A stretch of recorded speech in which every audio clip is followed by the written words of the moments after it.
corpse lies on the ground among the remains of an absolutely demolished pinewood branch. It's gently laid on one side. Mr. Measurehead has done a good job. Nothing is too broken or compromised.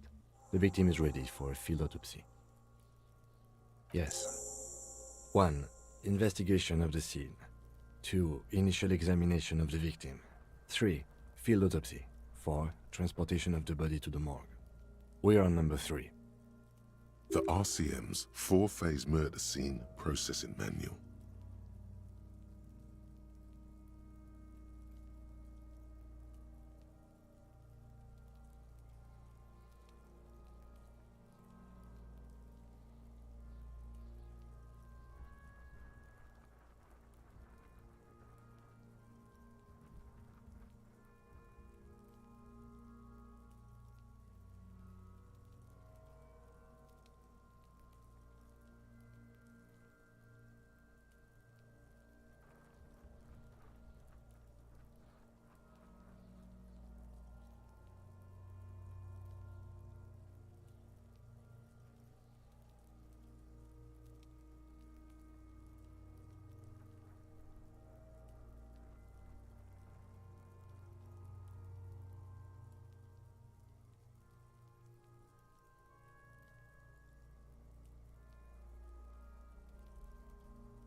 The fuck are they on about? Cop's gonna cut his shit up!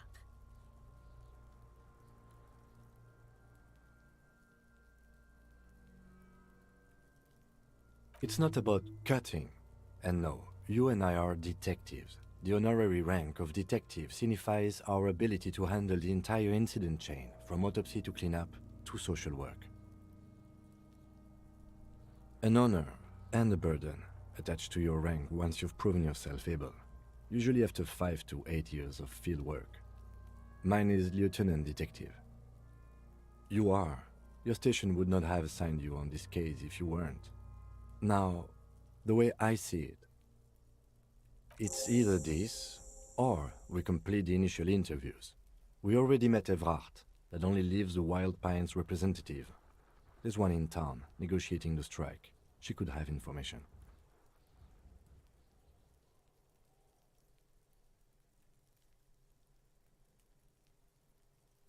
Not much later, I hope. He's about to melt away soon.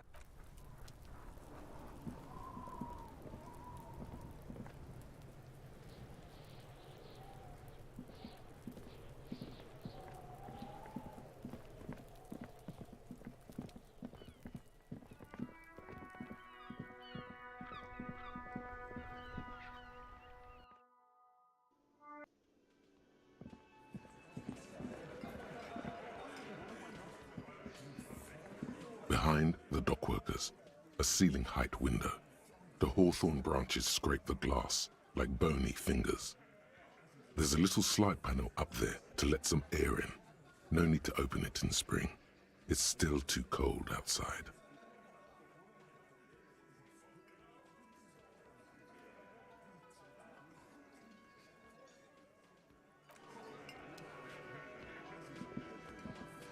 Looks like the circus left town, but the clowns are still here.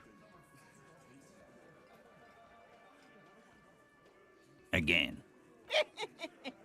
Good one, Titus. About fucking time.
Yes? Hello? Me? No one. I'm just a working class woman. She doesn't really want to be disturbed that much. If she's such a working class woman, why is Not all the time. Right now I'm browsing books. Even a working class woman needs something to read. It is. I know you are. What with?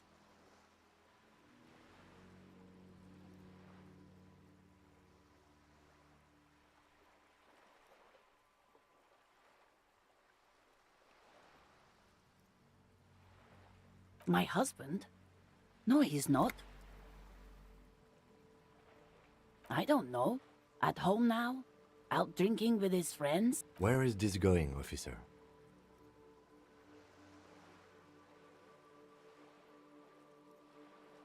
She gives you a short nod and shifts her attention back to books. Her hands move over the book covers. The tips of her fingers look rough, stained with yellow. An array of neurons fire up with joy. Bum her a cigarette, lest... No, I don't. Why do you think that I smoke? It's not like yours look much better. She is right. Your hands look even worse than hers, with tiny cuts and gushes covering your skin like a spider web. These are the hands of someone who's smoked for at least 20 years, as evidenced by the discoloration of fingers. I already told you I don't have any. Go bother someone else. From the kiosk? There's one near the harbor. It's Frita. You can look it up. She sighs. The woman before you nods.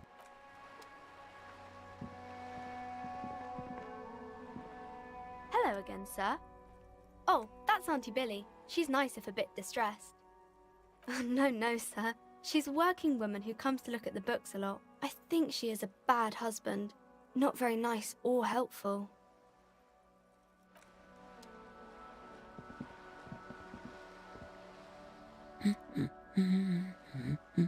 My husband? No, excuse me. A bad husband. Do policemen just go around repeating what some kid off the street said? Is she now? Annette's a sweet sprout, but she doesn't know anything about marriage. No, I don't. I have a good husband. The kind and helpful sort. The woman before...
This coin-operated viewer is facing southwest.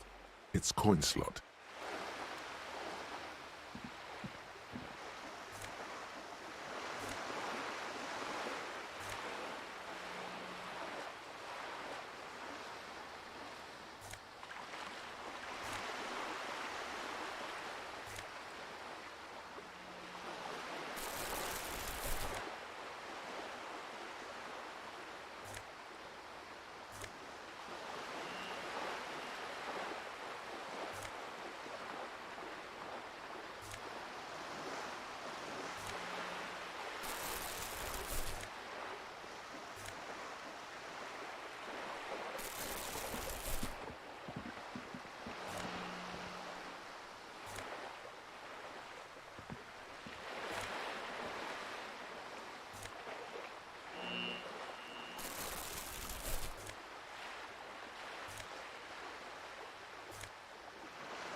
This coin-operated viewer is facing southwest.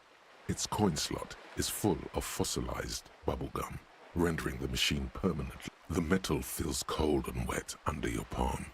It looks A thick layer of graffito covers the lenses.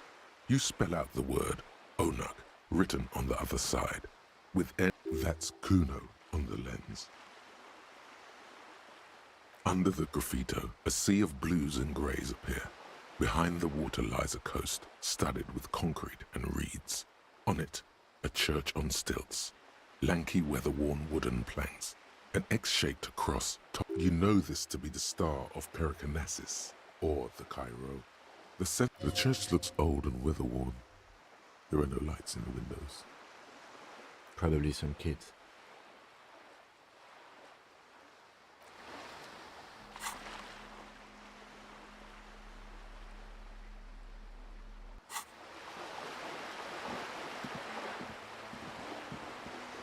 This coin-operated viewer is facing south. The instruction manual says to insert 25 centimes and pull the handle while looking inside. Why place a tourist attraction in the middle of such poverty? There was a revitalization project in '49. A design studio tried restoring Martinez to its pre-war glory. They got as far as the street lamps and that statue on the intersection before something went sour. I suspect it was Erard's Claire's doing. He muscled them out. It's how it usually goes around here.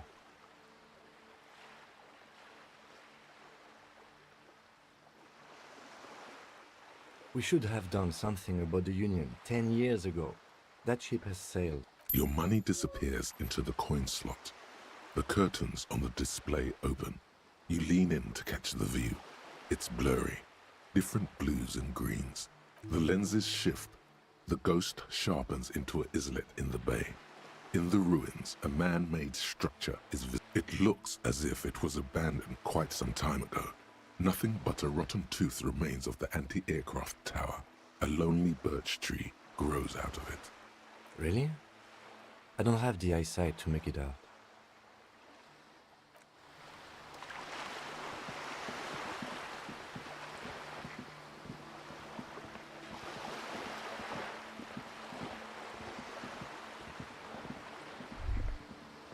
Whoa, what have we here? A bridge with loose nails and rot-infested wood that creaks in the wind. A construction code violation if there ever was one. Sure, they never cleaned up the war damage. The rest of Revachol looks better, though. The bridge is fine enough. Locals use it all the time, after all. It's nothing to worry about.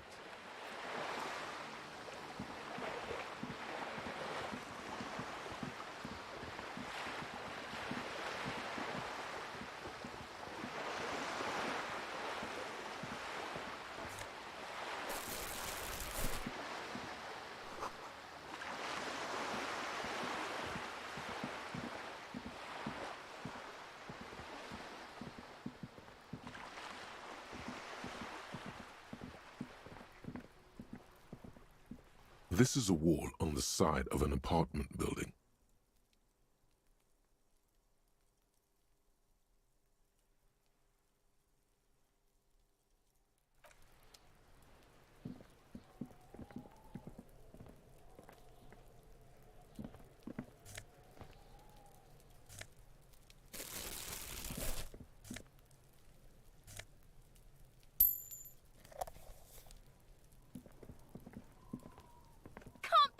You didn't take the shot.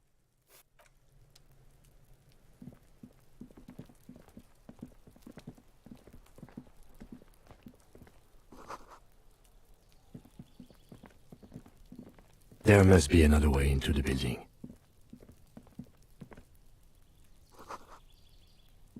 It's been a week and now they show up.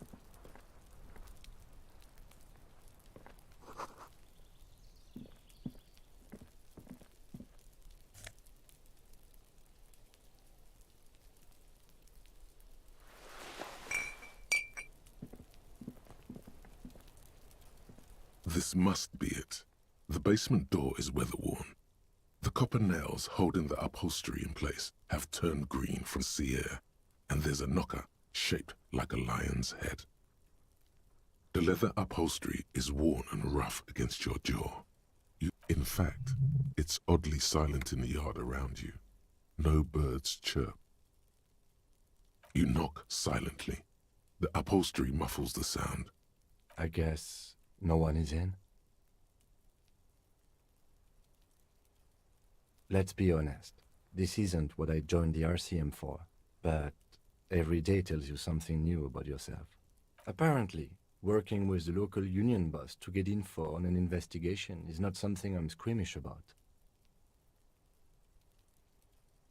The lieutenant merely nods in response.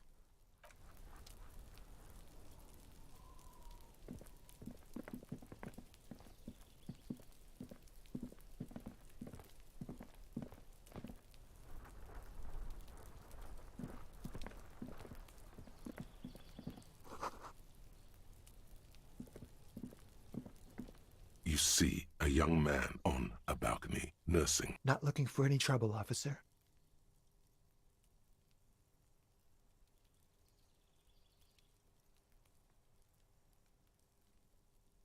I don't want to be seen talking to the gendarmerie if that's okay. It's the god of cigarettes and youth. Don't let him go. This could be your witness. The balcony has a great view of the whole thing. Is it really that important? Like a nervous cat, he keeps stealing looks at the neighboring windows. All right, but make it quick. Once I finish this cigarette, I have to run. I can tell that you finally got him down. Thank you. It was quite a disturbing sight, even by Martinet's standards. What were you doing last Sunday? Oh. You already asked me that, didn't you? Wait, is someone else investigating the lynching? No, not you two. Some more muscular type. And when did you speak to this more muscular gentleman? Last week? I don't know. Look.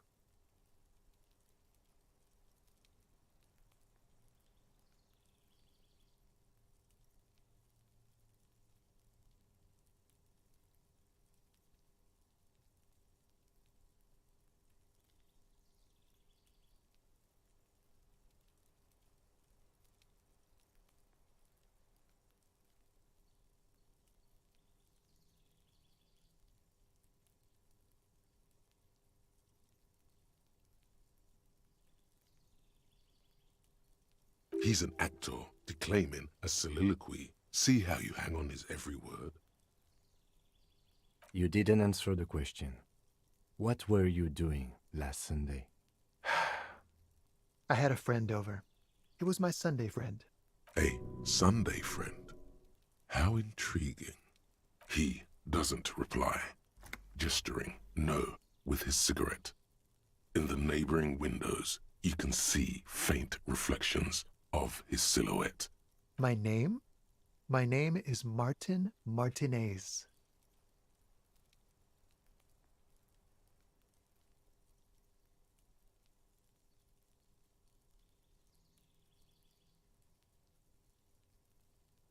That's definitely not his real name.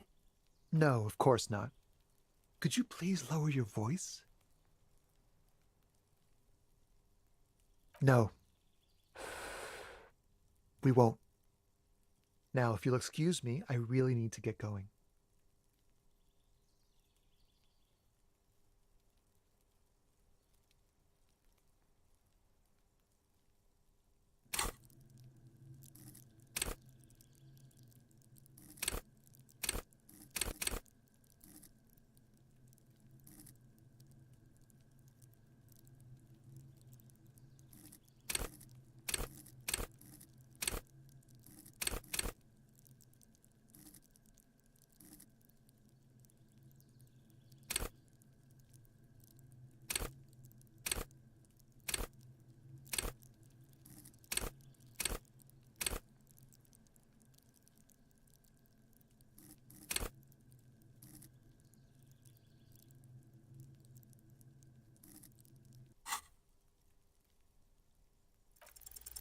This isn't the place or time for questions. Who knows who might be watching from the distance? hidden behind the curtains.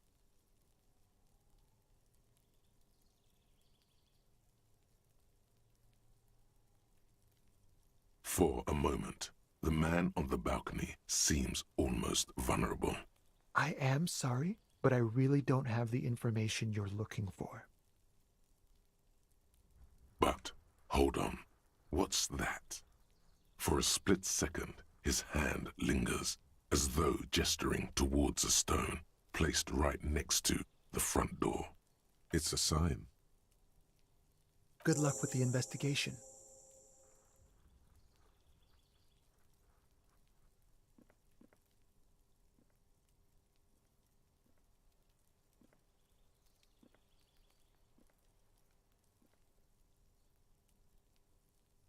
He's gone. No point in running. Tenements like these often have multiple exits. If he doesn't want to talk to us, then he'll know how to hide himself. He could be a witness. Him or his Sunday friend. Either way, we need to look into that muscular type who's asking about our case. He did leave us a sign. Did you see that? He wanted to draw our attention to that stone right over there. If we find a way inside the building, we can ask around for his apartment. A stone, like any other, lying in a whirl of sleep. There's a key beneath it, rusty from the dirt.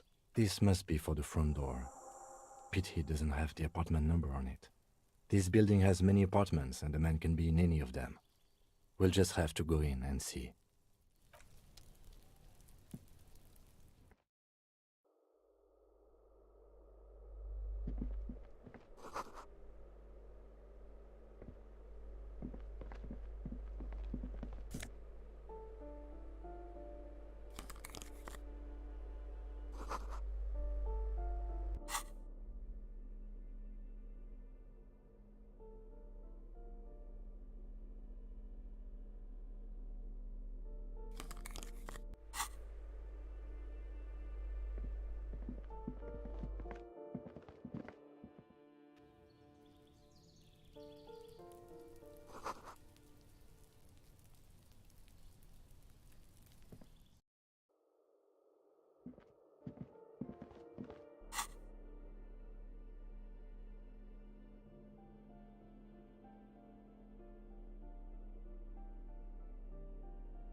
Give me a moment. The cold never does any good for my bronchitis. I'm fine. Fine. Don't you worry about me. Now, what do you want from me? She's the cleaning lady. She knows the floor plan and the residence.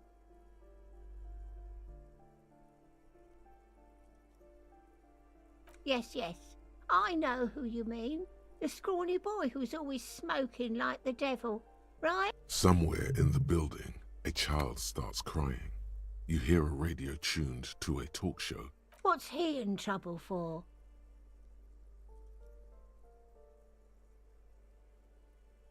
Talk? What was so funny about that? He lives upstairs in room 28. Go to the balcony. It's one of those doors there. Thank you. We should go check out his apartment on the balcony. See if he's home. Ask away, policeman. People come and go. I don't keep an eye on everyone. They probably just moved or died, hopefully somewhere else. She mumbles some kind of a response. I'm no one. Just an old woman who cleans these hallways. If you can call it living. I have a little room upstairs right next to the coal room. It's barely bigger than a closet. But I don't complain, no. And all she gets, too. The coastal wind beats down hard on the coal room door outside. Splashes of waves make the balcony slip. She hasn't spoken to anyone for a while. Even her sentences feel rusty.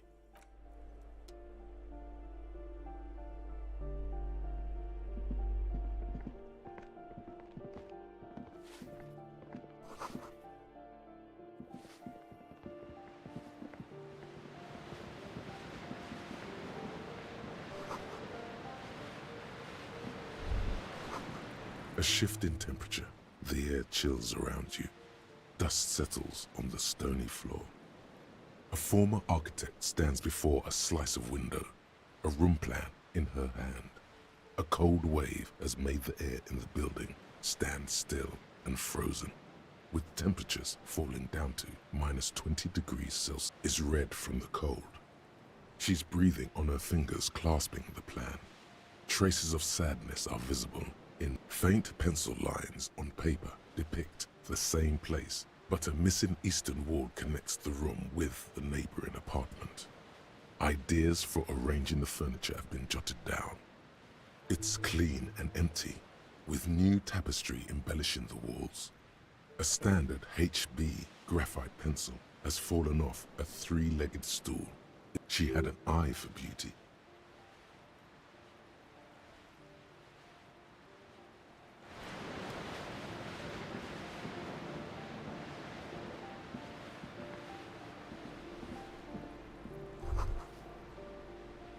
What happened here?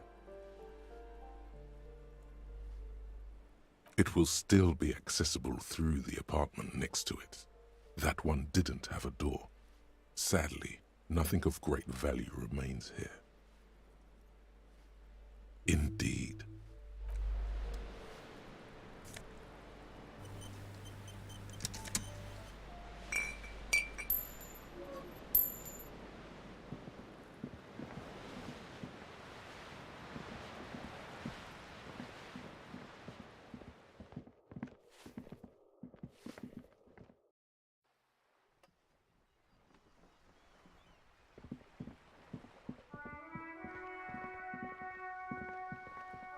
The streets will flow red once more, a great torrent rushing down Rue de Espérance. You wait and see. The streets will not flow red with anything.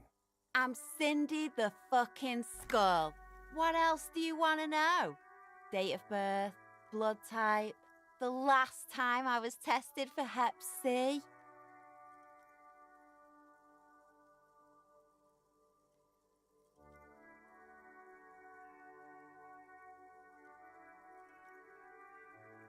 And here I was trying to be polite. Just A brush, an artist. The red splatter is urban expressionism.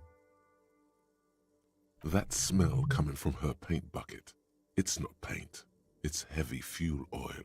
Red-dyed heavy fuel oil is only used in government vehicles, or at least that's the idea. What did you think I was using? Aquarels?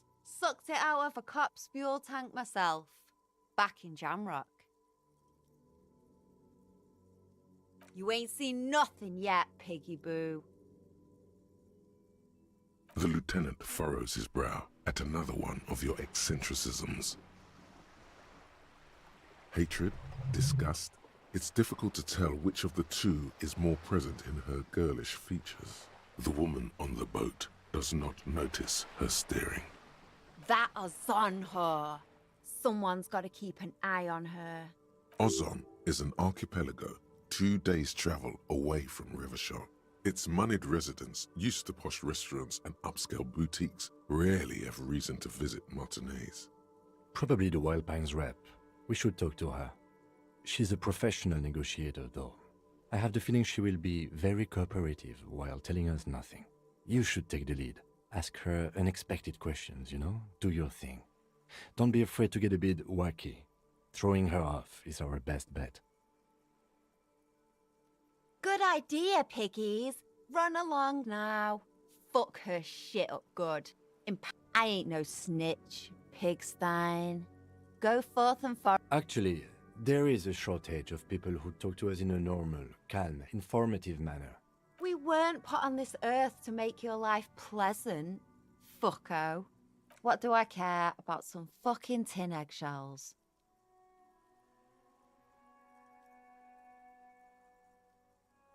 Ugh, alright, sad piggy. I'll give you this one. I saw a little girl in the fishing village running around with military grade. If you haven't been there, the village is a shithole down the coast from the main plaza. Have a good time!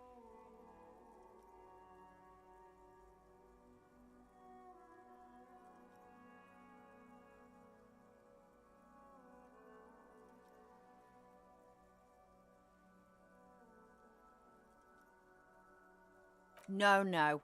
That's all the snitching, Cindy. I have a weakness for animals. Or a weakness for police officers, miss. Can't you tell? I'm painting a beautiful mural. I haven't really started it yet. I'm waiting for the right words. Yeah?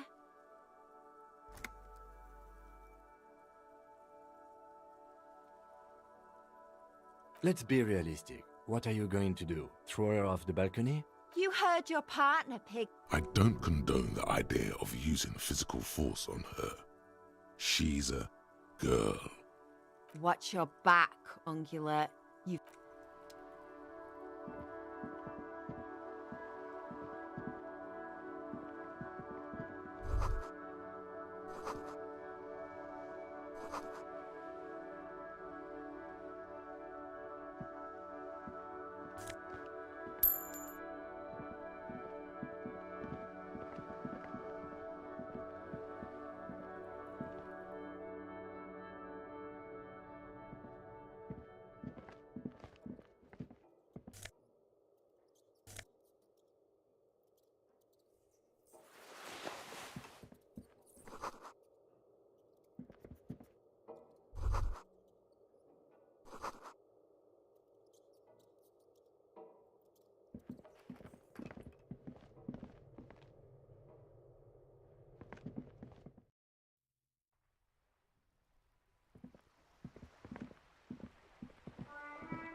You hear someone walking around inside, rearranging.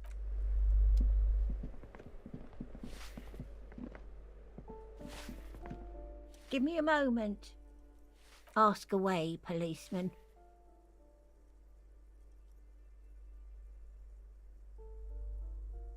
The artiste? Nothing I can do about her, I'm afraid. She ruins the wall. She leaves an old lady to her business. More than I can say for others. No one lives there. It's been empty for months. Impossible. I would know if someone had moved in there. Maybe it's those countercultural people again. Breaking into a house like it's a public space. You're a policeman? Great. Young people. They're worse than rats. You know, always littering. The hell am I supposed to know? Another nut job, I assume. Some lunatic lost his mind. All kinds of morons pass through these halls. She mumbles some kind of a response. Ask away, policeman. She mumbles some kind of a response.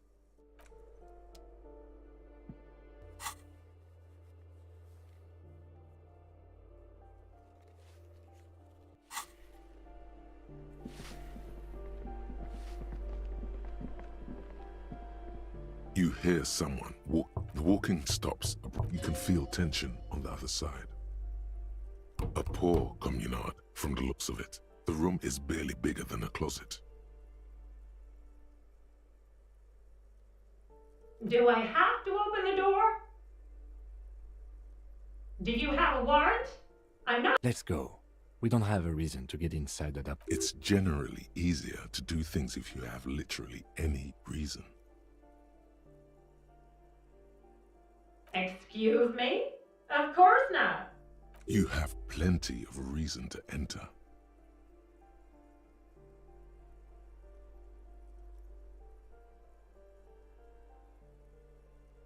Oh, come on.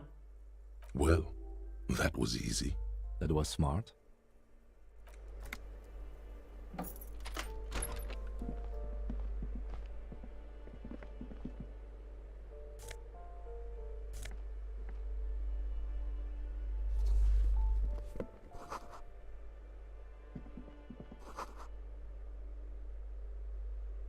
Satisfied? My name is Marielle Charpentier, and I'm an agent with Martinez Realty Associates. I am not breaking in, as I have every right to be here. Do you want to see my ID as well? You can't legally ask for it, but why not? Want to see my residence permit too? It feels flimsy in hand, with the words Revachol Zone of Control written under a nondescript municipal logo. There's a picture of her with shorter hair inside, along with all her personal details. Thank you. Do you have any questions? I need to be back in Midtown in an hour. I need to get it ready for the next lease, but as you can see, the previous tenant completely trashed the place. It was some kind of a moribund old man who used to be a business owner. You'd think they'd make rent. A sudden serious look crosses her face. This story didn't have a happy ending. But that was months ago. Anyway, was there anything you wanted, or is that it? Oh, that's another huge mess. The former tenant owes us 3 months of rent. 3. We closed the apartment and planned on auctioning off the valuable. And again, I have no idea how stupid mistakes like this can even happen. But Ron, when he came to close the door, didn't close the neighboring door. So preppy. She's probably on some low-grade performance enhancers, like Peptide or Pericanine. A hole in the wall. Can you believe it? And then the tenant ran off with his stuff. He's gone. The money's gone. Just like that. The sum must have been puny.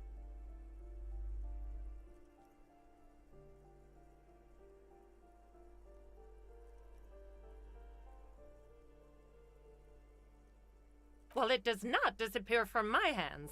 These apartments are perfectly fine. They have gorgeous architecture, a million-real view of the bay, good ventilation, neighbors, life, spark, and they are affordable.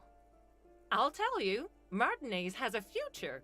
In a few years, it's going to blossom with artists. Don't ask me what happened with the wall. I have no idea how we're going to find the time, or both apartments are now unrentable. Both. Of course.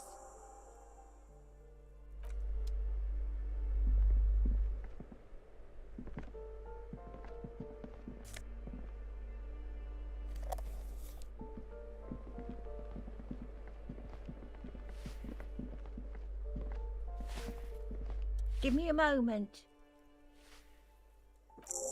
I see. I hope some good people are finally going to move in. This place needs them.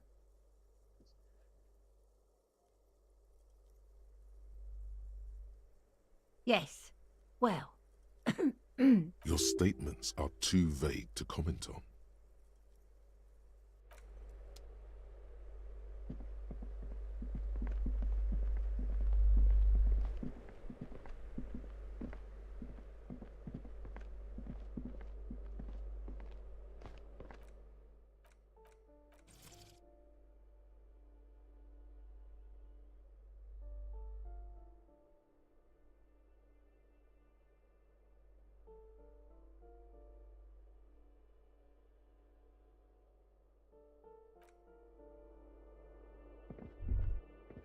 that isn't just a five-pointed star.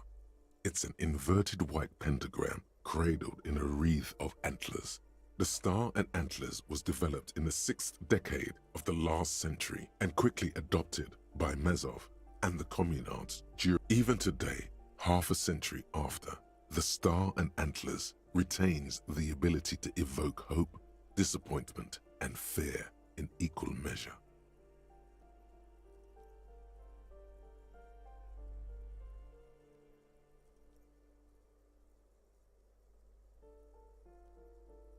To symbolize the toppling of the old order. Also, some social democrats were already using it. Because white is the color of peace. The wreath of antlers represents a natural crown. It was about building a society that could exist in accord with the natural world, and at the same time above it. Nothing at all yet. Right now, it's just meaningless shapes on a... This door has been closed with a padlock. A chalk-drawn number on the board says, number 11. It's a solid lump of metal, but the shackle is deeply corroded. Better whip out those cutters. You won't get very far otherwise. No reply.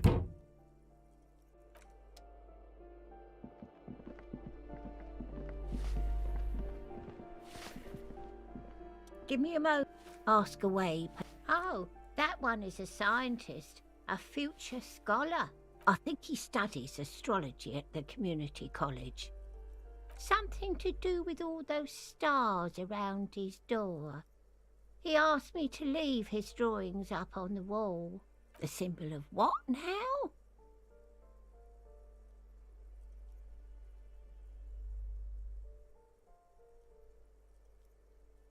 Ah, all I know about politics is that it's brought us... She mumbles some kind of a response.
This door is made of metal and appears to be number 28. This is where the cleaning lady said the smoker on the... Let's see if anyone's home. No one answers. Looks like the young man we are looking for isn't home. I think our best chance to catch him. We should return tomorrow after we have finished with our day's work. How about 9 p.m.? Sound good? The smoker on the balcony. This is why we're here. Don't worry. It's mostly all still here. You can remember things. Tomorrow, 9 p.m., right here. Apartment number 28. Damn. Turns out it's quite tricky finding someone in a big apartment building. Don't worry. Remember, tomorrow, he's probably gone for today.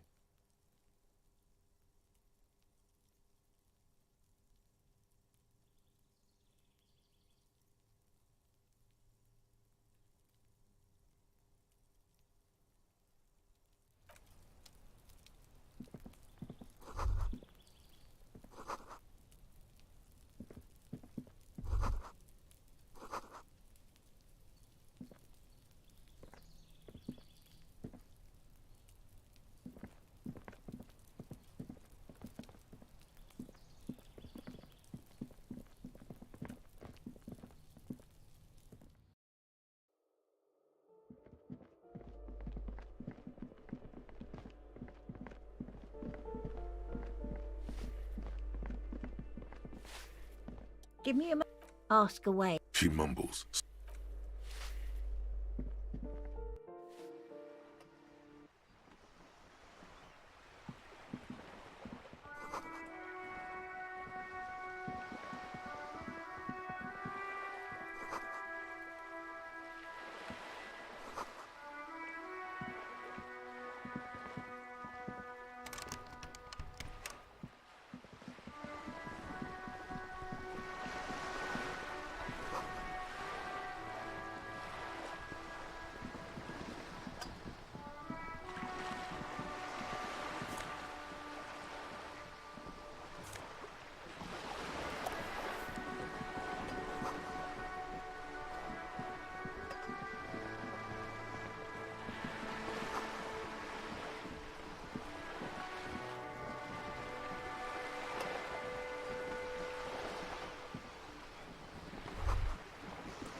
A striking woman leans against the cabin top of her sailing boat. Good morning, officers.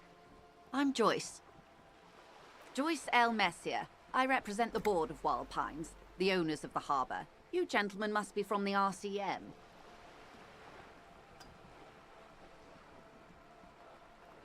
Beaton, my maiden name.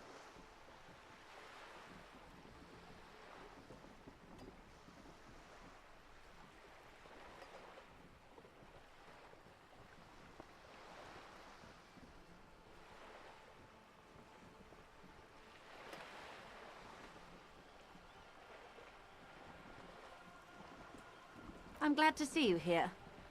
I was dispatched to handle a strike, not a lynching. Anything I can do to assist the RCM in this matter, I will. That is good to hear, madame. My colleague will take the lead on this interview. I should let you know that he is recovering from an unusual medical episode. Very unusual. But There's a trace of irony in his voice. Mischief, even. This is a tactic. How interesting. I wish you a swift recovery. In the meanwhile, you have my full cooperation, and the full cooperation of the Wild Pines Group. Why, yes I am. The boat? No. It is called Cordelati 19, because that's the type of sloop it is. The word "it" feels strange. Such a beautiful boat. A breeze ripples through the sails and tugs at your hair. Below, the sleek, fish-like shape of the hull parts the water. Beneath that, a resounding darkness. You're reminded of something. Okay. How about Cordelati 19? Because it was manufactured in Revachol East by a company called Cordelati, and it's... She makes a point of being unromantic about it.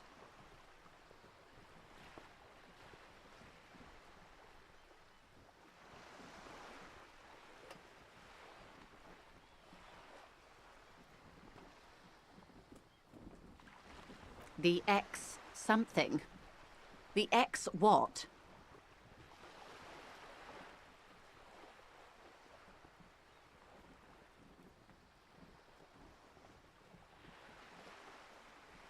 Thank you for the suggestion.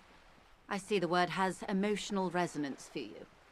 For me, sadly, none. So I will stick with the factory name. It's a pleasure craft. A 19 pacer. It also happens to be rated for Category 1 racing. Though these days I mainly use it for business.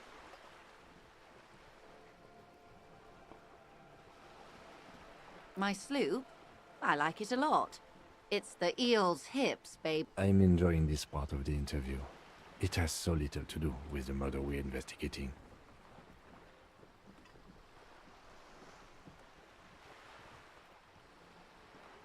Of course there are. We're on an archipelago. How else are you supposed to get around? Yes, we are. We are on Le Caillou. Technically, the neighboring Ozone and Fas a la Mer island groups are archipelagos, while La Caillou, by contrast, is a single fertile landmass, the fourth largest island in the world. It is not an archipelago.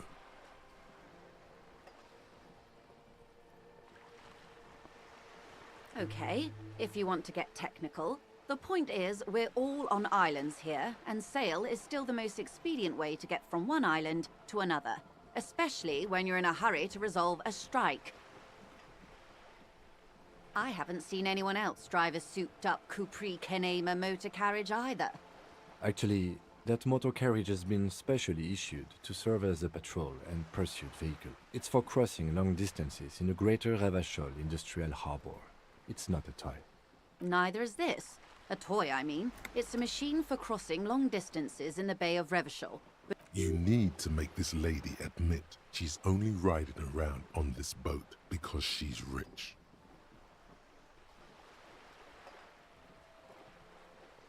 You have the guns and the ammo. Take this Clausen fiend down. Oh my, the E word. You mean to say that it's a symbol of conspicuous consumption? That I'm a member of the ruling class?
Think nothing of it, officer.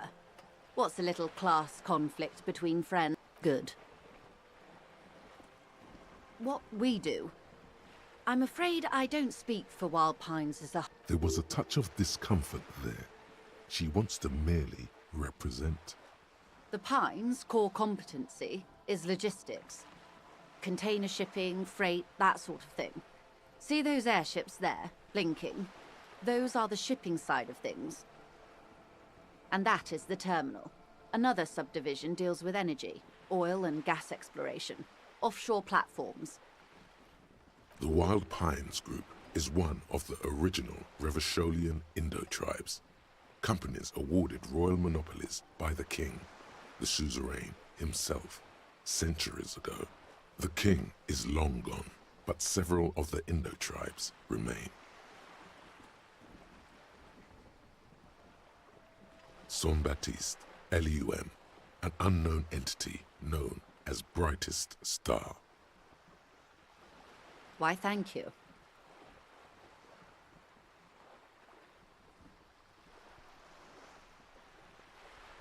I'm not at liberty to discuss the company balance sheet, but I can tell you that last year, the company booked more than 20 billion real in revenue. 20 billion is a large number, but the conglomerate employs 72,000 people. They all need to be paid.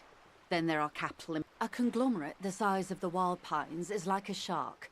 If it stops moving, it will die. Then what becomes of those 72,000 families? It's a tremendous responsibility. They started as an exploration and cargo fleet conducting trade between the Samaran and Insulindian Isolas. 2 centuries of care, deliberation, and madness have gone into this endeavor. Vessels pass through the great unrest to re-emerge with apricots in tow. The logic of the system is totalizing. It's taken everything from its employees to build it. You mean aside from being the terminal's legal owners, who are responsible for moving 8% of the world's cargo?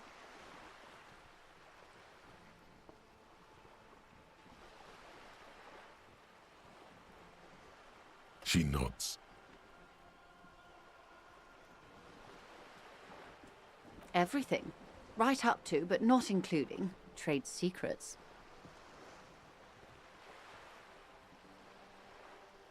First, you'd have to repeal the Emergencies Act of Trade in Aliments. That gives me the right to silence. The octopus that straddles Revachon, the Emergencies Act, is the cornerstone of post-war Revachon, inseparable from the world it created.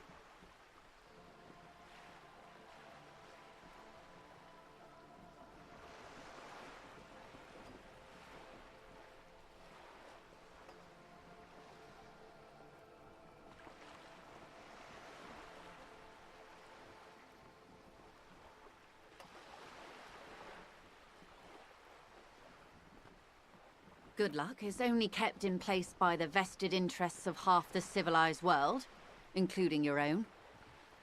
What the ma'am means is that the Emergencies Act and the RCM both get their authority from the coalition government.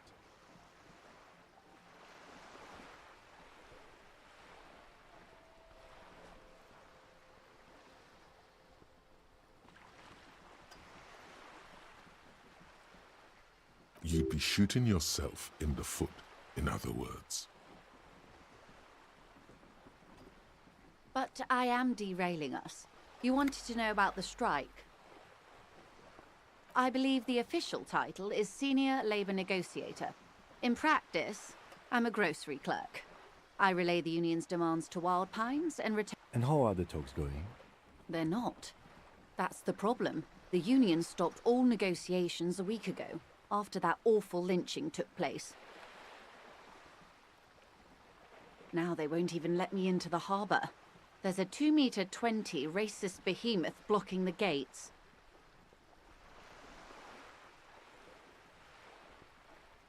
Let's say I was not making the kind of progress I'd hoped for when I first arrived. And when did you first arrive? I arrived 3 weeks ago. Yes, in the middle of February. The bay was still partially frozen then. I prefer to do these things on site, like the... But the strike began in December.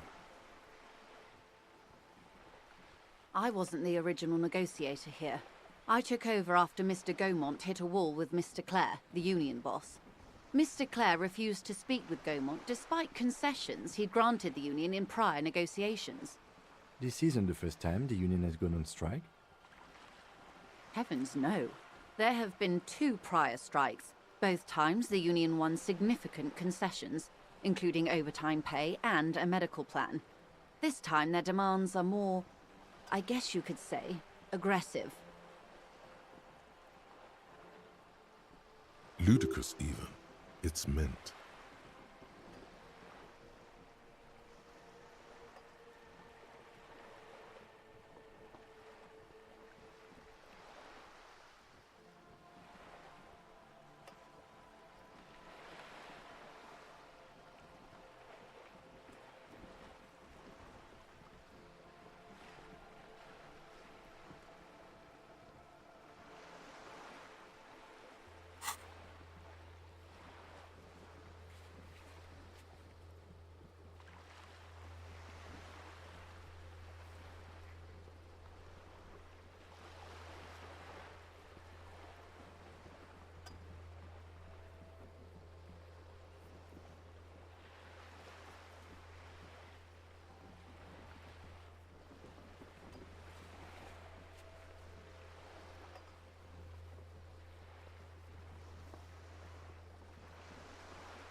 Mr. Clare told him to...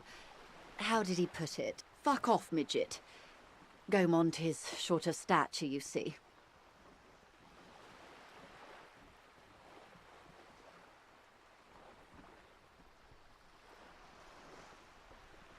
Yes.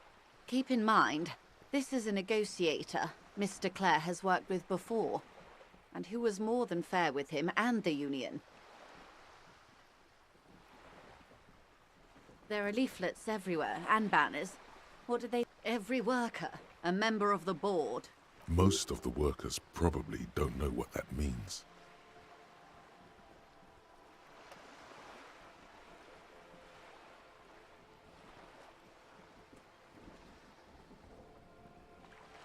Fortunately, they explained it. Every time the Wild Pines group makes a decision about anything, it needs the signature of each of the 2,200 workers in its... Just so you understand, this is but one of 22 terminals owned by Wild Pines. Essentially, not only are they kings of the company, they are also kings of the 72,000 employees of Wild Pines Group. I'm not sure. Naturally, I assume that was just their opening position, a hard-nosed tactic with a side of mockery. But there's been... And now, people are getting lynched, I hear. Behind the whirling in rags. A disastrous situation if there ever was one. Excuse me, from whom did you hear about this lynching? I first heard it from the bowyer at the gates. The one whose very name advertises his aversion to work. I think he said it was, "Call me mañana." This checks out. No, wait. The chief negotiator heard it from a man at the gates.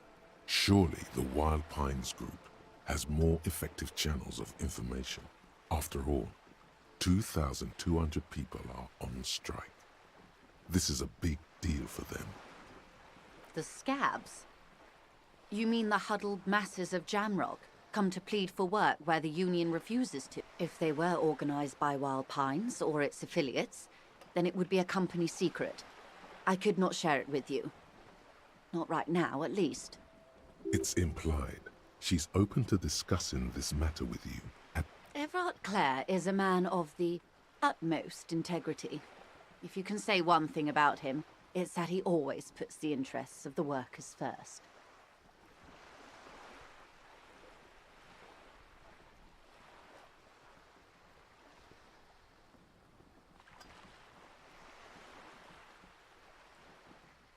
Of course not. Everard is fantastically corrupt. I imagine he has a thick, viscous goo where you and I have blood. He is the most corrupt individual I have ever seen, and I deal with men like him for a living. If there is anyone more venal, more irredeemably nepotistic, then it's his twin brother, Edgar. Yes, Edgar looks exactly like his brother, except for that lazy eye. He also talks exactly like Everard does. It's how they circumvent the term limits, you see, with a funny little switcheroo. While in office, they've embezzled God knows how much of their workers' dues.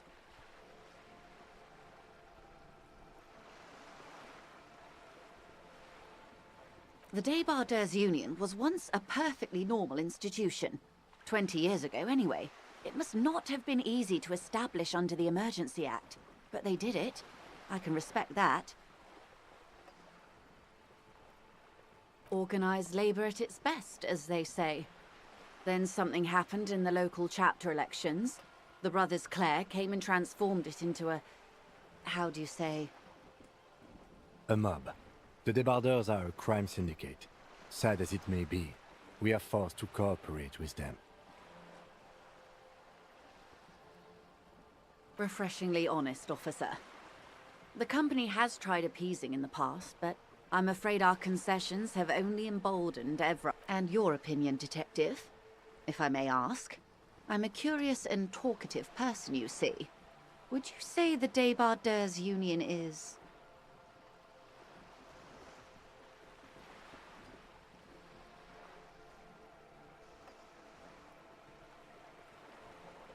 Indeed, and a hungry one.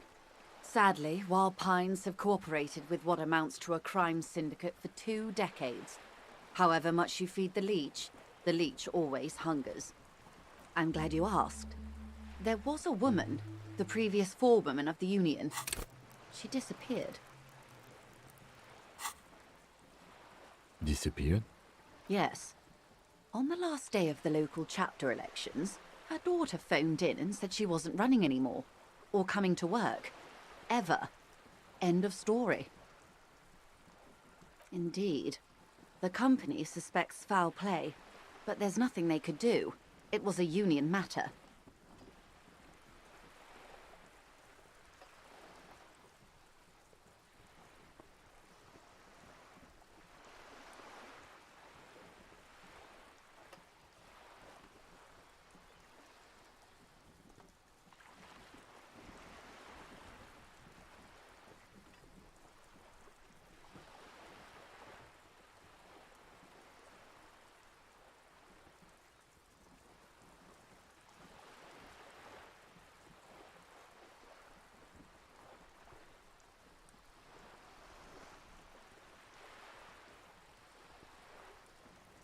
The point of the presentation is, these kinds of things happen around the Clares. Watch out when you're dealing with him.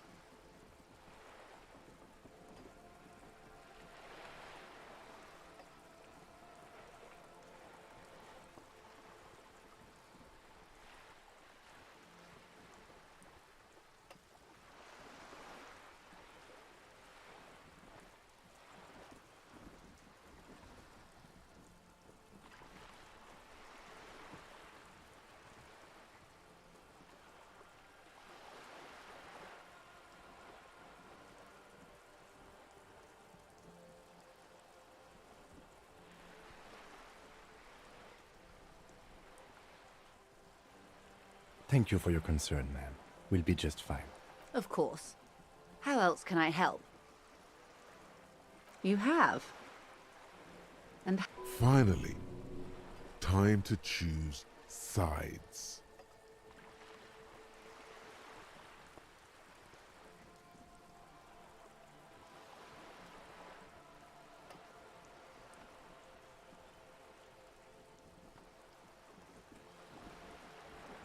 oh, come on now. He has his uses. How else would he have stayed in power all these years? Or wait, actually, corruption. That's how he's done it. Fantastic, worm-like corruption, reaching into the bowels of the earth. The position of my unusual colleague does not reflect official policy. I hope you understand. Of course. And I don't expect you to share anything he told you with me. How could I stop you? Are we not human? Are we not curious to hear another person's take? Intellectually speaking, it would be quite interesting to hear what she has to say about these things. Tell her she'll like you for it.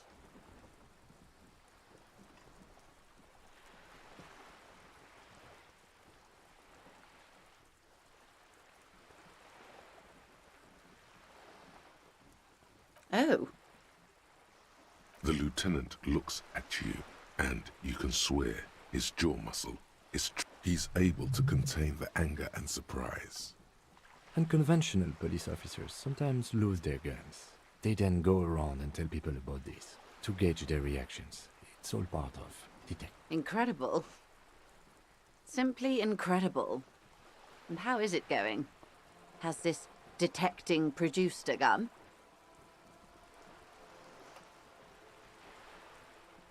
Did he now? Well, then it should be any day now. Perhaps he is. Of course, Detective. Until then, is there anything I can help you with?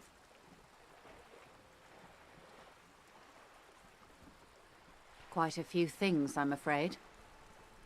The information I'm to share with you includes sensitive trade secrets. For the sake of my employer, I have to ask for your names and badge numbers.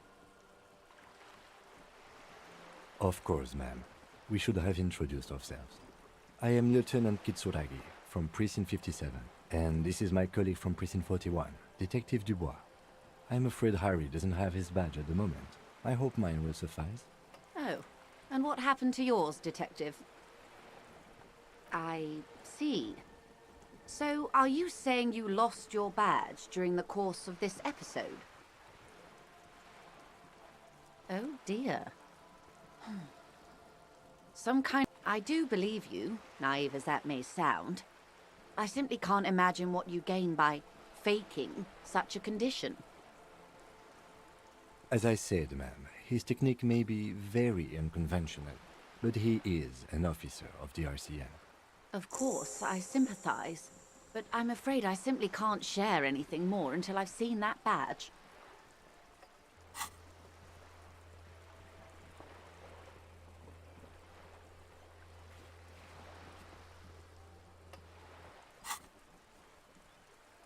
She's a professional negotiator.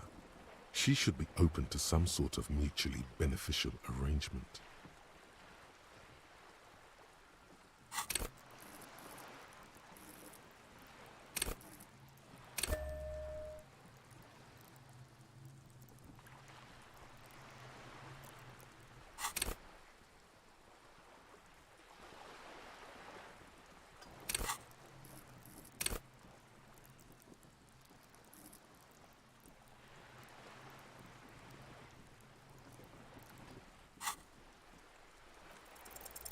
She's a negotiator. Just float a favor at her. Insinuate. I will be frank with you. If I'm going to break protocol, I need to be able to justify it to my superiors. They're going to want to see something very tangible. You're in, but expect her to drive a hard bargain.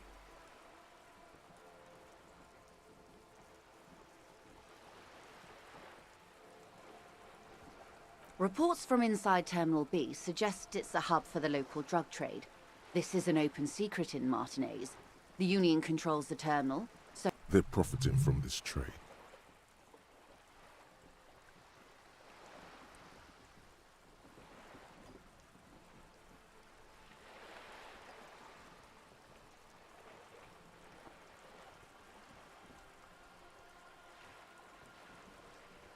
the company has tried looking into this matter before, to no avail.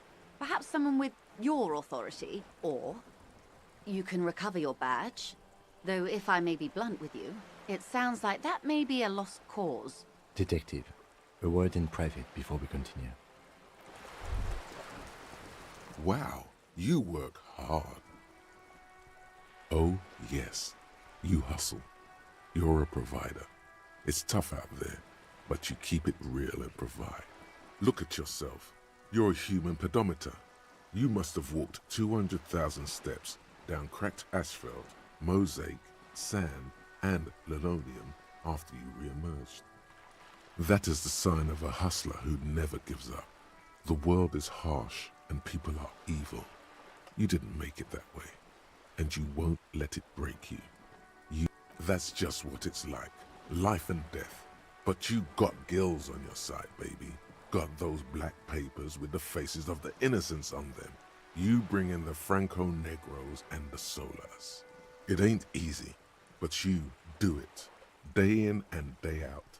You didn't make the rules, but you won't lose. You're a cop, and a sprinter, and a money printer.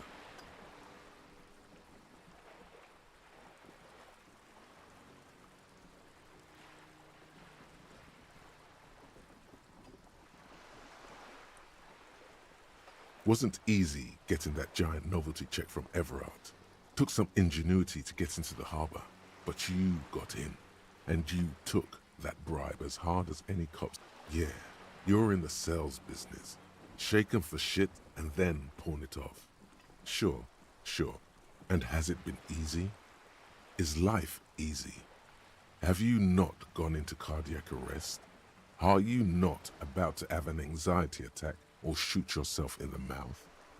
But you still hustle 24/7, ride or die. Now, ask yourself.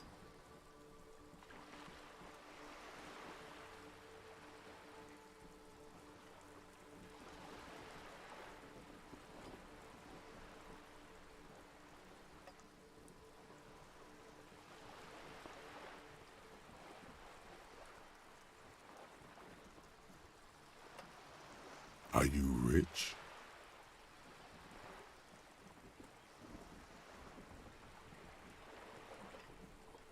That's right. You work harder than anyone. You almost rode yourself to the grave, and you're still practically a hobo. Why is that?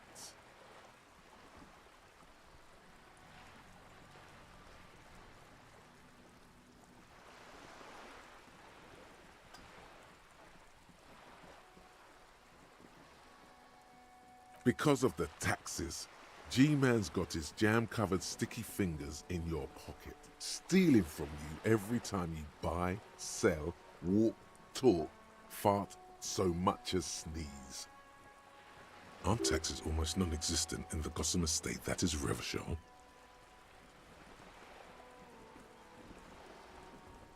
You and I both, but they got those indirect modes of taxation. Sales tax, excise duty, extraction tax. This tax that doesn't even have a name. Plus, there's the stuff people in other countries pay for that makes them ask for more money from you here. The Gotham estate's a myth. In total, the 98% of all your money.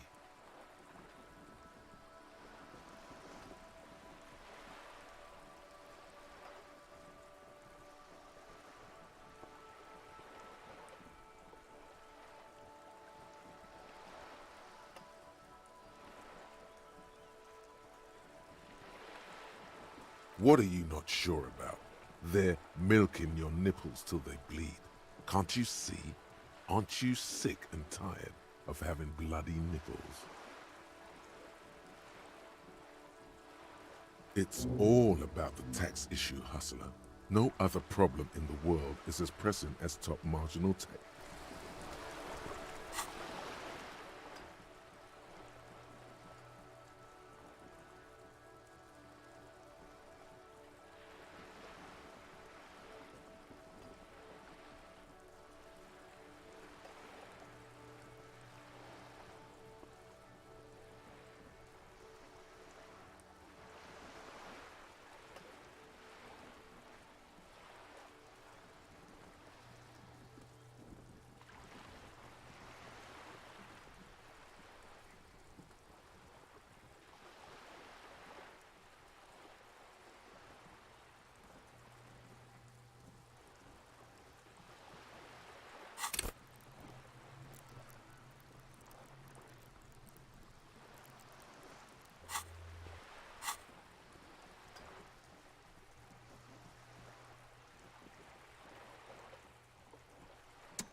This is not going quite as I hoped it would, Detective.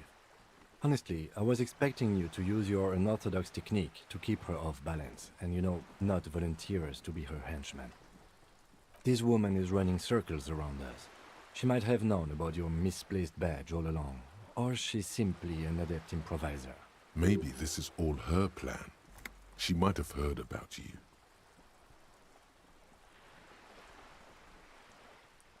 I wouldn't go that far. Her reaction did come off as sincere to me. I think she's just quick to adapt. She's a professional, after all.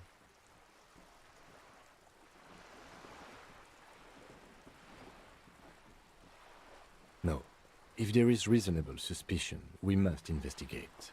Otherwise, she could claim we are siding with the Union, or that we are on their take. We'd never hear the end of it. What I propose is, we ask her, then we investigate, briefly. But do not share the outcome of this investigation with her. We tell her it's done and demand for her information on the lynching.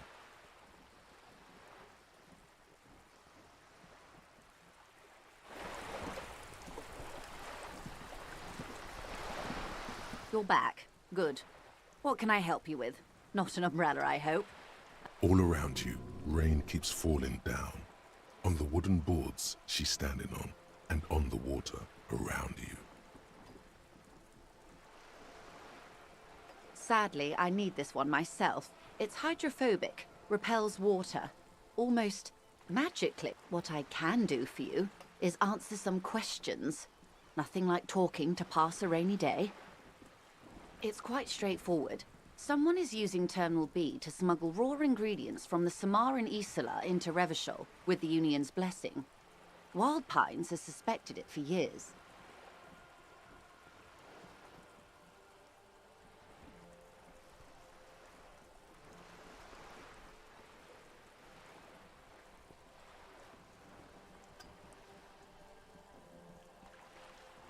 Ingredients for what? Meth and dextroamphetamine, GBL, and various synthetic psychedelics. Honestly, it might be quicker to say what you can't make from the stuff. Yes, after they clear the terminal, we lose track. The actual production is taking place at various sites in and around Jamrock Quarter, north of here. Wild Pine seems to be well apprised of the local drug trade, man. Do you mean to say the Union also produces the product? Sells drugs, I mean? We're in logistics. It's our business to know. And no. As far as the company knows, the Union does not produce it. They transport the ingredients for a cut. Yes, but you won't get anything out of Evrat and the Dockworkers Union. Still, every chain has its weak link. The handoff. The motor lorries at the roundabout.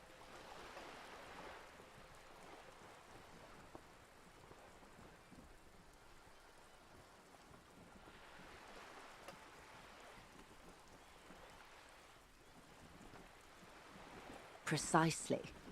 Someone needs to move the ingredients from the harbour into the city. Once they reach Jamrock, they're distributed to a network of local manufacturers well beyond our grasp. But in transit, they're vulnerable.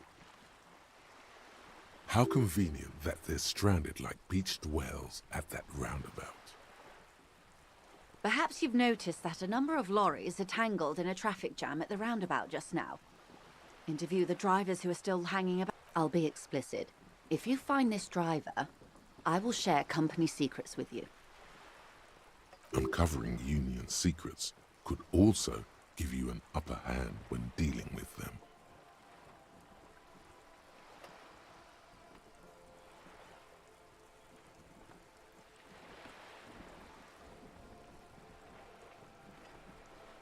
How do you think they're financing this strike? There are thousands of unpaid dock workers going strong for the 4th month straight. There was a shakedown of local businesses preceding the strike. Many were squeezed to bankruptcy to fund it. With all due respect to these desert cacti, the contents of a few cash registers cannot provide for 2,000 men. The local businesses can scarcely provide for themselves. Precisely. Smuggled out of that very gate at night, most likely, then loaded onto lorries and driven to Jamrock. You simply need to find one driver who will open up to you. The two might even be connected. Or not. Though, if you have evidence to the contrary, I'm eager to hear it. As eager as I am to share it, Lieutenant, once the job is done.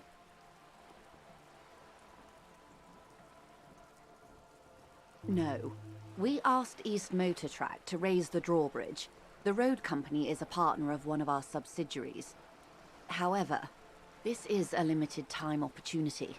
Once the complaint has been processed by the Trade Committee, they'll have no choice but to lower the drawbridge, and the operation will continue. Thousands of litres of raw ingredients will pour onto the streets of Revachol. Not the east across... Well, at least this... What is that, Lieutenant? Why I had to call East Motor Tract and beg them to open a drawbridge for me. I'd wondered since I first drove in. I am sorry for the inconvenience, Lieutenant Kisaragi, but we need them trapped here. This is a unique opportunity. Yes? Excellent. According to my reports, there are at least 3 lorry drivers lingering near the roundabout. It may come to nothing, or it may just blow the case wide open. In the meantime, let me know if there's any other way I may be of assistance. That's the man who was killed. I'm afraid this is a discussion for once we've cleared the lynching question. Better not tie the forestay to the backstay on this. I hope there is something else I can help you with. This... reality. Yes, reality is your side case. An experimental side case.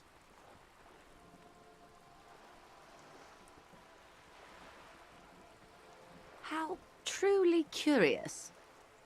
A sort of philosopher detective.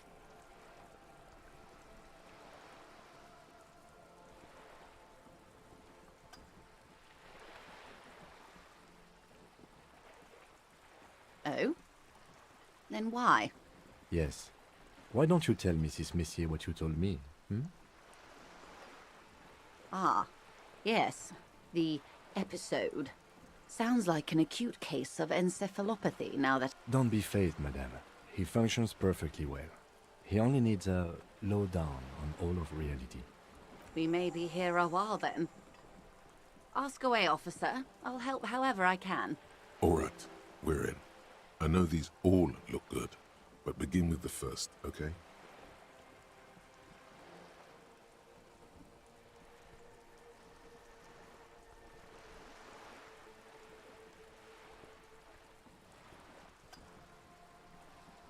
We're in Martinez, baby.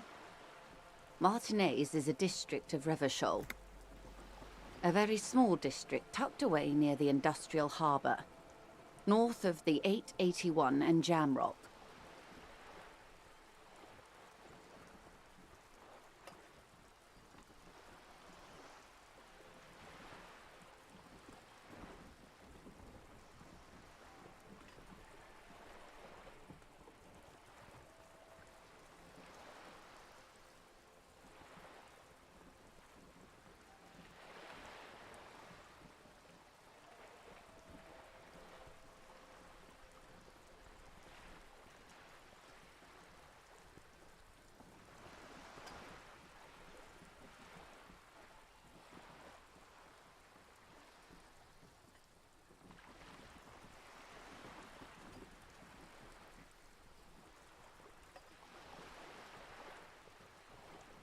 You would be excused for not knowing about it. Unimportant, they say. Forgotten, even. Shelled to smithereens during the revolution. I'm not a good ambassador. I've only been here once before, as a teenager. Not a lot has changed. There are ruins, a terminal, fishing boats, reeds, boys with boxy shoulders. This place used to be a province, a workers' resort before the city swallowed it and the artillery did its work. The reeds are the real star of the show here now. The further down the coast, the wilder it gets. It's not really a sea, it's the Bay of Revachol, and the bay feeds into the ocean. Yes, we're on an island in an ocean, the world's largest body of water, the Insulindic.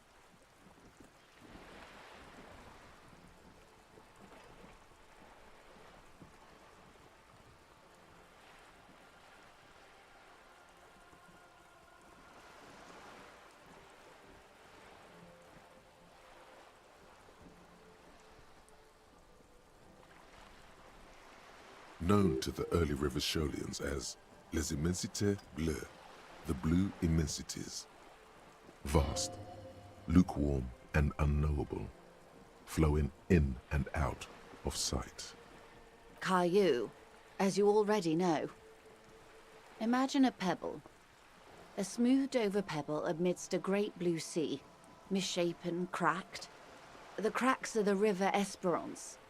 We're in the delta of this river, on the 6th branch, the Martinez distributary.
Revachol? Revachol is what you call a city. The great kind. As if it's self-explanatory, beyond patriotism, a fact.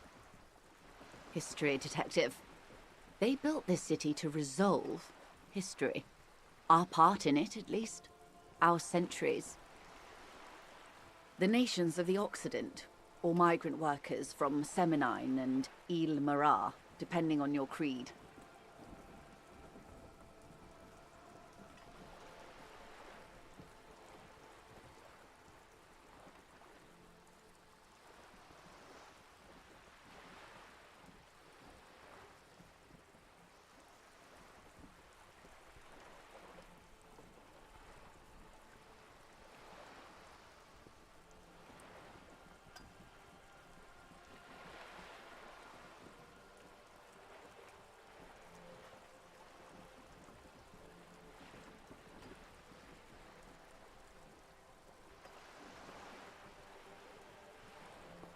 In the DeLorean century, 380 years ago.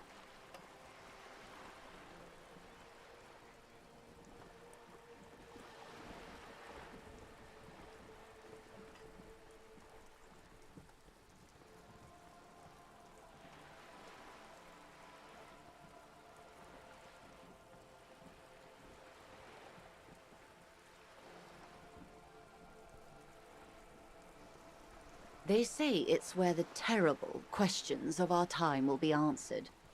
The tensions are highest, the fault lines deepest. By that I mean conflicts. Ideological conflicts. The stuff of men.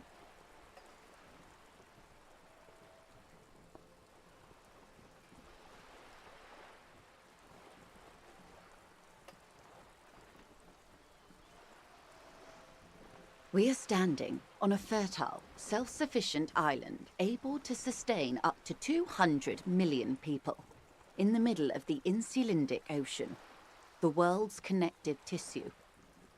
It's where the money is. Oh, we're quite a way off. About 22 kilometers from the center of the world. That soldering iron is the Bank of the World building. The bottom floors are Insiacom. Coalition government, Insulindian Mission Command. Silence. She lowers her hand.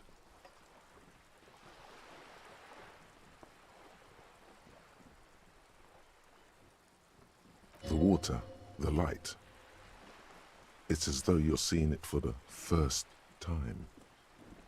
There is no recognition, only the immensity of the sea and the cold radiating from it. We are where we are. I have no truer answer to give, unfortunately.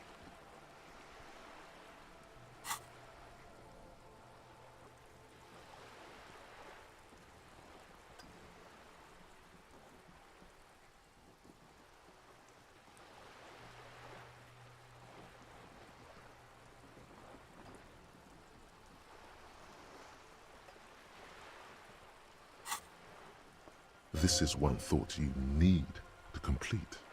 Was there something else you wanted to know? This has been informative. Thank you, man. I'm sure my memory-impaired partner has many more questions to ask. Might I suggest not asking them all right now? Messier will be here later too, and tomorrow. He's under... Absolutely. My commitment here is long-term. It's better not to eat all your candy at once. Indeed. I'm always at your service.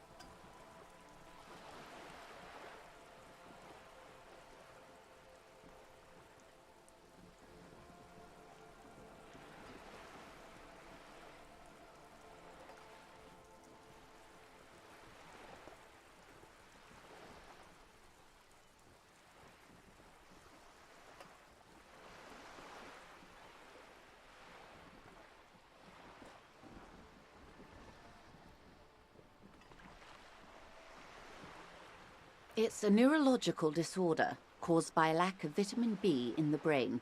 Symptoms include a retrograde amnesia. It's quite serious. You should get yourself checked out.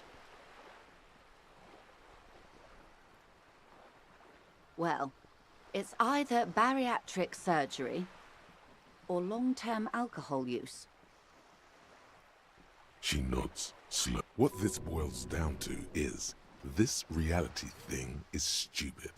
Blow this joint. Yes, and lie about it too, to her.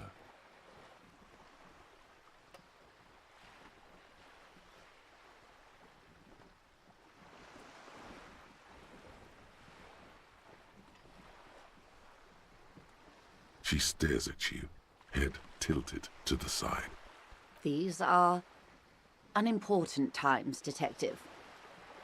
You and I were born after the dust had settled. 1,000th of a second too late. For the big time. The revolution.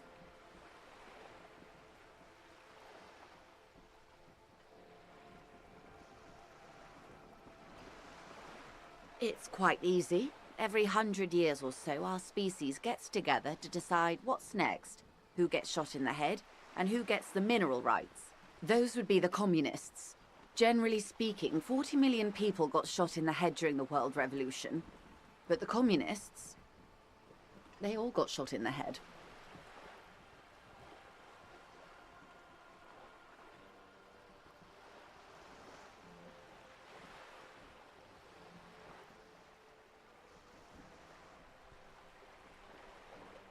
Oh, and the anarchists too. They shot them well. So well, one forgets they even existed.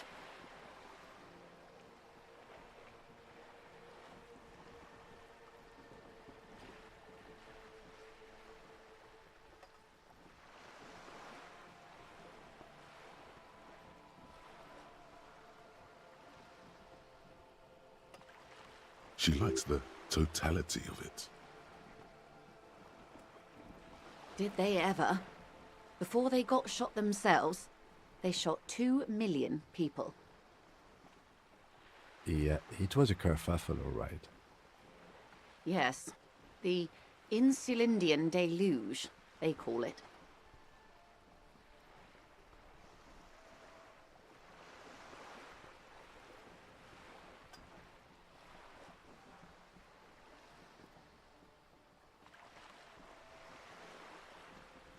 Oh, lots of people. Even the king got shot in the head, or thrown beneath a horse, or drowned. Accounts differ. It was unceremonious. Just as well, he wasn't actually the king. Just the king's nephew. The real king abdicated and lived out a long and productive life as a venture capitalist in Grad.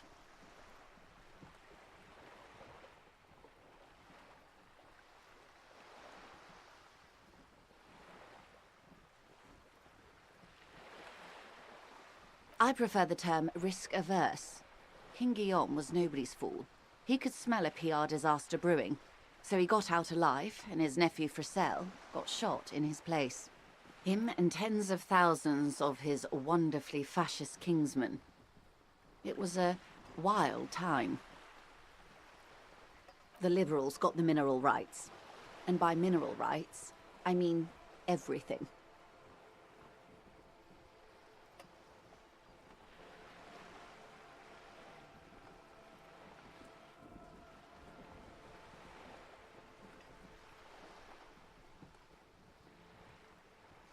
Liberals are usually middle-class people, Detective, or the remaining gentry, the beneficiaries of the pre-revolutionary arrangement.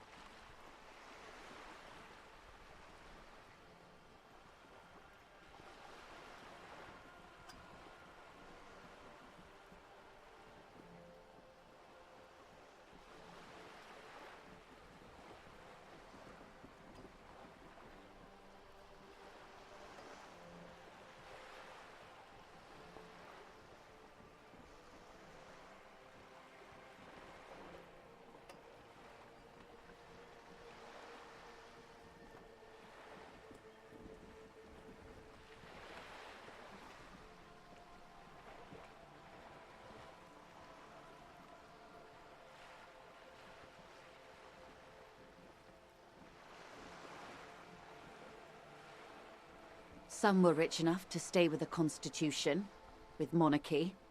Big mistake. Others bet on the revolution. They were called the ultras, or ultra-liberals. They fared well.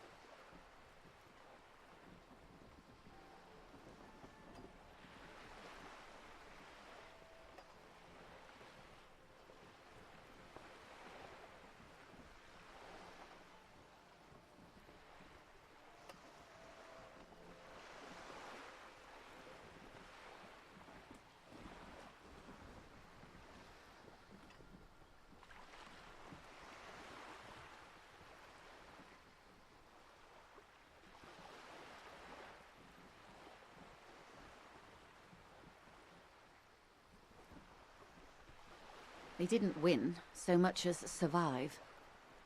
We were the last ones standing when the war ended. We? She's one of them. Of course.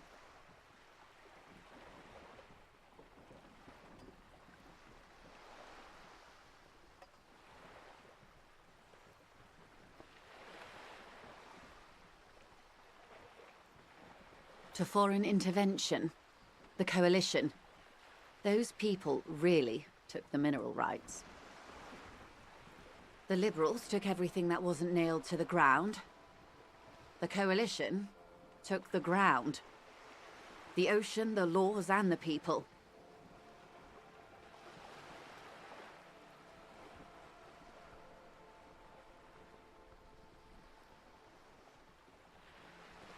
The coalition of nations. Grad, Mesk, Vesper, Messina, Oranje, and Sur-la-Clay, the armed center of the world. They landed here and ended the revolution. It was the moralist thing to do.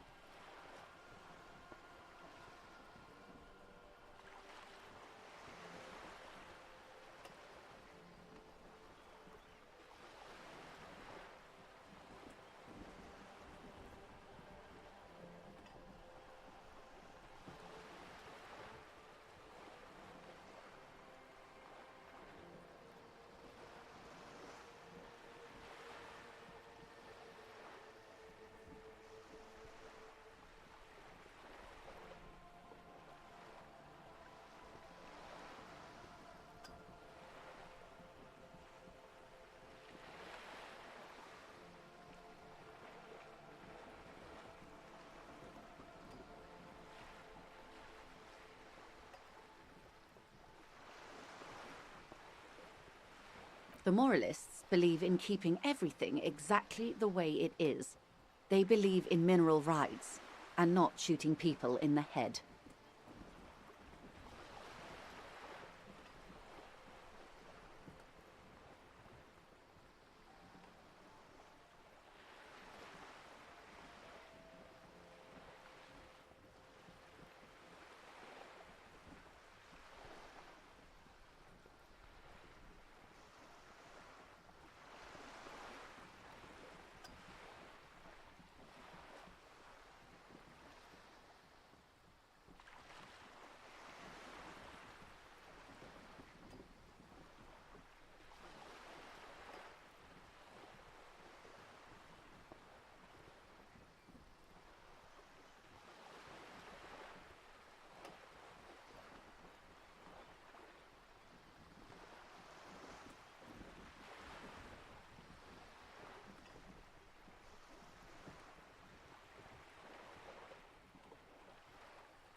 At least not in the same manner and volume as the others do. They are the long-standing provisional rulers of Revachol now, the coalition government.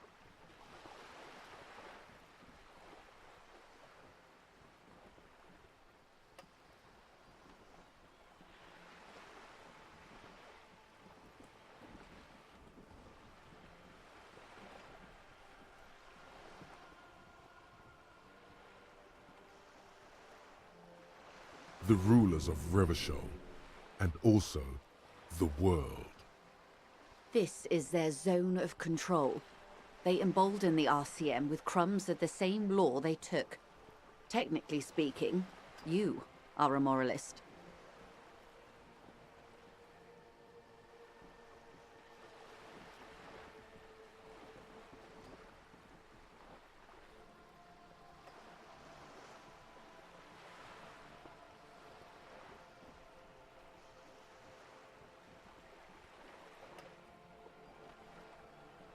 The color of moralism is blue.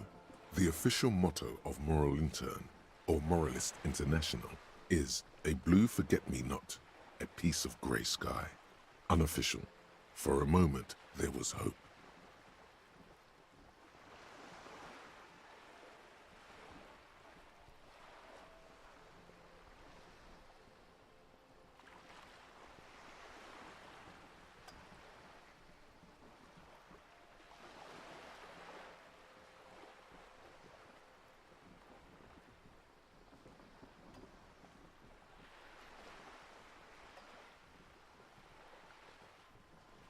Of course. Not easy to be moderate about head shooting in your line of work.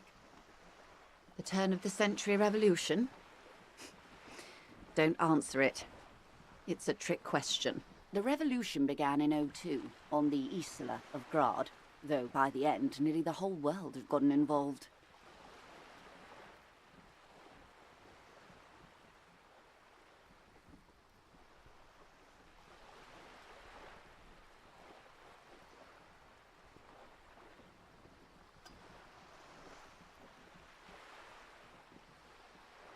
It wasn't a who, but a what. A pandemic of Zarat, a particularly virulent prion disease, which the authorities in Grad proved unable to contain. Then Marzolf came along and overthrew the government.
It made people overthrow their governments. Indeed, Zerat is a highly infectious microorganism that destroyed brain tissue. The actual causes of the revolution were material. The pandemic only provided the spark. It was a funny time in history. They discovered transistors and rock music, but they didn't know anything about prions. From Revachol and Grad? Not far. The world managed to cauterize itself. Mazov's government was overthrown in 08, and the coalition crushed the Revachol commune 2 years later. It was the end.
Why? You and I, officer. Our lives in the zone of control. Something tells you her life and yours are not that similar. Maybe it's because she has a boat and you have that necktie? No doubt. But we share the same time and position on the planet's crust. That counts for more than you think. A city-state divided into free market zones under the everlasting interregnum of the Coalition of Nations, and you, of course, the citizens' militia.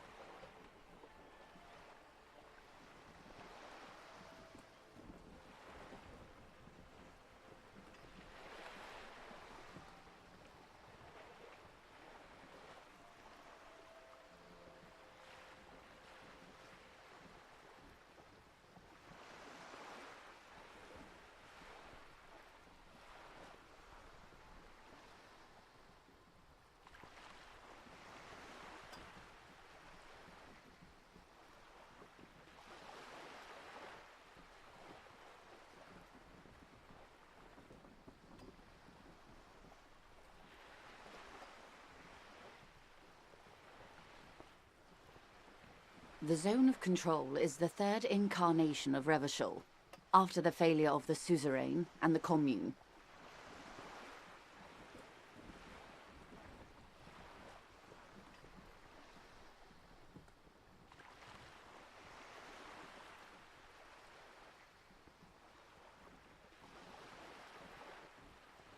Modernity. They developed the marvels of the inter-eastlery communication, telematic milieus, radiation, colored plastics. Meanwhile, in Revachol West, the aftermath continues for the 5th decade.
51 minus 8 equals 43.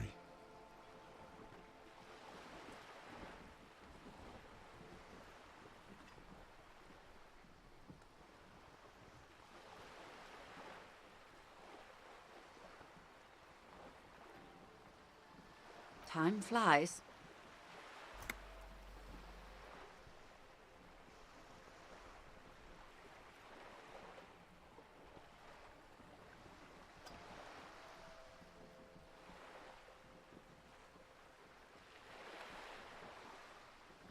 The 20s saw a decade of urban war, west of the river levelled, offshore platforms in flames. Still, it's regarded as an improvement on what came before. 08 to 19 was simply hell.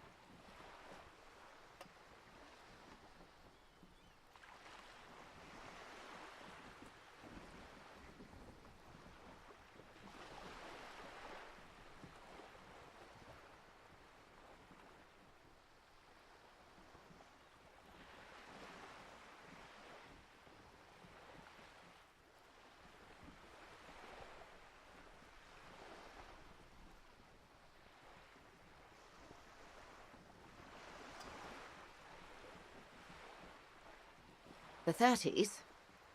Things settled down in the 30s. Revachol East transformed itself into the world's largest tax haven, with the international community's blessing. For the first time in a long time, it seemed like things were going somewhere. All that untaxed income must have fueled the new. That can only mean one thing.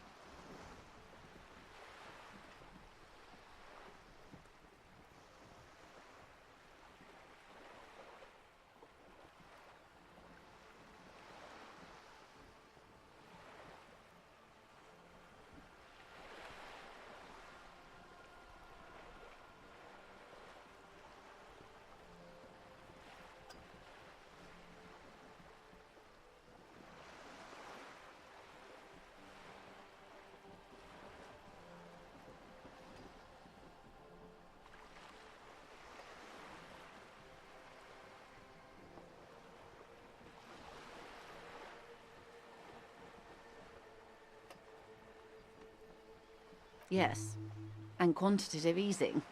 It was a market mirage, unfortunately. The 40s dispelled it. An Isola-wide hangover, you might say. So, here we are.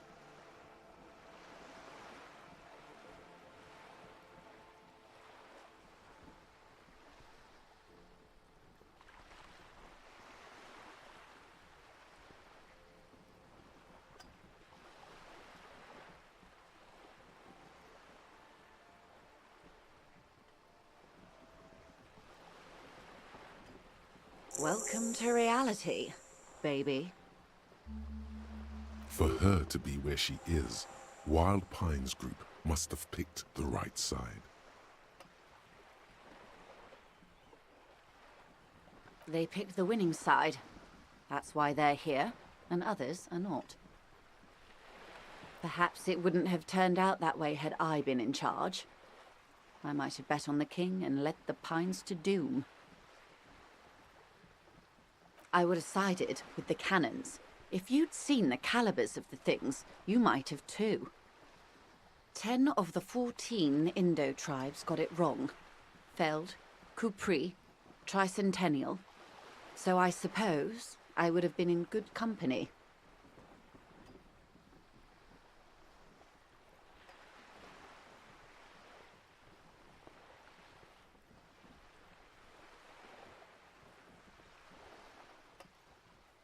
Good question. What would you have done differently?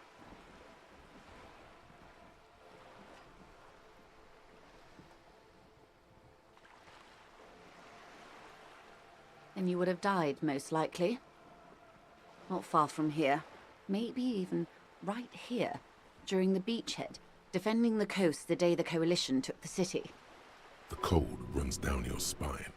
She gestures toward the waters.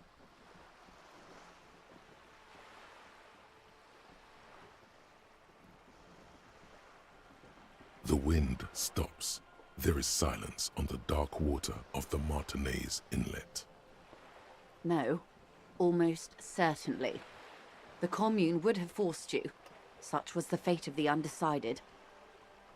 They are what they are. Who knows? An afterbloom may yet come. Anyway, enough sentimentality.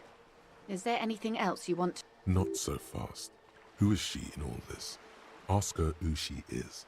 She owes you an answer.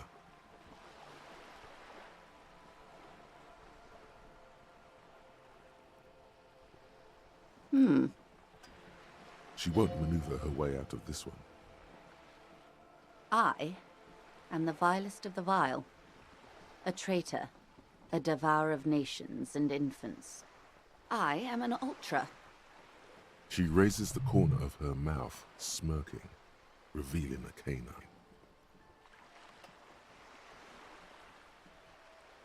Haven't you heard? I am a nether creature of the Forbidden Swamp. One of those who pushed the king under a shit wagon and betrayed the revolution.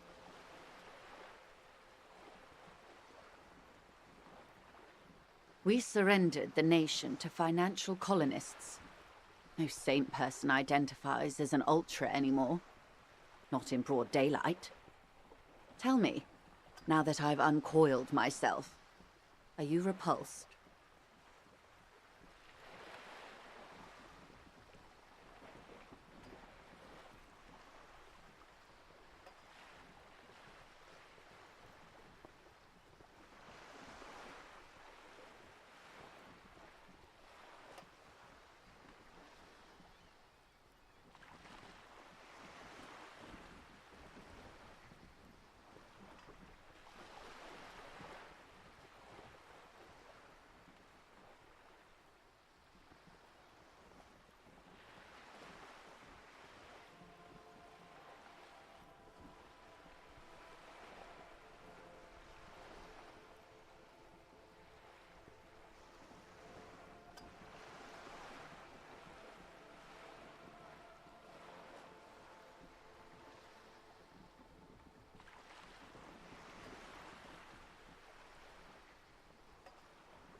A fitting punishment, to be forgotten, if not forgiven. Save a prayer for us in our chateaus on Ozon and in Stella Maris. When the dust settled, the Liberals were the only ones left to clean up the mess. By virtue of their survival, they were handed enormous power to shape the future. This was all our last generation managed.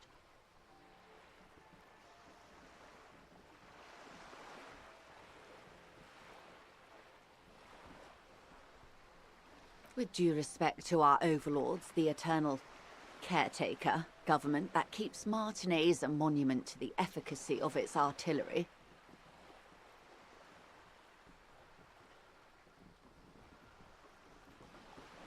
While a gentle wind sweeps the streets in the rebuilt east, light drizzle washing it clean, lights go up and motor carriages circulate the track. I would not have relinquished sovereignty to the Coalition. Not here in Martinez, and not in the Stella Maris or Delta Beachheads either. If not for my own sake. She realizes her small, cold fists are clenched. She loosens them.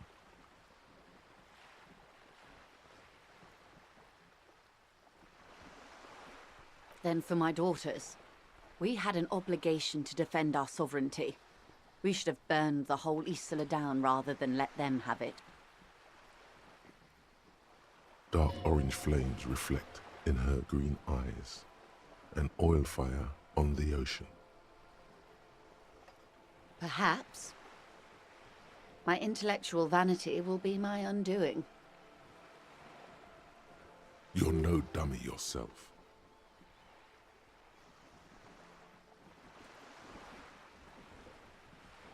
A smart boy getting smarter, one basic term of reality at a time.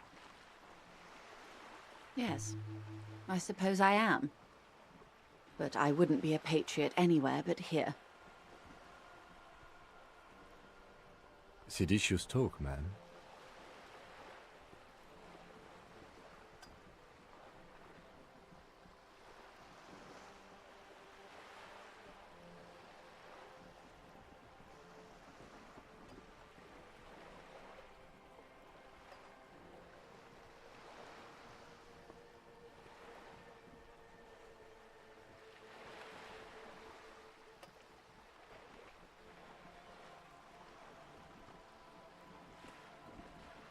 Yes. Whatever else I am, I'm also a mother and a wife. Now, shall we return to reality?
A bird?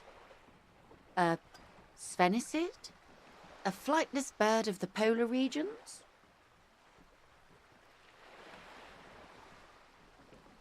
Some sort of krill hunter? No, wait. You're an ancient ruin. A symbol of hubris and decay. Half submerged in some salty sea. Of course you're not, my dear. I'm just terrible at guessing games. Ah. This is the pier of Rue de Saint-Ghislaine, 33A, where the tenants have been kind enough to rent me a slot.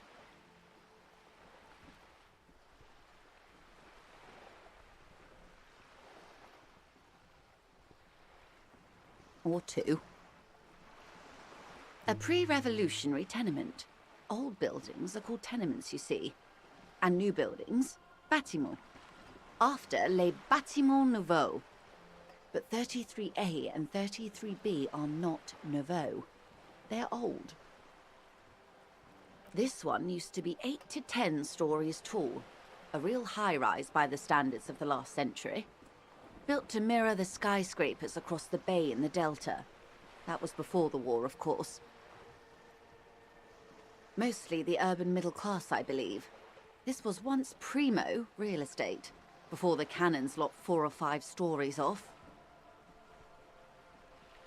Splat, splat. Wonderful.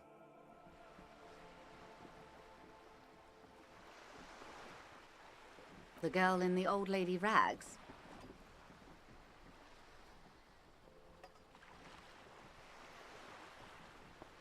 Looks like a sullen and rebellious member of a teen infraculture.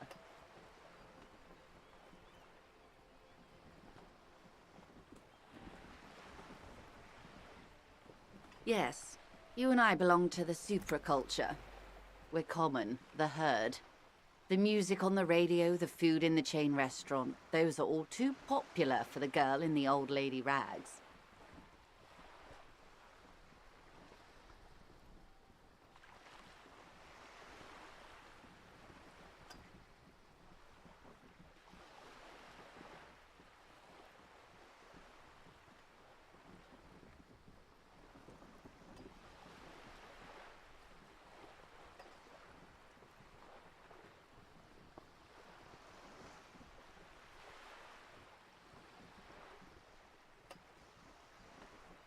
She prefers a fantasy world, an infraculture with its own dress code and vernacular.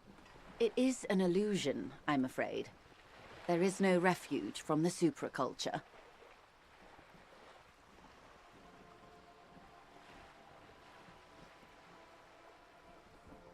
Young people who dye their hair funny colors and wear old people's clothes are stupid, and their little rebellion is self-defeating. All right. What next? Suddenly, you're not so sure you're part of the supraculture. And what would that be?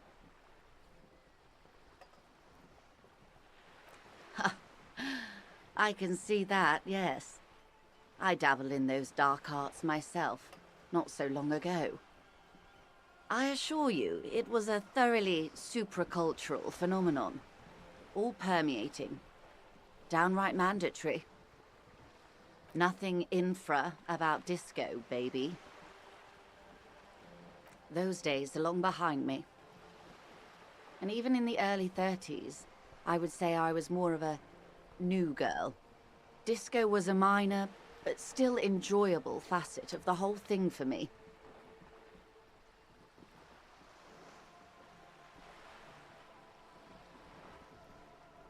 The new, a cultural era, and the name of the decade it ravished, the 30s. It came out of post-revolutionary Revachol. It was ultra-liberal.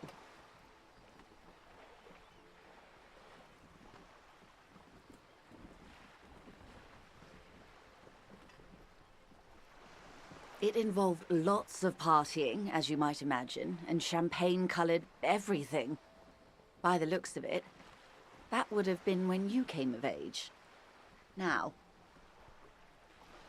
wasn't it Guillaume Le Million who said, if you can remember the new, you weren't there?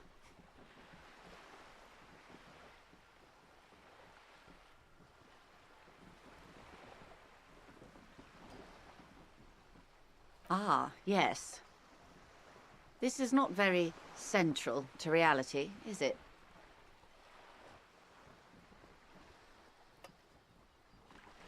I can't be 100% sure, but I believe he died due to complications from venereal disease. All of them.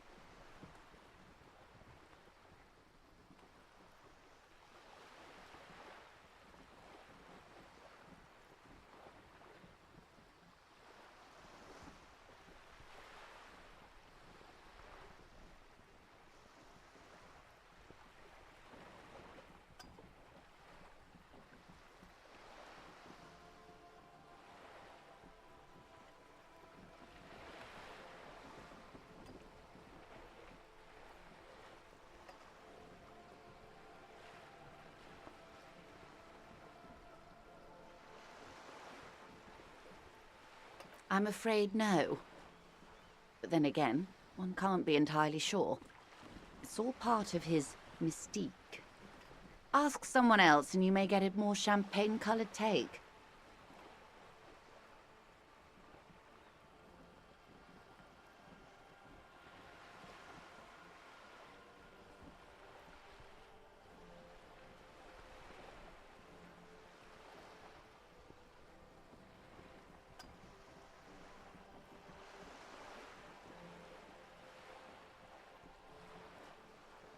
Anyway, what other basic facets of reality should we discuss? Glad to have been of assistance. Of course, Detective.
You're back. Good. More lessons in basic reality? My favorite part of the day. 6 kilometers southwest, in the Valley of Dogs, Junior Officer Chad Tilbrook takes aim at a rabid black dog licking its wounds in the grass. To his left, his partner, Emil Mullins, whispers, "You heard what happened to Tequila Sunset in Martinez?"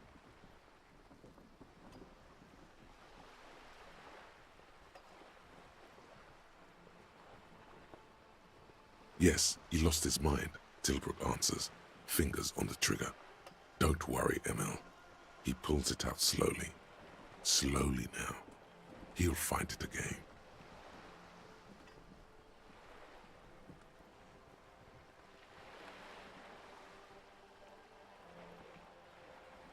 We always do. You? You're an officer of the RCM.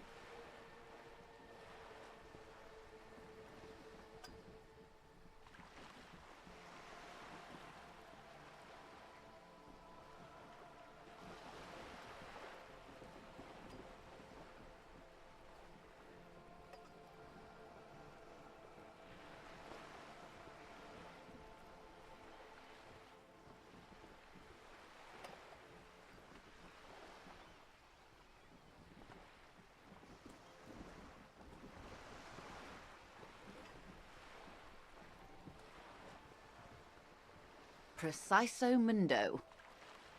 Nothing more nor less than the de facto law enforcement body of post-revolutionary Revachol, Detective.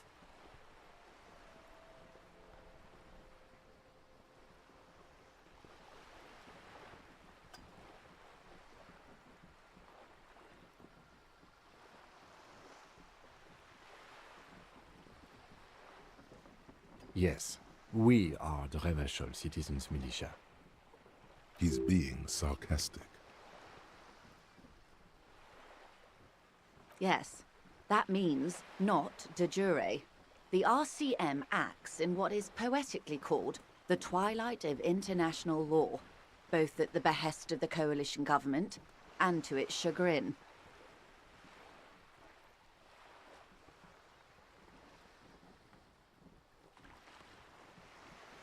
The RCM's responsibilities are defined by the Emergency, Wayfarer and Aliments Acts, 3 pieces of legislation keeping the city in a, let's be honest, laissez-faire stasis to the benefit of foreign capital.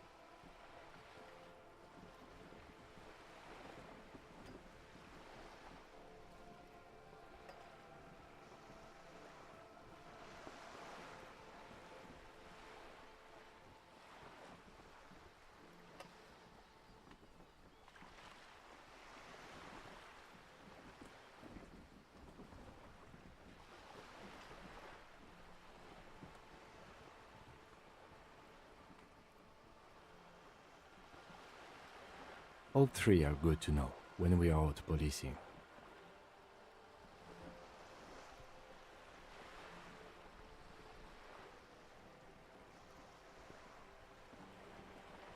There's nothing basic about your role, Detective.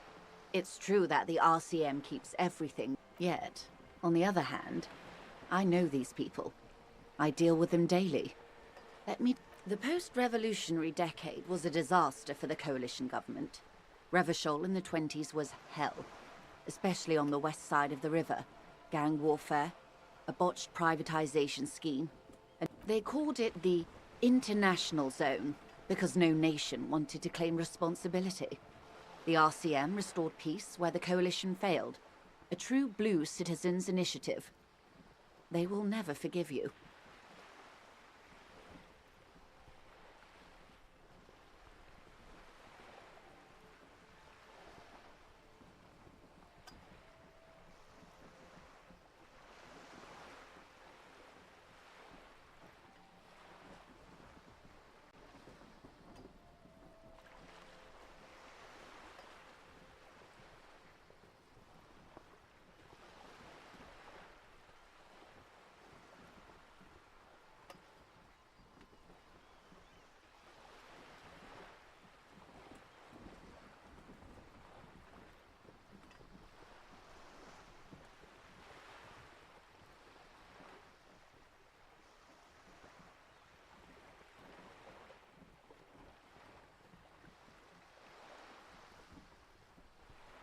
That's somewhat of an exaggeration. In reality, ours is a mutually beneficial arrangement. Ravasholians get to keep the peace in Ravashol, and the coalition doesn't have to worry about it.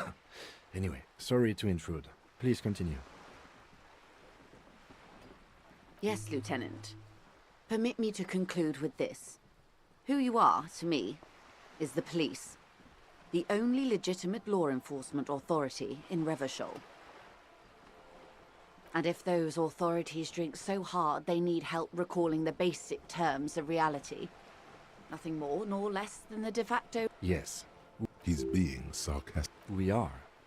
Yes, that means not de jure. The RCM acts in what is poetically called the twilight of international law, both at the behest... The RCM... All three are good to know when we are out policing.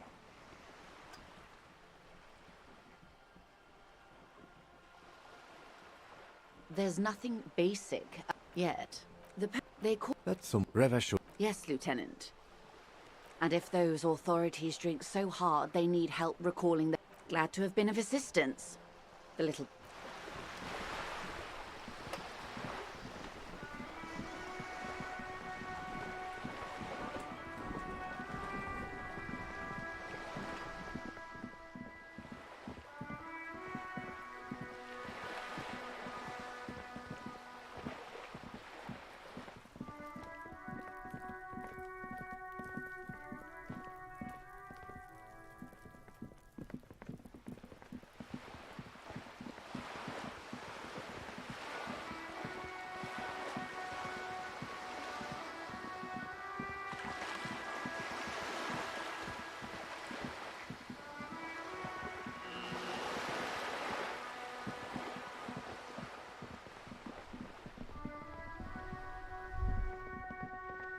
All around you, rain falls on the great city of Revachol.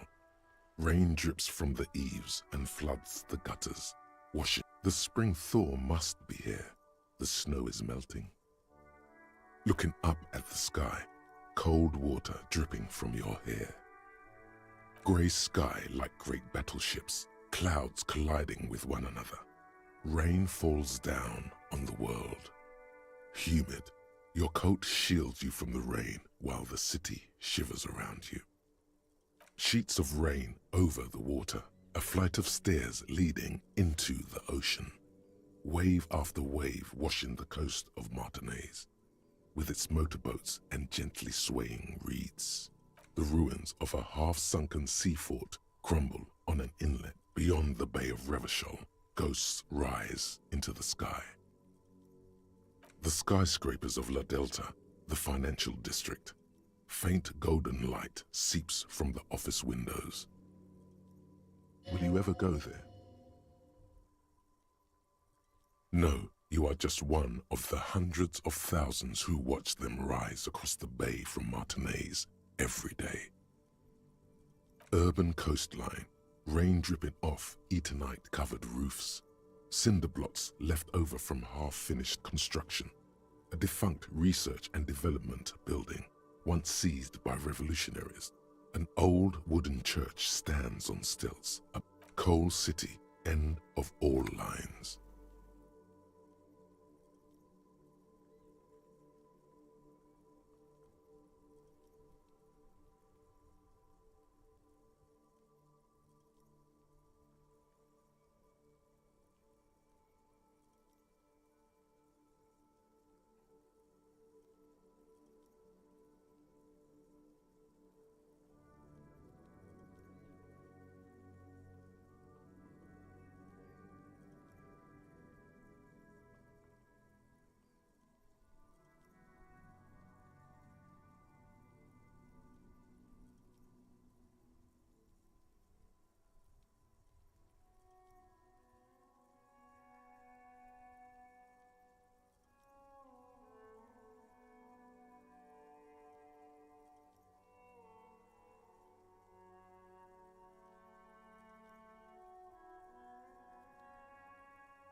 Your hair is an oily mess flecked with ash from neighboring coal plants.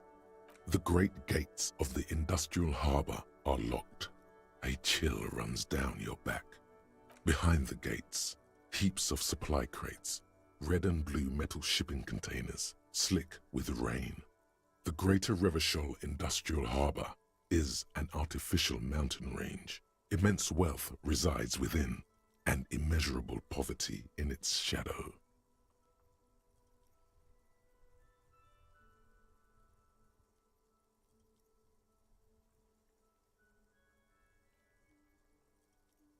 La Drusienne, King Dries passenger harbor. Cruise ships flanked by dock arms, cranes watching over the mouth of the river distributary.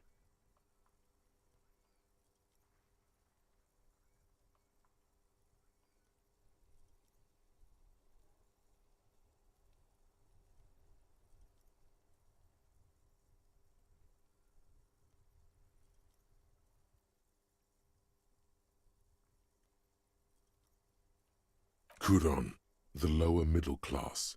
Distributary after distributary cuts the city blocks in half. 7-story buildings trail off into the rain.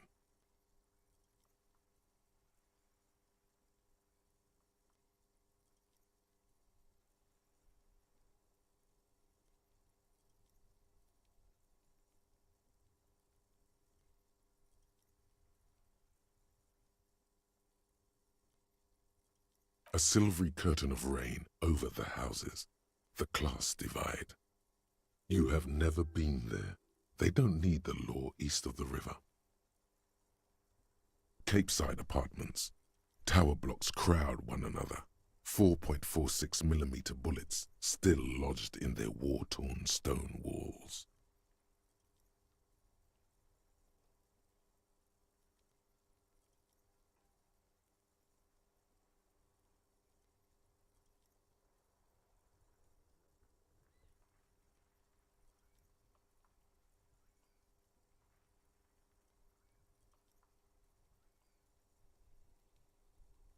Hallways collapse from the mortar hits of a war that was lost long ago. Clotheslines go to waste in the rain. Radios play. The news at noon.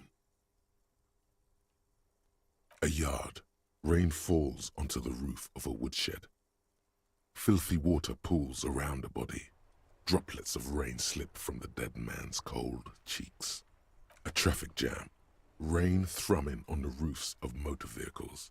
Inside, drivers watch water streaming down their windshields. The statue of a king shudders. He too is cold. The canal bridge has been raised.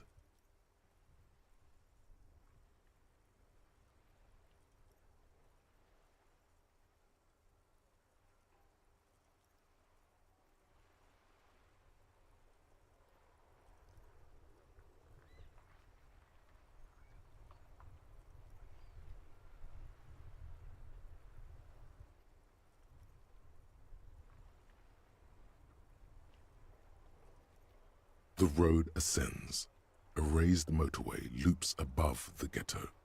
Beneath its concrete columns, a sea of rooftops, woodwork, and tar stretches northward. 4-story buildings as far as the rain can fall. The snows melt in Jamrock.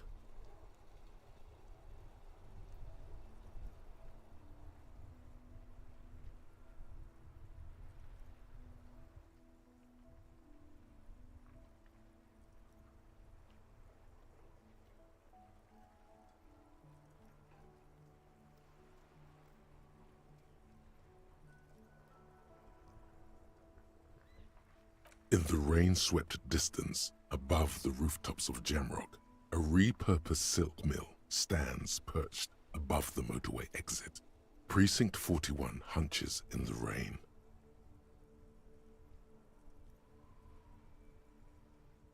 Your vision blurs. You wipe your face with your hand. The rain stings your eyes. Coalition aerostatics hang like apparitions under the cloud cover. Way up there, where rain forms, rotor... This rain will not let up anytime soon. At least we are dressed for it. Let's keep moving.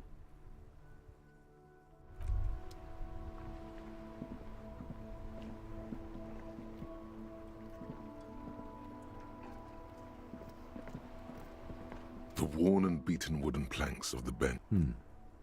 We can sit on benches after. You can revisit the bench if you ever need to pass the time when Lieutenant Kitsuragi is gone.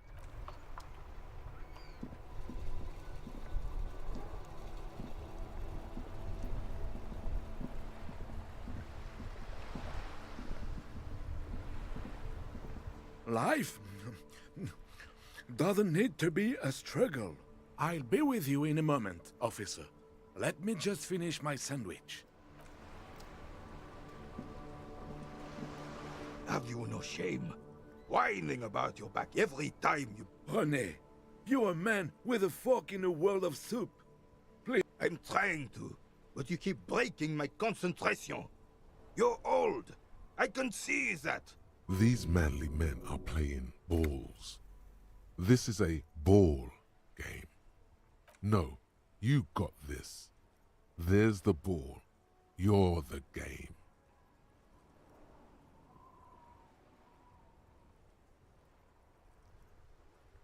See? Your munching and complaining have ruined my concentration.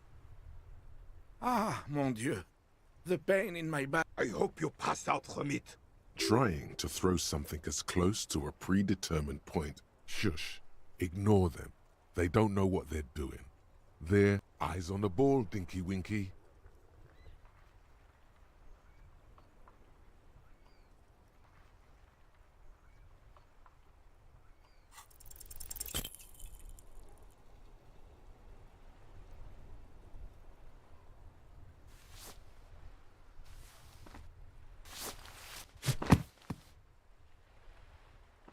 This felt wrong. Wrong like touching your sister's... Mon Dieu! Good job, officer. That was... There are no two more harmful words an athlete can hear than... Your muscle memory knew what to do and went for it. But there were gaps. Yeah, gaps you tried to fill with thinking. We don't think. It felt like you were going for a thrust or a lunge. There was definitely gonna be jumping. What are you talking about? With a pinch of fear. How are you ever going to get the officer's shit off your nose, Gaston? Or even climb out of his ass?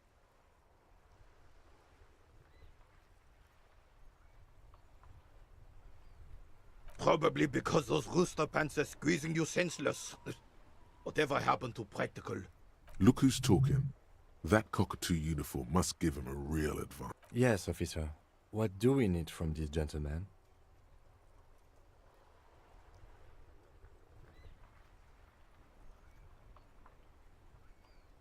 Unfortunately, I don't.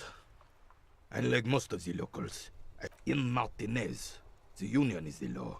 So can you really blame them? Cop is a pejorative term. I don't have a problem with policemen. On the contrary, I admire... He doesn't know about the crime. Your time is better spent discussing politics.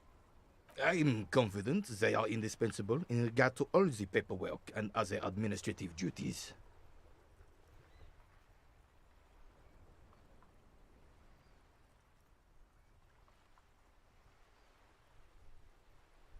But you must agree that nature, in her infinite wisdom, has made men more fit to perform certain... Really, officer. Match an average woman against an average man in a dark alley and see who comes out on top. Gender equality is a very noble, very modern idea. But in real life, primal roles prevail. But I do not wish to discuss this matter further.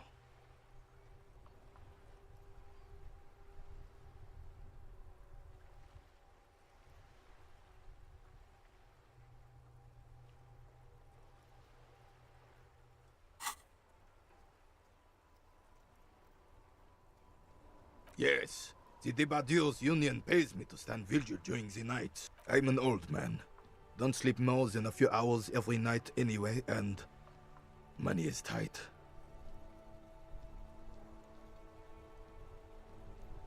Yes, it does. Unfortunately, I wasn't working that night.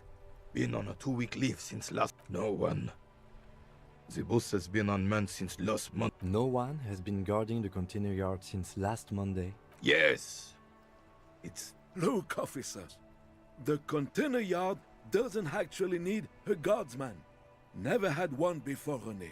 Monsieur Claire had that booth built specially for him. The possibility of someone being in there is enough. Evrard created this job for René because he knows the Royal Carabiniers' pension of honor and PTSD isn't something a man can live off. A decorated Kingsman collecting tear reflects bad on the whole neighborhood. His words.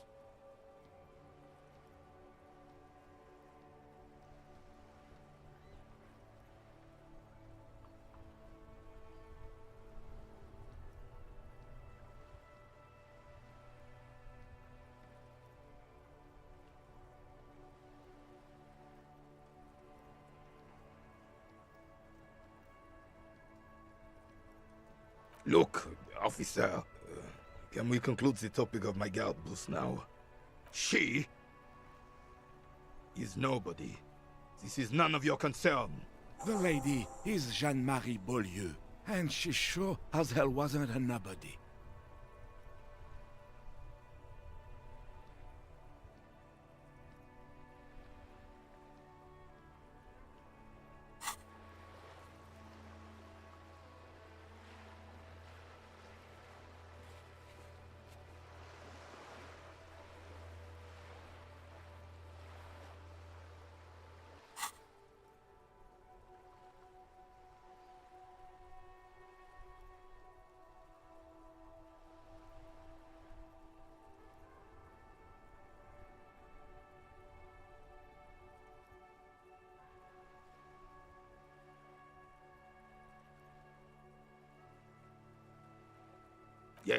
Yes. Like I said, it would be up anyway, so might as well keep an eye out. Yes. The terrain here provides an interesting variety to a familiar game. Yes. It was left by heavy artillery fire. Heavy artillery fire, you say? That's the best kind of artillery fire. Why what? Because that's what happens when communards hijack your country, execute your supreme leadership, and turn your capital into a slaughterhouse. You use heavy ordnance to clean up your home. Sadly, no. It was the foreigners who brought them to their knees. We fought valiantly. Too valiantly. So valiantly we got licked. Should have fought dirty, like they did with their suicide sex cult propaganda and mad anarchist women strapped to shrapnel bombs. We didn't, though. It was probably a bit more complicated than that.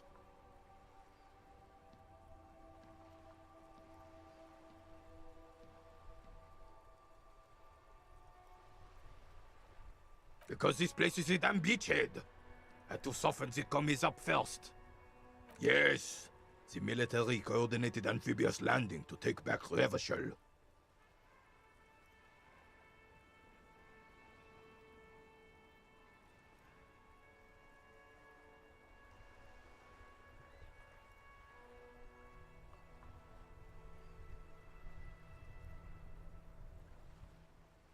Martinez was used as one of the 3 footholds in Revachol during Operation Deathblow in 08.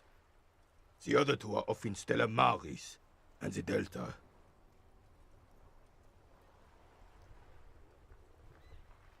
This here is Blood Ground, where Coalition boots first made landfall and cleaned those rabid dogs out.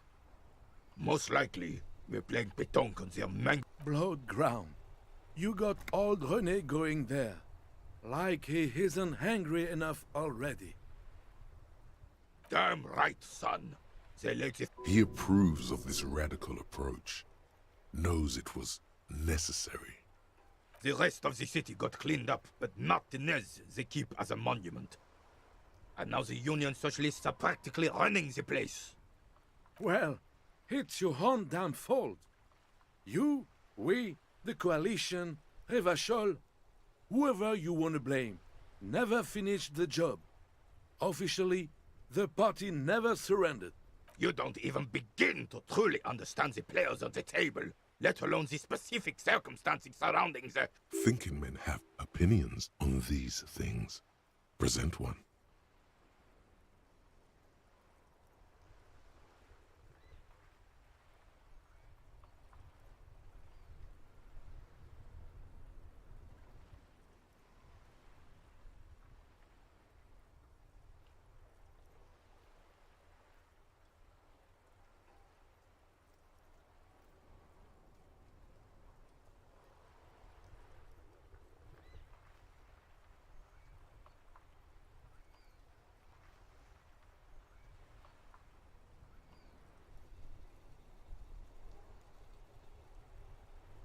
I'm just so damn sorry it had to be the coalition. After 8 years of fighting those hyenas, boiling cats for food and drinking piss in the mountains, I would have preferred if the Right Honorable King Guillaume returned to Revachol. Or even if that, instead, all that is just, holy, and beautiful in the world was wiped away, and now it's neon signs with toothpaste ads ever. This is just what the commies wanted. This was their plan all along. This is what they wanted to replace the role of the suzerain with. A true king in both blood and mind led Revachol before Frissel. He would have been better, but the damn commies drove him into exile.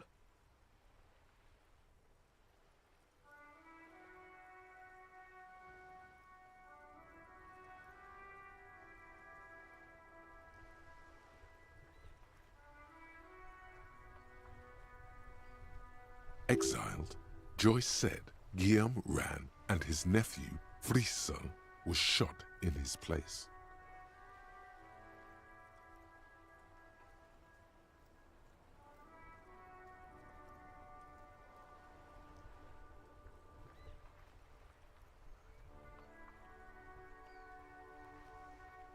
This is communard propaganda.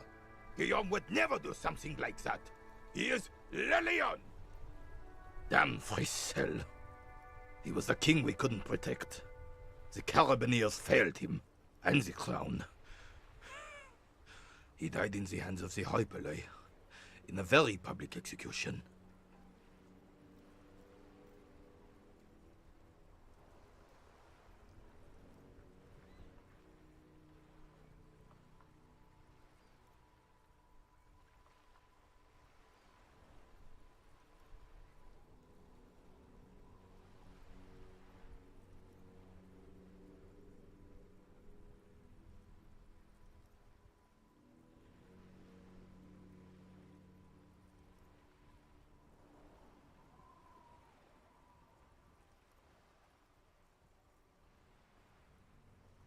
He slouches as he says that.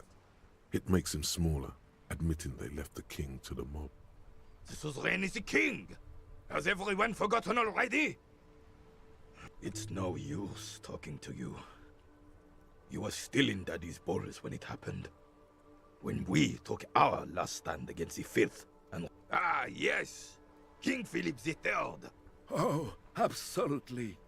At the mercy of a cocaine-snorting tyrant who emptied the... Cocaine? Cocainum? Sounds like our kind of king. And... A superpower! Feared and respected. A testament to what this country can be, and decisively, without fear of offending the sensibilities of the frail and weak-minded among his subjects. This is something the insurgents never understood. A nation is only as strong as its leader. That's why it was such madness to try to... Don't get started on that again.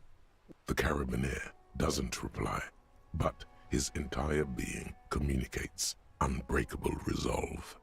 Oh, old Philip was a big fan of the purple nose candy the nobility loved so much. A cocaine connoisseur of sorts. You can't even take responsibility for yourself. How could you fathom the responsibility weighing on the shoulders of a ruler? That's why the Philippian kings use cocaine. For clarity. I'm satisfied with this explanation.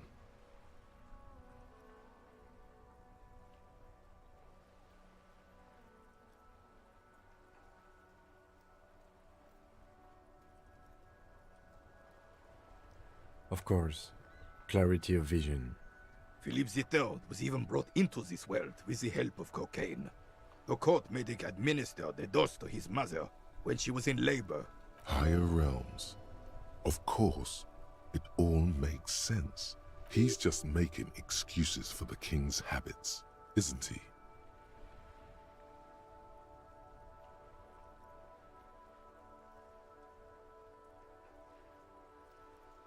From what I've seen of the officers of the RCM... But I don't want to get into a debate about drug policies. Right.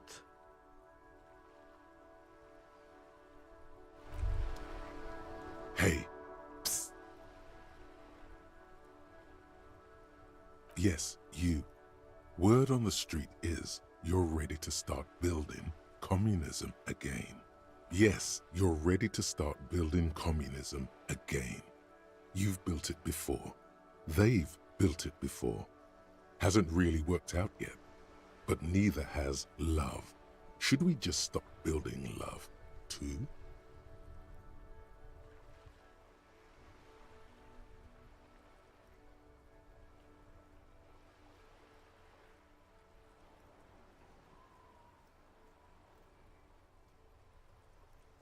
Good.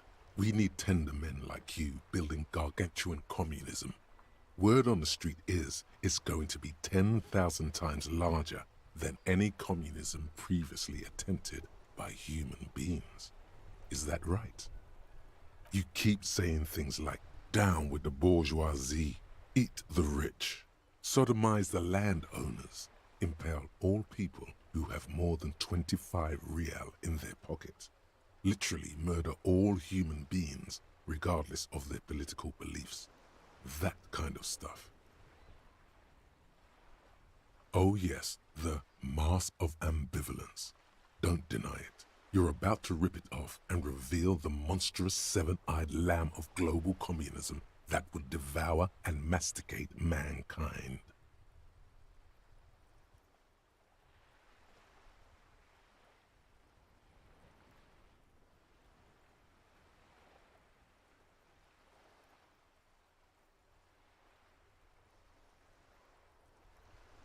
Everyone can see that. So tell me, do you have any questions before we fire up the big communism builder? Or do we get right down to it? Failure. It's about failure. Yes, abject failure. Total, irreversible defeat on all fronts. Absolutely vanquish its laces. You alone, single-handedly, will rebuild the dreams of the working class. You are the last communist. Now get to work, comrade.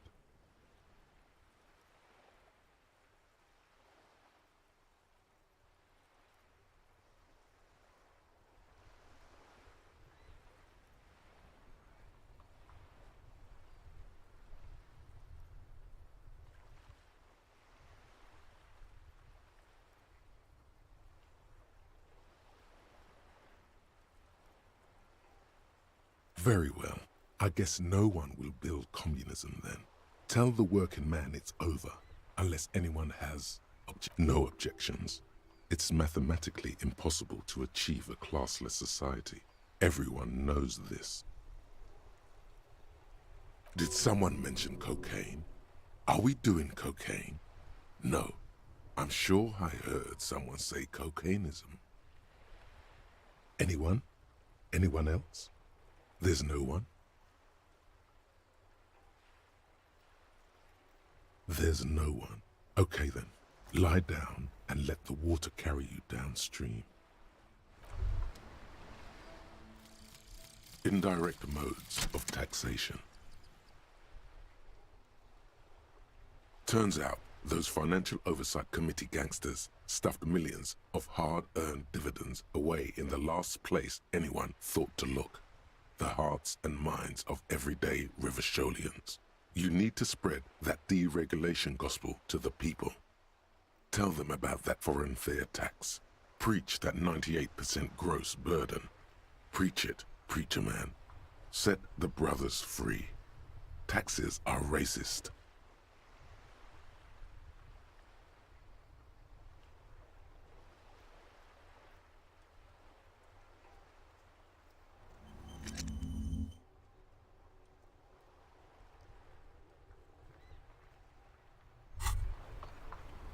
What's this?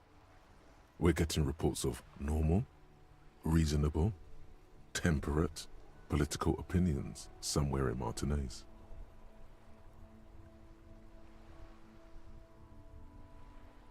It's also about that, but it's also more. Perhaps it's the hangover. It's time to become a citizen of the kingdom of conscience. It is not a place. It is a moment in time. that can only arise in the right circumstances in all of human history, it's only been achieved a handful of times. Incrementally. Yawn. You'd get there faster with a little speed. History's greatest catastrophes have been brought about by people trying to make the world a better place. Too quickly. That's the genius of Dolores Day. She recognized that progress is meaningless if its gains are lost because of instability. Real, lasting change can only come about gradually, increment by increment. The kingdom is difficult to comprehend, and even more difficult to describe, partly because humanity will need to discard many of the categories that define and limit it today. The kingdom of conscience is post-capitalist, post-national. It's also post-industrial, post-ideological, and even post-sexual.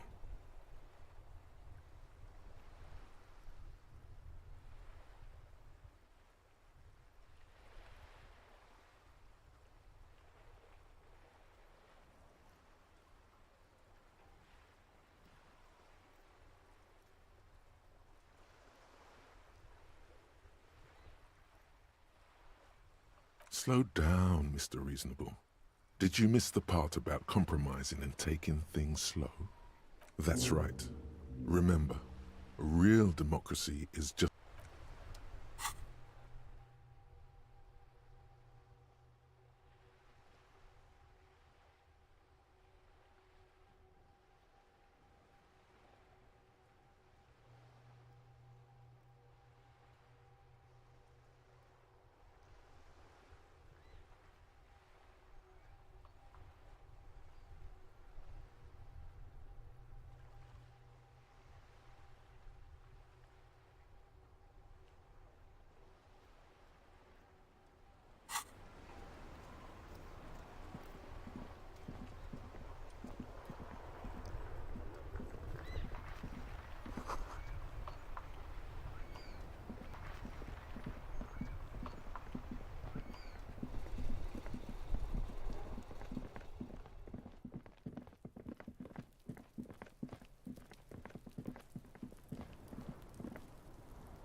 You missed a good show before.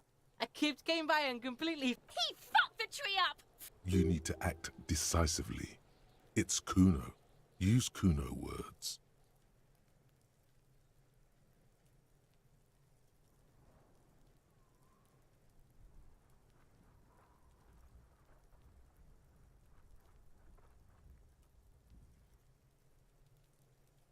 Watch out, Kuno! He's trying to crawl up your ass! Kuno knows which Kipt Kuno meant. Kuno knows all the Kipts. Kuno's dad's a Kipt expert. Kuno's dad doesn't give a sh... Try to crawl out of Kuno's ass! Yeah? The fuck did you want anyway? You got your fuck bag down? So?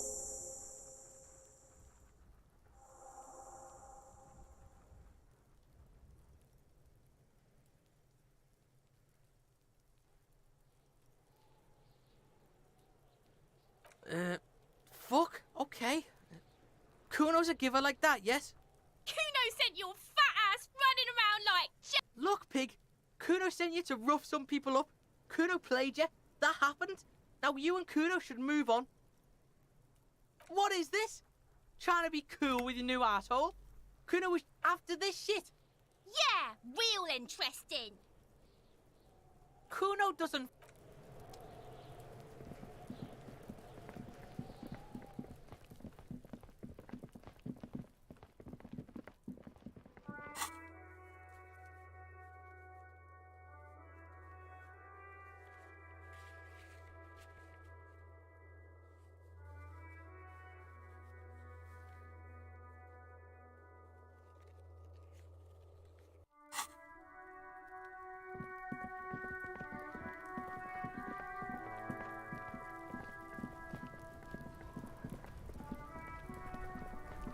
The rotting man lies on his side. With his eyes, the lieutenant adjusts his glasses and takes a deep breath.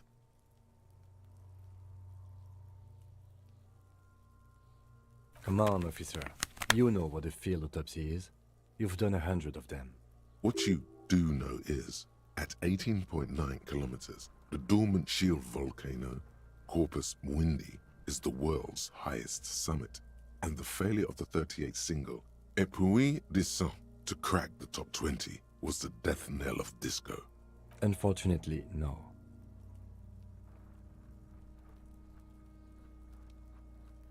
Unhygienically? Let's not go glove hunting, please. Let's use division of labor. I perform the anatomical side, while you take notes. That's right. Yeah, we got this. We're smart.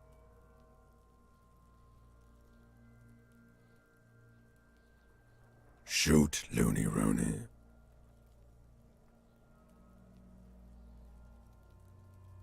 Come back later, Corporal. Amuse yourself with my frank manners.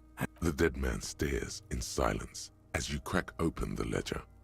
The bright red paper is covered in boxes and lists.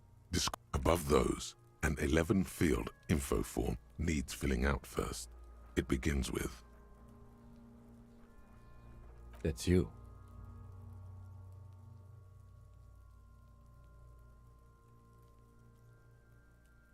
The corpse is indifferent to your scribblings, just lies there. KK57-0803.0815. KK equals Kim Kitsuragi. 57 equals Precinct 57, followed by his date, 0803, and time of arrival, 0815, on the scene. He's indexed the case after himself, not you.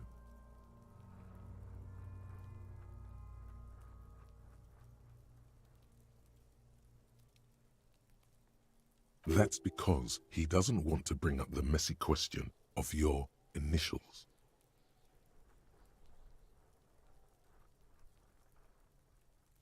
Next, NA. Next, NA. Roughly 50. Try 40. The damage is so extensive, it's better to err on the young side. He nods. Mondial. Fair to olive-skinned, from the Isola of Mundi. This is as vague as it gets. You might as well say whitish.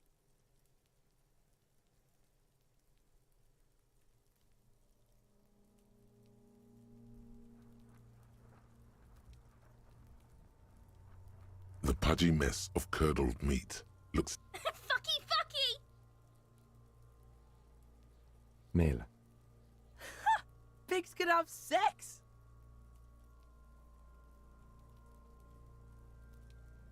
Nor does he look male, with his pregnant belly and indistinguishable face. We're still going with March 4th. What else? 9. Body identified by is non-applicable. 10. KK 57 0503. None. At least not after the initial examination. Interfering with the body's position or wounds post-mortem.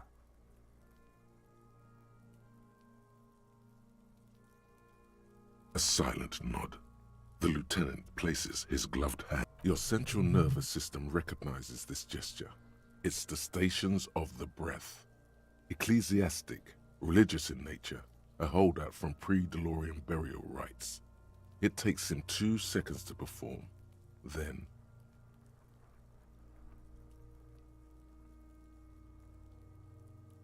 somewhere in Jamrock North, a small wood shed behind Rosencrantz Row, Lieutenant Nick Feuerbach puts his hand to the chest of a small corpse, no larger than a monkey.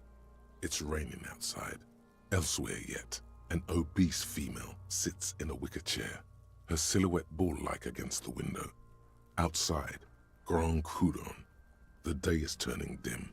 The building is tall, 7 stories, wind-wrapped in solitude. Most of the apartments are unoccupied. This was a suicide.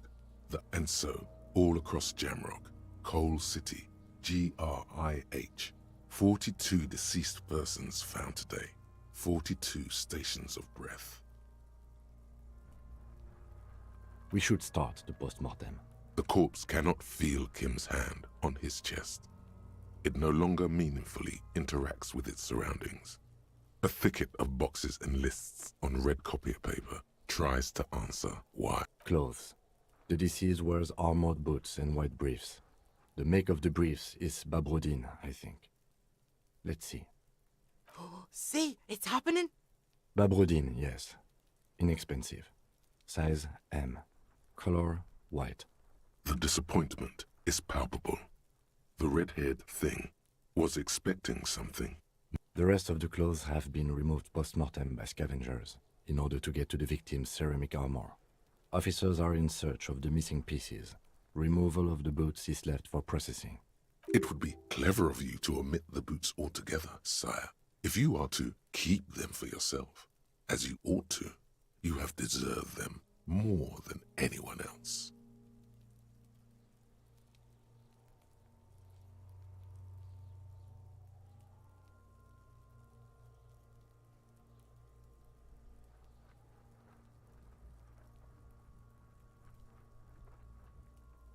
The boot has a serial number.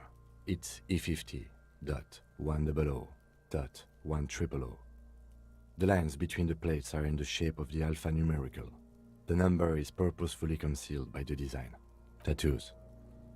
The upper torso is covered in a single, continuous tattoo, resembling a map of the night sky. It reaches from the right shoulder to the heart. The assistant has a color photograph of the markings, to be added to the case files as document A1. The photo is taken on the scene, using a Trigat Mini. The deceased has a belt for airlifting cargo around his neck, tied with a hangman's knot. Color yellow.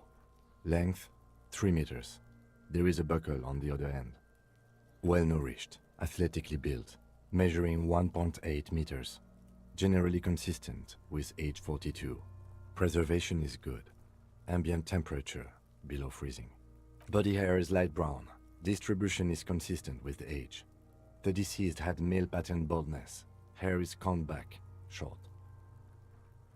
His hair feels wet, soaked with rain, cold to touch. Not that different from a living person after a swim. The stench is suffocating. Strands of dark brown hair start sticking to your hand, like thread off a rag doll's head. Lividity is consistent with hanging. The head is congested. Contusions are present on the head, chest, and thighs, consistent with stones thrown post-mortem. Fucking low velocity? You think Kuno doesn't know what you're talking about? Velocity was fucking max! Talking shit about Kuno's velocity. In addition, there are bite marks on the face, scalp, and chest, consistent with predation.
Ligature mark.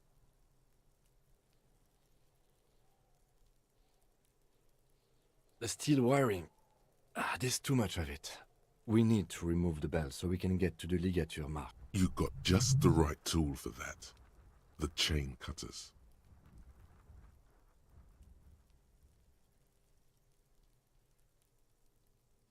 The hanged man lets out a joyous little bubble of rot from his nose.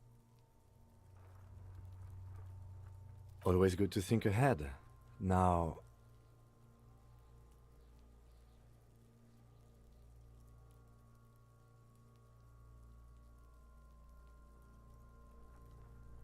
we need to cut the bell to see the ligature mark below. Careful. See? My pig is gonna fuck his head off. No, he ain't. Your pig's a boring fuck.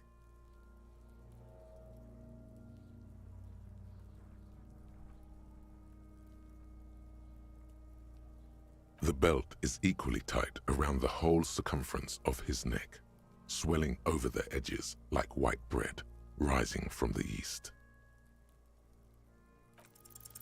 After some deliberation, you sink the cutters into the knot tying the belt together.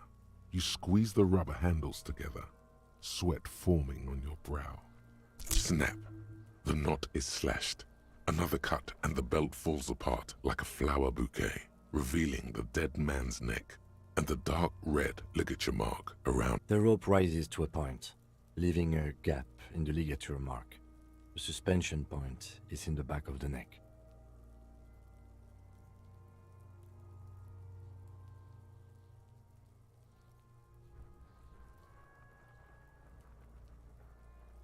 As it ought to. This is where its grip on the curdled meat is gentlest, pulling up. Hemorrhaging is observed on the skin, above and below the ligature mark. The mark is well pronounced, consistent with a drop from 1 or 1.5 meters.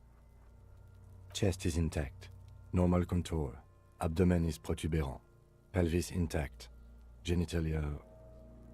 No! Let's get up and see! I fucking knew it! Genitalia is male and unremarkable. No evidence of injury. The dead man's penis is average-sized, congested from the downward collection of blood. The testicles are uneven in length, hanging underneath. The genitalia is greenish. Marbling is present. Back is symmetrical and intact. Upper and lower extremities are intact, but asymmetrical. There are combat injuries on the right hand, thigh, and hip. In addition, I see smaller, residual scars, too numerous to count, covering about 30% of his skin. From wounds sustained over 2, maybe more decades, dispersal and accumulation indicates long and active combat duty. We have a real museum here. Last item, hands.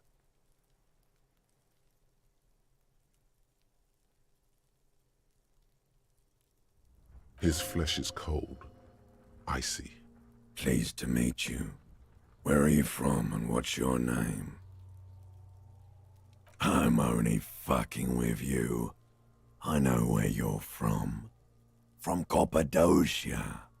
And your name is Il Corbo.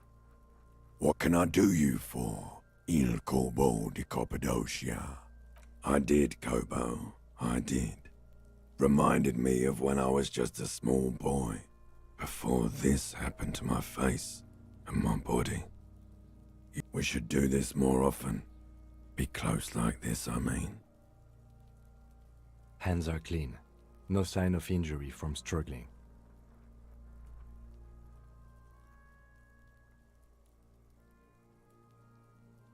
I was. Maybe I'm just not seeing them. Honestly, this stench is making it hard for me to think at the moment. Ooh. That's all for the external.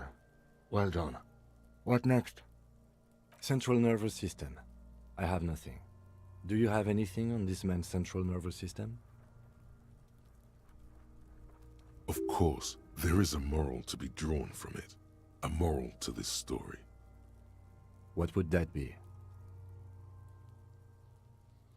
The dead man looks, too, with barely contained excitement to hear the moral of his story.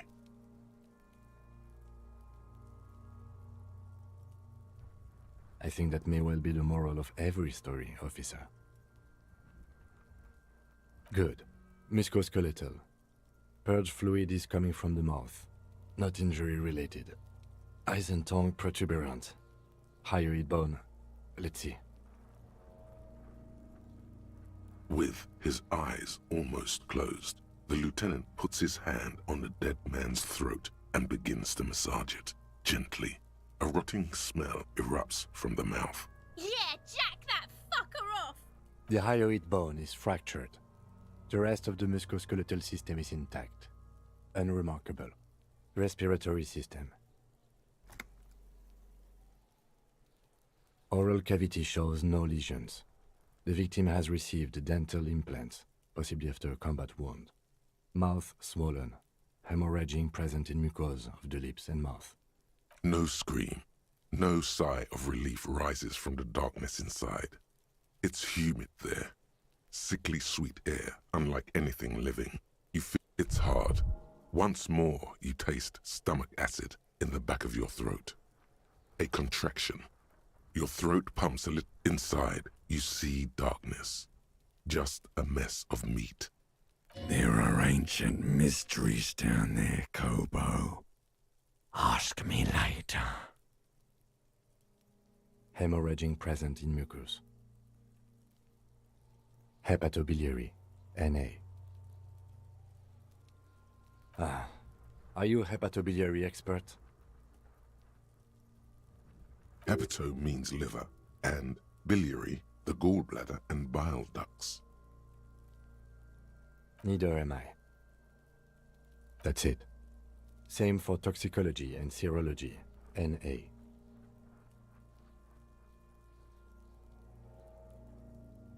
Unless you have untapped reservoirs of knowledge there? Reservoirs? No, but do they take obscure trivia and odd tidbits? No. Like a toxicology screening? At this stage, I doubt processing will find anything, even if he was brimming with cocaine. But still, you should add a request. Brimming with cocaine. Cardiovascular. The body This will do. digested semi-solid food in stomach. Voila.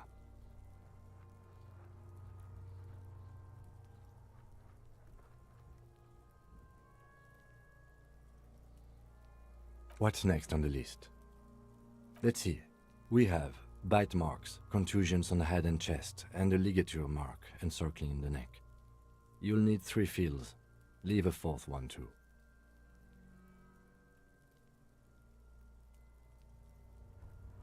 Nothing, just in case. Head, chest, and scalp bite mark injuries. Predation by birds has caused damage to the body. Odontologist does not need to be consulted. And your opinion, officer?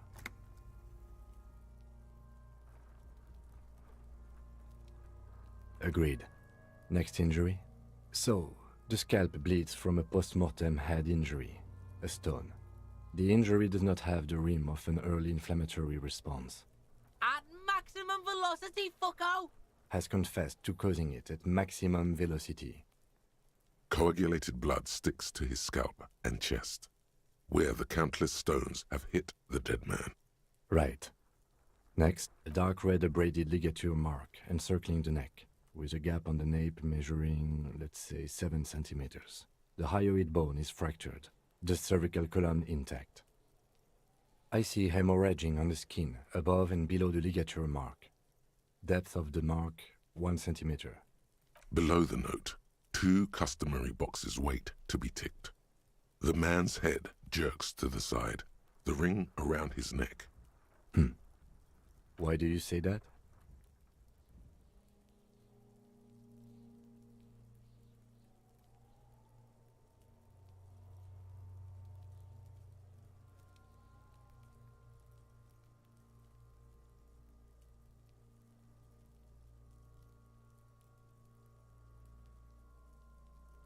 Okay. Why don't you think it was fatal?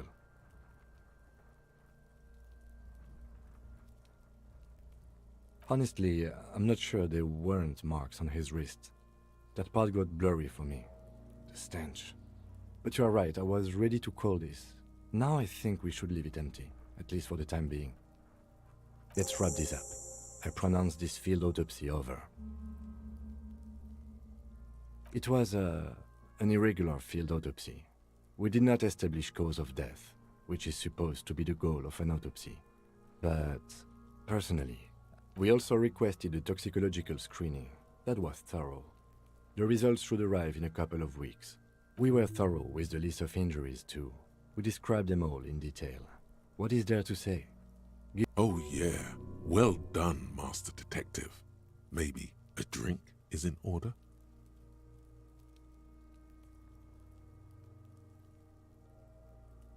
I need a copy of that autopsy form. Then I will drive him to Faubourg for processing. You tilt your head, also looking at the corpse. I'm sure we didn't get everything. There's always something.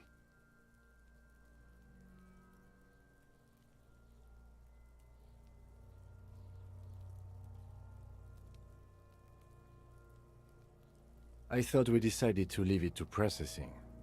Let's not turn this into some... Okay, so you can sneak out of your room maybe, after he's gone asleep.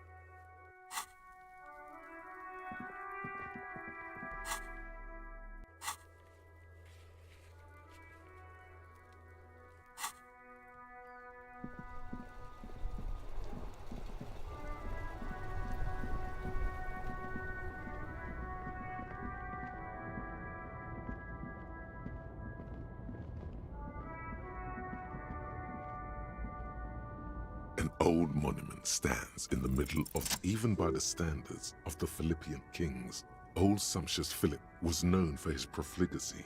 Well, he blew through the whole national treasury, starting the decline of one of the penultimate century's greatest superpowers, the suzerain of Revachol.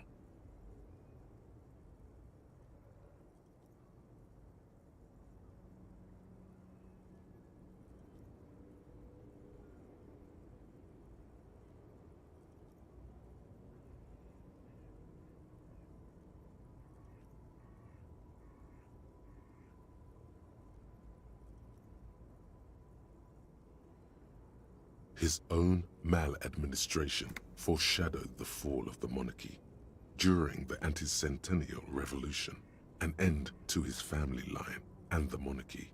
Stories have it that he had his bedroom converted into a treasure chamber, where he stored unfathomable wealth. He called it the Sol Auron. It was obscene. There were whispers he slept on a huge pile of gold-dipped feathers, like some obese dragon, instead of a bed, like a normal person. But wait, you haven't even heard about his fabled cocaine addiction. You see, old Philippe wasn't just good at squandering the national treasury on gold and ceremonial weaponry, he was also a prodigious snorter of nose candy. Not just any nose candy though. We're talking Royal Philippian Blow, allegedly twice as potent as the stuff you find nowadays, and purple. Philippian cocaine was cocaine.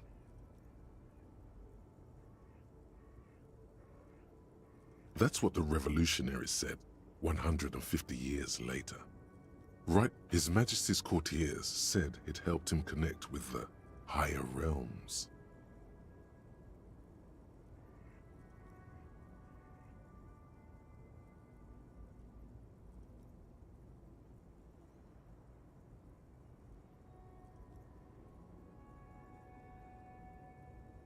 Beneath the cold waters of the Insulindian Bay, thrown there by the revolutionaries after they cleaned out the royal mausoleum,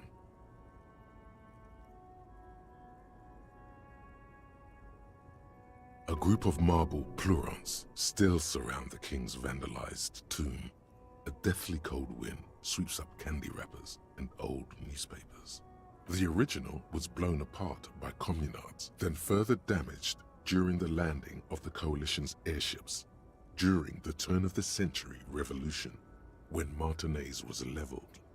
Most historians think the coalition's hasty landing may have ultimately saved the statue, if the communards had more time.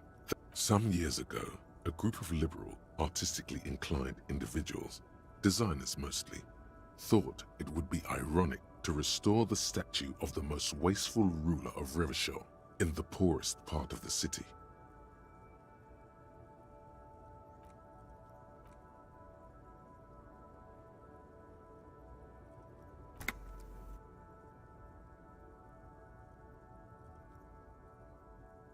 The statue is supposed to capture the moment it was blown apart, like an instant frozen in time, a rare butterfly trapped in amber, floating on a sea of shit.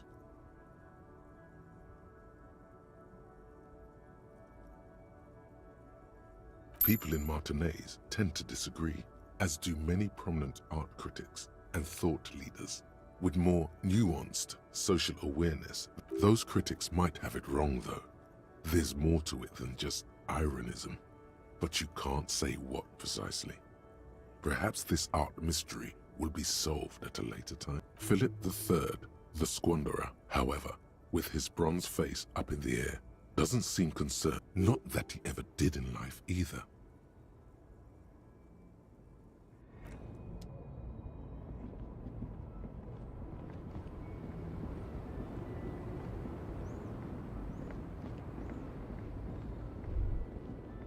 A Stars Ryko, one of the finest Zhimsk-made motor carriages ever.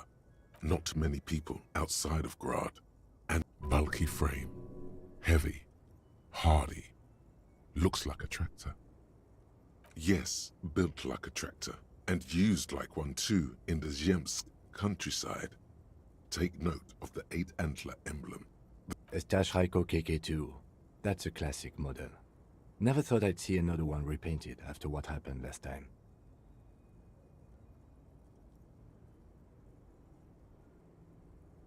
No, only that the motor carriage is typically baby blue, the colors of Sigismund the Great, an ancient Zhimsk ruler. His banners were famously zephyr and white, the colors of the Stars Ryko.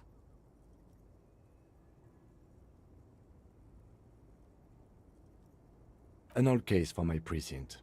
A couple of Zhimsk migrants saw a Staj Ryko stopped in the street, painted just like this, muddy brown.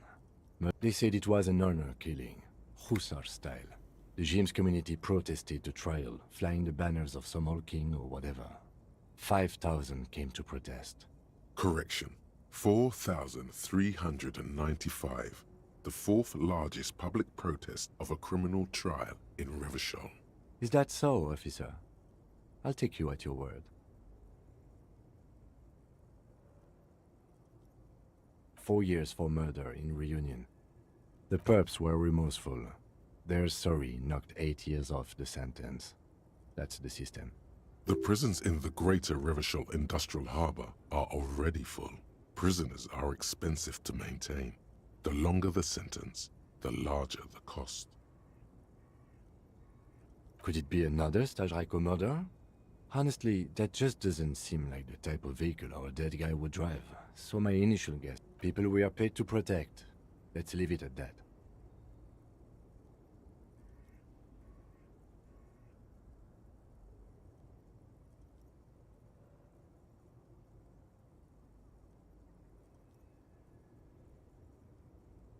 Yes, detective?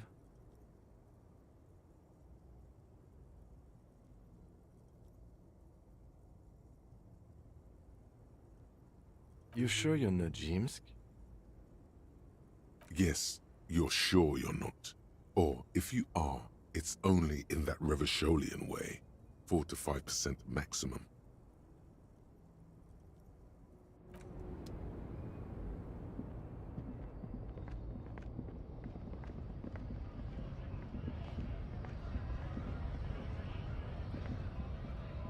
A lorry stuck in the traffic. The windows are...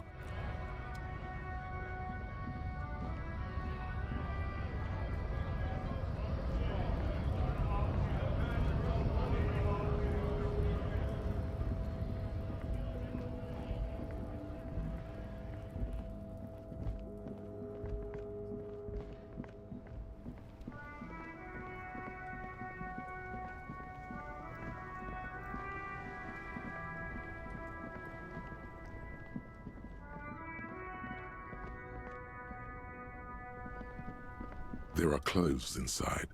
Don't be shy. These are premium class clothes. Save the economy? That sounds off. Haven't you heard, officer? We've got to be economically conscious. Recycle your cash, keep it in circulation. Don't buy new things. Buy eco.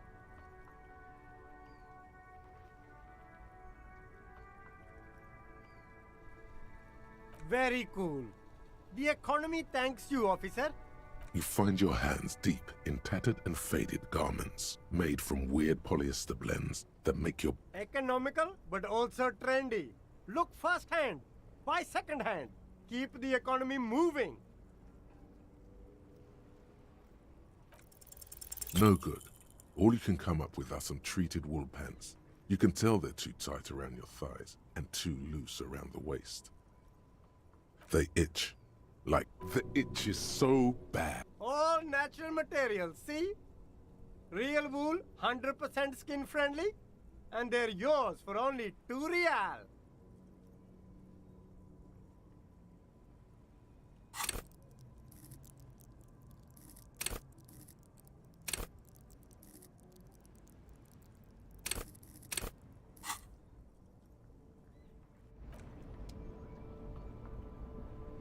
You see 2 lowly, defeated speakers, thralls, slaves. I can see you've a taste for luxury, officer.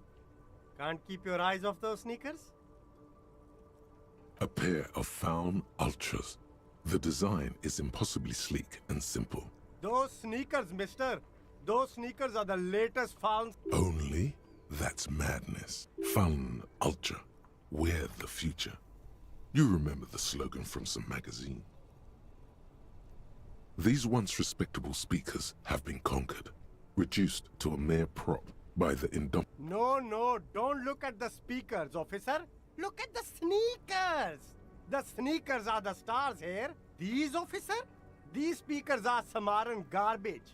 I'm ashamed to even... Samaran trash? That sounds like they're from the Samaran People's Republic, produced under the dictatorship of the proletariat. No way, officer. These aren't for sale. They're bad speakers. Low-fi socialist junk.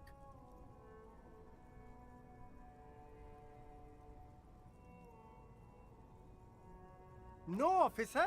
You're a high-class policeman who accepts nothing less than the best. Lucky for you, I've got the best on sale. Well, if you want them, but see, they are the pedestal for my sneakers. If, on the other hand, you wanted to buy the sneakers too, Damn, so you have to buy the sneakers first. Here's a crazy plan.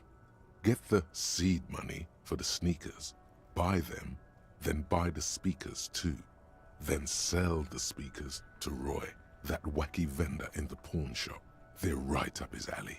You'll make most of the sneakers money back that way. Yup, hustle and grind. 1 real at a time.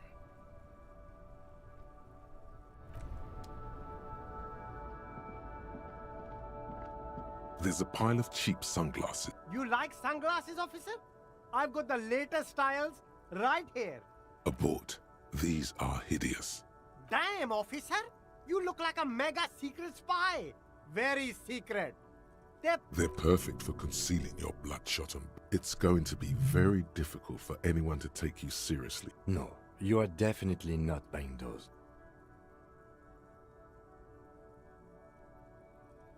Are you sure? But they look so good on you.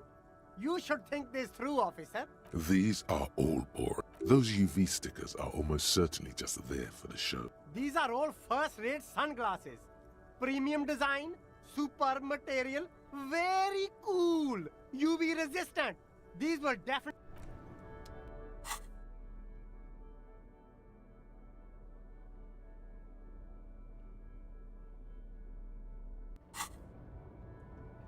The shine on these sunglasses. Oh, very interesting choice, officer. Very. This is how a sea monster sees the world. You've become, yes, but they also make your soul. Wow, officer, you look so cool. And they can be yours for a mere 3 real. My regular customers have passed them all up because they've got no taste. But you found them. The lieutenant tilts his head and steps back, eyes narrowed in a thorough examination. It's a case to him. You look like a musician. Like a blind musician. But you could do worse. Take them if you want.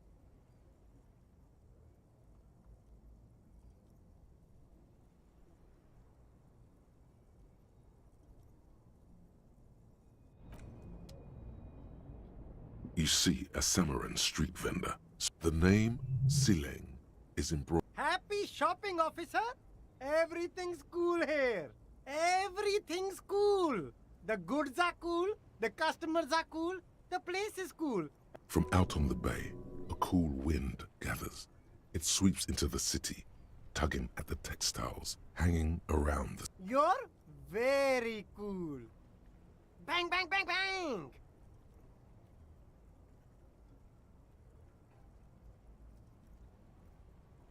What? No. I can't believe you like premium menswear. Look around and browse. Everything looks cool on a guy like you. Take your time. Me? It's a boring story, officer.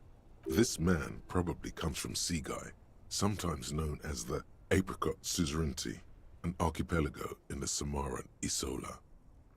Apricot Suzerainty calls to mind an era when the Seaguy archipelago was colonized by Revachol.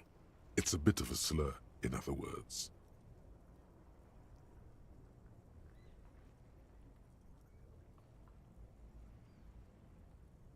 Very cool. I admire your awareness of our intertwined histories. It's super nice of you to apologize for colonialism.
That's so cool, officer.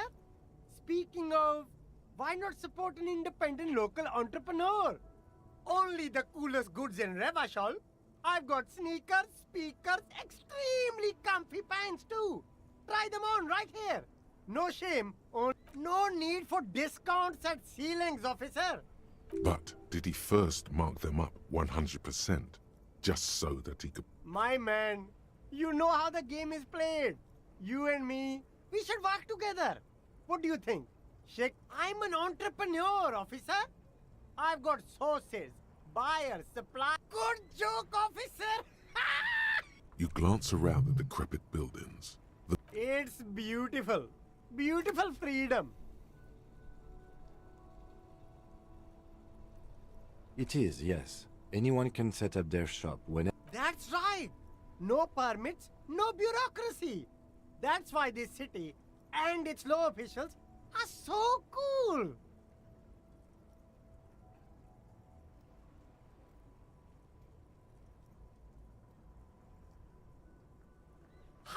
cool. Anything for you. No need to dress this one up. Just tell him what you want. Oh, okay. But why, officer? Ah, yes. Are you trying to ask for a bribe? Sorry, detective.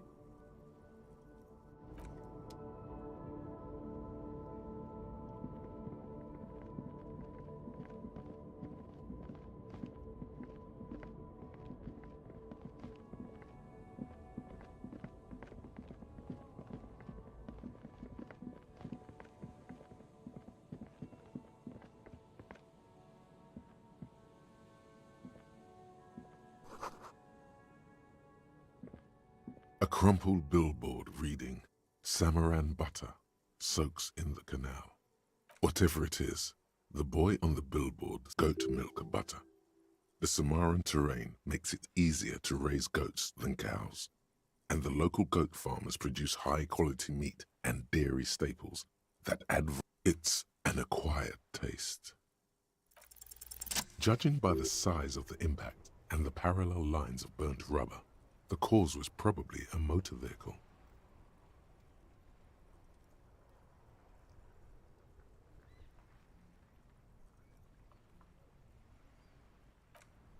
Side slip marks indicated that the vehicle was traveling up the crater at 35 kilometers an hour.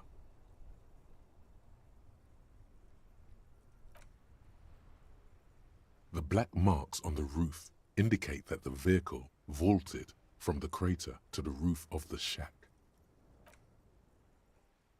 The panel served as a takeoff ramp. The vehicle soared through the air, hitting the billboard and upsetting the posts. Then it continued its flight, taking the billboard with it. Still speeding, the vehicle made a loop and vanished into the fog along the coast. The sign broke the vehicle's fall into the canal. The Samaran butter billboard still looks freshly painted, suggesting it took the plunge recently, within the past 72 hours.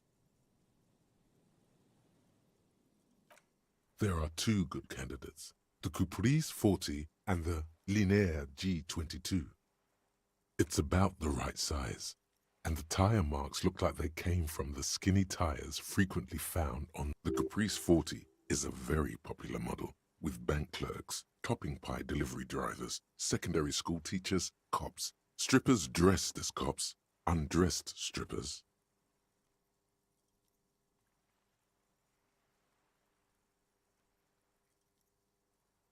Very sturdy but light motor carriage, more likely than most to survive that jump. The Linear G22 is not a particularly popular model due to its peculiar proportions, which the manufacturer's design team, you'd have to follow the tracks to be sure. The lieutenant looks on, waiting for you to wrap up your analysis.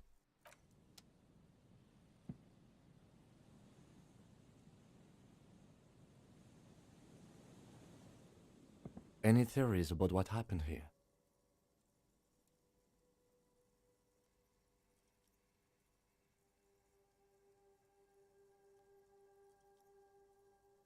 What kind of car do you think it was? That's quite likely, from what I can tell. We're not traffic cops. Should we get back to the murder?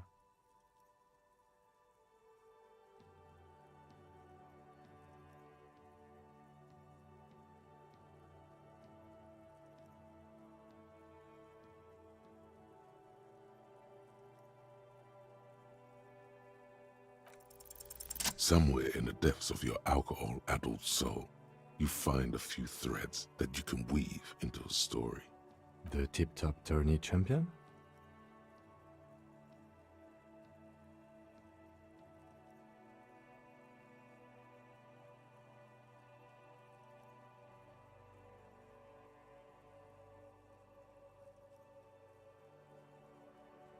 The lieutenant patiently listens to the words coming from your mouth.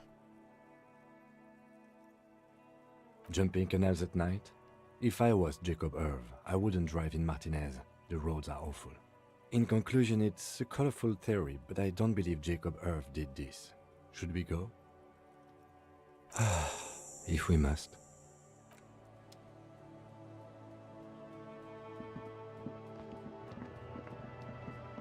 G'day to you, officers. A burly man hangs out by the waterlock, carving up a generous serving of salami with an old hunter's knife. His posture is relaxed. Despite his powerful build and a knife in his hand, this man resorts to physical intimidation only infrequently, if at all. My friend Barry the Butcher is stuck on the other side of the waterlock. I'm keeping him company and eating his salami.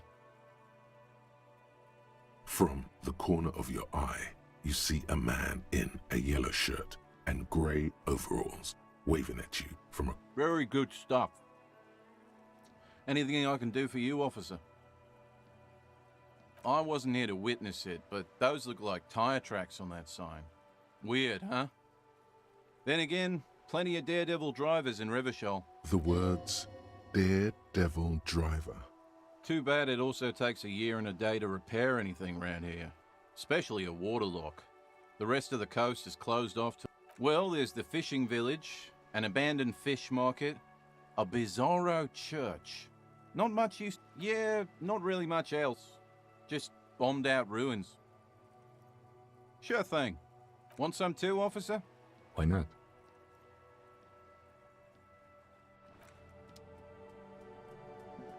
A couple of indicator lights are missing from this control panel. Loose wires dangle. This panel usually closes the waterlock, turning it into a bridge that lets you cross the canal. But there's a crashed salmon and butter sign in the way. Pulling the lever probably won't do anything.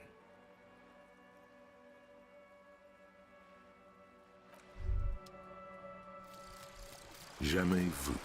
Derealization. Jamais vu. The opposite of déjà vu. Not already seen, but never seen. Everything that should be familiar appears strange and new, like some half-forgotten day in your childhood.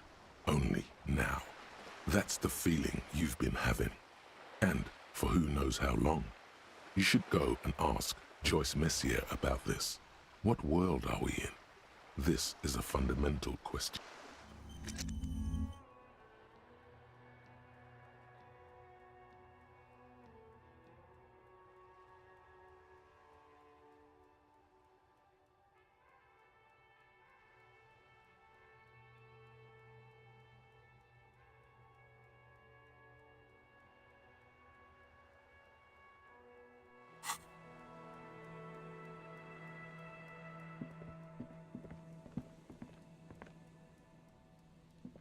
The crumpled salmon and butter billboard still soaks in the canal. The lieutenant...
Still here. Stuck in this damn jam, my man. Ah, man. Me and narcotics go way back. But those days are behind me. There are other addictions in my life now.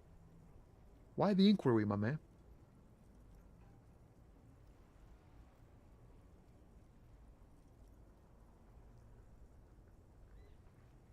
Hey, man, that's serious criminal talk.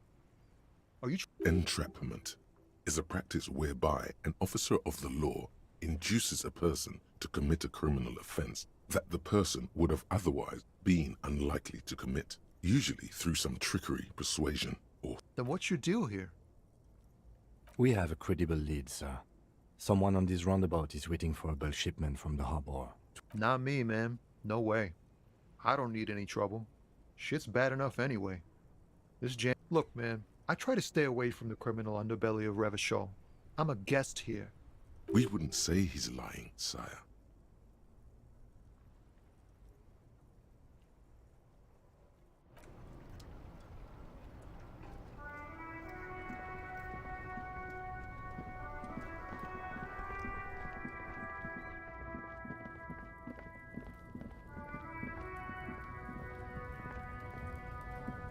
Looking for something, Hunt?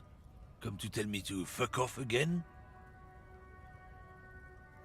It's about biology. Not the most popular top. Change the topic. The way he says it makes it almost sound like a threat. Suit yourself, officer. Hi. Oh, not much anymore. I'm here to pick up some cargo, but apples. Apples is exactly the kind of thing you'd say if you had something to hide.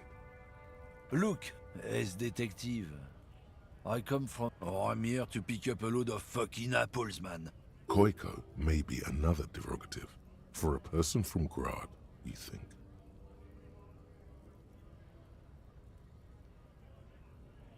Yep, it's one of their main exports. They grow him down South Yekokata. In fact, Yekokata is a desolate wasteland whose name literally translates to Zone of Ecological Catastrophe. It features no scenic vistas and supports virtually no plant or animal life. Yeah? Says who? Then, I guess they grow apples somewhere else. You can never really tell with those koikos. They're everywhere, except their own homes. The man bites his lip and drops the near-finished cigarette lingering between his fingers. No. He's got a smoke right there in his fucking hand. Snatch that shit out of his fat fingers. It's my last one. Sorry, all done. I bet. Sorry I couldn't be of any help. Drugs? They're shit, man. You know where that shit comes from? Sarah Miriza, Safre, Ilmara. They take the money from our local junkies here, and then they know they can't beat us in a fair fight. So they have to get us to weaken ourselves somehow. It's racial sabotage, racial economic sabotage.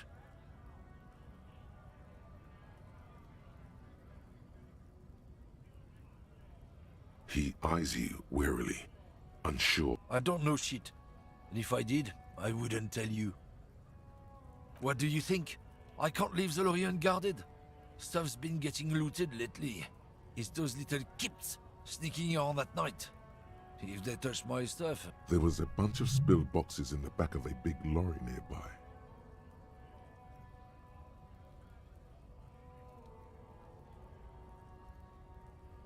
Yeah, I knew that guy. He was an honest driver who loved this country. We were having a good debate about genetics at the Wheeling in Rags when some kip boys smashed his lock and took... Damn, since he left, I haven't had anyone to talk to.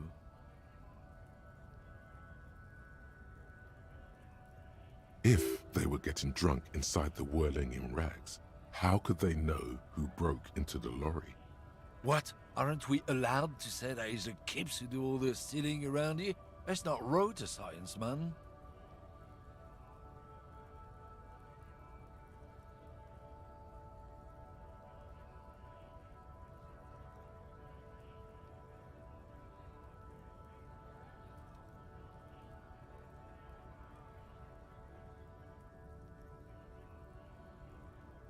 Isn't it obvious? Fucking Sealang, that beady-eyed South Samaran. His little side business is a scam. I wouldn't be surprised if he was peddling. Of course he's a lorry driver. What? He tell you he's just some simple businessman or some shit? His tribe are natural liars. It's in their blood. I wouldn't be so sure about it. Not until we've heard what's... Guess so. Oh yeah, they're a big deal. My great-grandfather was a carter. Had a royal license and everything. Someone with a cart. What did you think it was? That's how deep into history our thing reaches. Before machines. Not at all. We're part of a guild and everything, huh? It's very ancient. Very prestigious. Goddamn right. They've been trying to fuck us out of our heritage in the name of profit. But when they try to replace us, trusting street thugs with their goods is...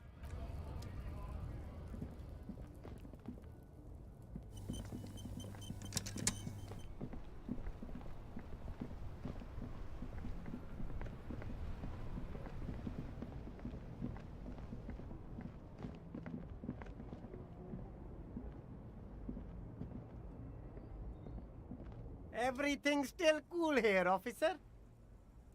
Drugs? I don't go in for that, officer.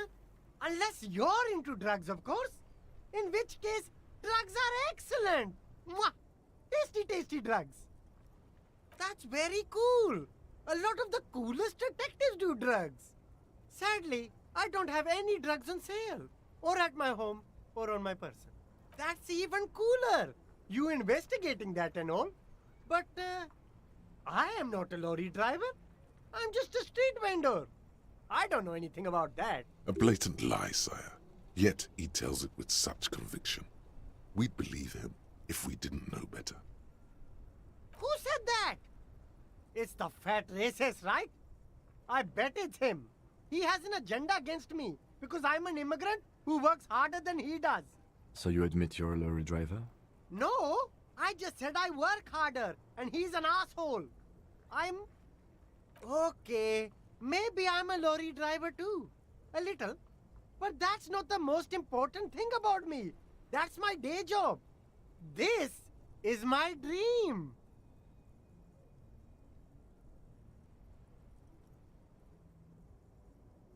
Exactly. It's such a small part of my life. It's in the rear view mirror now. I'm climbing out of that hole with ingenuity. Nothing. I told you. I'm not a dumb guy. I don't get involved with that crowd. And what crowd is that? Crowd? You know, the drug crowd? No, he wasn't talking about an abstract crowd. It was that crowd. Shush, please. There's bad people doing bad things here. That's all I know. Please, don't get me into this mess. I spent 15 years working my way up. Here we go. There's a tiny bit of truth on the table. Zoom in on it.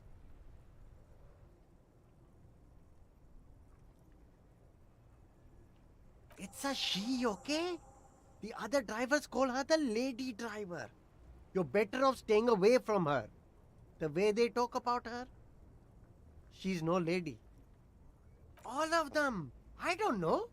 Who exactly is talking about this lady driver of yours? The racist or... All of them. Even the ones who've left.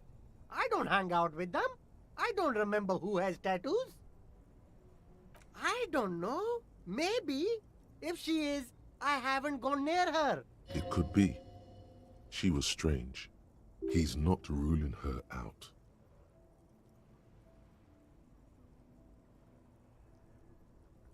All right. I scored. Let's cap this off with a purchase. You can walk away from here with funky sunglasses, detectives. Both of you. No need to dress this one up. Oh, okay.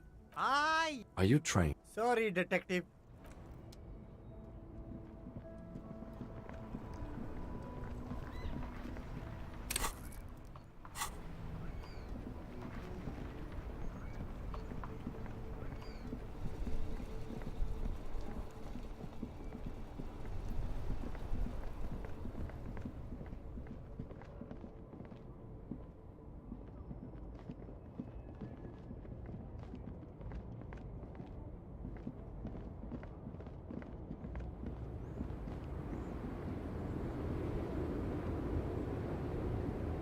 woman still has her eyes fixed on the photograph.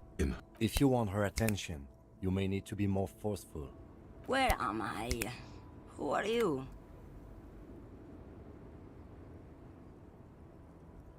Never mind. I remember now. I'm still stuck in that traffic jam in the 50s.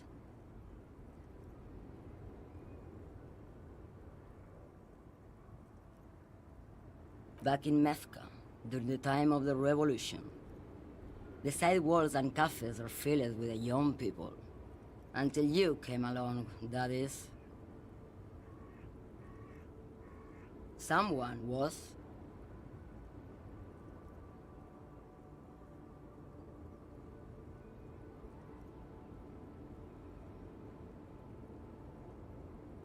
They are someone's memories, boy. Well, they're beautiful. This is Gabriel Buenguerro.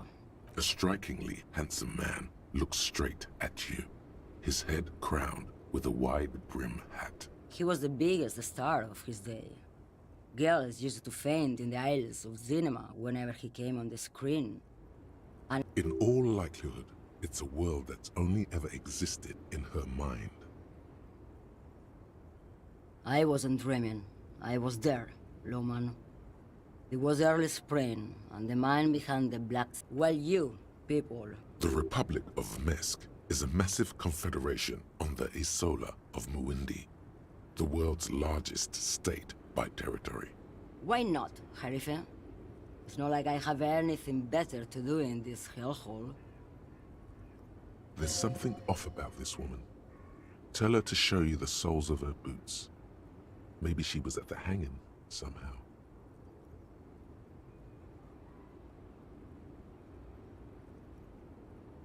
Now what do you want with an old woman's boots, Sheriff? Please? I think you should let me get back to Gabriel Buenguerro. You are no Gabriel. She's wearing sturdy workers' boots, made of black leather. Buckles run across. Just before Gabriel, it was the coronation of Franco Negro. Now, there was a real man. Moreover, the boots were size 37. Tiny. There are too many discrepancies. Another discrepancy, although not boot-related, is the coronation of His Innocence, Franco Negro, which happened 500 years ago. I could have told you that from just looking at them. A size is 37. The feet of a little girl. They fit well on the pedals. She's just a distracted old woman. So he doesn't think she's the lady driver? You hear that, Loman? I don't think your partner likes you spending too much time with me. Nothing. I just don't think she's connected to any... He doesn't want your frail mind caught up in something here. Something unconnected to the case. But connected to this woman. A pale dream is what it is.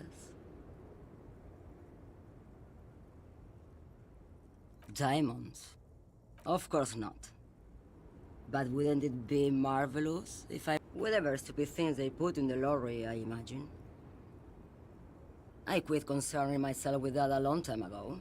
Besides, I don't drive the lorry for the cargo, if you know what I mean. She says that as if something narcotic is the real reason.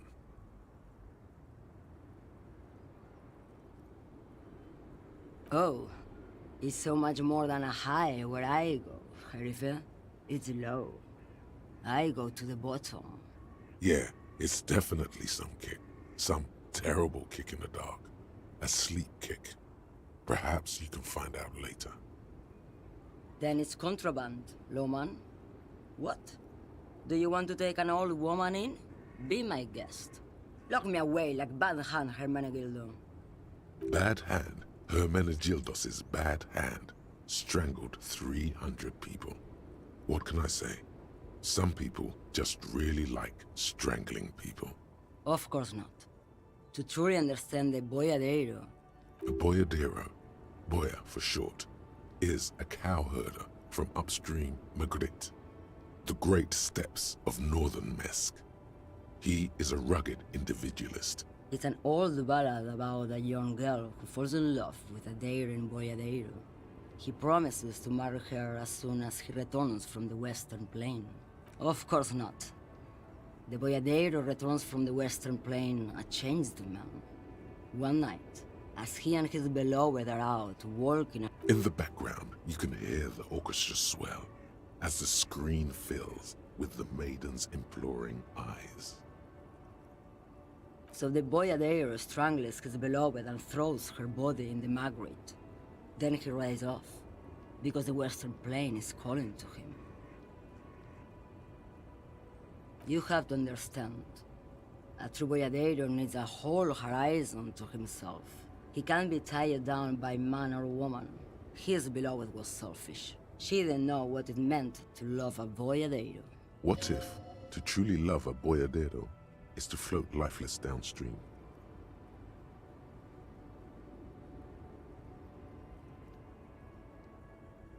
Did you just call me a lady? She clearly doesn't think she's a lady. Don't repeat it.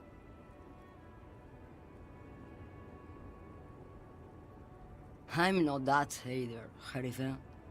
I've gone too far from it all to remember what was between my legs. It doesn't work like that on the long haul. I'm only terrifying to small children and to those who used to know me.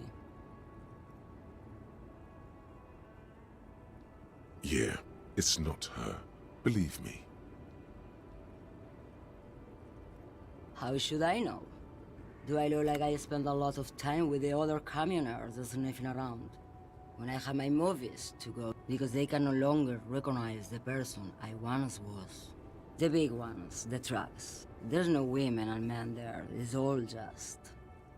In the middle of this town, there's a ghostly motorway. It takes all the people where they want to... You feel very cold suddenly, as if standing face to face with a terror. In the background, a quiet song seeps from her cabin into the air. You don't hear any vocals. Oh, Sim.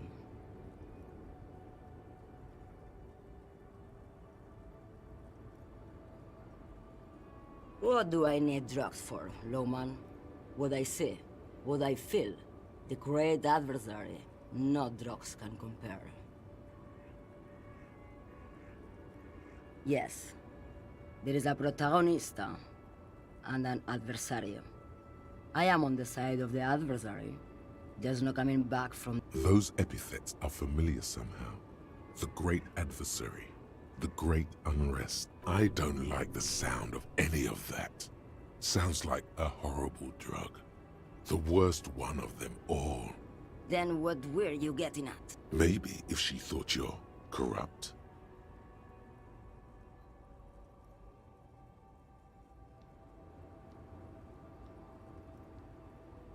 Who the fuck is Irrat? Ah, and what do I care about the union boss? He's no Gabriel, he's no Franco Negro. He's not even Hermenegildo the Hunt. Maybe. Probably not. Makes no difference to me either way. Just this month I made half a dozen trips from Saramiriza to Grat, on the U41A. What do you think they take from Saramiriza to Grat? It's diamonds, Lowman, obvious. Damn this. Make her answer.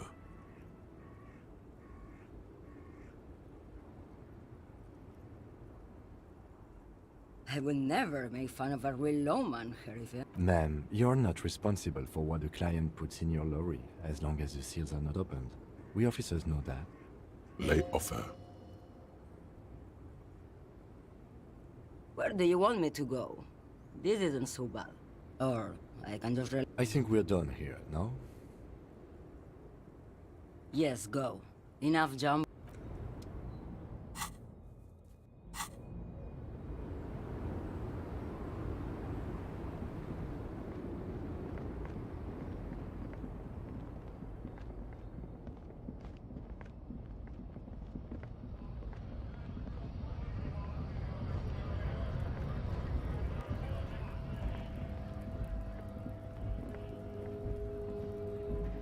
Looking for something, Hunt?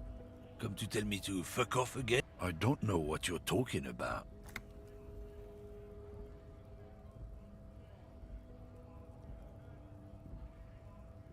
Listen up, fuckwits. You don't scare me.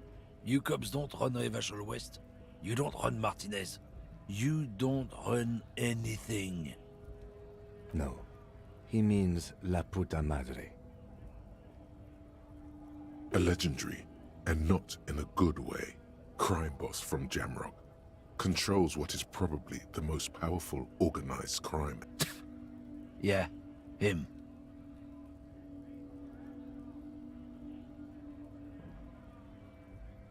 Then I presume you are familiar with his peonies. Yeah, they're his little bitches. He's got them all over the unions. Not just the unions. He has peonies everywhere. Some say he even has them in the RCM. Dirty fucking peonies who'd do anything for him. Multi-ethnic drug addicts. The lieutenant adopts a rodentine quality. Be cool, sire. He's getting into this.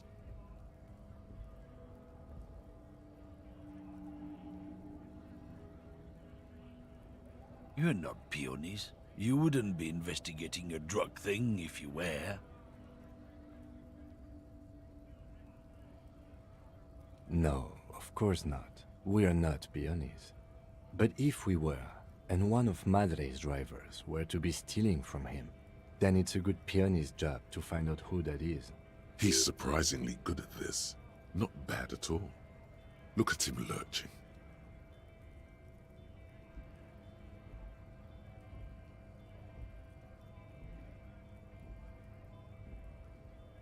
It's not a hard job.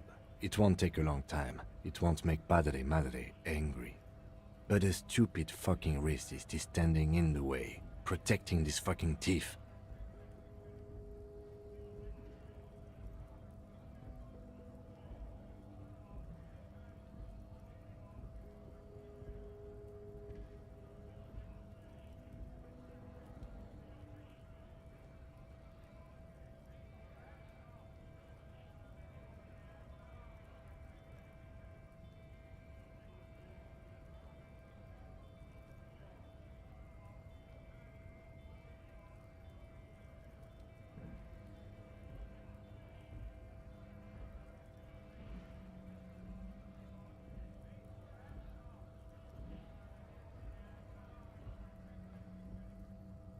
I'm not scared of you or the mob. I'm under the protection of the Lorryman and Carter's Guild. You've seen that corpse in the ceramic armor there. Did his shitty little guild protect him? Nah, you wouldn't just leave him out there if you... The lieutenant turns and gives you a barely perceptible nod. Be careful. This man's still got some fight in him, by the looks of it. It won't be easy to break him.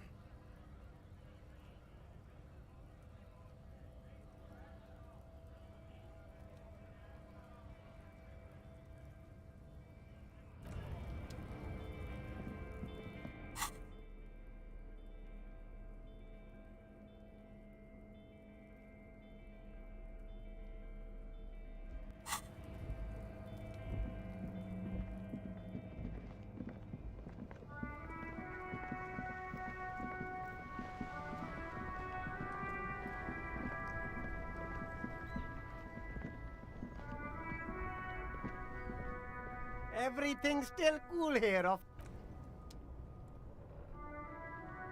The shine on these sunglasses lasts a lifetime of... You keep coming back. That's good, officer. Keep browsing those clothes. You won't regret it.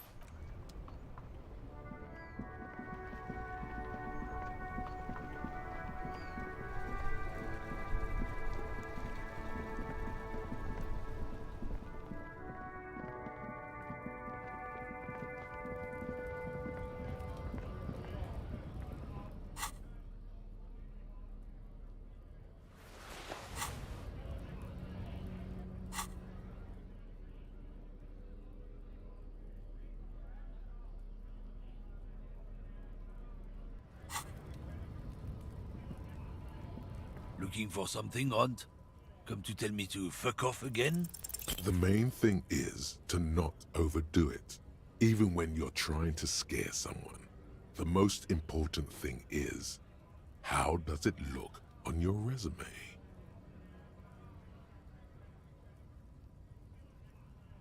Oh yeah? And what goods are those? There's some kind of homo thing?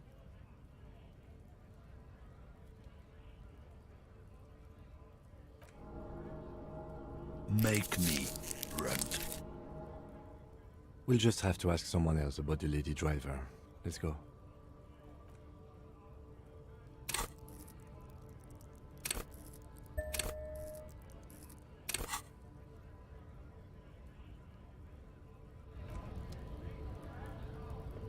Looking for something, Aunt? Come to tell me to. Men like this only respect tooth. Time to turn up the volume. Fuck you, I told you. I'm not gonna... There. His voice grows smaller as yours.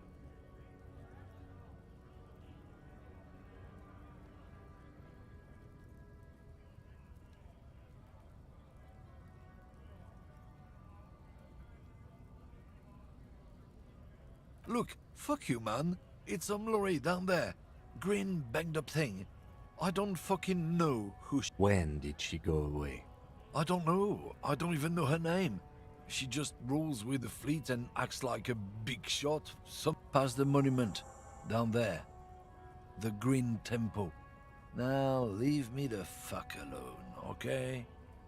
A small temple by the monument. Green. Let's get into that lorry.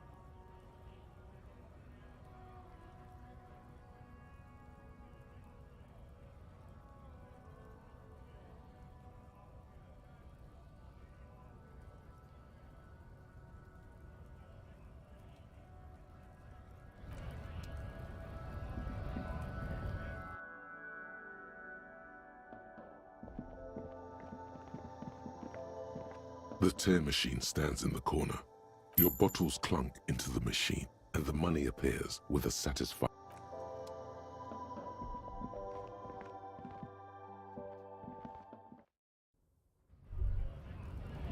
Damn, that felt good. Your heart's pounding nicely. You should tell people to fuck off more often. Not as a general rule, but that one was justified. Better to get the lay of the land before telling people to fuck off. Hey, I've got an idea on how to fix your...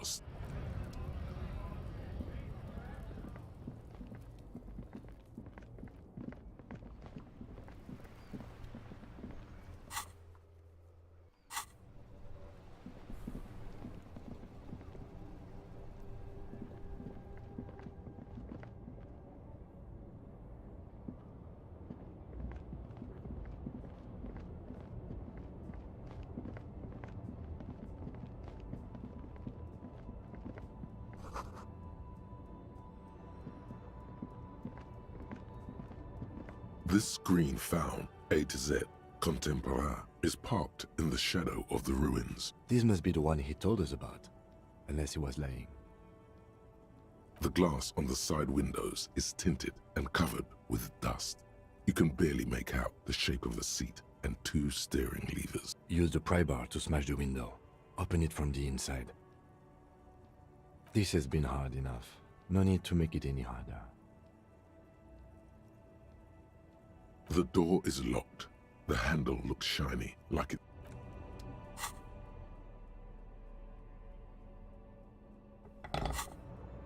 This screen found.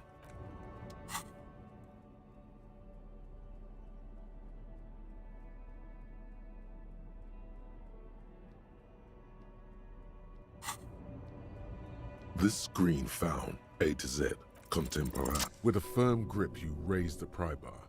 A glint of light catching on the tip. Call down the hammer of truth and justice. Release your secrets, lorry cabin.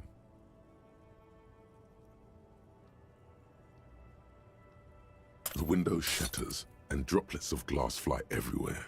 Subtle. The smell of cigarettes and perfume welcomes you. The cabin inside is plastered with old movie posters. Actresses smile from the walls.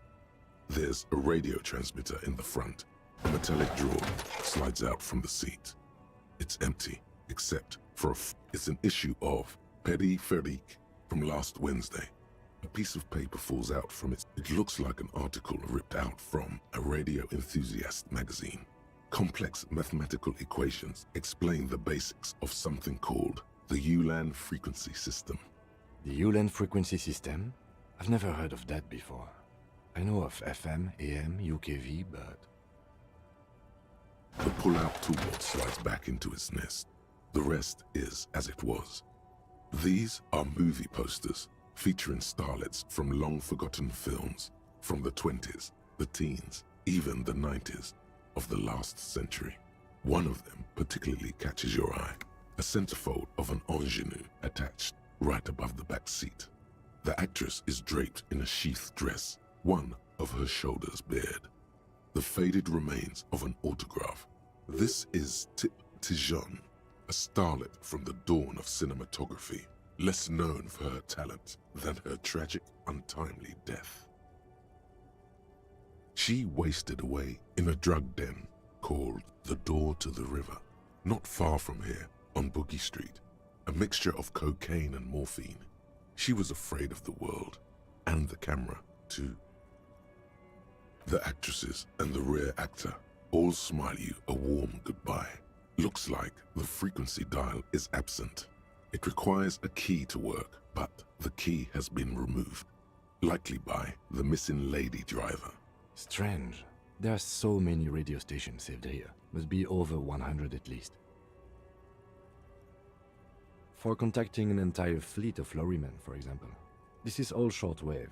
Looks like we are dealing with an impressive organizational tool. The nerve center of a huge operation. With quite a range, too. Doesn't look like it. It's completely inoperable without a dial key. The smell of 1,000 cigarettes, some dead actresses, and a rusty old toolbox. You wedge yourself under the steering wheel to get a better look. Seems like the few tools lying around here, a hammer, a pair of pliers, a rusty wrench, have been casually thrown there by the disorganized driver. But one odd detail does catch your eye. A piece of sandpaper has been glued to the throttle. Sandpaper adds extra grip. Sandpaper? A novel technique?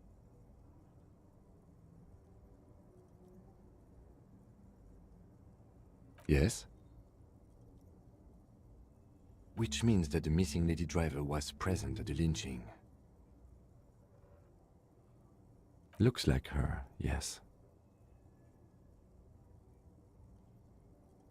Now we know for certain who's the missing 8th person at the lynching. Do you think that Hardy and his boys could also be involved in the drug operation? You're right, but we should still go and see what Titus has got to say on the matter. Are we finished with the lorry? The movie stars are still smiling from the walls. The radio transmitter sits on the center console and you close the rusty old lorry. Great. I think we got everything. A word, detective? All right, we've finished here. Let's quickly debrief and go over what we found, so we don't do it in front of the company rep.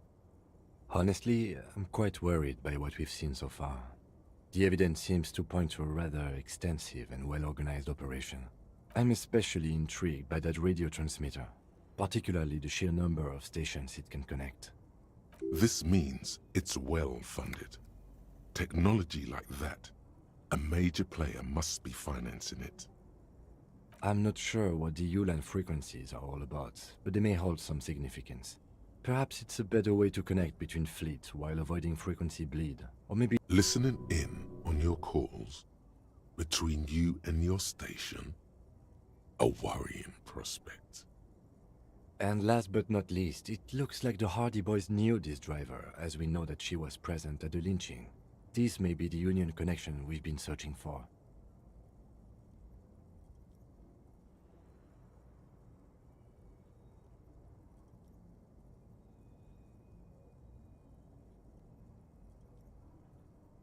probe and the case converged, he thinks.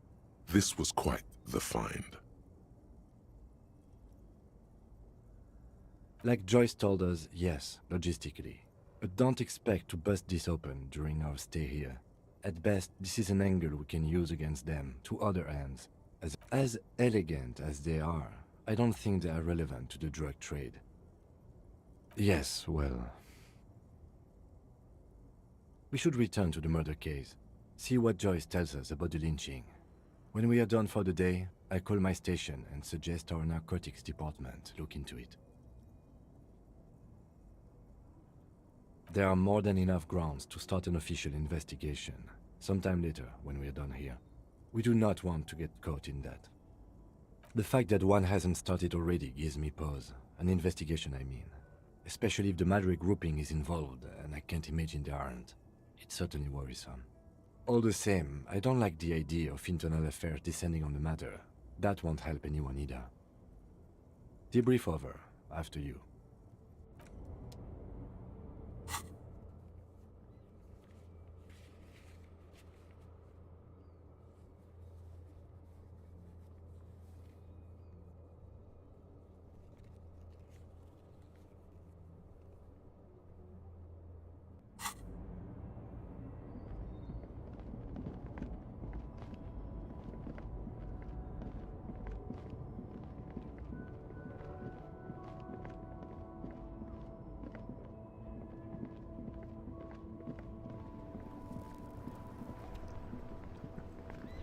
I saw you poking around in Lady Driver's lorry. She in trouble? Nah, man. I was telling you the truth. I really didn't think it'd be her. She's okay. So that's what that emotion was before. It was wishful thinking. What else do you know about her? Nothing. We just talked a bit. About life and stuff. She left me a key so I can park a lawyer if the jam broke. So, she in trouble or what?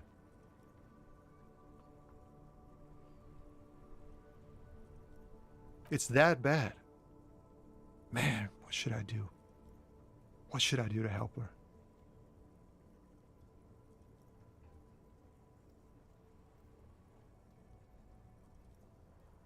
Damn. I always wonder to watch her. Maybe I should just keep my head down and work on my rhymes while I can.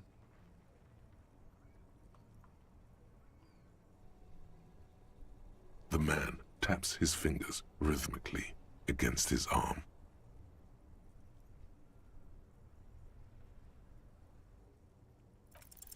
Wait, there's something here, stored away in some dusty corner. It starts like... Whoa. What else? Silent communion. That's good. Dang. That's some great shit. You came up with that yourself. No matter. It's a fine stanza. They're more often in the fists than rhymes, see? Let alone honesty in verse. Well, you've given me some hope, I guess. You found some common ground with this man. Even impressed him. The next time you look in the mirror, though, remember those words.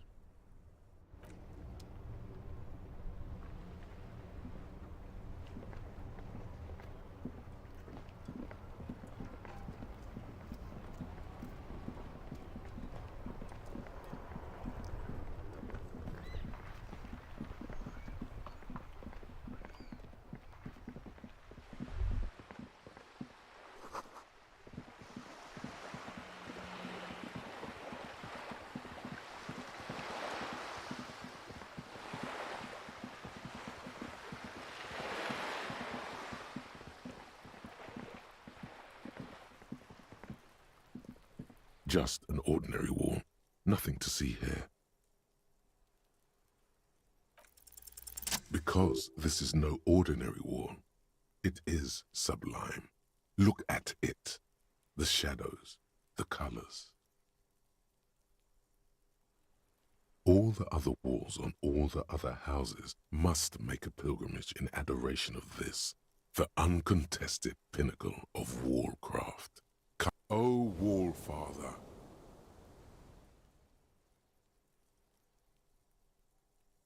Huh?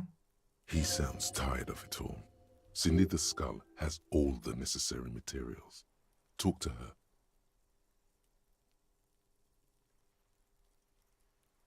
If you must.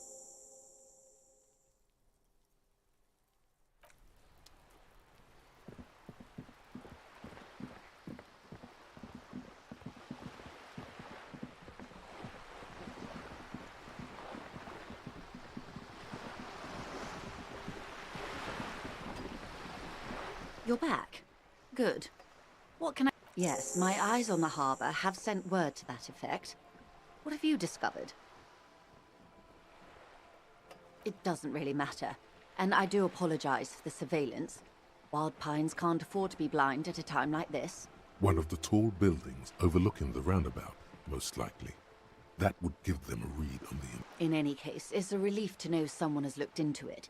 If I may ask, will there be an official investigation? If there is an investigation, it will be part of an ongoing operation, subject to confidentiality. I'm sure you understand. Of course, detectives. In any case, you've held up your end of our arrangement. I trust you with the rest. I wouldn't normally break protocol like this, but the situation demands it. If you don't solve this murder, I'm afraid we may have a bloodbath on our hands. The words bloodbath sound cold in her mouth. They taste of iron and strawberries. I have an indirect role to play, I'm sad to say. My employer experienced a momentary lapse of faith in me. In that moment, they elected to deploy a private military contractor. They were dispatched after I relayed the union's initial offer. Every worker... A member of the board. I tried to convince my employer it was simply a piece of rhetoric, or a joke. They did not appreciate the humor. Absolutely not. These mercenaries are muscle, pure and simple. They are meant to intimidate the Union into surrendering. Who are they, exactly? Crenell, an Oranese military company. As far as I know, 3 arrived in Martinez. They report to me sporadically, but they do not answer to me. To be frank, our relationship is deteriorating.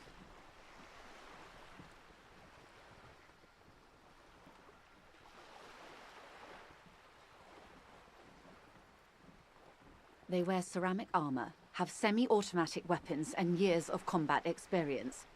They also have trauma and stressor disorder, and no idea how to conduct themselves in an urban civilian environment. So, what happened? The story is, one of them, the Colonel, I don't know his real name, sexually assaulted a local woman while he was drunk and separated from his unit. This allowed some of the more militant Union members to subdue him.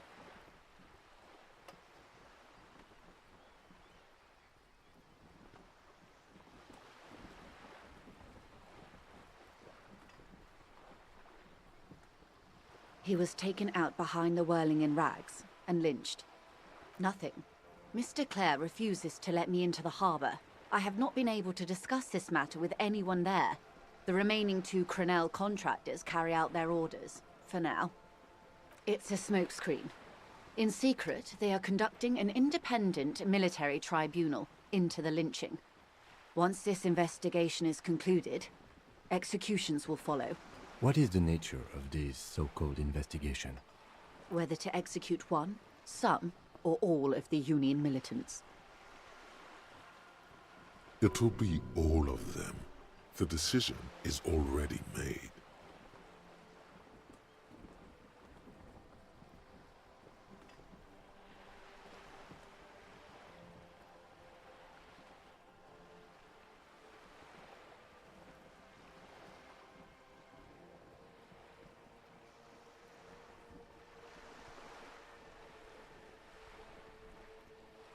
It's not good, no. My only hope is that you provide a single concrete suspect before the mercenaries indiscriminately pick theirs.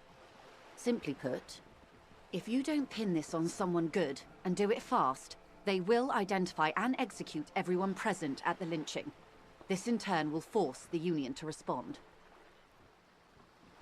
The débardeurs have over 2,000 men. It will be 1,000 to 1. Have you ever seen a hornet invade a beehive, Lieutenant? It's not pretty. The Serai's giant hornet, the world's second largest insect, can kill 40 honeybees a minute, while a group of 30 can decimate an entire hive of 20,000 bees in less than 4 hours. These men work in tandem using semi and fully automatic firearms. Their armor is virtually impenetrable to muzzle-loaded weapons, even yours. Most, as I said, a bloodbath. Maybe a good bloodletting is just what Martinez needs.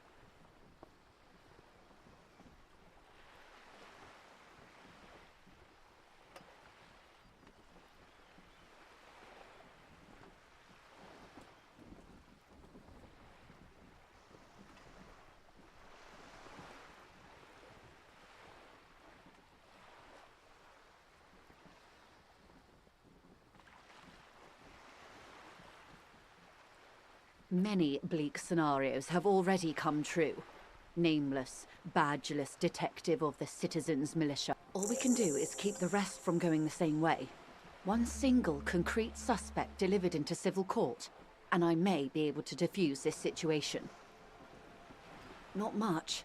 Their public resume is relatively good, as far as private military contractors go.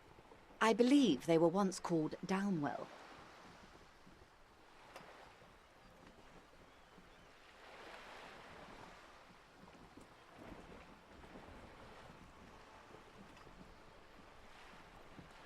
They boast a long list of clients: Saint-Baptiste, Welchman-Lorenz, Eintracht. A warning sign, however. The operations concerned all take place in third or fourth world countries. Guarding facilities, escort missions and such. Meaning they're used to operating in war zones. Yes.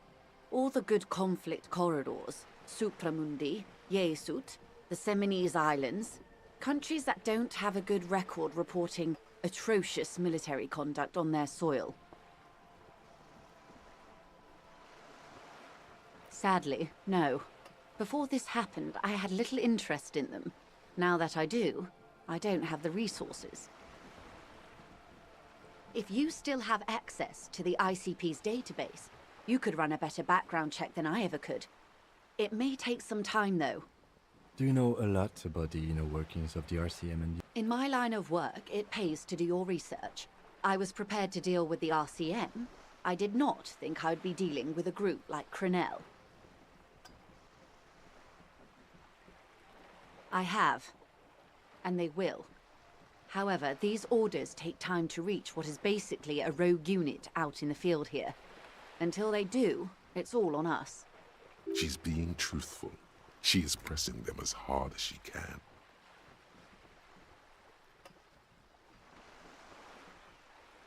Yes.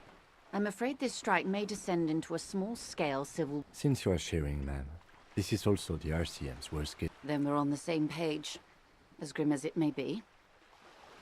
Or he didn't. This is information passed on to me from some teenagers loitering around the canal. I cannot testify by it. The remaining contractors, their tribunal, it's what they believe.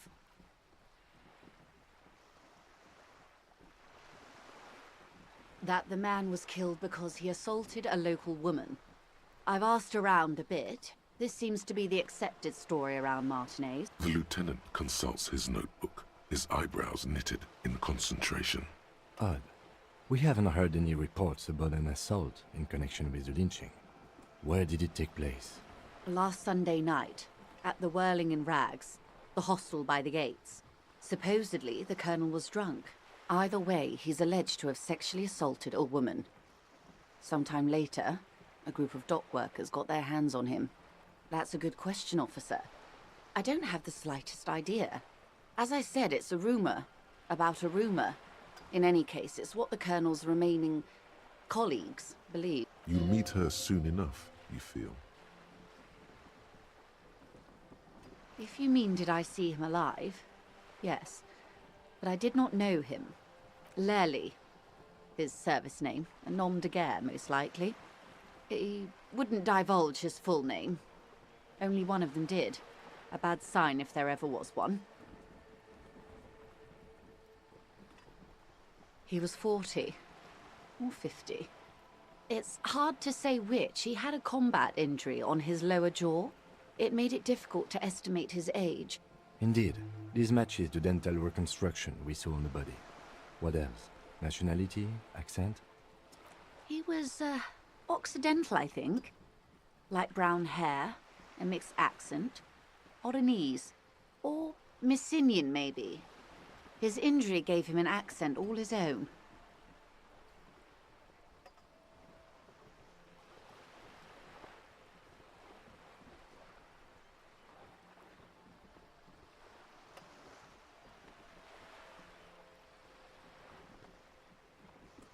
In a way, it was humanizing.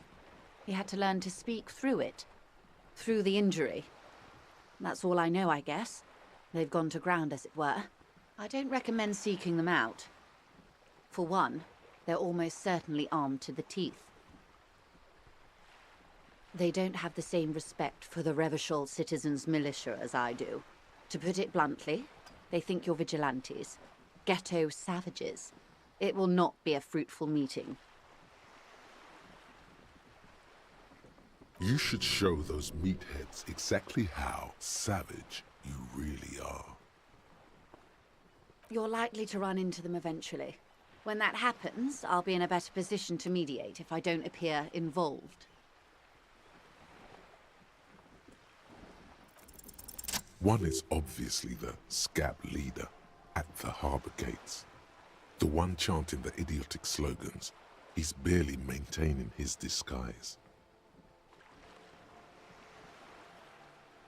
The other has a vantage point in a building south of the roundabout. They were keeping tabs on you while you were canvassing the lorry drivers.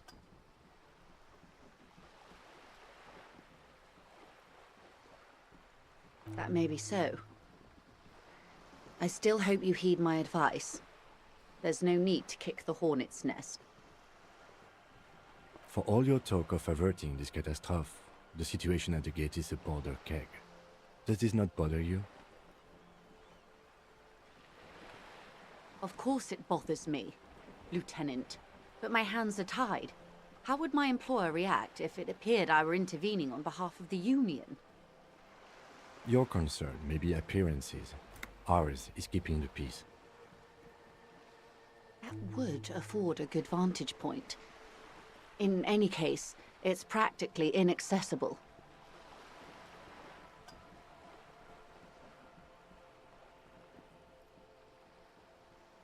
Where is your radio for contacting them, if I may ask? Do you have an earpiece?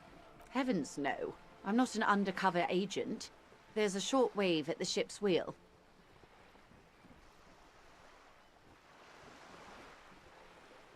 I hope I can answer it better. Until the executions start? Truthfully, I don't know. It depends on their progress. They don't report their progress to you? Not on this matter. I'm afraid they consider this a personal initiative. It's a matter of days, not weeks. I am sorry to have been the bearer of bad news. If there is anything else I can help you with, of course. Excuse my hesitation before. For about half a minute. It was taken with a trigette not long ago. This is the man's upper body. There were no more markings on his hands or legs. Her mouth is relaxed. The accordion lines near her mouth vanish. The pearls of her eyes move slowly on the photo's surface. Sorry. I was trying to see if I can read the web of interdependencies between these points. I can't. But that's how you read this story. The points themselves don't have letters, numbers, anything. Their size, location on the body, and distance from each other tells you what they represent. Close. Port cities. This is an Oronese map of the waterways, a sailor's tattoo worn by wayfarers of the Dolorian century. Over 300 years ago, the sailors would mark their bodies to map their travels.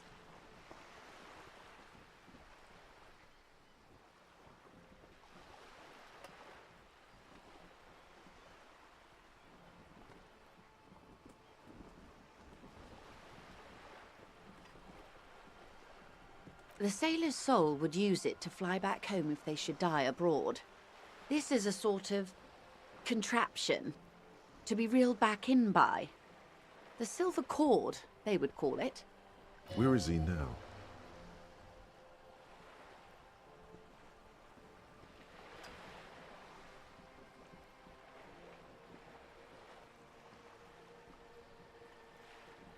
An empire without an emperor. Quite a few. Vredefort, the Oronese capital, traditionally stands on the right shoulder. He started somewhere near here, I think. What next?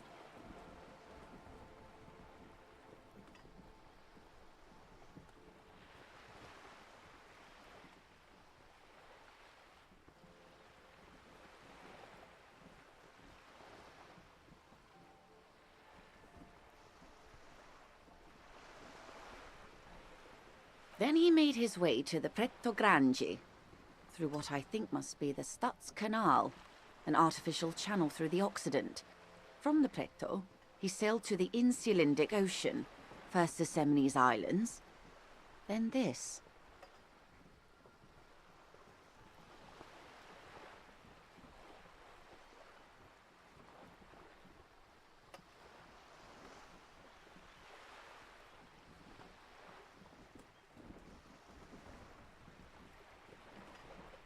Revachol.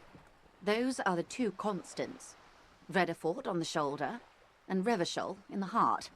They started the tradition of these maps right after the discovery of Insulinde, at the dawn of the Interinsulary Age. The old world passing by, and the new world already here.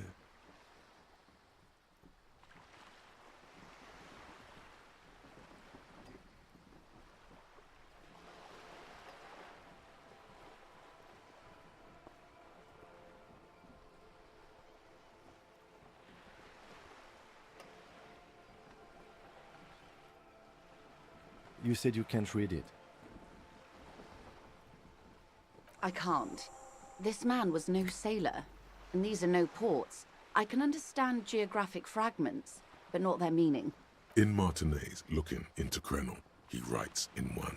Then the man puts down his pen and rubs his temples with both hands. Outside, there is a siren. Distant gunshots on the streets of the Jamrock Quarter.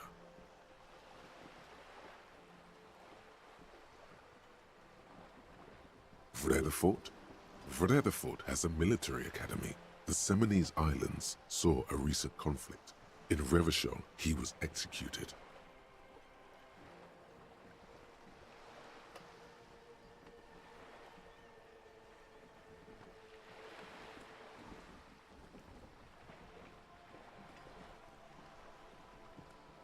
That makes sense to me. We have no more use for a map of the waterways, just like we don't need sailors the way we used to. This is what the custom would morph into on the Occident. Mercenary tattoos. For all the boys looking for adventure, a blood spatter on the seas. His platoon members? The other contractors. Though I do not suggest you go and show them that picture. Surely there are other people to ask about the tattoo. This is not necessary to complete the task, officer. It's a dangerous side task. Search elsewhere. Challenge accepted. I say we do it.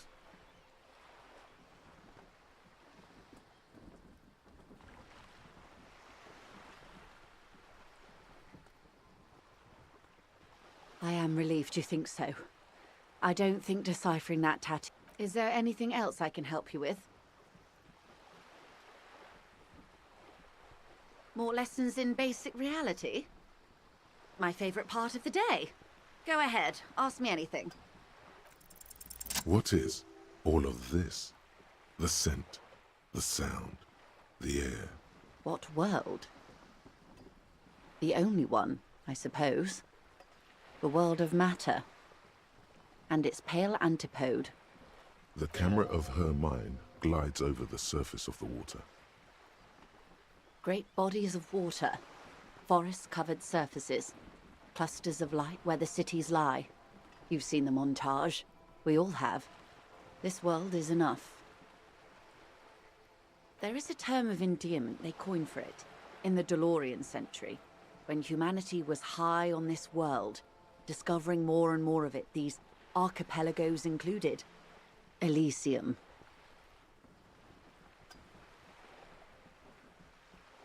It does. A term of hatred that originates, like many such things, with the Mesk petro-fascists.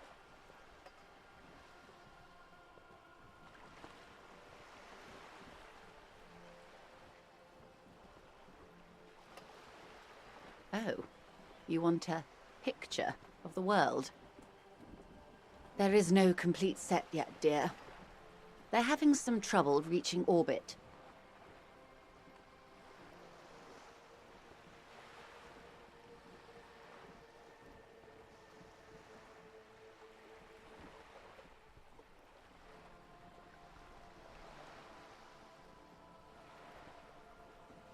Great things are difficult to achieve. For now, we're viewing the world from the inside, sideways. We used to think it was a sphere, but that is beginning to look less and less likely by the day. You wouldn't know it from the tabloids, but the ORG nations have been launching weather balloons into the lower ionosphere since the 30s. ORG, Occident Revachol-Grad.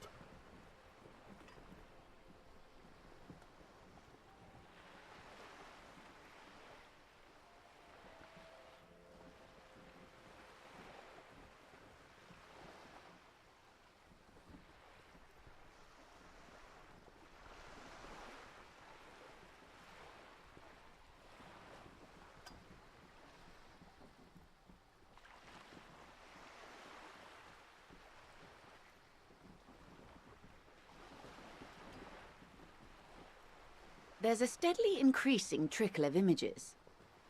Between the big three scientific contributors, they're piecing together a dark grey corona. Yes. Pale covers 72% of the surface. There are grey flares and prominences, even arcs above entire isolas. The images are blurry, but if there was a sphere in there, it certainly looks like it fractured a long time ago. A cold fear seeps into you. They say there is a rarefied envelope of matter surrounding the darkened disk of our planet. That is, if we are still living on a planet.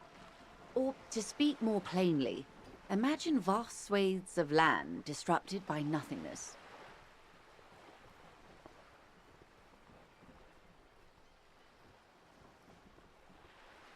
I am sorry, dear. It must sound quite terrifying through the acute encephalopathy. Even scientific positivism isn't entirely convinced. But this is one of the greatest questions of our time. Maybe when they get the complete set together, it will jolt us out of our rut, bring us together, however naive it may sound.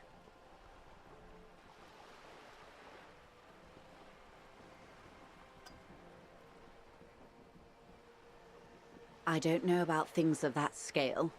My expertise lies in nations and trade routes, one or several layers below everything. But yes, we'll be fine. Don't worry. She does not seem convinced that you'll be fine. If anything, she's realizing how deep your condition runs. You have misimagined it. I don't have the power to convey to you the effect and geometry of the images that depict our world from below low orbit. It's like the crowning of the world. It's insane. Very Disco. You'd love it. See? Everyone finds something worth holding on to in this world, however wasted its opportunities. The cold seeps into you. The air is heavy with 80% humidity. Suddenly, you're conscious of yourself standing there, on whatever this all is. Your arms hang down by your sides. The lieutenant observes you both, silently. He adjusts his glasses. The Pale is not, technically speaking, part of reality. Yes. Also, I think we've had enough excitement for today. We do have a case to attend. Of course, Lieutenant.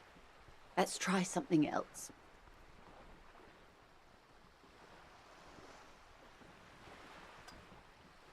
Ma'am, remember you are dealing with a very sensitive and impressionable police officer who is... The Lieutenant's right. Let's change topics. This is not going to happen with the lieutenant present, unless you can convince him to step aside.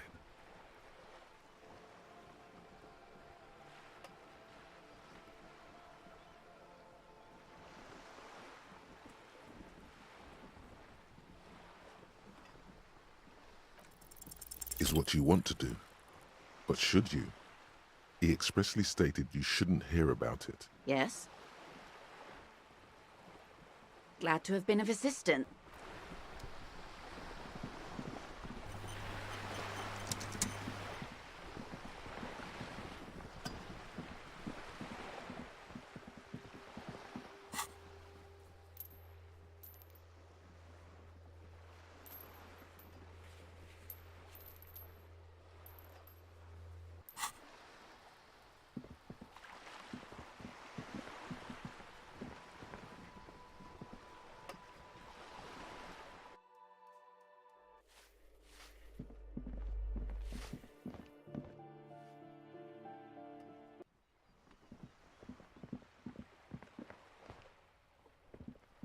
Hello again, officers. Ooh, not only have you found my address, you've discovered my biggest secret.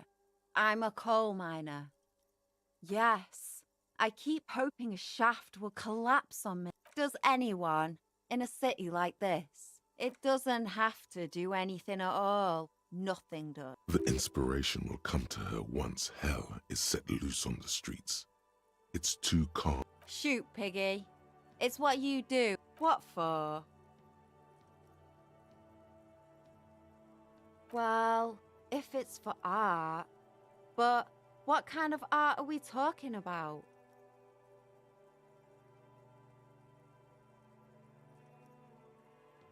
Sounds like you're just about to live out your self-pity, not make a statement.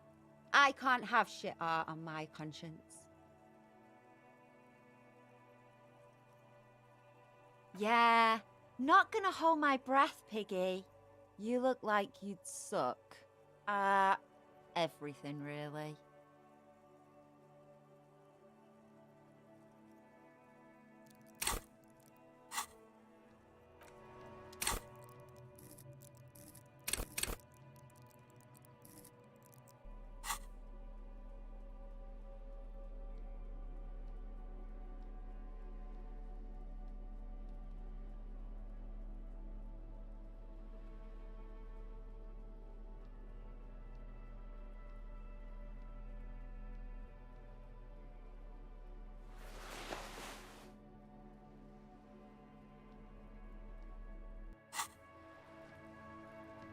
Hello again, officers. Have you come to admire my mural?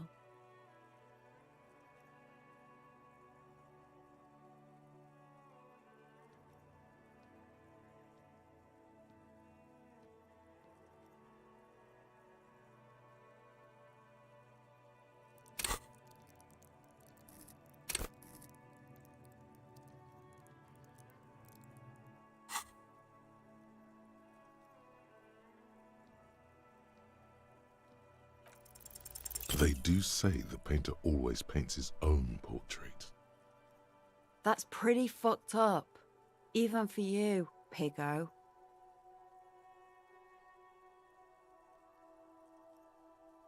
You're a real sad sack. You know that? Go ahead then. Art it up. Just. Oh, but I'm all out of fuel oil. You know what you should be able to find in your government-issued vehicle? Red-dyed heavy fuel oil. Are you kidding me? Fuel oil is so much cooler. No way you're disfiguring that beautiful... My fuel oil is for my kinema. Use your own fuel if you are unable to contain your artistic impulses, but...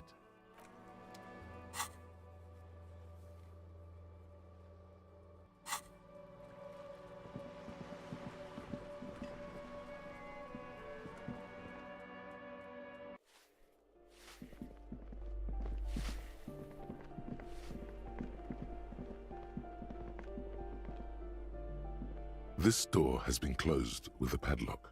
A chalk-drawn number on the board says, number 11.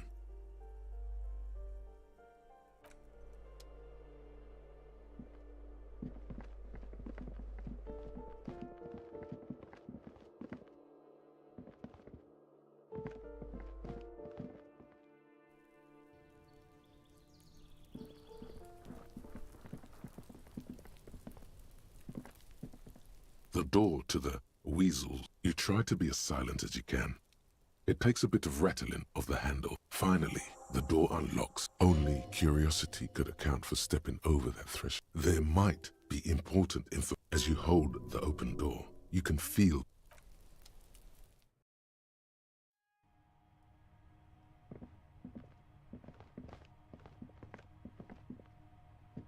a row of mugs sits on the shelf. Each one depicts a human figure.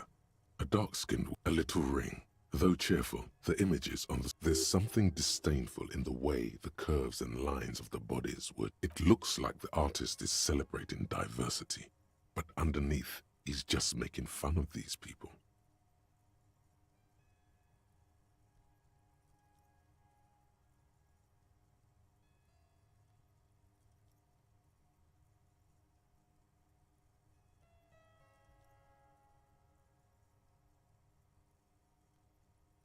You ain't gonna change someone's mind by... The lieutenant picks up one of the mugs. Then... I'm beginning to feel better about breaking into this man's apartment. Yes, your broken mug friend would feel very much at home. There's the missing tin soldier. Whoever lives here might have used the Whirling's container to them, and now they've drawn the ire of the Union. The plot thickens, as they say. An interesting little clue. Let's see where this goes. Clues have a way of magically connect. Perhaps you should break into apartments more often. Who knows? I'm not expecting too much from this close in the trash lead either way. It might turn out to be some random local matter, but still, a nice... You could ask Everard who this person is once you're done here.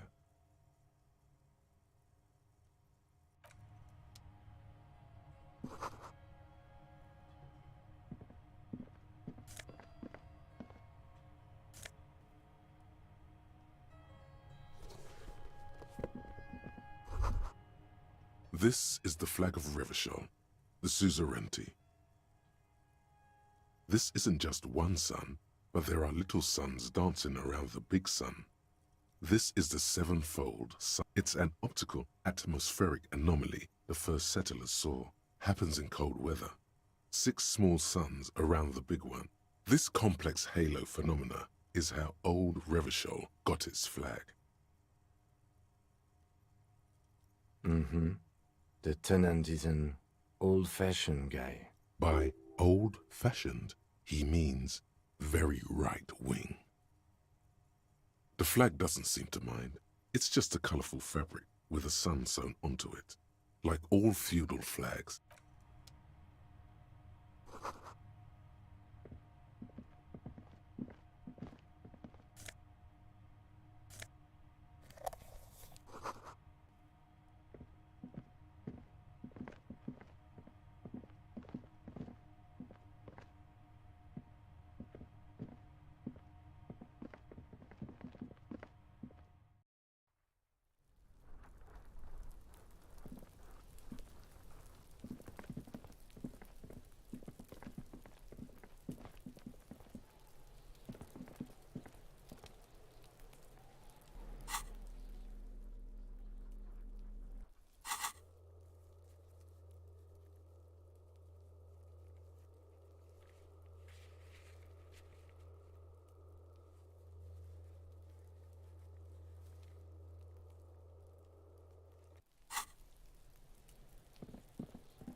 file cabinet stands steady as ever. The drawer slides.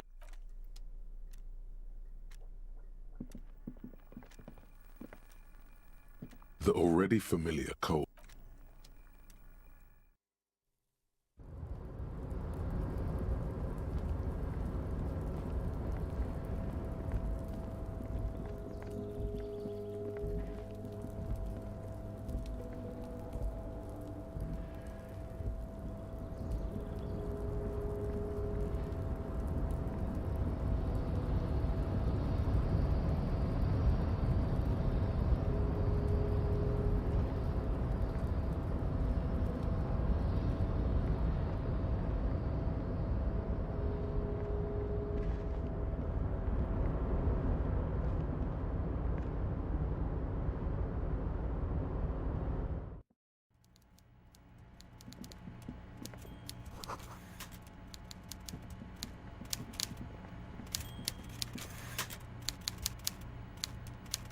Mr. Dubois, a pleasure as always. You don't have to sit down this time, since you've already sat on that chair. I'm very glad to hear that, Harry. One question. You didn't actually happen to stumble in and... He's trying to figure out if you're lying.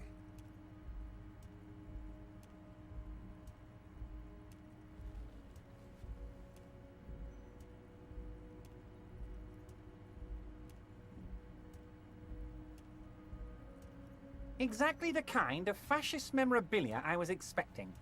Weasel probably He was testing you, and you succeeded. Now let's get down to brass tacks. It's time for men like me and you to figure out who's killed who and why. Real police work is gonna start happening now. I promise you, Harry, this is gonna be good.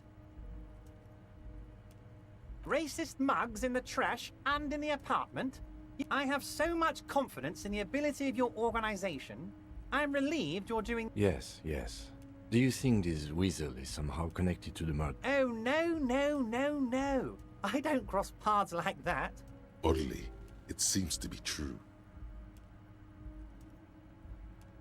Believe me, Harry, he's a nobody. Just your basement variety nobody. Can't imagine him being connected to a high-caliber case like this, but he does live nearby. Maybe it's a pedantic weasel. Fascists are known to be neat freaks. I feel like a real detective right now, Harry. Am I getting this right?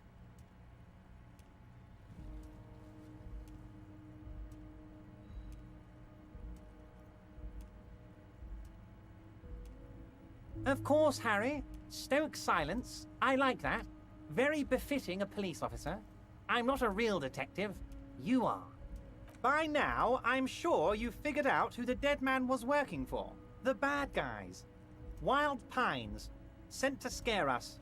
Another violent measure of the top hats against us flatcaps. Harry, this strike is the culmination of many, many mistakes made by the Wild Pines group. They tried to shut the strike down by sending in armed mercenaries. You mean our victim? A security contractor? Can you imagine that? Workers standing in peaceful protest, united in the spirit of fellowship, and they send hired killers to mow us down with machine gun... I'm talking beasts. Hardened killers from proxy wars in Yisut, Semenine, Saramoritsa, you name it, they've done it. Raping, killing, burning villages, killing little children for the Senorita Pineapple Company, Harry. Those Senorita Pineapple people are scary motherfuckers. Decimating your state if you don't give them your pineapples. Everything they did there, they brought over here. They want to turn Revachol into a third world slum. Honestly, the only thing they didn't do is kill the village elephant.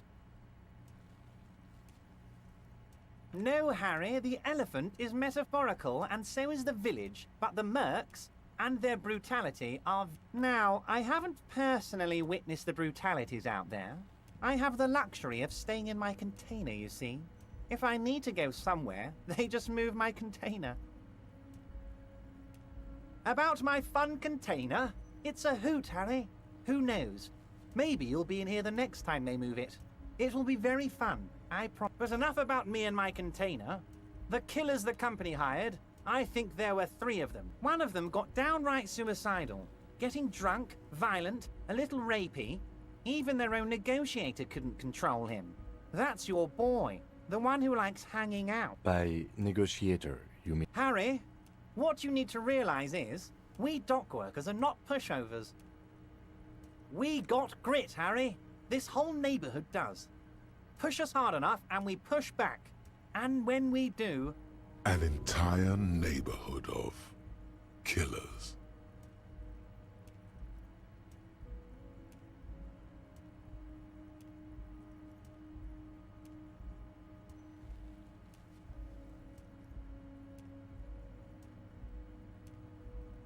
Potentially, Harry, potentially. We got arm wrestling champions, rowing club people, ex-coal miners, tough guys, all ready to spring into action for their home base. There's a militant wing inside the Union, a group of people whose duties don't involve manual labor, but peacekeeping in the neighborhood. That sounds a bit like organized crime. They're like you guys. Idealistic people who want to make sure bad things don't happen. And if they already have, well, punishment must follow.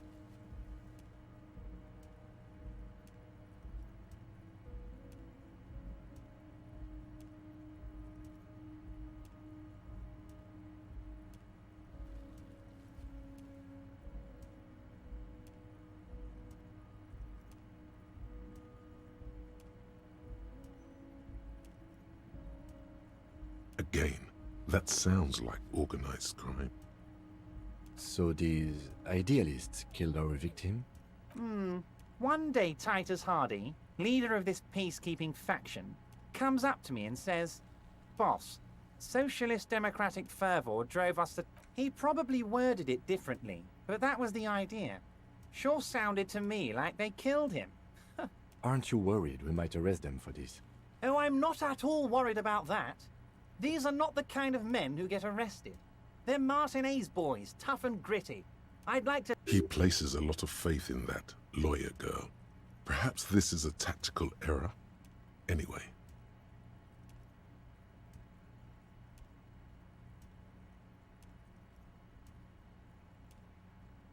How do I know? Let me tell you about these people.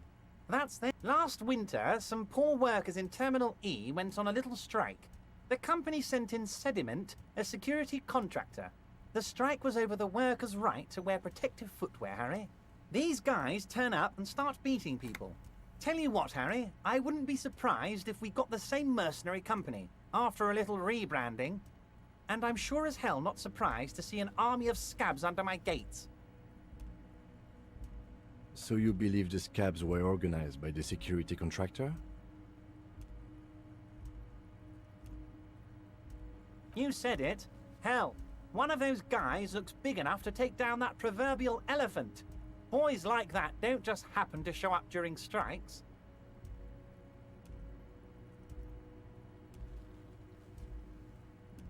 Absolutely, Harry. Absolutely. Sock it to me. Oh, Liz is a bright one. I paid for that law degree myself, thinking it'll probably turn her all fancy. But hell, Harry, she came back a firebrand socialist. Sometimes she scares me with her zeal. Oh, they are simply fine young men, all 7 of them. Exemplary union members, always working to advance their position in the local socialist democratic movement. Core members. Old Theo used to run them, but things really kicked into gear when Titus took the reins and named the group after himself. Gotta love his initiative.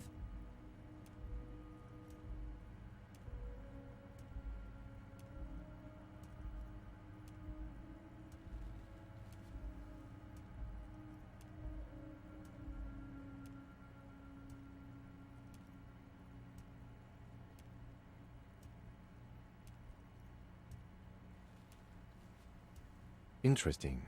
Who's second in command? They're almost all of them great guys, born leaders. Whatever happened, I'm sure they only had to work with them. Hell, interview them. But don't fight them. They really are just like you. Separate one from the herd.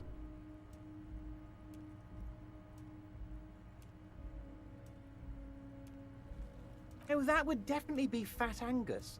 His feet smell from a city block away, and he's always having noisy stomach troubles. Horrible, revolting guy. You would die, Harry. You would die, and in the process start a bloody and completely unnecessary war between the Debarders Union and the Citizens Militia. Angus, his ever-growling stomach, and his smelly feet are all part of the Union. You have as much right to arrest him as I have to arrest your partner here. Actually, less, because this is my hometown, my territory, and my backyard. You are a guest here, Harry. Oh, Harry. This is getting real grim, and there's no need for that. We are friends.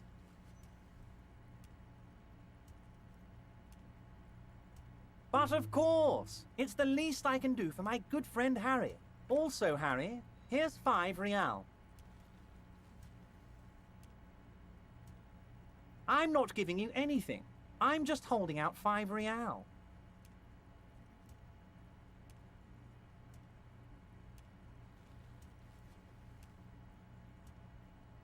The lieutenant watches you pocket the bank. Good boy. A real team player. Now, do you have any more questions? Was it a good talk? I'm not sure we made much headway here. I was hoping we'd bust the case. I don't know what happened, Harry. I wanted you to feel like Mr. Martinez. And of course, I also wanted you to find your gun. Yes, Harry.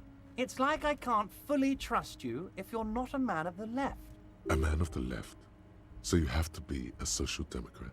He's been hurt too much in the past by men who aren't social democrats.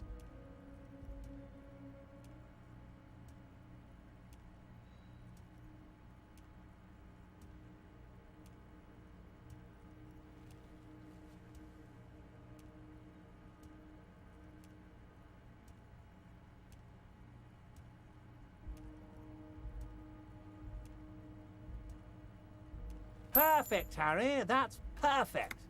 My version of the left is not against the companies, it's with the companies. Honestly, what I have in mind is a business proposal.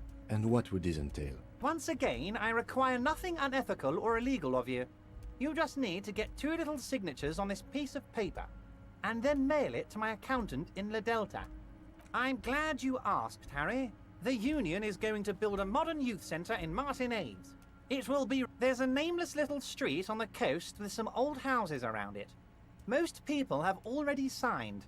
I just need 2 more signatures to get this mission off the ground, Harry. They are just going to have to deal with the construction noise for 6 months, and then they'll be living like kings. Is he absolutely sure the tenants won't be thrown out in the street? Am I? Harry, these people...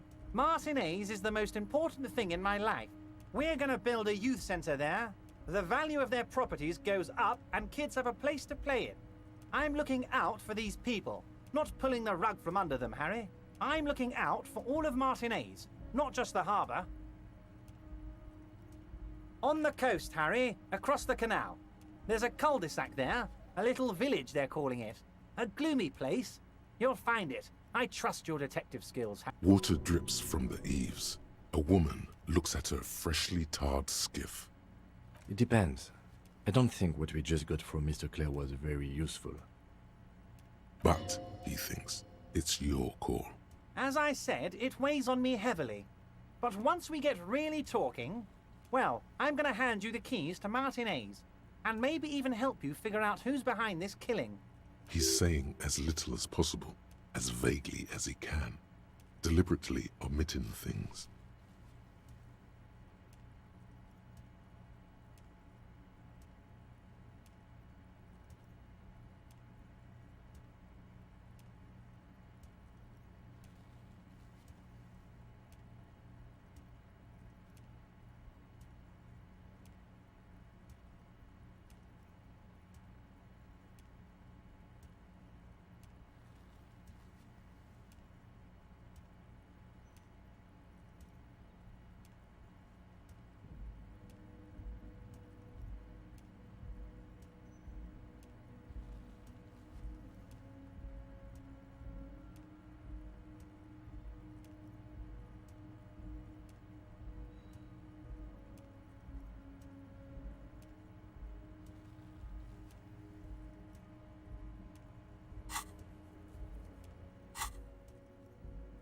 You bring joy to my heart, Harry. Such a pleasure to be where you need to get signatures from Isabel Sadie and Lillian Carter. The cul-de-sac is right past the pawn shop and across the canal. I hear there is some trouble with... Once you have the signatures, mail this to 13022 La Rocca in La Delta. Then I know we can do business together. What? Harry, how could you say that to me? You know I appreciate a joke as much as... The reaction appears to be sincere, but it's impossible to tell with this guy, honestly.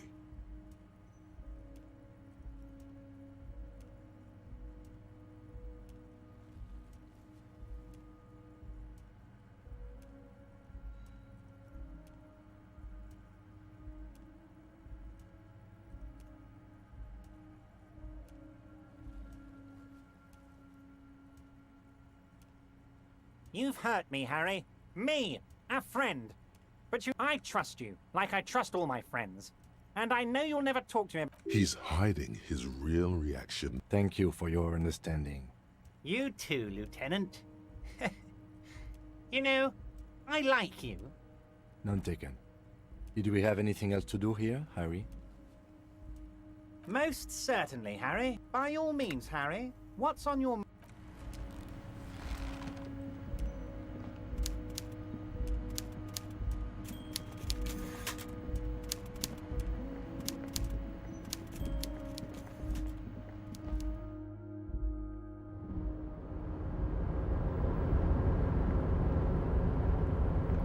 Hey, mister.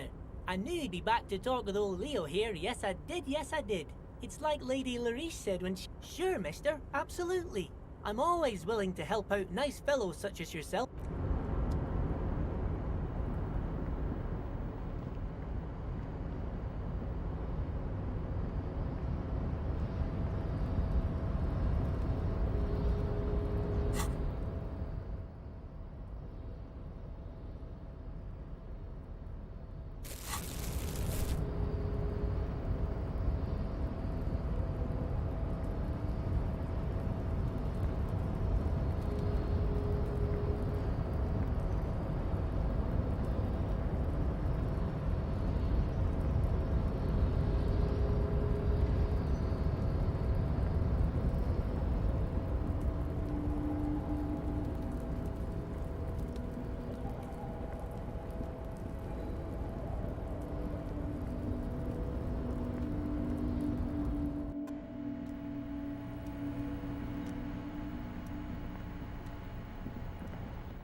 Right to work!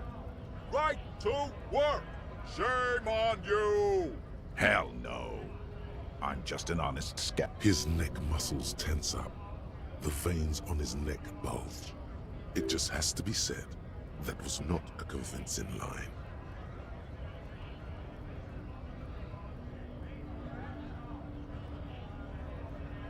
Fucking fuck. I'm going to interpret that as a yes. There's a tribunal, and it won't be long until it's ready. How about you fuck off now, huh? Okay, of course. Fucking loincloth. Loincloth? Now you see, that's not really what a scap would say, is it? Better not to press the issue further, sire. The man's breathing steadies, but his eyes are still narrow. Slowly, he's trying to get his right to work done. Don't think so. Suddenly, this feels like a really, really bad idea.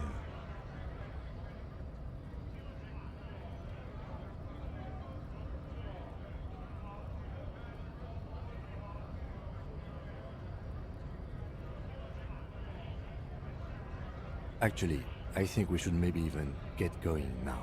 He clearly does not think poking the hornet's nest is a wise plan anymore.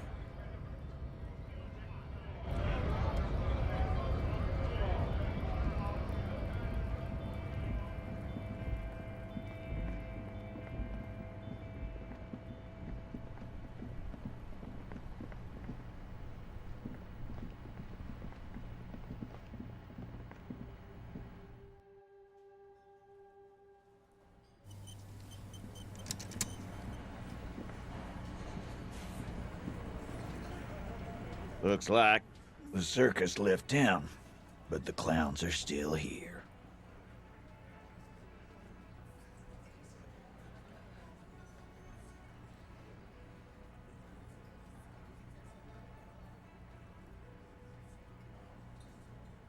Oh, so you went and talked to my... And what's gonna happen if we don't? You gonna go and tell on us? Yeah, I heard him. Let me state this very clearly, Capo. Hello, officer. I'm Titus Hardy, and these are my boys. Hardy boys. How? But having Everard back you up like that did seem to have some effect.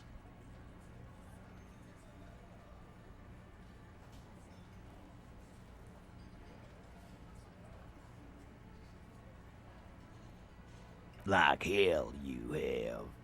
There is no local drug trade. This place is as... We'll do that. In the meantime, did you know that there's an abandoned lorry at the intersection? The person driving it was present at the hanging. It was one of you. We've connected the footprints. Detective, do you want to deliver the coup de grâce?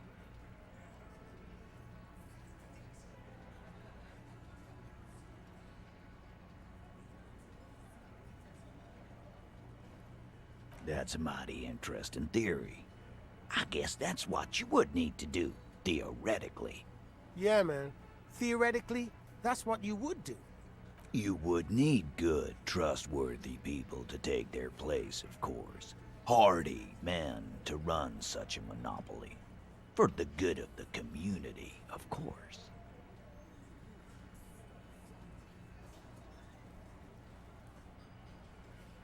No, there aren't. Some little shit and his dad are doing speed. Who fucking who? Whatever you've seen is peanuts. Look at the... Theoretically, of course. We're just talking politics here. Not quite yet, Mr. Hardy. There were 8 sets of prints on the crime scene. There are only 7 Hardy boys here. My answer is... fuck off. Mind your own business. There is no 8th Hardy. And here we go. Back to the usual. I know! Fatty walked on all 4s.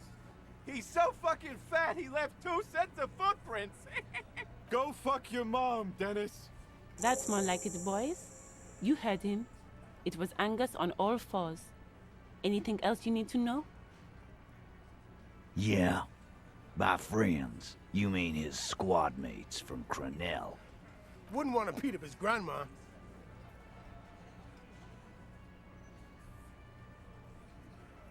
Nervous snickering. There's a rush of adrenaline present. This is what happens if you take the law into your own hands. Other people start doing it too. Let them come. The Hardy boys are right fucking here. You heard the man. Right here. We're armed. We got the whole district behind us. And Glenn. Glenn is fucking crazy. Yeah. A well-oiled murder machine. The mood is on the rise. They're feeling confident, ready to punch out the whole Merc platoon. The fuck is that supposed to mean? We're not bees. We're men. We're socialists. Easy, E. He's trying to phase you. What are you trying to do? Scare my men?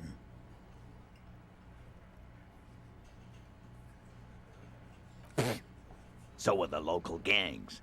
The fucking Barmy arm. Yeah. Where are they now, huh? Sent back to Madre in an airtight cargo crate. These people are trained military professionals. No, they're not. They're uncoordinated and drunk. We know more about them than you think. We got weapons of our own. We got Ister 50s, Zeelagers.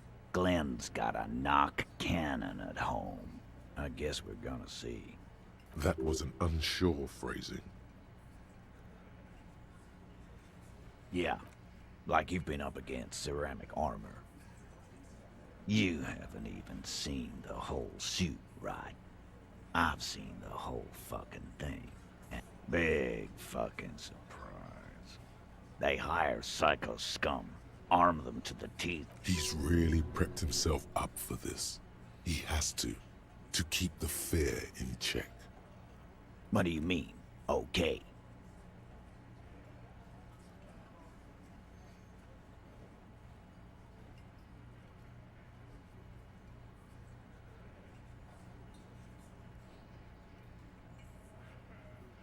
No, they won't. Get out of here with your negative energy. All he means is that the situation is serious. No wonder you cops get shot to shit every day. Can't go to war with an attitude like that.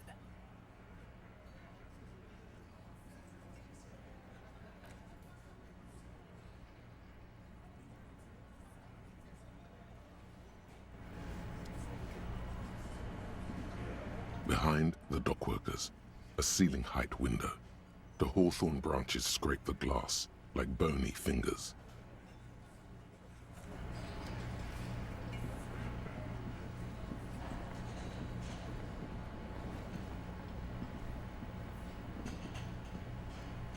Oh, hello, dear.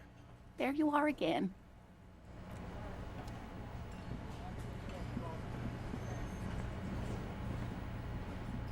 You see a heavy steel door.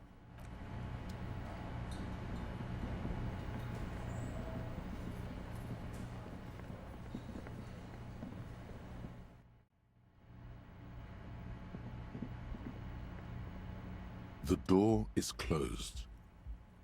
Still, the lieutenant, you should punch a fucking hole in it.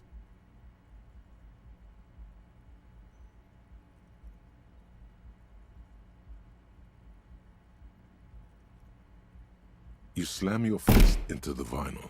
It does not produce a hole. The door... Stop that. Still, the lieutenant, you should punch a fucking hole in it. Hey. That felt good. Everyone is a whore. You slam your fist into the vinyl. It does not Stop that.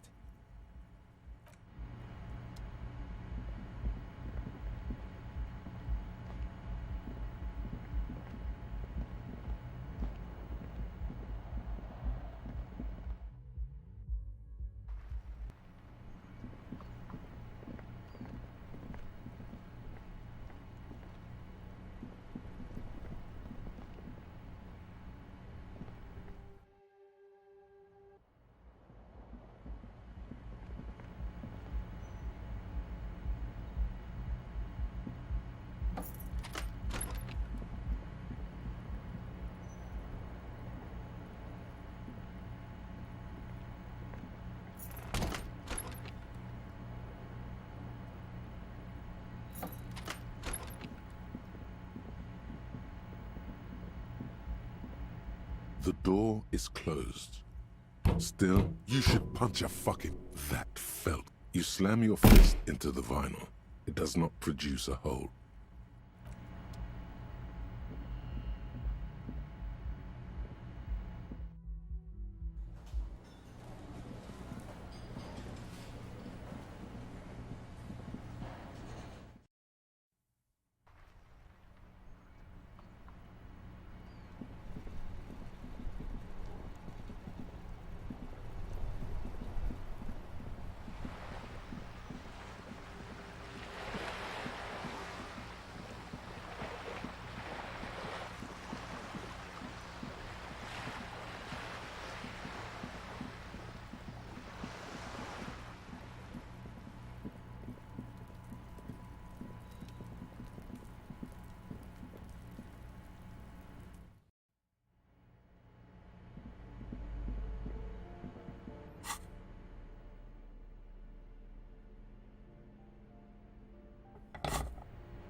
This door has been closed with a padlock. But what are you doing? You're trying to cut the body of the lock with the chain cutters, and it's really not working.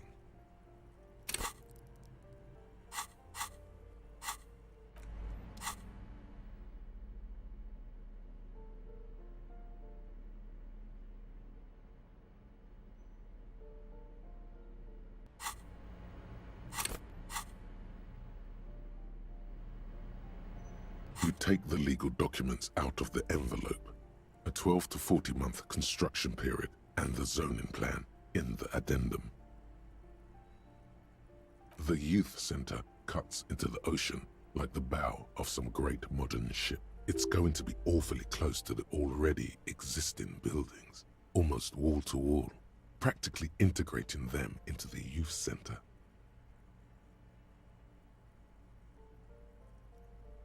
This is either an ominous or my money is on cool. Looks like a cubic pyrite.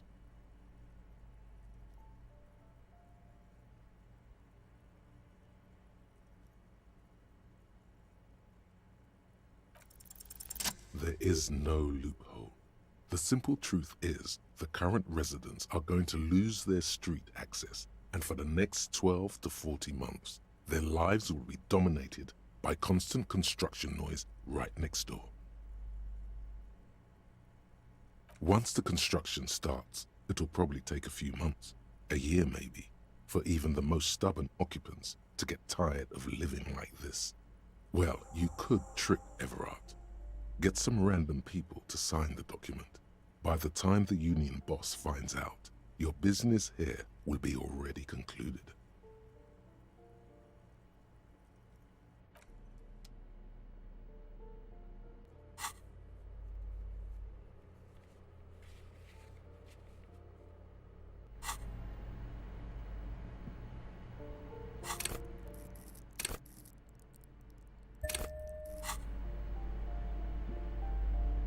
This door has been closed with a padlock. The shackle snaps.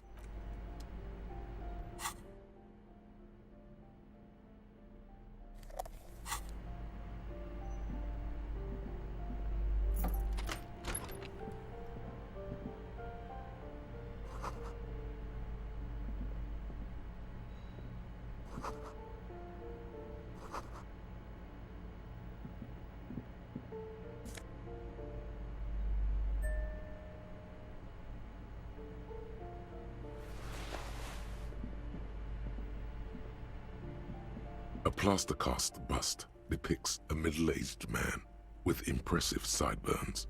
The name on the plinth reads Kraz Marzov.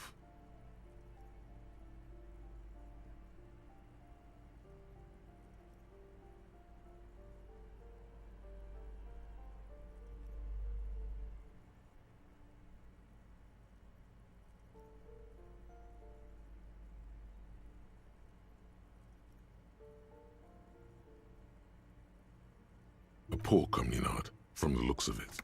The room is barely bigger than the closet. The bust doesn't reply.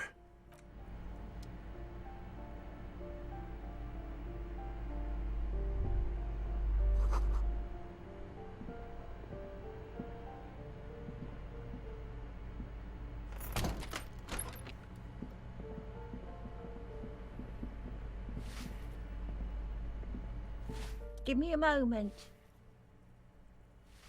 Ask away, please. She mumbles some kind of a response.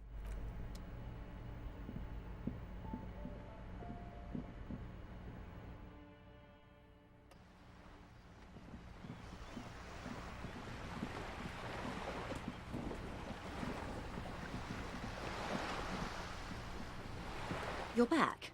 Good. What more lessons in basic reality? Are you sure you're sure? Your colleague seemed adamant. Okay. The Pale is the most dominant geological feature of the world, Detective.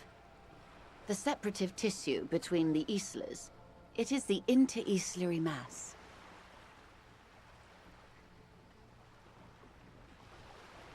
Isla is a Messinian word for a continent of matter, enveloped on all sides by the Pale. Also, isolation, or landmass. We used to believe there was only one. In the last 4 centuries, we have discovered 7.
Mundi, Seol, Samara, Ilmara, Grad, Katla, and this, Insulinde.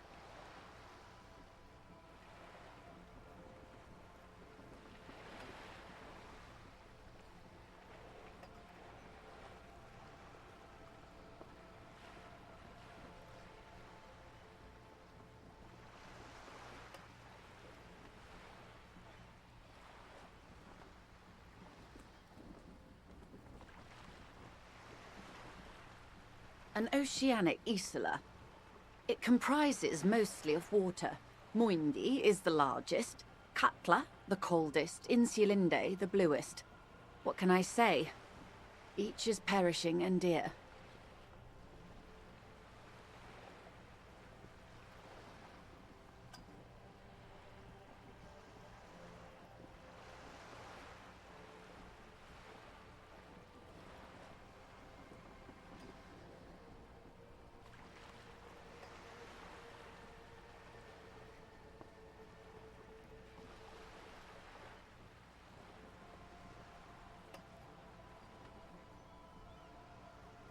Achromatic, odorless, featureless. The pale is the enemy of matter and life. It is not like any other, or anything in the world. It is the transition state of being into nothingness.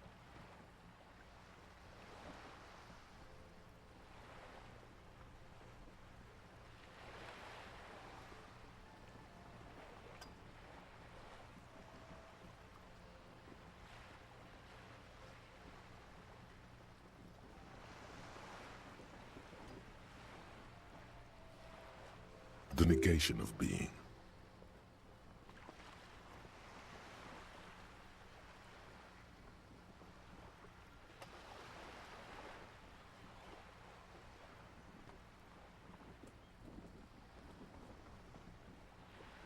That's right. The negation of being. No, Detective. We're safe. It begins there, 6,000 kilometers to the north, and even more to the south, east, and west. You are in the middle of the Isla.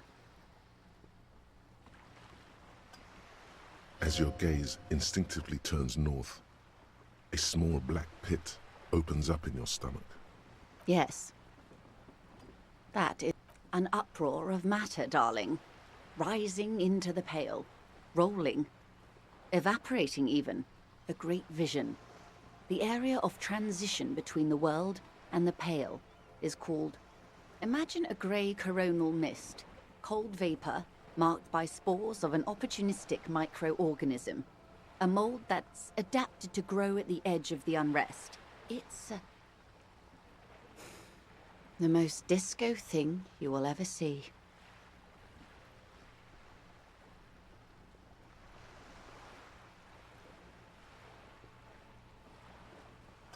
You hear your pulse rise. The air feels caustic and cold suddenly. It's difficult to describe, or even measure. Something whose fundamental property is the suspension of properties. Physical, epistemological, linguistic. The further into Pale you travel, the steeper the degree of suspension. Right down to the mathematical. Numbers stop working. No one has yet passed the number barrier. It may be impossible.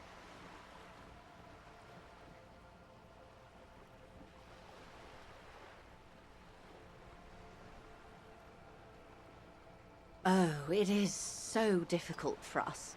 It is possible to force dimensions on the Pale. In modern times, we can even compress its latitude, bouncing radio waves from one end to the other, shortening the path.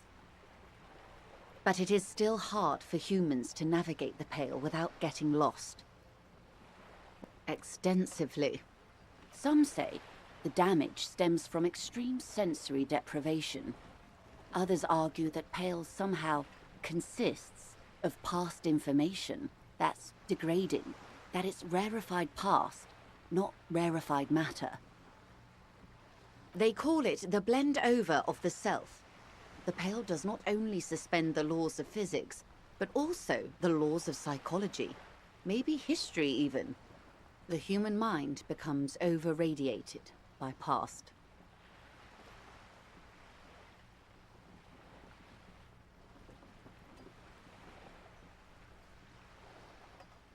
Who says and who argues?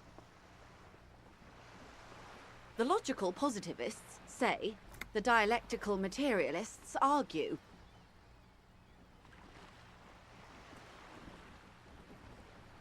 It feels terrible. Absolutely terrible.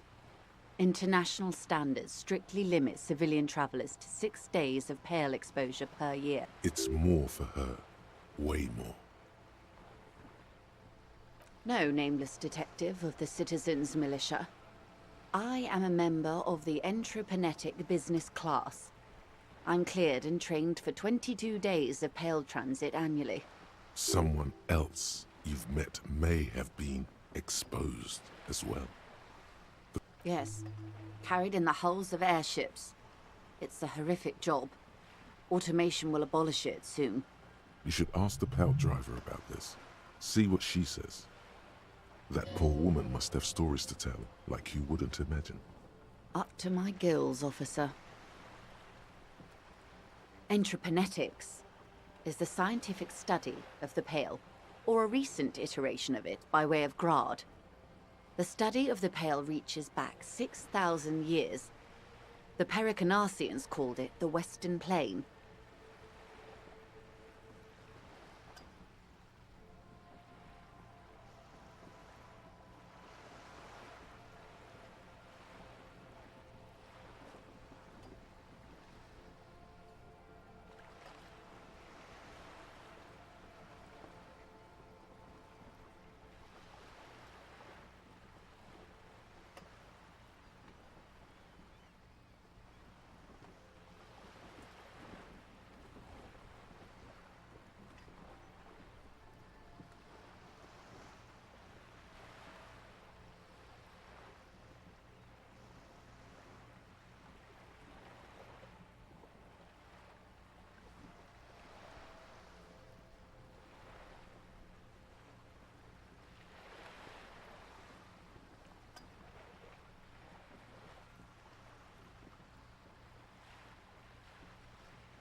They had not traveled the entire circumference of the Pericarnassian Super E-Solar. It was not merely in the west, it was everywhere, even then, surrounding them. There are signs of pre-modern crossings. Successful navigation of the Pale relies not just on technical know-how, but nothing. We remain powerless before the Pale. The only real advance in Pale transit is the speed with which an aerostatic craft can pierce it. Less exposure leads to less effects later. Hybrid airships, detective. Conventional rotors or jet engines no longer add velocity after the point of reference for motion is suspended, once you've crossed from near Pale to far Pale. In essence, we throw them in and they come out the other end. If we throw them precisely, then they don't. Gone, like a skipping stone beneath the surface. The Pale outweighs reality 2 to 1. There is more Pale than there is matter, and the ratio is slipping.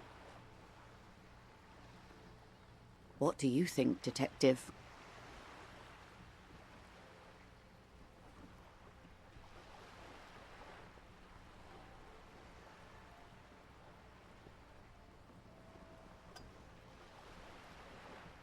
Precisely.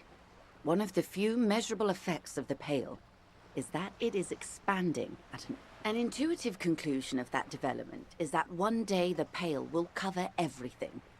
But this sort of talk is mostly left to extremists.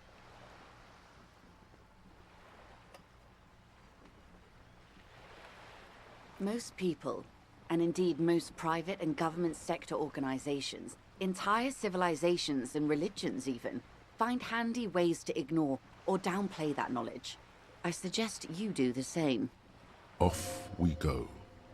You see the hanged man's mouth open. One and all. They say Pale is death, but for the universe. Why should we just leave, and the world get left behind? Yes, sweet reality. But before we do, tell me, Detective, is this the first time you're hearing this? Do you really not remember anything?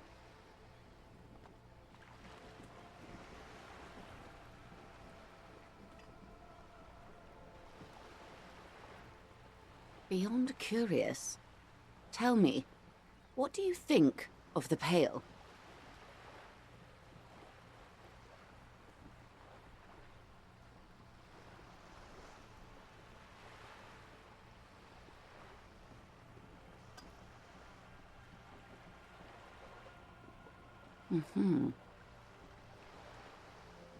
You really didn't know. This does not spell good for the investigation, Detective. If you don't know even this, then...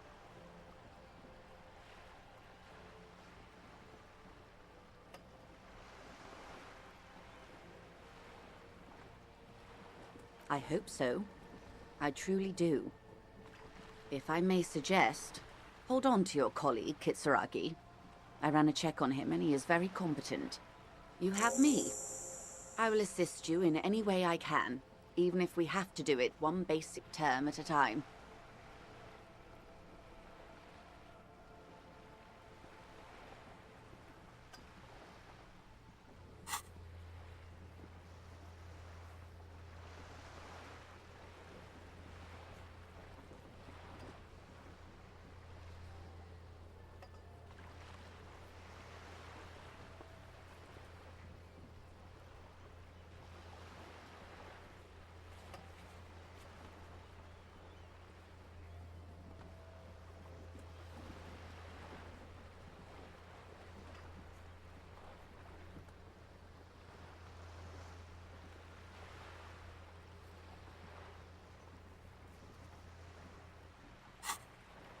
Glad to have been of assistance.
This door is made of metal. No one answers. Looks like he isn't home. You should come back tomorrow evening, after 2100.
An old call box with a matrix of push buttons lists all the companies in the East Delta Commerce Center. Silence. No one answers your call. You wait for a minute or two. Looks like someone has melted half the plastic off with a lighter. The doorbell doesn't work anymore.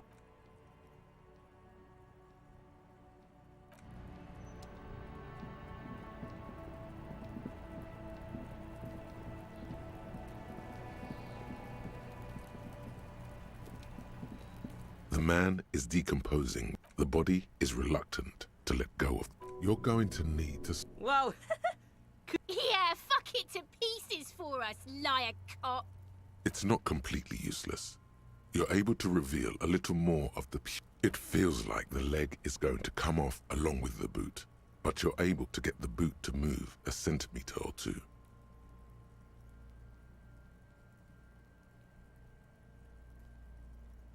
This is the right method. It takes some time, but eventually the boots come off, with nasty slices of polymer sock. Look, he's skinning the fucker up good! Hell, keep at it, pig. The legs look like they've been clawed at by wild animals. As for the boots, you can't possibly do anything with them until you've cleaned and, yes, these absolutely need to be washed. Didn't the Whirling have a kitchen? Shoot, Looney Rooney. Oh yes, Kobo mi Lobo. In the gift horse's mouth. Tracts and wakes and waterways. Ancient materials buried. Just a small gulp away. My beloved Kobo. A small gulp away.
Into the wild pale yonder.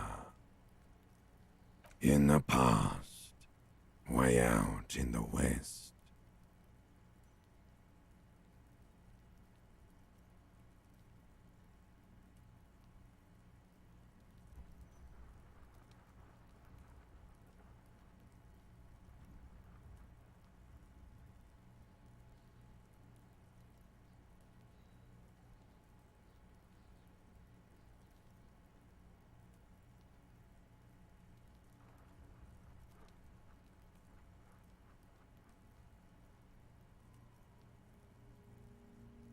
Come back later.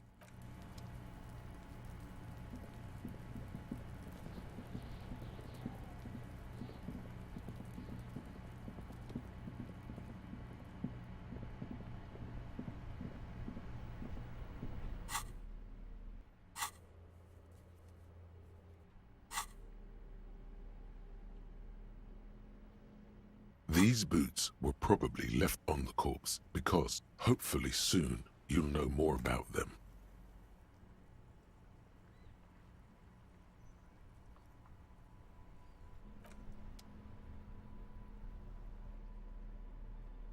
An intricate web of it still kind of looks like gone.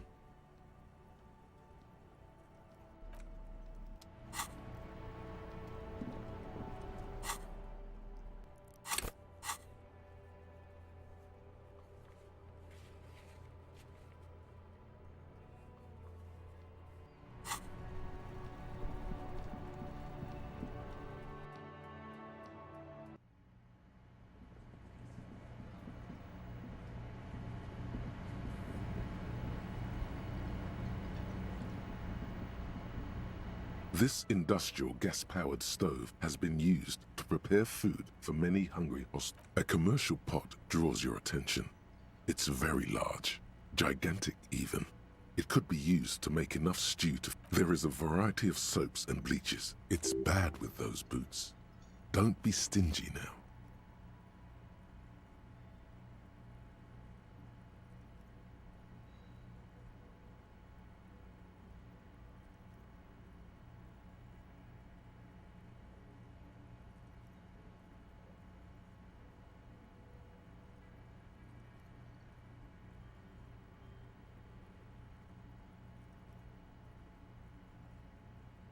The delicious smells of cheap soap and All right now, chef. Light up the stove and boil them. The strong smell of vinegar forces you to step away from the pot. Strips of polymer fabric and human tissue separate from the lining of the boots. The boots look cleaner and cleaner. Those bits of human flesh are beginning to look just like beef stew. That's it, chef. The boots are as clean as they're going to get. Steam, dense with the smell of strange meat, disappears into the vent. A pair of real beauties. The boots are shiny, hot, and reek of vinegar. Just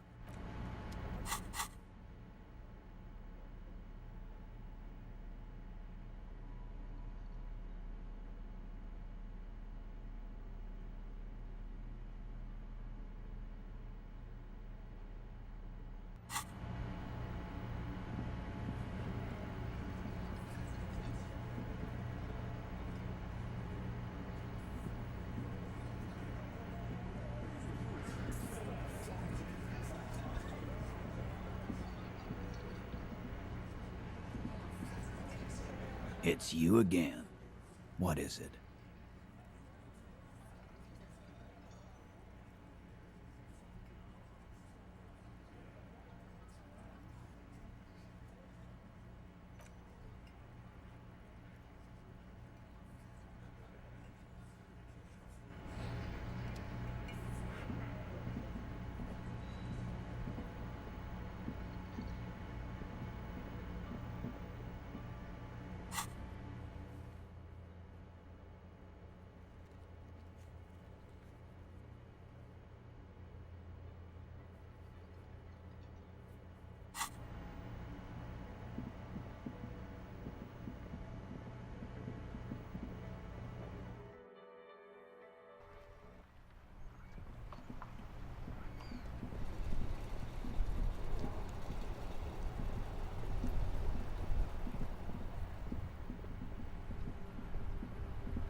A mirror hangs on the bathroom wall. In it, your face, adorned with the expression. The chain cutters slip out of your hands as you attempt to twist the faucet into place. Well, you know one thing for sure. You've probably never...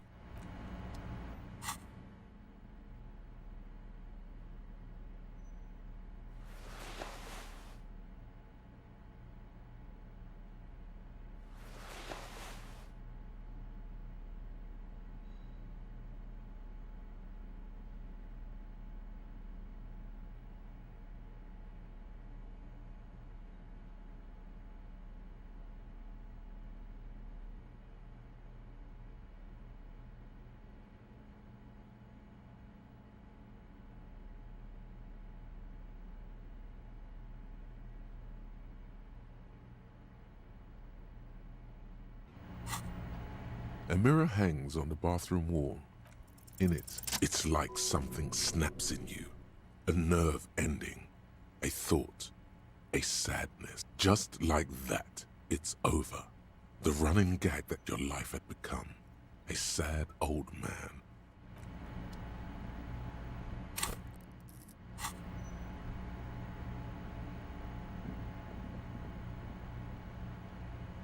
The bed is still cold from the broken window, and not too inviting, but it...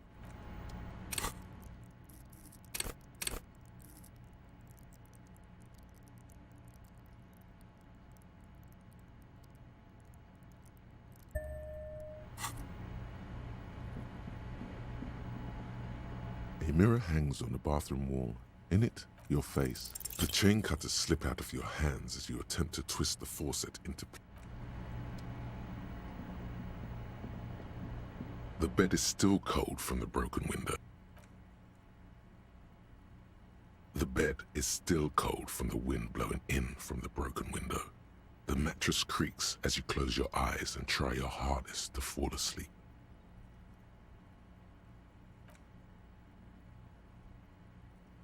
Here we are again, my broken bud. The waves are coming, carrying you away. But you can't go. No, you have to stay. Oh, you're not cooperating, brother man. It's your disgusting body. Even through your sleep you feel a vague discomfort suffusing it. Your belly and your sides are unpleasantly tender. You wish you could curl up into a fetal ball of safety. But you cannot, because of the pain.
That pain in your right side is your enlarged liver, by the way.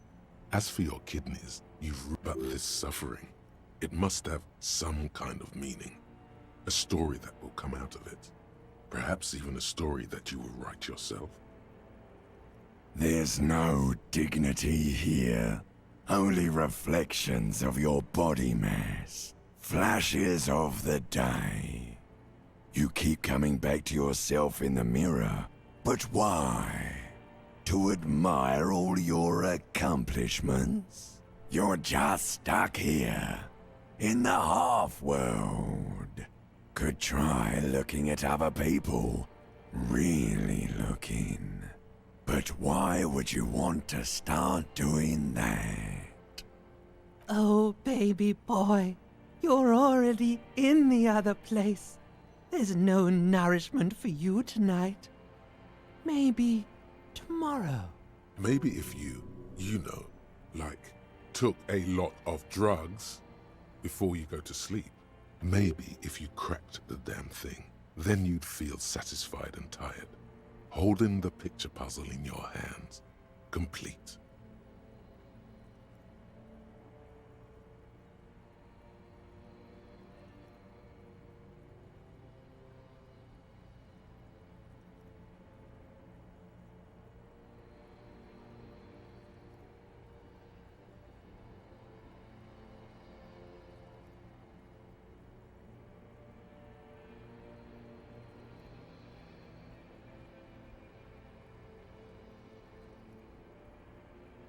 Maybe if you weren't so hard on yourself.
What do you think you're doing right now?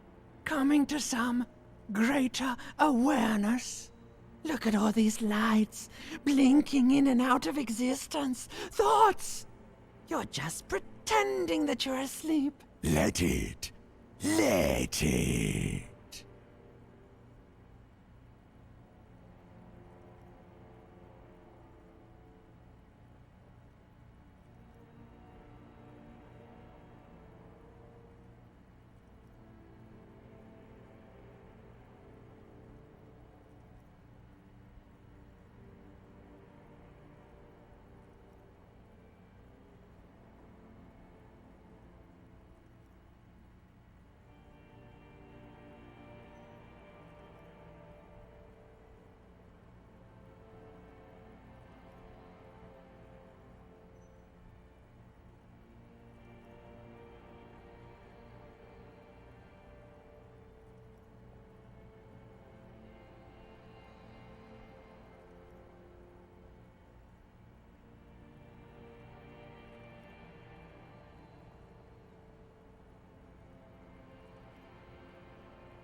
But it never seems to let you go, does it? Time to rise and wipe that...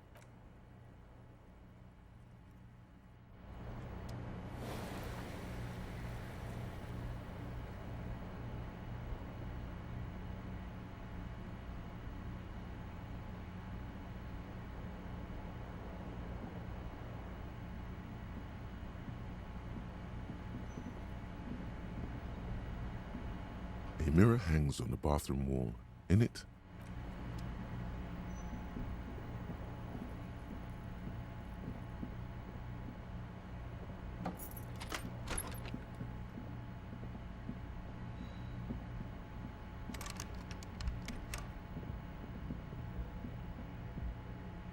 the door is closed.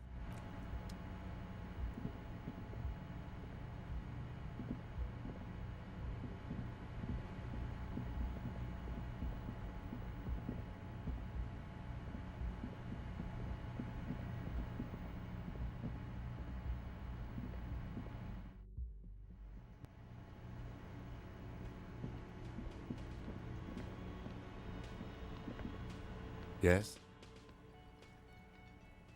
Wonderful. What is your takeaway?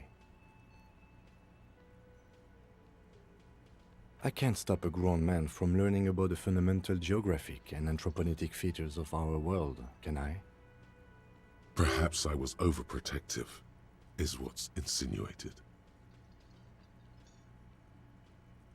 It all seems unreal, detective. In actuality, the pale is no more unreal than, say, water or death. Or that we are stuck behind our eyes. Excuse me, large topics are not my forte. You seem stable enough. Keep it. The woman in an RCM patrol officer's uniform winces as she... I would really prefer not to talk to you right now.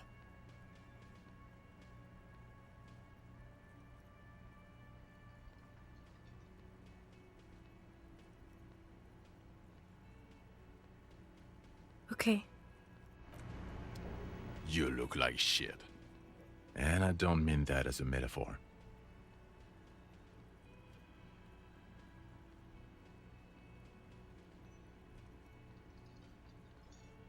Like undercover? Well, as far as disguises go, this is one of the best I've seen. Oh, come on, Jean. It looks like it's been a rough week on him. It's not just this week. What you want? There's something about this guy that matches with a face in your head.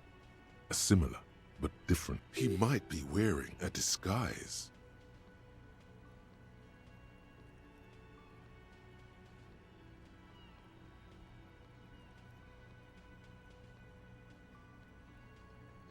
Yes, it's a hobby of mine. As if waiting for some kind of reaction or response. Something to click. I'm not getting involved in this. Watch out for yourself.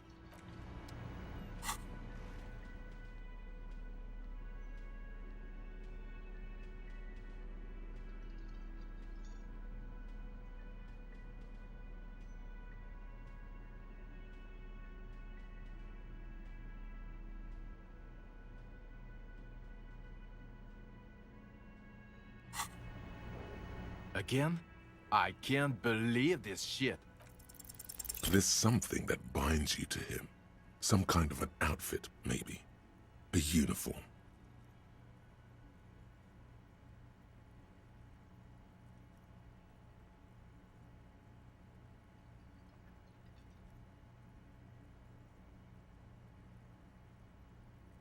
Exactamundo.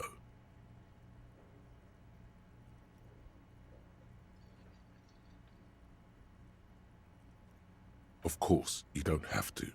You can talk about anything you want. About what? You don't look like a cop. You know what you look like?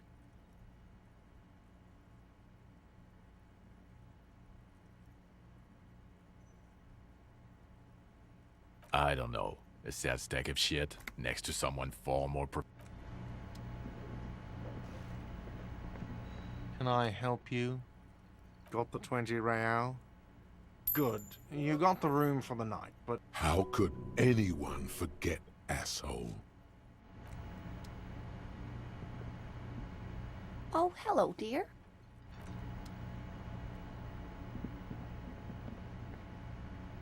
The woman in an... I would really prefer not to talk to you right now. I don't know. I mean, why would I want to talk to you? By the... Okay, fine. What does one talk about with a fellow officer? Of course I'm with him. Why do you ask? The sooner you figure this hanging out, the sooner everyone can go home. What precinct? Fucking deranged lunatic. You're getting an intellectually unsatisfying vibe from this conversation. Maybe you're doing something wrong.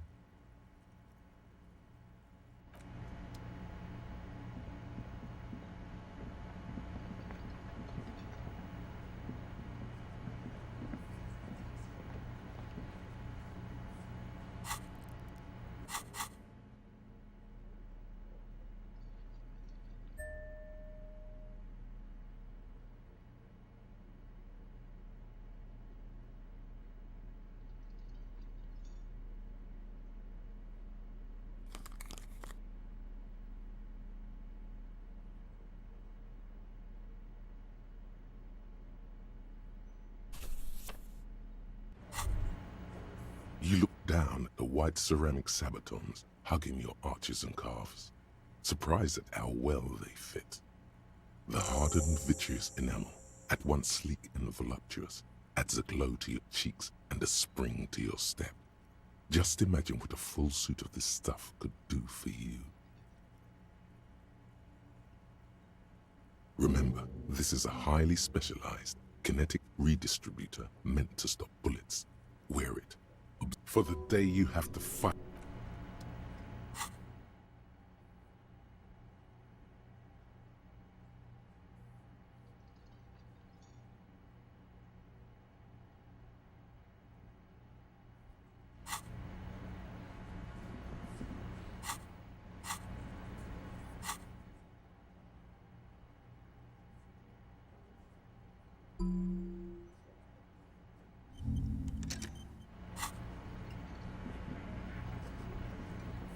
It's you again.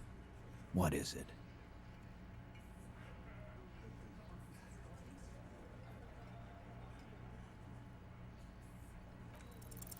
Establish authority. Yes. Authority. Feverish thoughts race through your mind.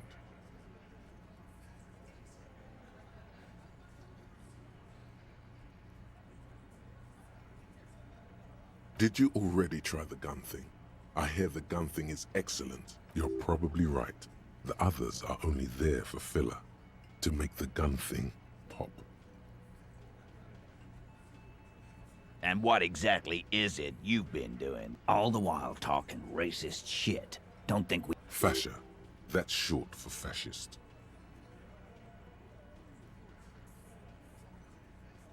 Of course you have. You've been calling people Kip, left... Callie said they've been trying to set up a race rally, whatever the fuck that means. Trying to get the Kips out of Revachol before the economy goes to shit.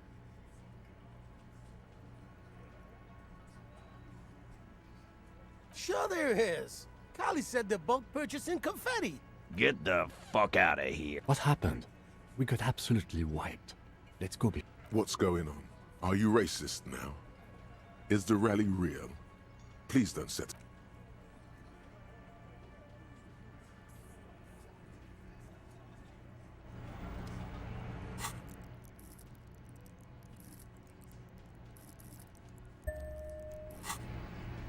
It's you again. What is it?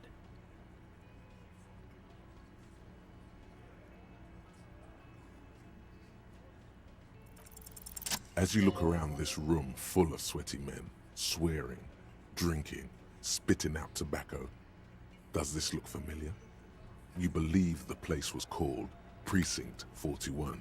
It was also filled with, almost exclusively, men, sitting on desks, talking shit, and... Huh?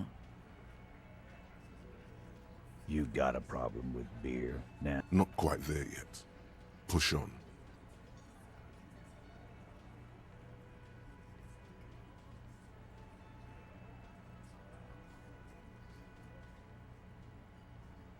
Speak for yourself, buddy. We've been giving a shit for 10 years. Martinez was a dump before we put this out. They don't know, man. They weren't here. We had 3 shootings a week, kids dead, fucking graffito everywhere. You cops haven't shown up since the 30s. Congratulations on the graffito removal. All I see is you sitting around talking about Monica's titties. So what? What do you want from me? We took care of that. Don't let him drink that. One more push. Quick.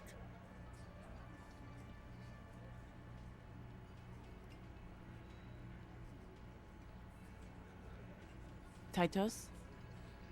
She stops mid-sentence. That's it. You got him. He's going to give it up, but on his terms. You wanna help her, cop? Fine. I'm gonna let you help her. If you don't, if you question her, harass her, a freight train of pain. What is her name? Glacia. I'm on due. She's staying here at the Whirling in Rags. A real pretty one. Silvery jumpsuit. Blonde. That's I'm on due. With an O-U.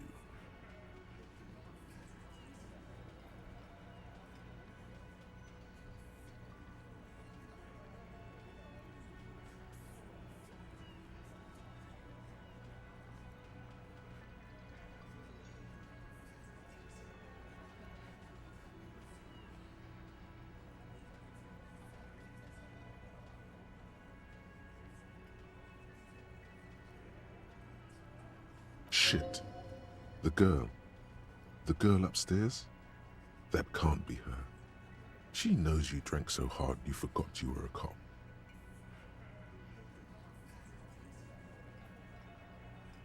Sure. Why not? You've probably seen her around.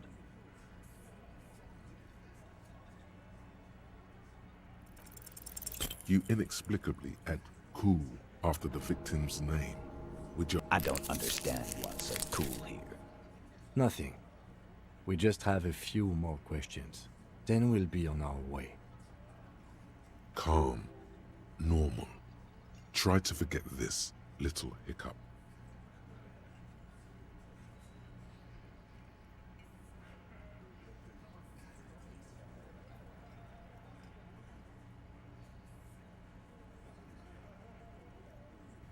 He did it before we killed him. He's not gonna do it again. So what does it matter? It would help if we establish a timeline. All right. 2 weeks, maybe? I don't know. I need another beer.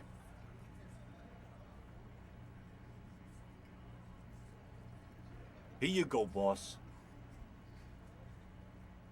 Relationship? There was no fucking relationship. Was like that karaoke incident all over again. Or like some of the other girls. Okay, enough. All of this is irrelevant to your stated... I know her. How well do you know her? Well enough, Copper. We party. She's been here for a few months. You mean Revachol? Nah. Our Miss Aranye disco dancer is an immigrant. Or a drifter of some sort. Been staying over here over the winter.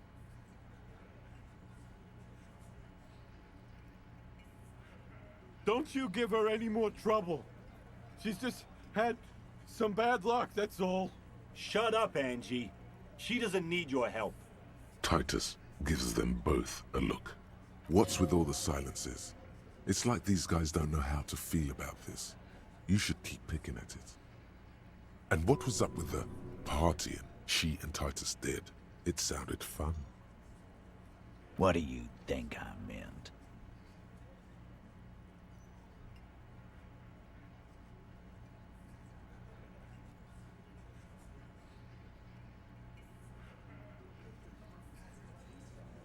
Yes, yes, and no. Got something to say about it? No, we just fucked. That's all. I'm not gonna give you any details if that's what you're after. He really went out of his way to seem comfortable with this topic. That's all you're gonna get for now. He's doing a good job here. A commendable performance of, I don't give a shit. You don't know her. Not the way I do. Remember what I said. Freight train of pain.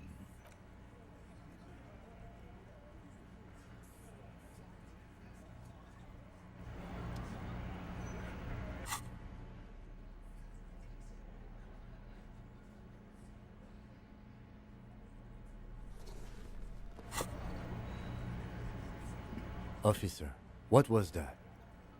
You looked strange when he mentioned the assault victim's name. Do you know that woman?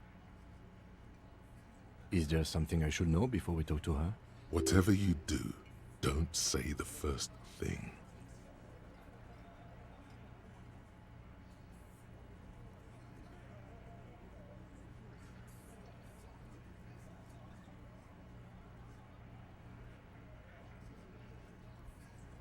Understood.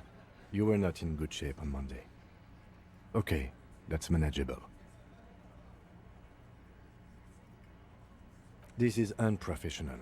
Not sharing information with me is unprofessional.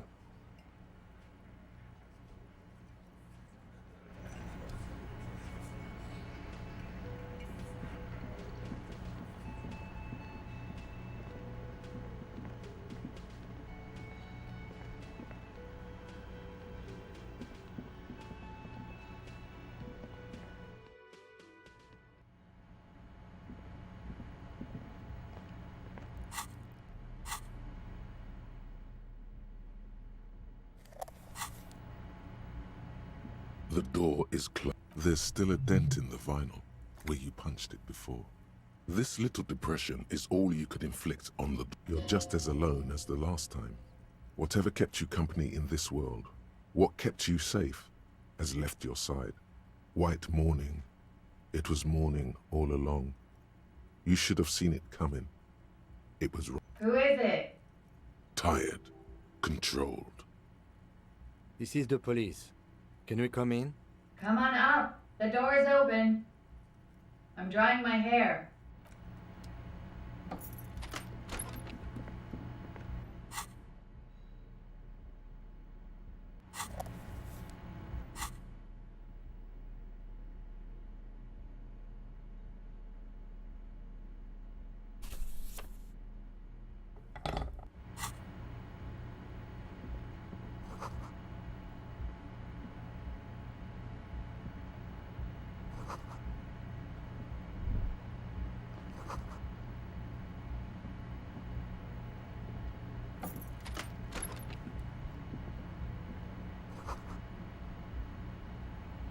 This medicine cabinet is full of wares.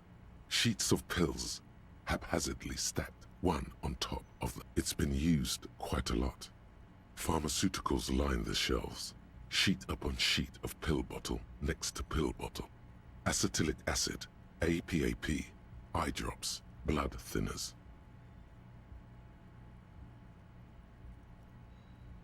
Anything of note? Pill bottles rattle like bones as you search the cabinet. Paracetamol, histoperidol, something in a foreign language you can't read.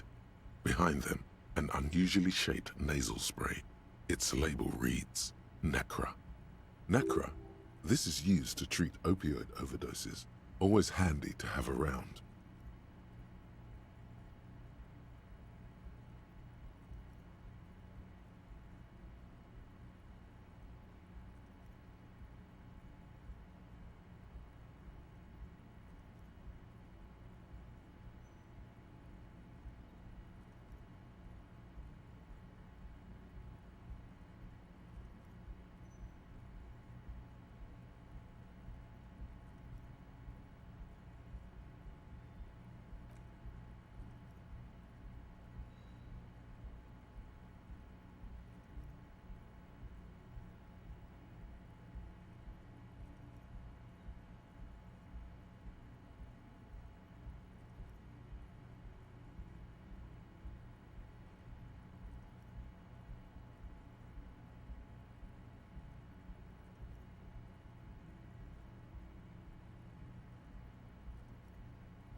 Interesting. That's used for diamorphine overdoses. Among some foreign, probably Messinian or Gotwaldian, marked red blister packs you find. What do you find? This is going to take a little know-how.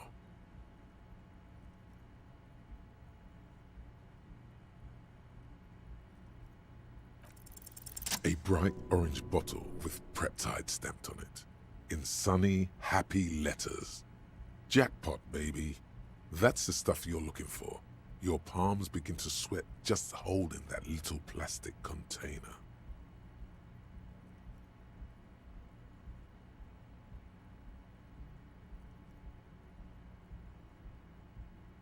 It's speed, man. Just what you were looking for. They call it dextroamphetamine and talk about psychological disorders. But what we're seeing here is some scientifically advanced trucker speed. Preptide, a euphemism for pharmaceutical amphetamine. Prescription speed. The fuck are you waiting for? Let's get super fucking preppy.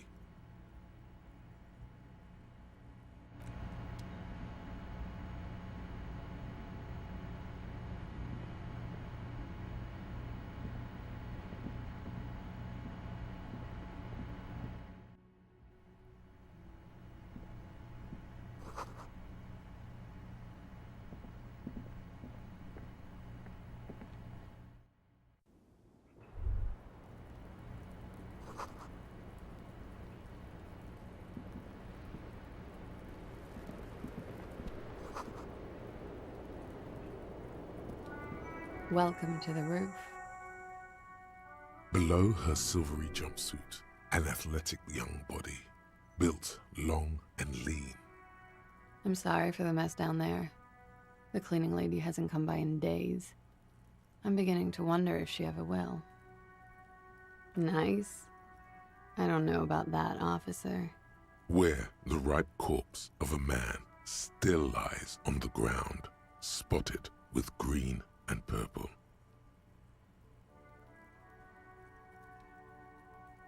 Oh yes, legends of room number 1 have made their way around the building. They say a portal to hell has opened in there.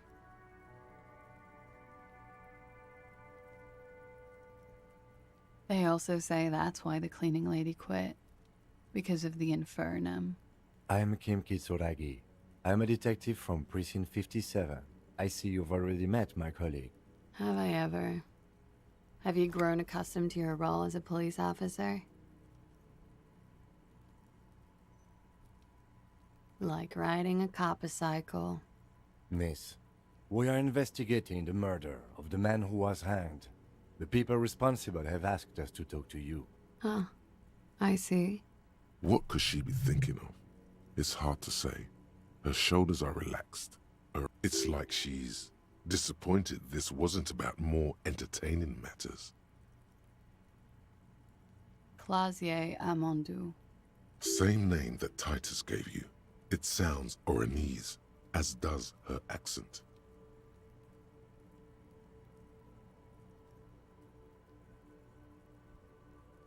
Right, sir. Vredefort, Republic of Oranje. I guess you could say I am an Oranese expatriate.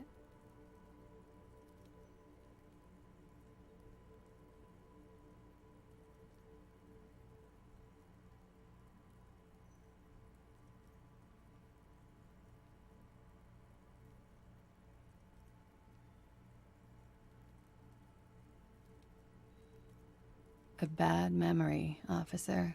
The Republic of Oranje is a democratic nation on the Muindi Isola, north of here, over the sea and across the Pale. It is one of the 6 major Occidental nations to hold stake in the continued occupation of Revachol, the coalition. People consider it a reasonable superpower.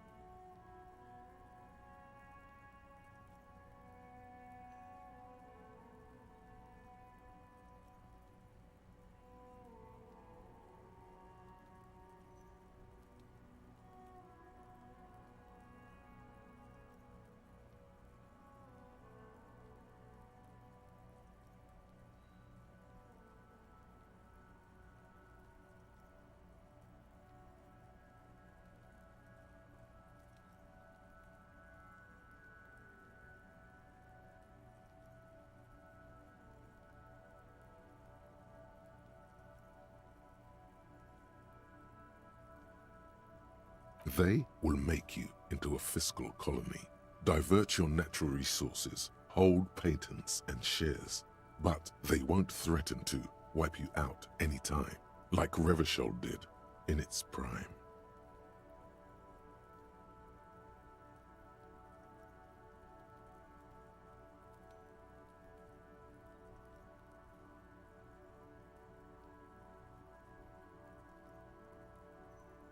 Of lilacs and lightning, parks, glass, duraluminium. Fredefort is a conference city. It's always autumn there. A night. At least it was for me. What's so bad about that? Nothing, if you're no longer there. I'm 28.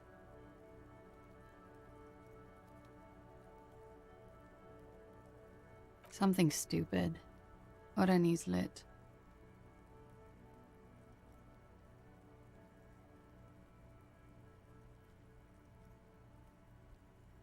Orani's literature. It's what I studied at the university. Fear of failure, fear of death, how it sucks to be Oranese. All national literatures are. Only the name of the nation changes.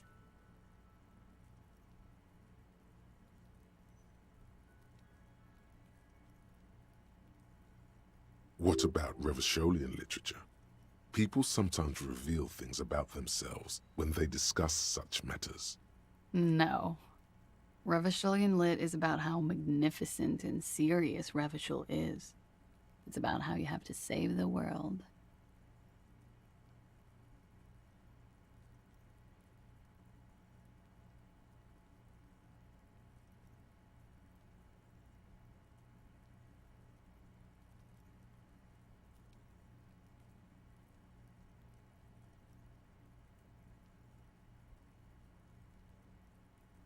That's the natural state of the Revacholian hero. She seems quite relaxed for a victim of assault. But, of course, what seems should not be your priority. Nothing. I do nothing with it. Cool.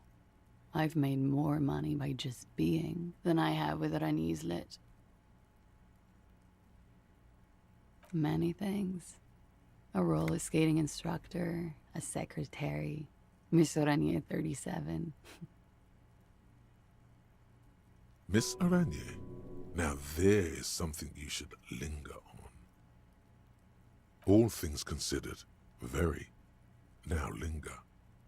It's a beauty pageant, held in the year of our century 37, in Oranje.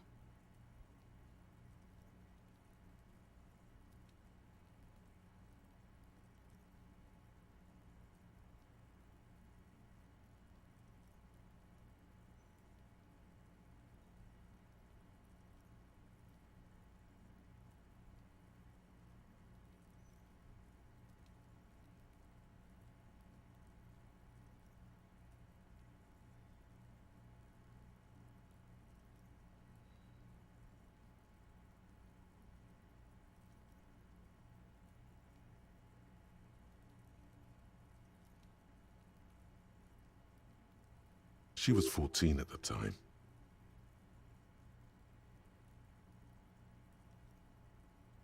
Indeed. Her voice is indifferent to the number.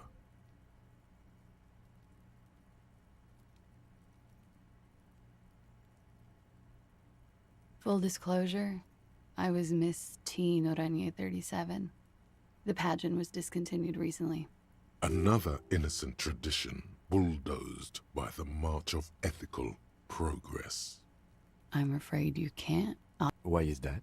Because it's buried in a sealed plastic bag at an undisclosed location on the coast, along with cash and airline tickets. Thank you for your candor. Why? They say so in your tourist brochure. Keep travel documents away from your person when west of the river.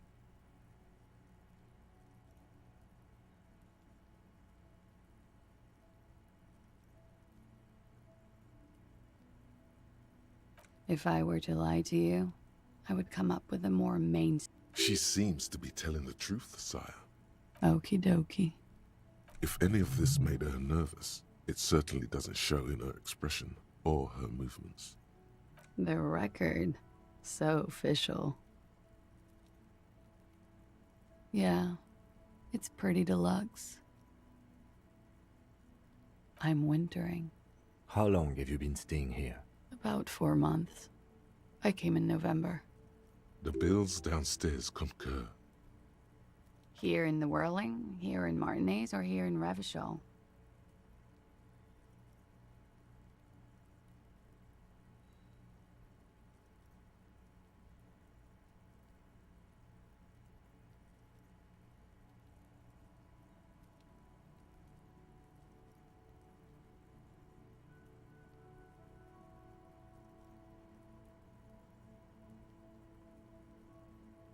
I always wanted to see the only city in the world in the worst time of the year.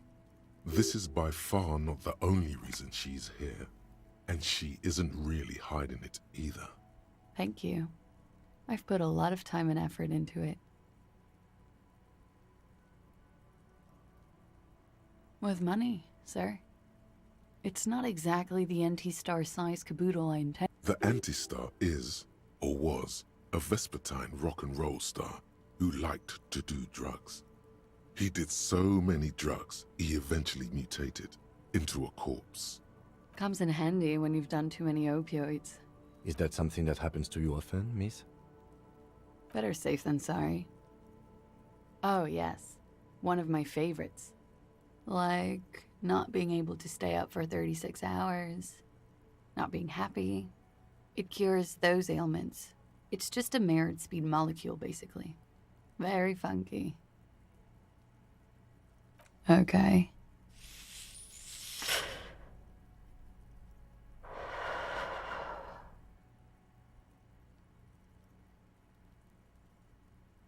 It's a bit early in the morning for rape, isn't it?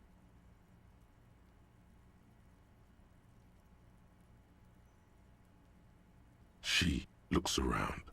The sun has risen over the sea. People are rushing to work below. It is. It's murderously early. I'm amazed I'm awake. Why am I even awake? Yeah. I'm gonna go with not raped. I don't want to say that shit about him. By him, she must mean the victim.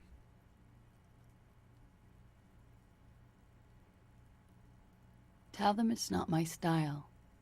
They'll have to, you know, if they want to jazz up the charges, they'll have to get someone more, rapeable. By they, she means the Hardy Boys.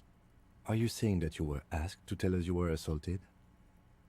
Not explicitly, but I understood what they meant. It wouldn't hurt to spice things up a bit. Some assault and battery. Sexual assault, maybe. It was clear the latter would be spicier.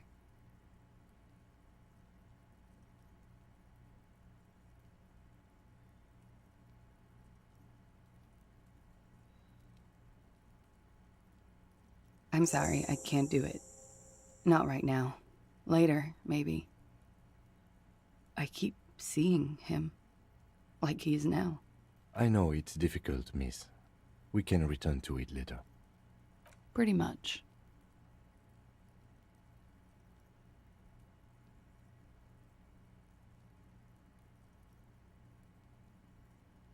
Warming them.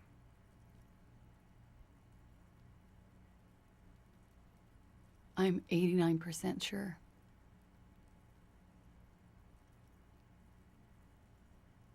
You know how it is.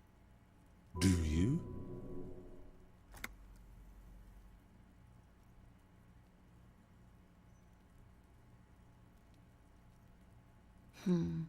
Maybe you don't know. In conclusion, officer, I'm gonna go with a mild to medium not raped here.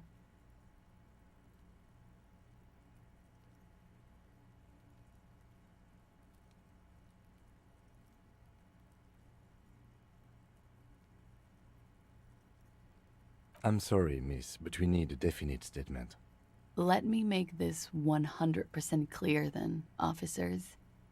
I was not sexually assaulted. Would I be this flippant if I had been? We partied.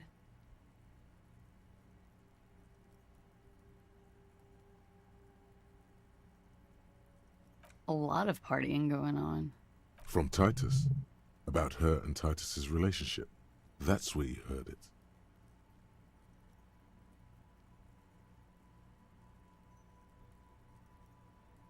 With all due respect, sir, I think we partied a little harder than that. Oh, it is.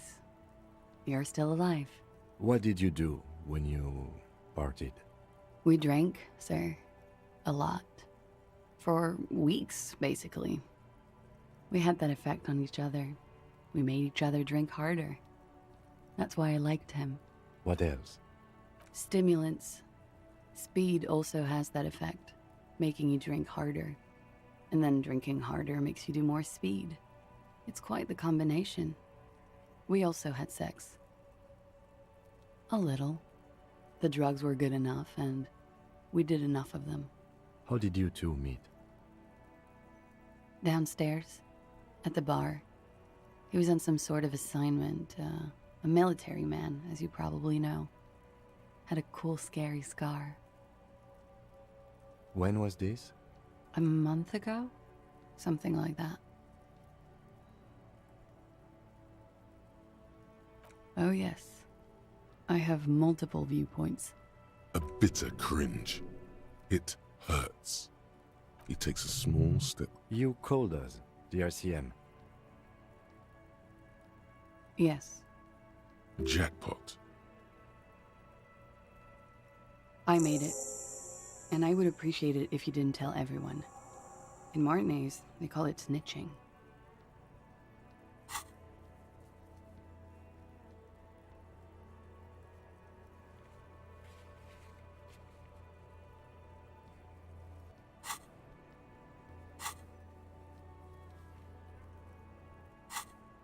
Reporting crimes is confidential in Revachol, miss.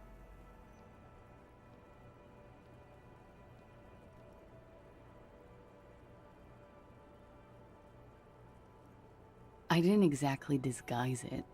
I just muffled the mic and nicked the landline a little. With nail clippers. And I diverted some radio fuzz into it. Into the cold wire.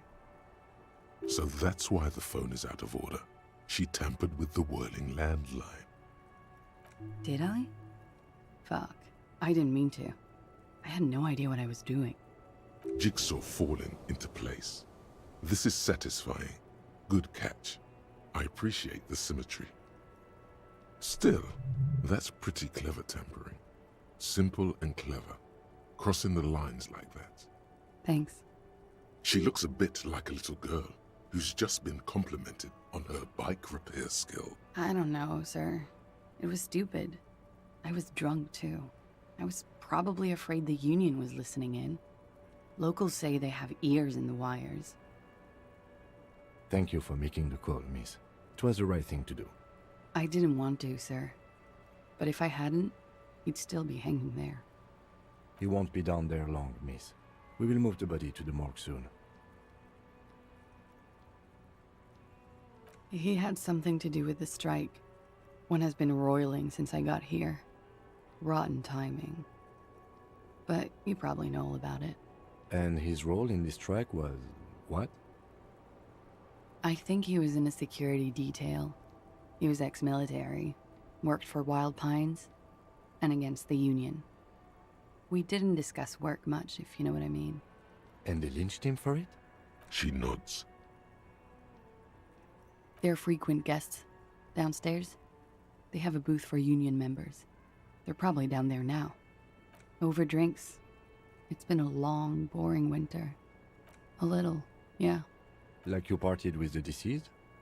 No, not as hard. I'm sorry to have to ask this, but have you had a physical relationship with any of the Hardy Boys? I have.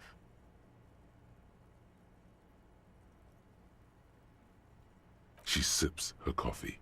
Birds circle overhead. She breathes a silvery sigh of relief. and weariness. The air on the roof feels humid. Should we head by downstairs, officer? We may have things to discuss there.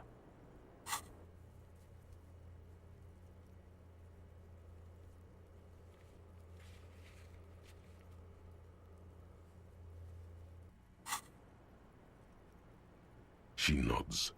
Silvery cigarette fumes disappear into her mouth.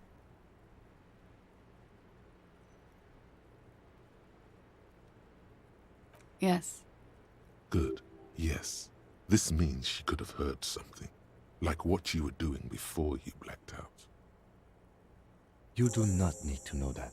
What you need is to ask normal police questions. Like...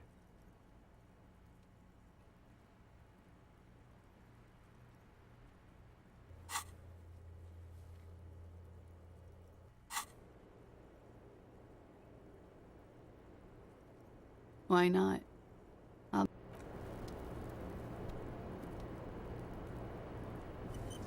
Looks like we have more to discuss with those so-called Hardy Boys.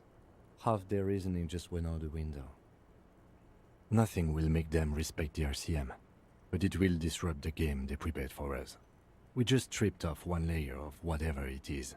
Her decision to not corroborate their story was definitely not part of the plan. What else could she have done? Lie? She saw there was no way to lie and get away with it. If not you, then me. It was a smart move from her. You think so? Being candid is the best way to lie. The appearance of candor with some facts thrown in. She may be trying to control the pace of the investigation. Anyway, we should move. I suspect our inquiries will bring us back here soon enough. The same small, heavy door. No lock in sight. I don't know. It is not the first closed door we found in this building. There is also... I don't know. The further we get, the more this building seems to be tied to the case. Below, the hostel cafeteria creaks and groans under your added weight. A skeleton of composite support beams and cantilevers.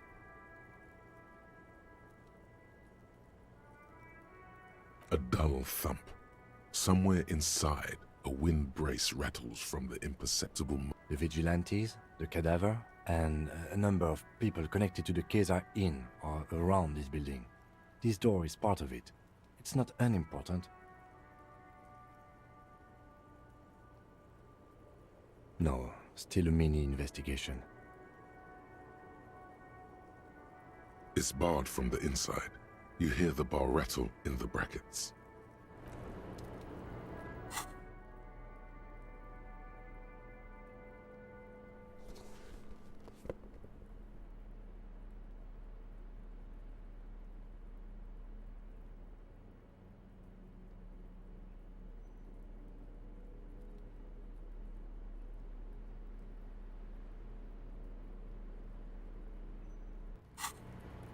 The same small, heavy door. No lock in sight.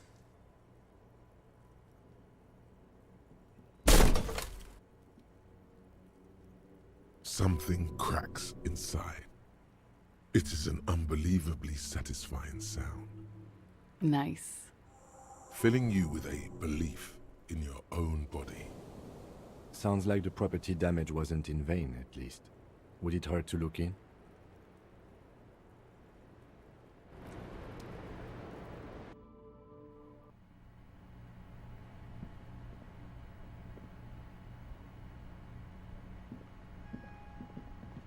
You clearly see footprints in the downy carpet of dust. Jackpot. These, unlike everything else here, are new.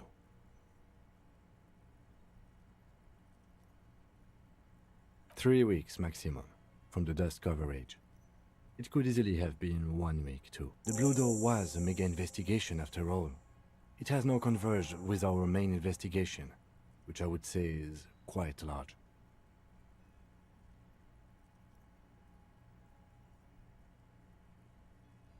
It means someone snuck through what seems like a secret route, behind our rape victim's room, in the recent weeks. This may prove to be significant. Large prints, most likely made by Boots. The size is hard to determine. Sole could be bigger than Vamp. This print is unlike one left by a regular worker boot. It is not a brand sole with logos on it. It seems custom-made or old-fashioned. The size looks about the same, actually. They are not the same shoe, but they could be the same person. No, these little horizontal lines are different. They look custom-made to me. Or some kind of foreign print. Hard to say. Everything around you is quiet. The prints crisscross the workshop floor.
Over there, in the corner. Not just any pinball machine. This is the pinnacle of pinball. Cornelius Gordy and the Mountain Goats. It's lit. You can't wait to get your hands on it. The pinball machine. Gordy's Goats. A classic. A little. Ah, great. Cornelius Gordy and the Mountain Goats reads the golden lettering on top of the back box. Get the game on, Fingerboy. Those flippers are ready.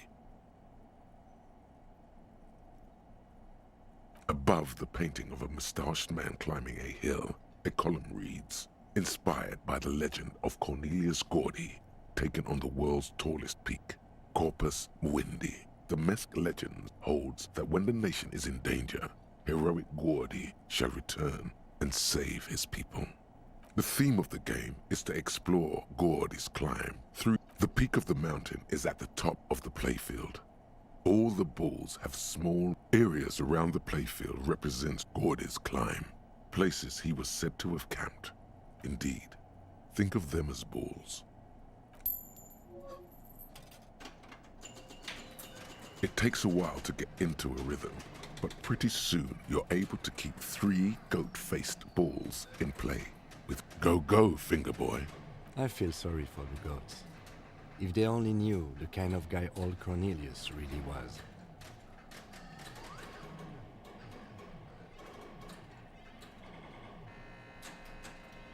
The kind of a guy who uses the word savages a lot when recounting his travels. A Mesk nationalist.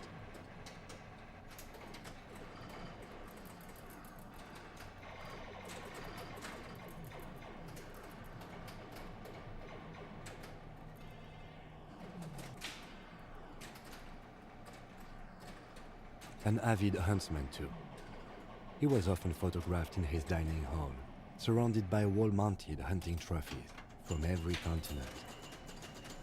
He also hit his wife and kids, other people's kids too, sometimes pets.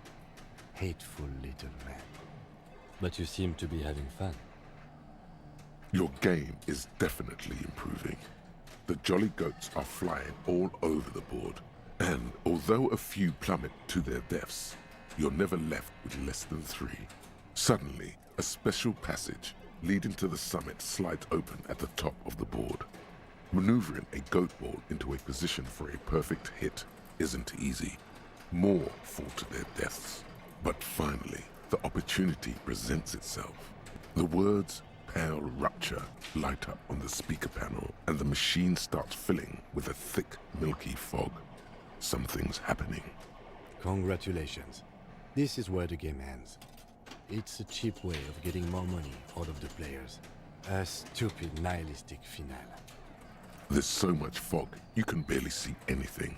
Some is actually leaking out of the machine, and one by one, your goats start slipping, disappearing into the... This can be navigated. The balls leave almost imperceptible disruptions in the fog. Use them to calculate where they hit next. You're down to your last goat, going mostly by sound. Eyes are useless at this point, but that goat is something special. 5 times you snatch him back from the jaws of death. You're in a perfectly balanced system where neither you nor the pal is able to get the upper hand. This could go on forever. I am. I've seen it before. Played it too. You will eventually make a mistake and then it's all over.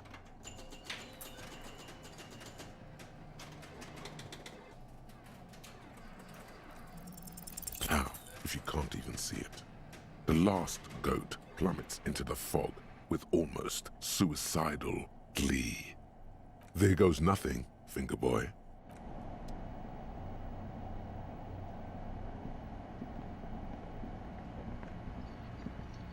You see a heavy steel door with a prominent dimple lock. There must be a key somewhere. Probably somewhere in the whirling. It's not too important.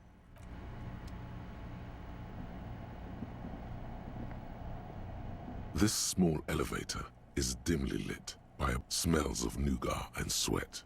Your head brushes up against the ceiling. This elevator must have been used to transport pinball machines to and from the upstairs workshop. Seems so, although it's pretty quaint for a freight elevator.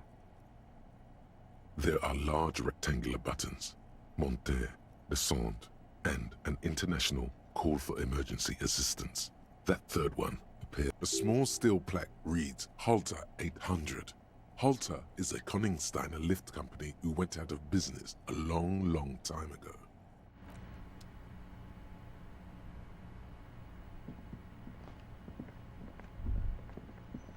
So this is where they brought 40 pinball machines to fix them up, a long time ago. The lieutenant looks around the dusty, crowded room, inspecting the tools on the Looks like it. I'm guessing Martinez North 22 used to be a pinball arcade before it became a hostel? They're downstairs in the hall, next to the main door. One of them even works. I've seen one of the artists bang away at it. At some point, 20 years ago, 15 maybe, before pinball went out of vogue.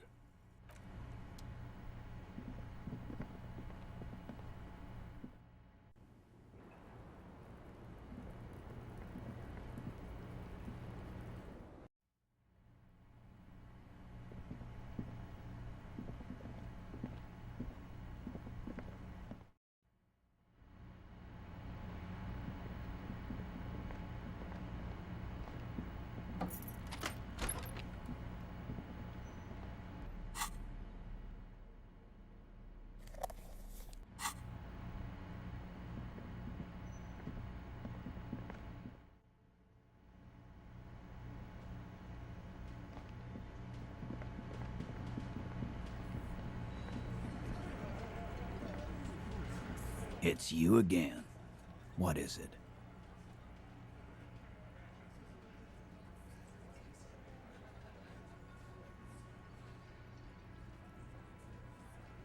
Again?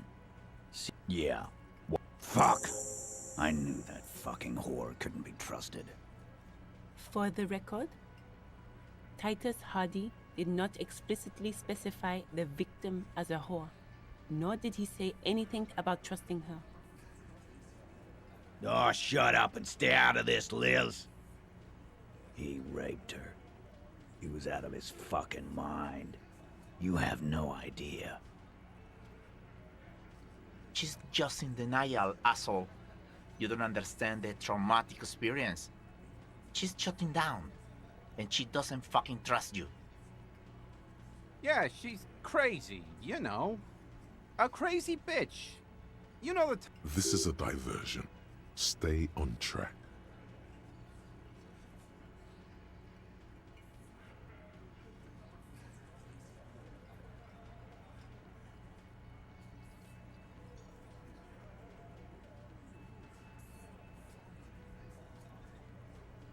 Lawman, I'm at the end of my god. His hands become fists.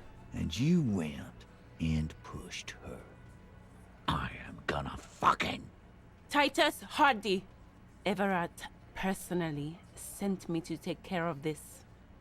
If this goes south, we'll all be in the shit. But you... When she's angry, she emphasizes the S. It gives her voice a strangely hypnotic quality. Her lips barely move as she speaks. Frankly, it's a bit terrifying. Someone has to rush in to break the tension. Look, Copper. We know that that fuck was a rapist and a killer. We got him confessing to it on tape. Show it to him, T. What's the harm, right? Here, jerkwad. Listen to this shit. And then come back and tell me the soldier of the apocalypse was an innocent man. This is their last play, this tape. Their story is in tatters, a mess. It might be nice to listen to, but at this point, you don't need to.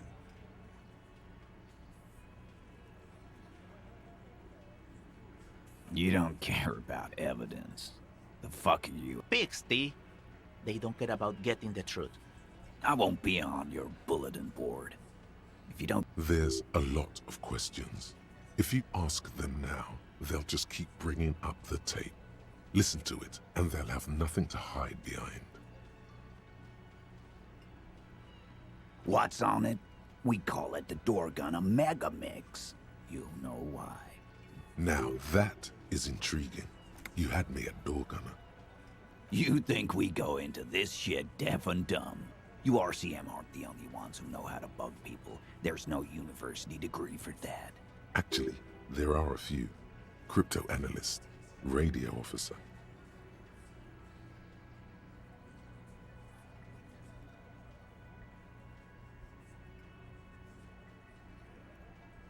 Yeah, like you have one. Smart ass. Bear. We have machines. We're in logistics. How do you think a harbor works? It's advanced stuff. Understood? You've listened in on their communications. How long? Since way before their chief started taking swing lessons. Things got nice and quiet after that. It's not advanced. You just hold up in a coop all day, writing down what they say. It gets hot as hell in there. Don't put yourself down, Angus. It's important work. Yeah, man. You're like a radio genius or something. Those notes are some in-depth stuff. I'm sure we can find a tape player. Where can I listen to this? Yeah, play it with your ass, cocks. I'm sure we can find a tape player. It's not... Your room had one. Or maybe it's too broken. Don't forget your tape, lawman. Compliments of Titus Hardy. You do that. Oh, and keep it. Maybe you'll need a reminder.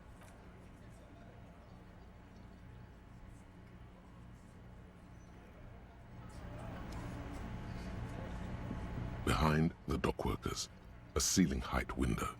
The hawthorn branches scrape the glass like bony fingers. There's a yellow ribbon tied to one of the branches. Light yellow, faded with time. A tiny splash of color in the blackness of the thicket. Hanging from it, a bronze key. Someone hid the key in the bush and attached a yellow ribbon to make it easier to find. It's close enough to the latch up there. One can slide it open and just take it. Surely not a coincidence. Huh?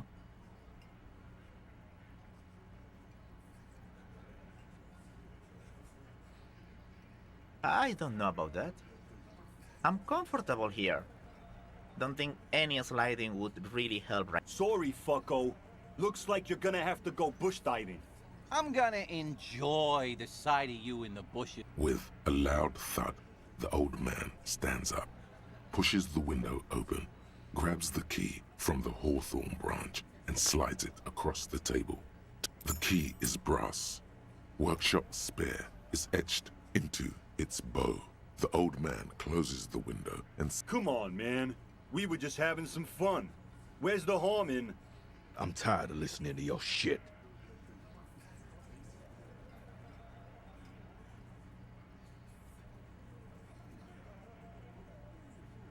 Didn't even know it was there. Boys. No idea. Never even seen it. Someone must have hidden it there before this room became our place.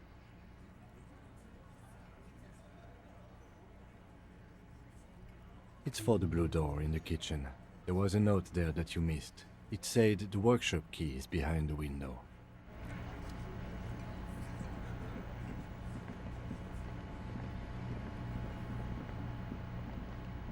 You see a heavy steel door. The key fits the dimple lock.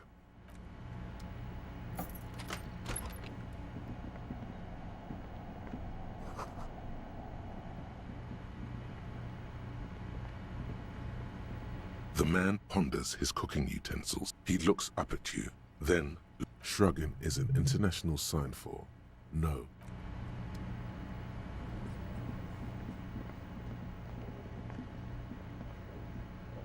Can I help you? Another thing. Great. I love those. Oh, okay. Well, I did hear you make noise back there. He's really holding himself back here. Okay, what is back there? Yes, haha. What's actually behind there? Ha! I knew it. I've always wondered where those machines by the door came from. I knew it. Were there any back there? In working order, I mean.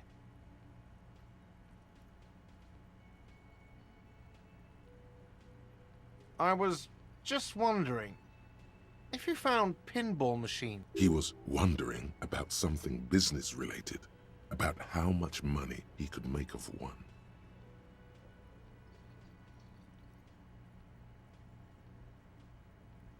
No, but we could diversify the entertainment options, seeing as you've opened the door back there.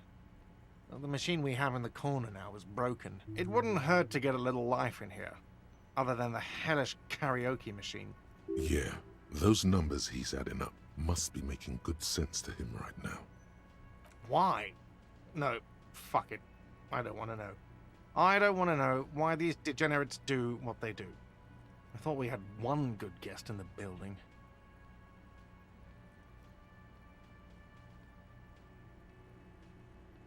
Yeah, neither do I.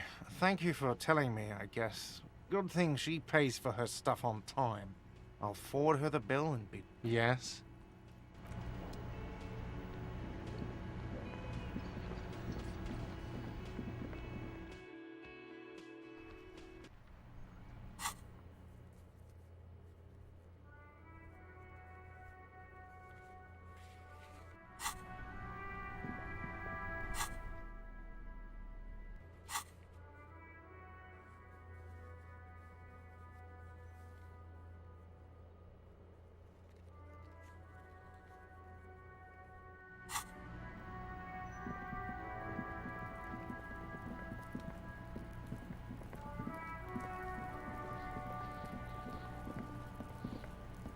The man is The lieutenant adjusts his glasses and takes a deep breath.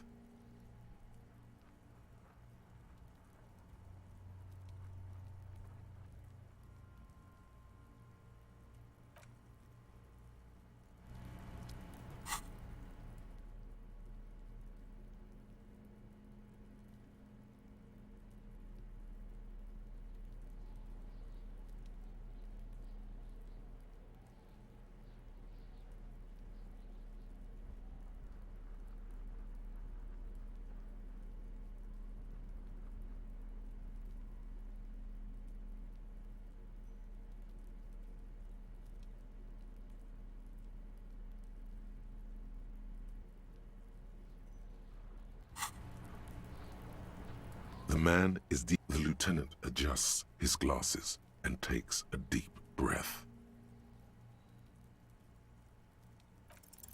You run your hands over the victim's cold body, his limbs, his torso with its swollen organs. Maybe you should be more. His fingernails have turned dark. They're chipped and... Do you think we missed something? You can't shake the feeling that there are more secrets concealed in the flesh before you. Okay, well, we are in livor mortis here. He is disintegrating. We need to refrigerate the body if we want to conduct another exam. It would have to be industrial in size. Let's start by asking Gart at the Whirling in Rags and the Fritz store down at the gates. If they don't know, but only if all else fails. Fuck are you looking at, Beano man? Only if all else fails.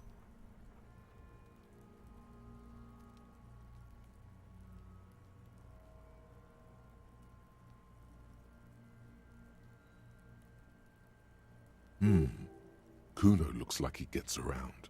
Knows Martinez. And its fridges too, probably. Hurry. This is one task we cannot sideline. With every hour, whatever we are looking for will become harder to find.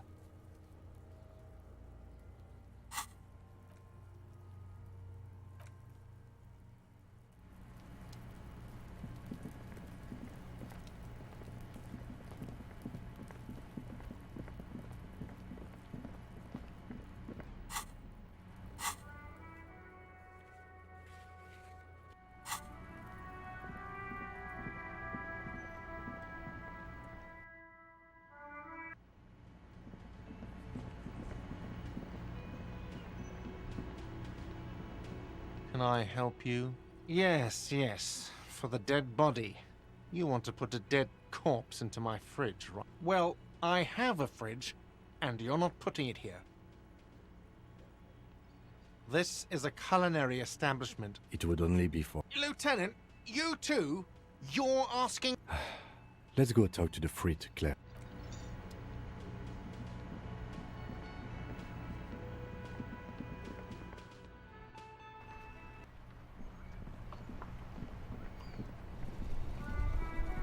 In the morning light, the white on blue police livery on the motor carriage cannot but catch your eye.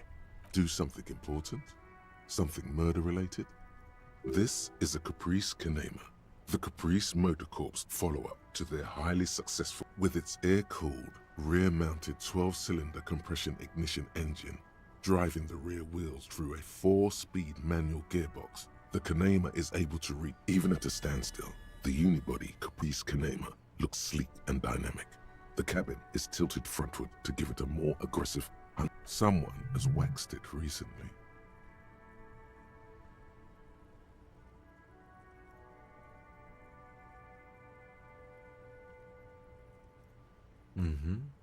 You want to take a closer look? Yes. An extraordinary machine.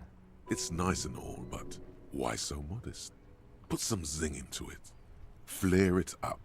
Slam it down. Helium headlights would improve the range and quality of the visual field a lot.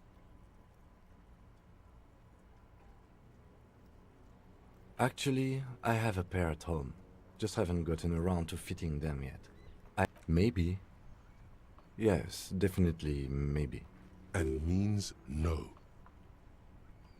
130.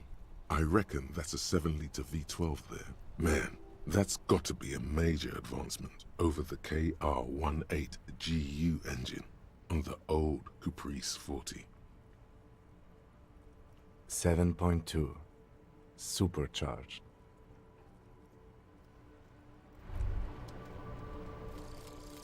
Fairweather T500. Remember that weakness you were looking for in the ceramic armor? Like, maybe it can only stop small, fast projectiles, but a large, slow-moving pry bar would shatter it? Or, if I run an electrical current through it, maybe it will melt. Or, personal favorite, frequency something something radio weapon? None of that would work. You need to shoot the part of the enemy that doesn't have fit.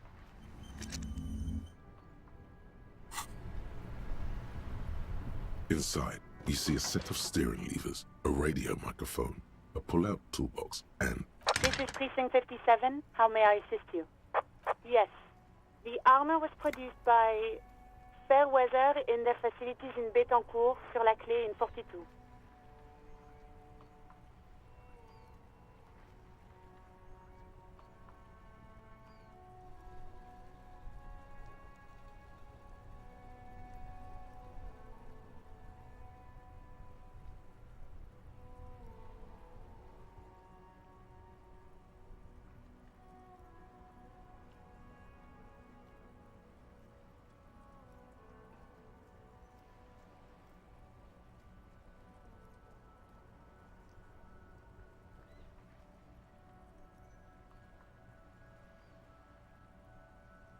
It was part of a special order for Corps de Pharmacie, a security firm contracted to protect the interests of Oranese pharmaceutical companies in the Semenine conflict.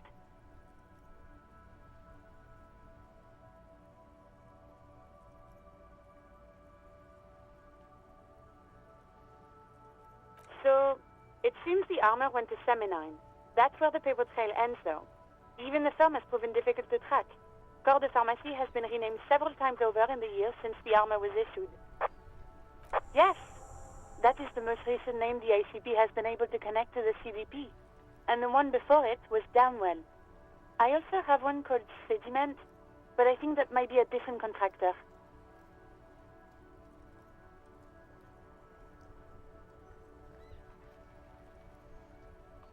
No, they were called Sediment. And Somatosensor, it seems. All that during the last 9 years.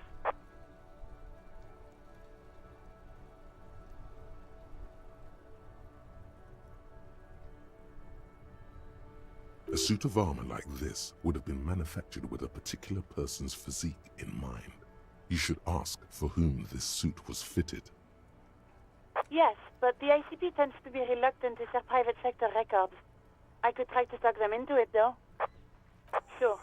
Call back tomorrow. Hopefully I will have more information for you then. 57th, over and out. In the cabin, you see a set of steering levers. As you tap on the gauge, the indicator pin. No, that's enough fun with the foldable headlights. I know they are mess.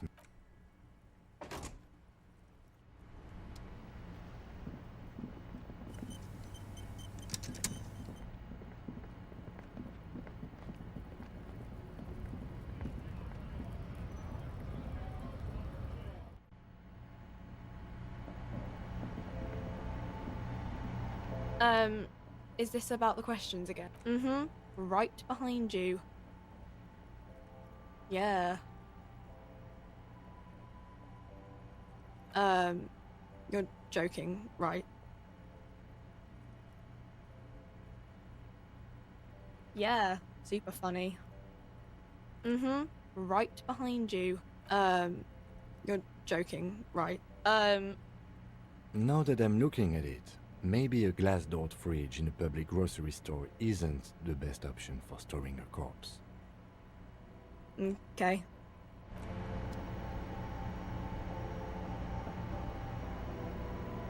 A colorful display of cigarettes. Again, I'm obliged to inform you that both alcohol and cigarettes damage your health.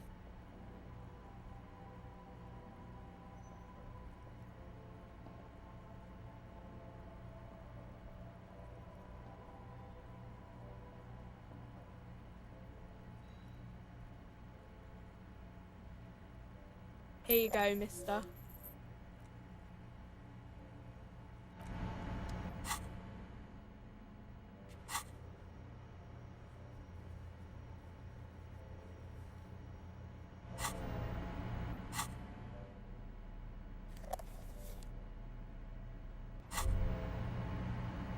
There it is, a brave little army in your pocket. The 1st Smokes Platoon. 20 brave souls standing in salute, ready to step into fire for you. Already you regret it, looking at the pack. But don't worry. You've passed up your chance to start smoking cigarettes for now, but don't worry. The option to start smoking becomes available again in...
The boomboxes wait on the shelves, and your boombox, that gold and amber Harmon Waushi, stares at you. Sorry, man. I can't be giving out freebies. At discount?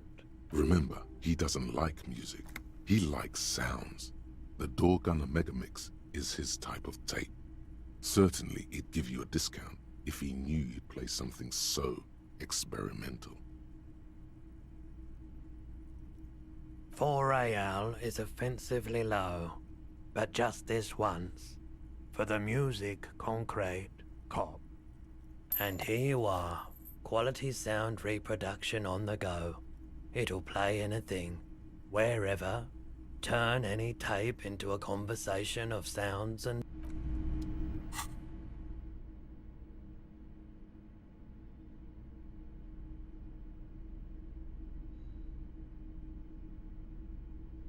The porter reel is just what you needed. The reels attach to the push, command set, and... This isn't Revachol. This is a fucking village. I can almost see the elephants. The harbor. That's the son of a Kvalson crane. When this shit is done, I'm gonna tear that place up. Soldier of the Apocalypse style. Kill shit. Dogs and chickens too. Gonna run a room, Cordy. A real nice room. I don't give a shit. I'll fucking do them all in. Rape that disco cunt on the counter. You know, the dance a whore upstairs. Do it Kohoi style. Never did get that taste out of my mouth.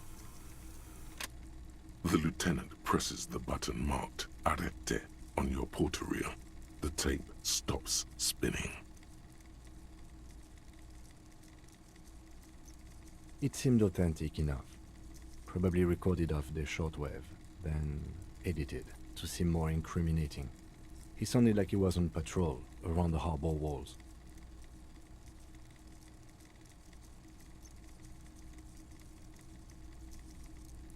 Still. End of recording. One of the other mercenaries, I think. The one he was talking to. A friend of his?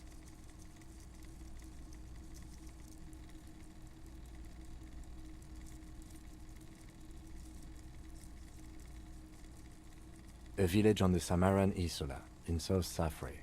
Grad committed war crimes there, the kind of thing he talks about.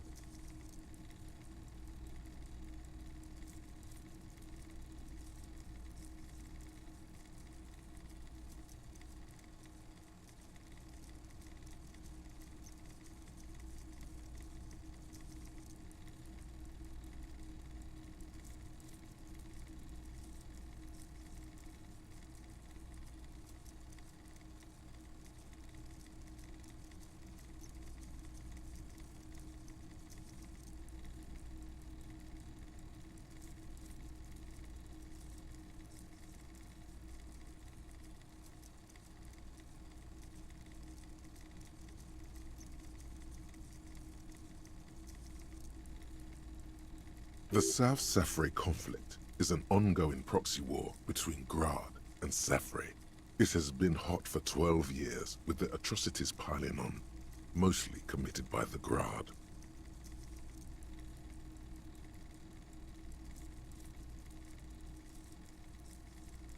Who knows? Maybe the tattoos would have an answer. We would need to know the story of this man's service. A symbol of Soldier of the Apocalypse style conduct. I think we've got a few more questions for class here, don't you? This seems to contradict her testimony, at least to some degree.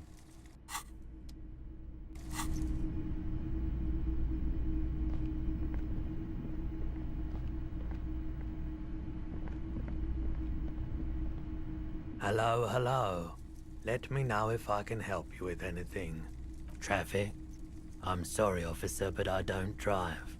Now that I think about it, I do remember hearing a thunderous noise the other night. That sure narrows down our list of suspects.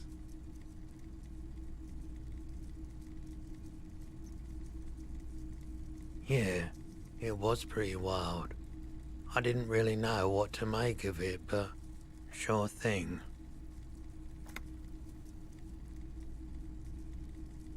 You were adamant about getting rid of it, officer.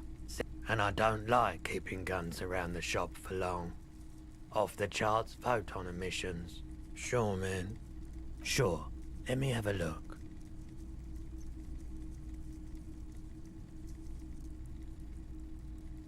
Anything else you're thinking of selling?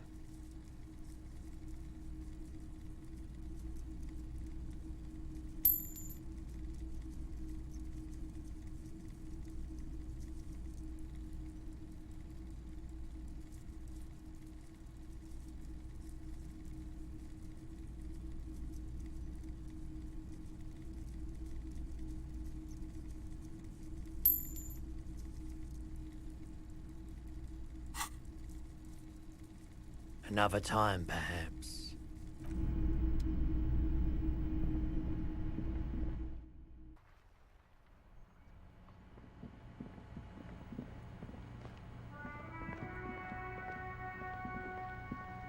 A rusting control panel with loose wire. You grab the handle and pull the lever up. As soon as the metal connects against the contact pin, the water lock starts moving.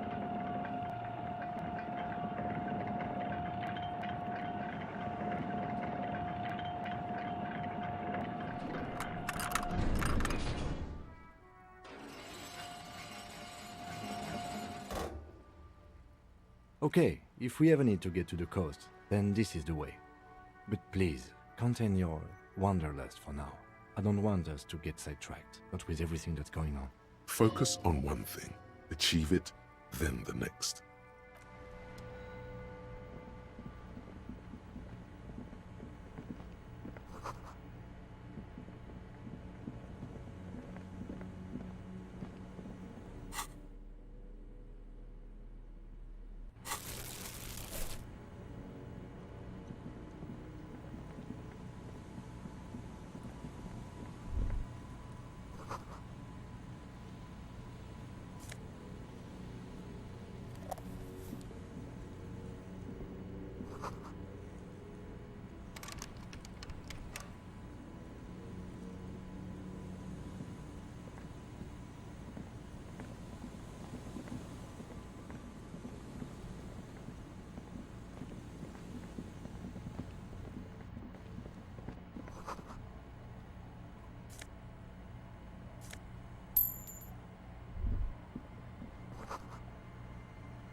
A banged-up motor carriage lies half submerged in the icy water. Slowly sink. It must be cold and lonely down there. The seawater has already started to corrode the metalworks. That rebel who jumped the canal and broke the waterlock, this is their doing. No, not so daring at all. I agree. We should definitely investigate. You get a sudden, sinking feeling. Stomach acid comes up as you look at the motor carriage in the deep, dark, cold water. The logo is too deep in the murky water. You can't make it out, but you do see a monkfish float by. The motor carriage is properly stuck in the ice. Getting it out would require a single day in the salty seawater would ruin most vehicles, but this one looks worn even in places the salt water hasn't touched it. The ice hasn't closed around the vehicle yet. My guess is it's been here since last Saturday or Sunday. The estimate is correct. The incident probably occurred on Sunday evening.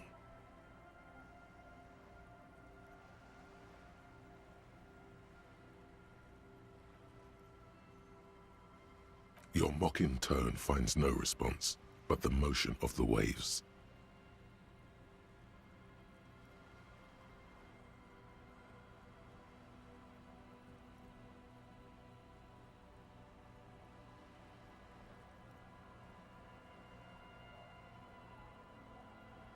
Yes, quite.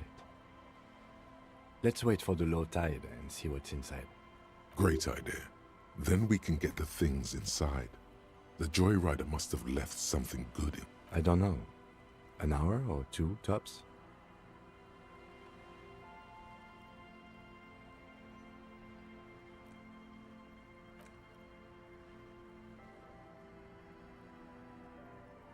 As you sit down in the old, rusty playground, the world around, nothing but the sound of seagulls high above in the sky, echoing like distant laughter.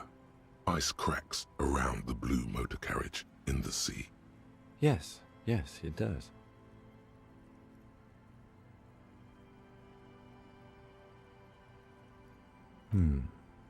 Let me think about it. The tune on your lips forms a strange yet undeniably beautiful contrast with the surrounding bleakness. The lieutenant gives you a quick glance. Then, still looking straight ahead, he joins you with a higher pitched and slightly more melodic trill. Two birds on a wire, whistling by the seaside, looking at the water and a sunken car. The wind blows. In the distance, behind the church, some vagrants are having an argument over a bag of tear they found in the reeds. Further away, a flock of seagulls lands. The clouds pass in the sky, and the shadow of the swing moves like the hour hand on a timepiece.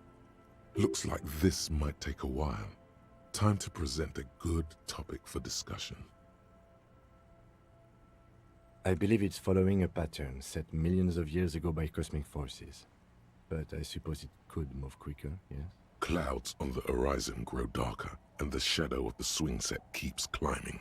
You hear the distant rumble of the city. 30 minutes pass.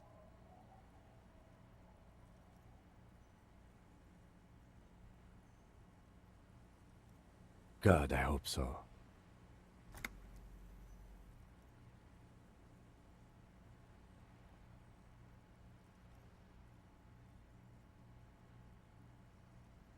Your voice echoes on the water, strange and out of place in the environment. 30 more minutes pass. Detective, I've been able to make out the mark ever since we arrived. I find it odd that you haven't.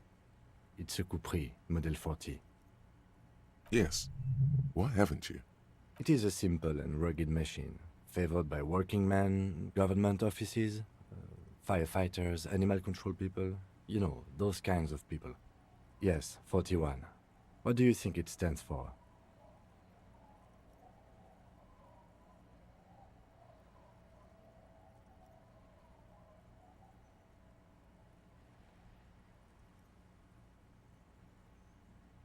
It's as if he knows what it stands for, but wants you to say it. It's pedagogical. Does he know something about that speed racer?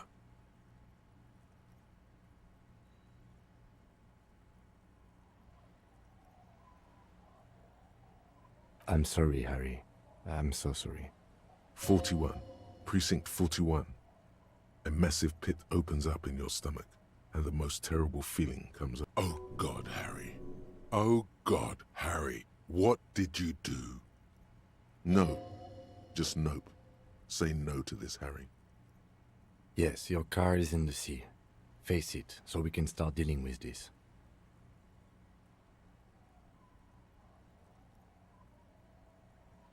The lieutenant just shakes his head. There were never any street racers. It was always you. You drove your car in the sea.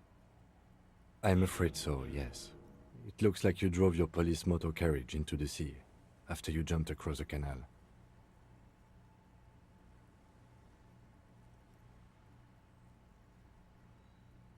The lieutenant adjusts his glasses and doesn't say anything.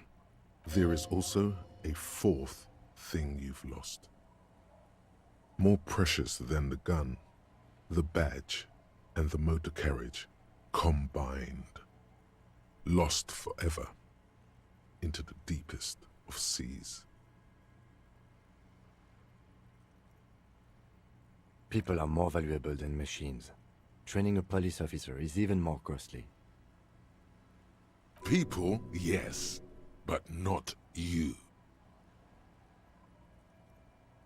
Of whom? I don't think so. If anything, you were probably drunk. Probably. Try definitely. Detective, we don't.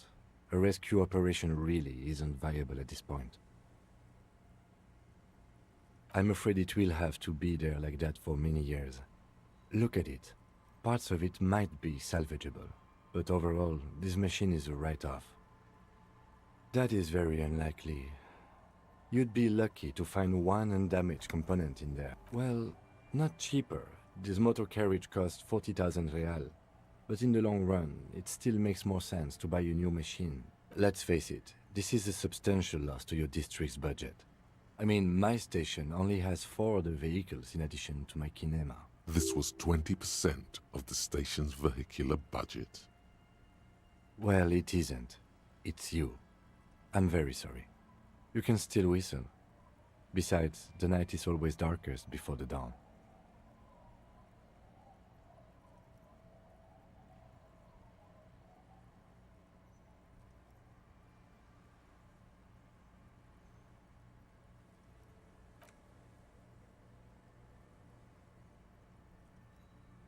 Yes, let's go take a look.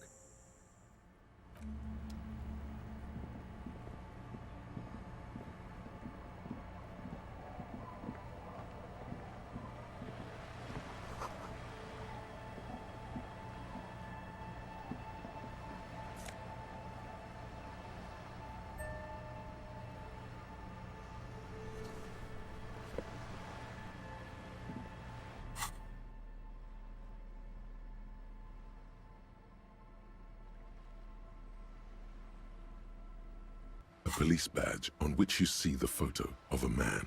You. Some seaweed is stuck to the back. At least something good came out of all this. Encased between 2 durable plastic sheets is a bluish card with lines of information and a watermark in the shape of the street grid of Revachol West. You see a photo, a name, a rank, a document number, the date of issue, and, in the lower right corner, your precinct. The man keeps winking at you with his green-grey eyes. The photo is old, no doubt about that. But the badge is new. You used an old photo for a new badge. 8, maybe 10 years. The guy in the picture is rather good-looking. He's got a nice haircut and is distinctly lacking in... What do you think? His face is already contorted by the expression, although it looks less grotesque on him than it did on you. It looks like you had quite the charming face way back then. Your hair is brown and slightly curly. Your eyes seem more clear somehow. The lack of alcohol swelling is a bonus, though there's a pinch of that in your cheeks already.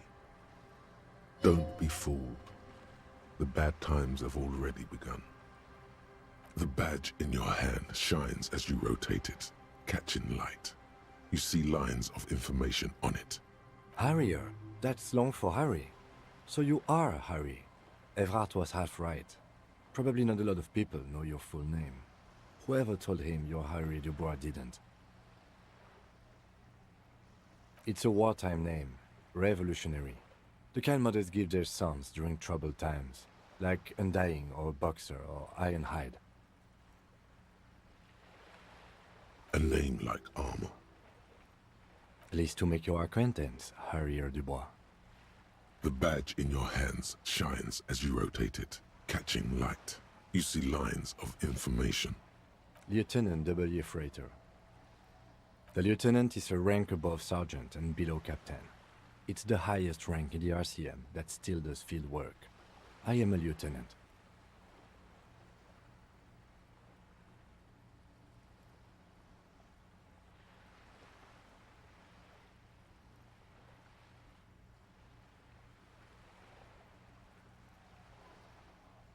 title of Yefreitor is added to your rank when you decline a promotion to a higher rank. In your case, Captain. You have declined twice, thus you're double Yefreitor. There are many reasons one would do this. The rank above you in your precinct's décomptage might be taken, or sometimes promoted officers do not want to replace their superiors, out of respect. And sometimes they just prefer the type of police work available to their current rank, in your case, lieutenant. Décomptage is the hierarchical system employed by the Revachol citizens' militia. It means counting down to twos.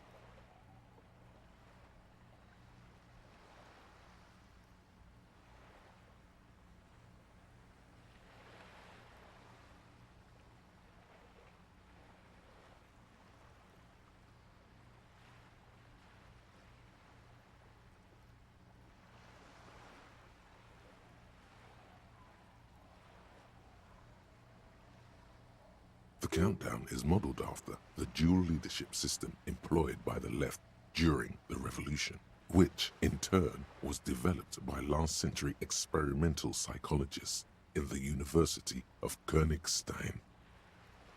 The lowest rank is junior officer, usually teenagers. Then there are the patrol officers, then sergeants, lieutenants, then a captain. That's basically it, except for a few kings. Kings like satellite officers and the additional Yefreitor rank I already explained.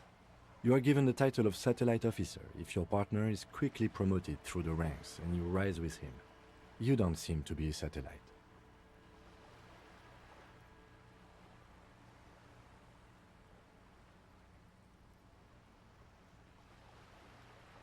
No, I've been putting up with you because despite an unconventional approach, you are doing good police work.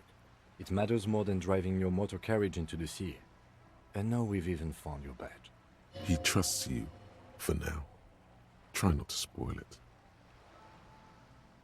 Yes, apparently you've had a rather successful career in the past, and this leads me to believe maybe your current situation is only temporary.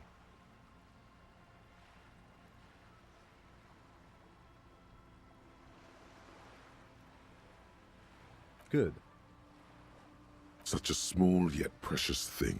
Expensive paper caught between thick plastic, like a... That's just the serial number. Revachol, Jamrock, Precinct 41, with some numbers thrown in there for good measure. The numbers are not there for good measure. They have an administrative purpose, one that's unfortunately been erased from your memory. 4 months ago. I'm guessing that's when you were promoted to the rank of Lieutenant W. Freighter. A new badge usually comes with a new rank. You seem to have been doing well then. The case created a lot of edge you have to take off. The death march really gets us going.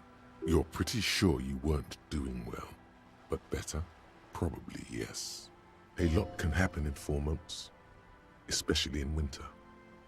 The winters are never easy on you. Of that. Yes, it's the designation of your precinct. 41, like mine says 57. The 57th is mostly industrial harbor, a lot of asphalt. The 41st is...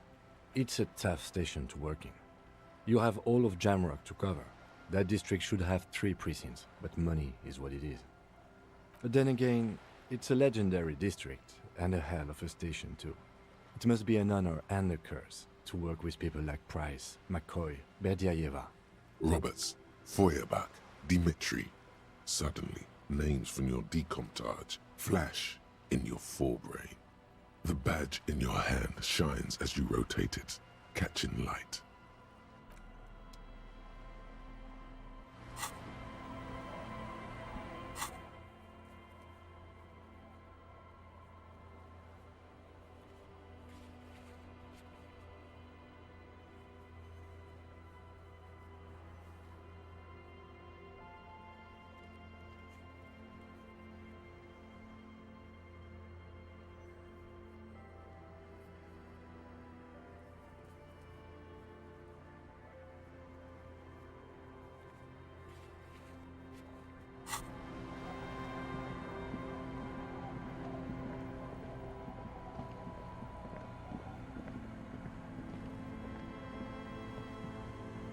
Yes?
Great news.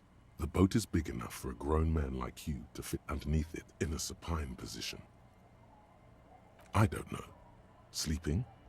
What do people do under boats? This is merely a measurement from your visual cortex. Huh?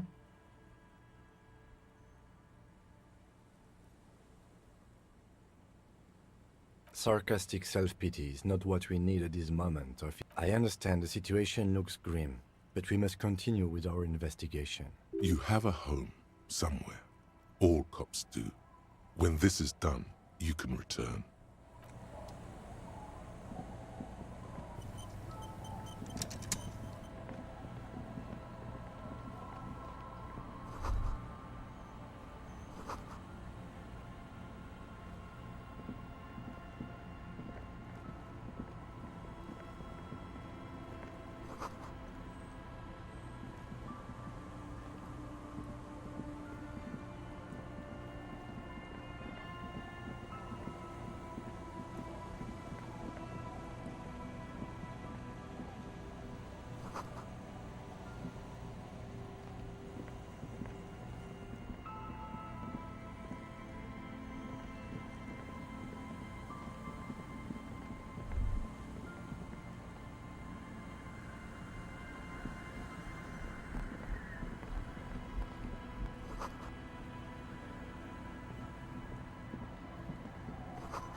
The worn and beaten wooden planks of the bench do not look overly comfortable. We can sit on benches after we... You can revisit the bench if you ever need to pass the time when Lieutenant Kit's...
The scruffy-haired little boy kicks a stone.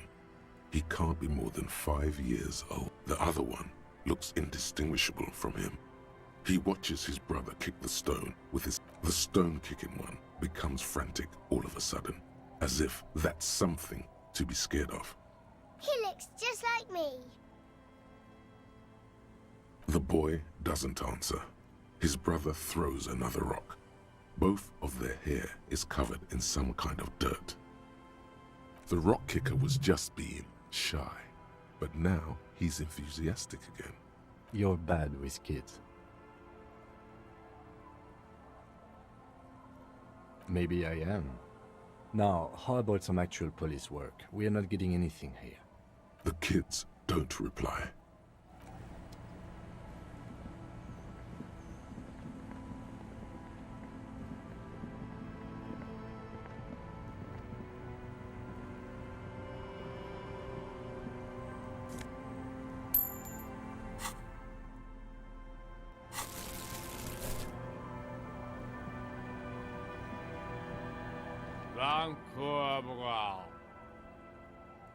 Don't you call her? Yeah! Don't call Abigail! Abigail. Oh, Abigail. Abigail. Don't you fall. You're not going to get anything. Never thought you'd see such a thing in your life. But this guy's a little too drunk. Don't you fucking call her! Emma! Don't call her! Hey, tequila! Good to see you. How's business? How's the whole reality situation treating you? So what's happening? Yeah, Tequila Sunset. How are the, high-concept, reality-based adventures He says it like it's obviously your name. Like you call someone Billy Brunel or leader of the 4th Street Gang. Good. These people know your true name. Looks like it has preceded you, Mr. Sunset. More on that later.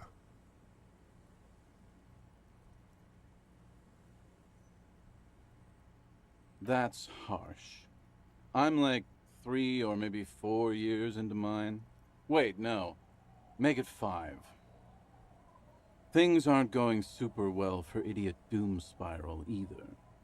Haven't found those keys yet, haven't won that great piece of ass back, no word from my— Idiot Doom Spiral, huh? This is bound to be a good, high-concept conversation. At last.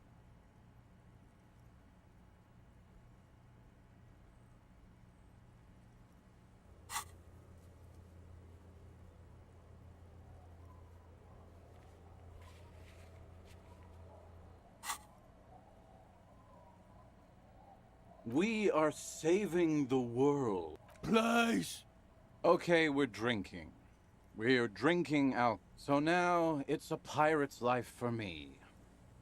It's you. You're Tequila Sunset. We've met before. No, you sure don't.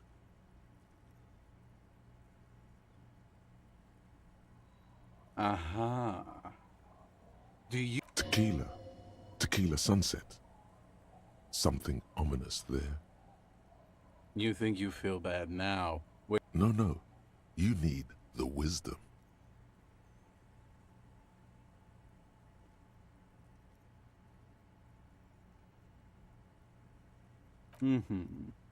Let me take a sip to moisten up my chords.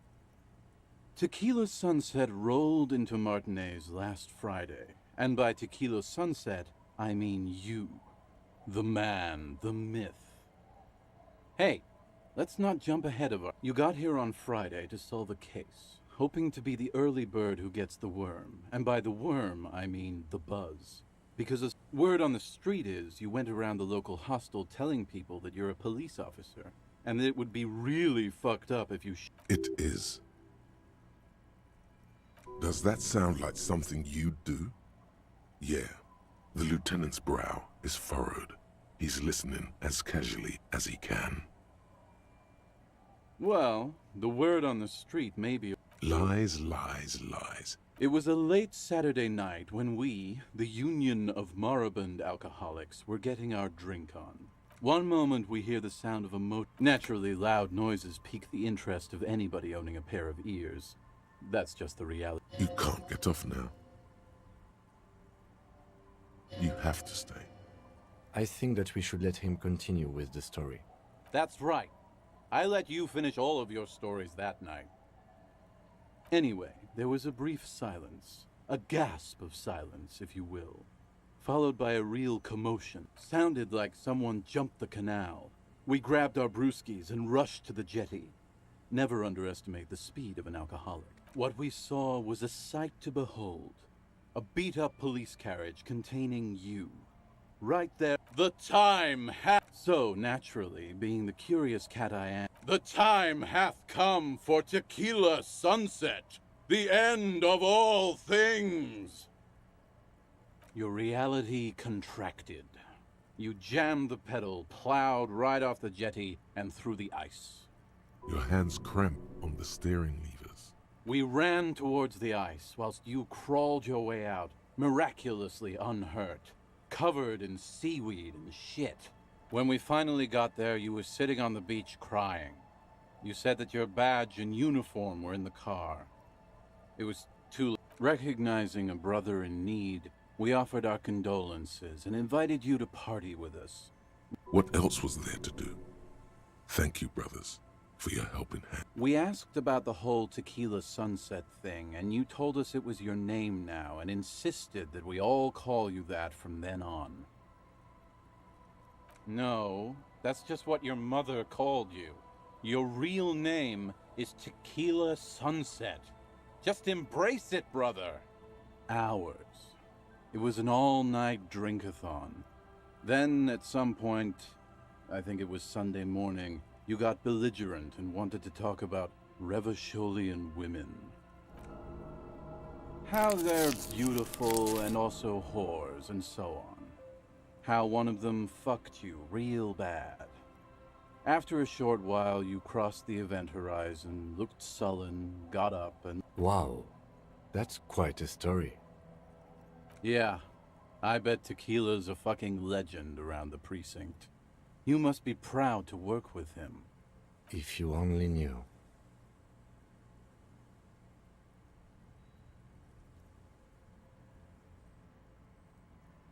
You were pretty vague about it, but you kept saying you got fucked real... Please, don't open that door.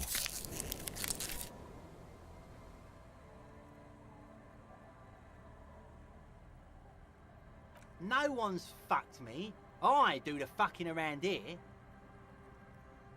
Abigail! It seemed pretty painful, to be honest with you. You told us that they were a bunch of fucking... No specifics, though. It was more about you that night. Yeah, you said it was no biggie and that you'd solve it in no time. A lot of cops go solo and hermit once they reach that level of alcoholism. Yeah, you said that it was okay that you crashed your ca- This was before you started talking about how the Pinkies were always trying to fuck you. You kept apologizing for being such a bad cop. You also kept pausing to knock the heel of your hand against your beside your gun and your badge. You said something about your hope or heart. In retrospect, I guess you lost your motor carriage too. It's a hard thing for a man to confront his past. That's why I avoid mine at all costs. Whoop-de-doo. So now I'm a fucking storyteller. Is what you almost say, but the words choke in your throat. Do you really want to miss out on all this good stuff? Perhaps it's significant. There might be interesting details, fresh experiences, exciting rewards. You'd really ignore it all? Exactly. So you know what to say. It depends, really. The gleam in his eyes and the slouch. You might get scammed here. No, the reality of the situation requires a rather modest... I don't want it, man. I need it. So, have you got anything for good old idiot Doom Spiral? A bottle first, then I will see you again once you've procured some. Par exemple... All kinds, sir. Beer and wine.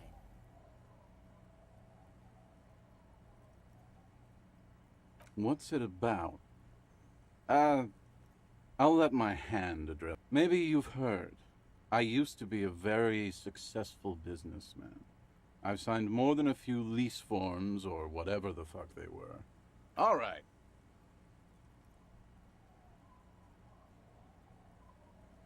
Hey, Abs. Don't you? You call Abigail? I need you to sign this document right here. Don't call her. Don't call Abigail? Great job, Abs. Nailed it. Don't know if I've mentioned it, but I used to be a businessman. And as a businessman, I am going to keep the pen.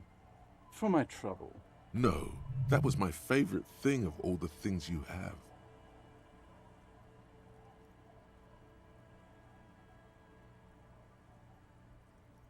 Hey, guys. We're here. About fucking time, man.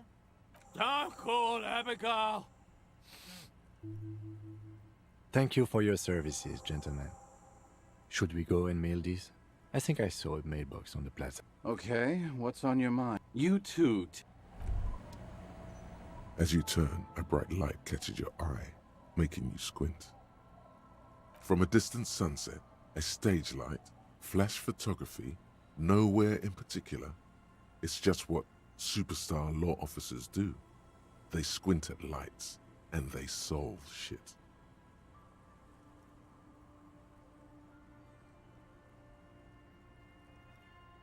What are you, deaf? They're perfect, like rock star politician and drug addict teacher.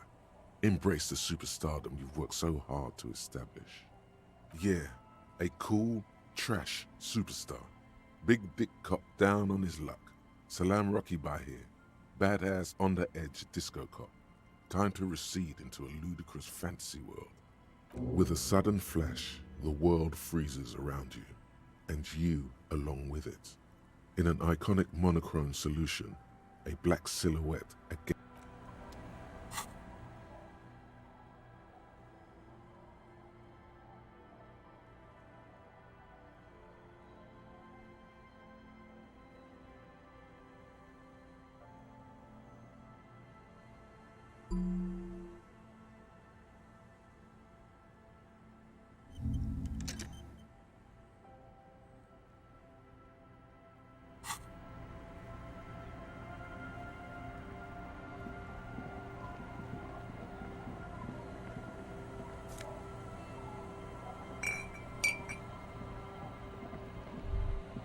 a drop in temperature, an easy flow there, an empty street. Before you, a thoroughfare unjammed with lorries. No more drivers smoking on chemically sweetened. Across the road, a forgotten bus stop. Corrosion has opened a hole in its roof. An elm tree watches over the building. Its branches are dripping with rain and snow. The road is smooth and motley. Craters filled with a black asphalt.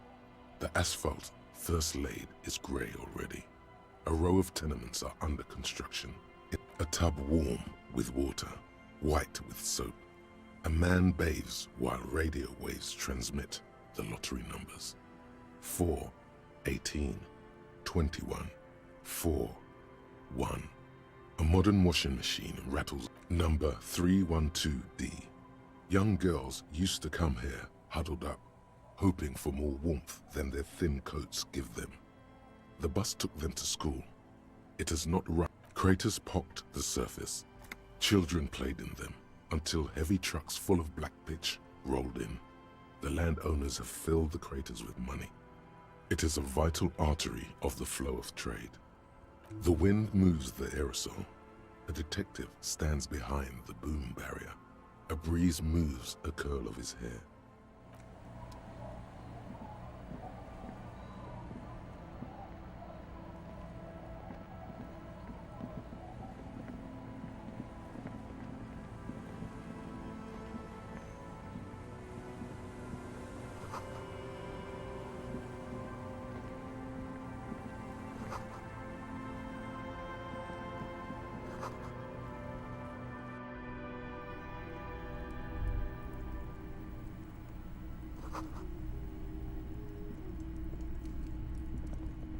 Hello, mister. She clutches a small stuffed animal. Occasionally, she twirls it around. It's Lammy. He's my friend. Sort of. Like... Lambie is a stuffed lamb that, admittedly, has seen better days. One of the eye buttons is missing, and the fur is tattered in several parts. Lammy usually doesn't like strangers. But you're also fuzzy, like Lammy. It's a grouse! You might be able to get on Gart's good side if you replace the broken scooter you almost certainly broke.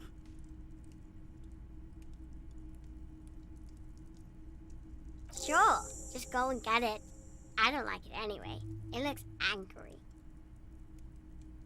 Yes. They don't want to play with me. They're older and play outside. They look the same. Sometimes I can't tell them apart. They look identical.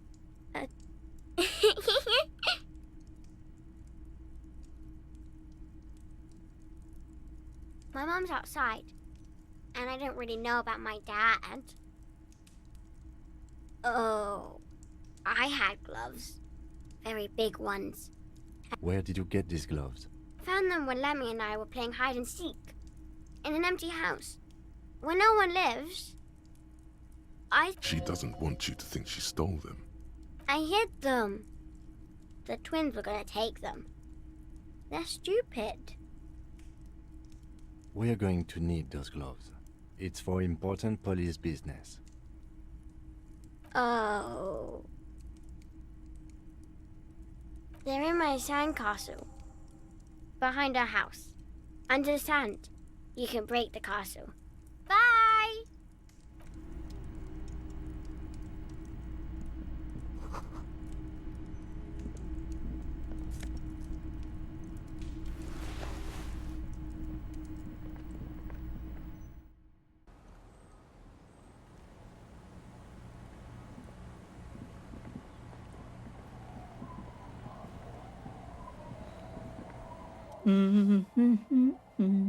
You're not sure about the melody, but it might be South Samaran, possibly Sigayan, also known as the apricot sujunti.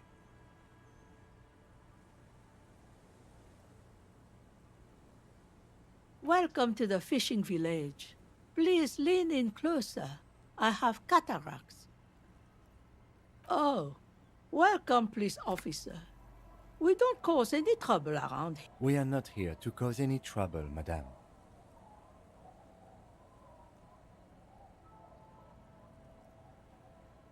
No, you're not.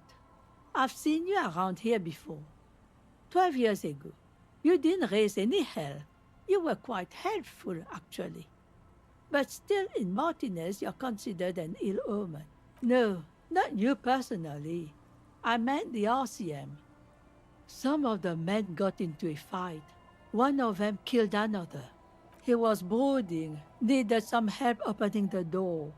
You got it open for him and took him to think about what he'd done in a more secluded place, somewhere more quiet.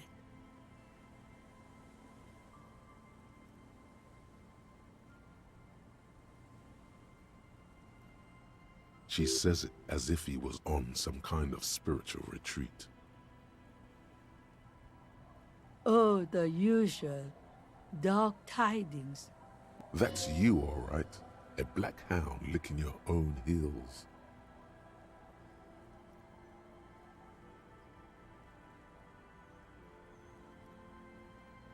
You're not. No one around here considers us an ill omen. Maybe they are afraid because you're an ill omen.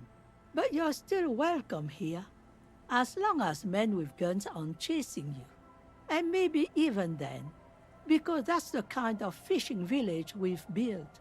I'm sorry there's not a lot of room to park the motor carriage, and not a lot of houses, or a lot of people. Ah, look at me ramble on. What brings you to us? Stay? Most people here are trying to leave. That said, if lodgings is what you're looking for, I've got a free room in the shack. I won't charge you for it. Take it as a gesture of goodwill from the village to the RCM. No one is using it, and God knows it's not much anyway. You can stay there.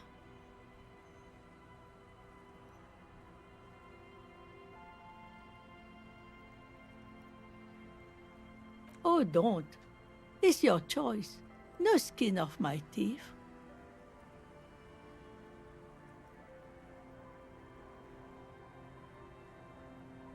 My kids grew up and left like they do. The house is long empty now. I live in the small side attachment. Aye.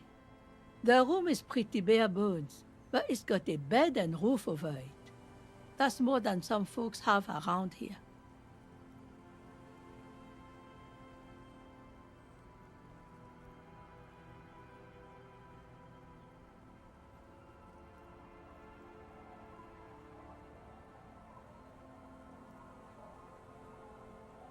You best not be plotting another revolution under my roof.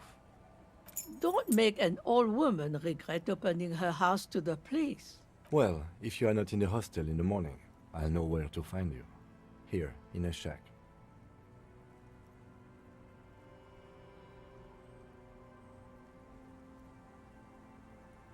Just us. It's barely a village anymore. This is pretty much a non-place. A gap. A blank spot on the map, Just a cluster of nameless shacks. The place is so pornographically poor, it's not even funny. Well, there's Lillian and her kids. A few new folks live in the house to the east, but they are away right now. And then there's the drugs. Not a pretty sight, but there's little we can do about it. I'm sure you did. Nature keeps them in rotation. A new face pops up every now and then. Here, for you, no officer. The only money... She nods, rinsing another piece of cloth. Not much. There's the abandoned church, the DeLorean Church of Humanity. Some things just don't fly, officer. Look around. So, they don't hold services there anymore? No, we've tried, but things just keep happening. Crime, accidents, other things. The place never stays open. It's a pity. Before you get to the church, there's some ruins. An apartment complex? I don't know exactly. A pre-war place. It used to be something. Before the war. Of note, the old fish market up on the boardwalk. But it's closed.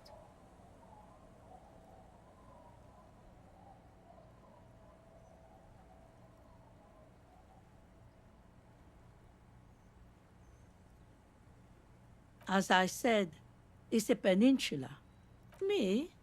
No one. Just an old washerwoman. Mother called me Isabel, if that's... Now it's your turn, Mr... Why would I do that? That's a fool's name. Are you a fool? Don't ridicule yourself before me. Now it's your turn. Quite a handle you got there. So...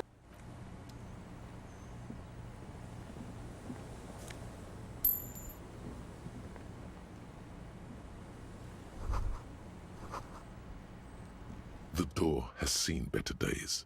The layout... I'll wait outside to give you some time and privacy to check out your new living arrangements. After we are done with the day, I'll still be staying in the whirling in rags for the night. The key turns with a satisfying click.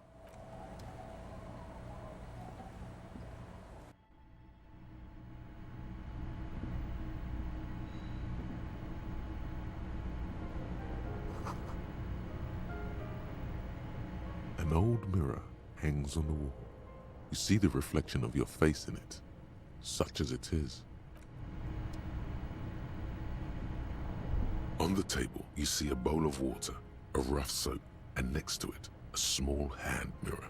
A straight razor soaks inside the wash basin. The water reflects back a vague image of your face. You'll be looking like a pansy without the chops. A fresh start looms ahead. Clean your...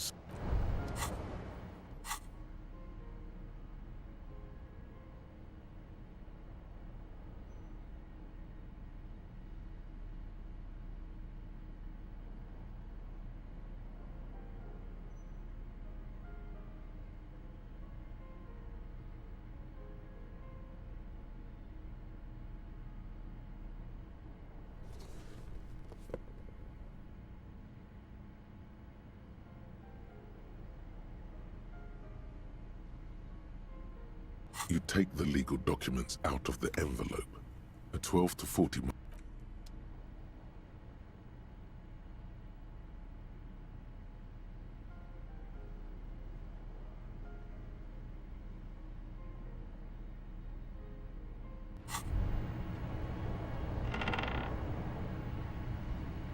On the table, you see a bowl of water, a rough soap, and next to it, a small hand mirror. Your hand trembles as you scratch your cheek. Oh no, that's not how a grown man shaves. Thank God, I would have cut your throat.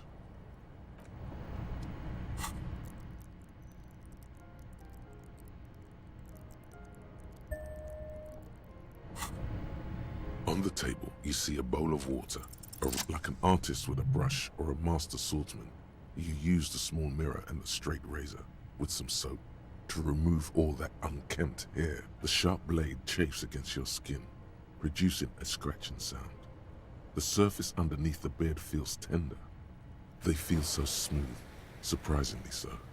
A feeling of freshness overcomes you. The water reflects back a vague image of your clean-shaven face. Despite the bulbous nose, unkempt hair, and persistent swelling, you look a little younger. You almost look like a professional.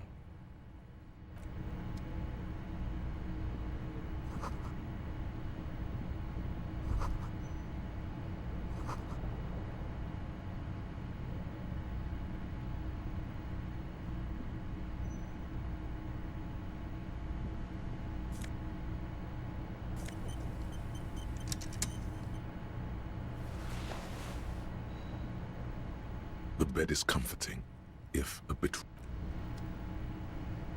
An old mirror hangs on the wall.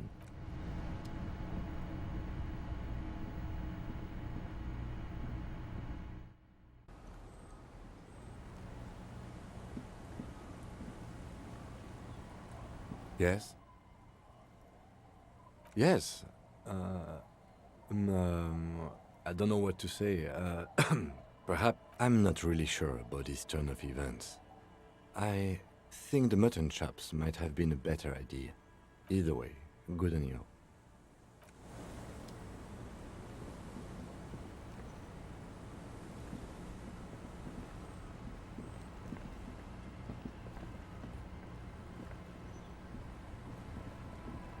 Hi, officer.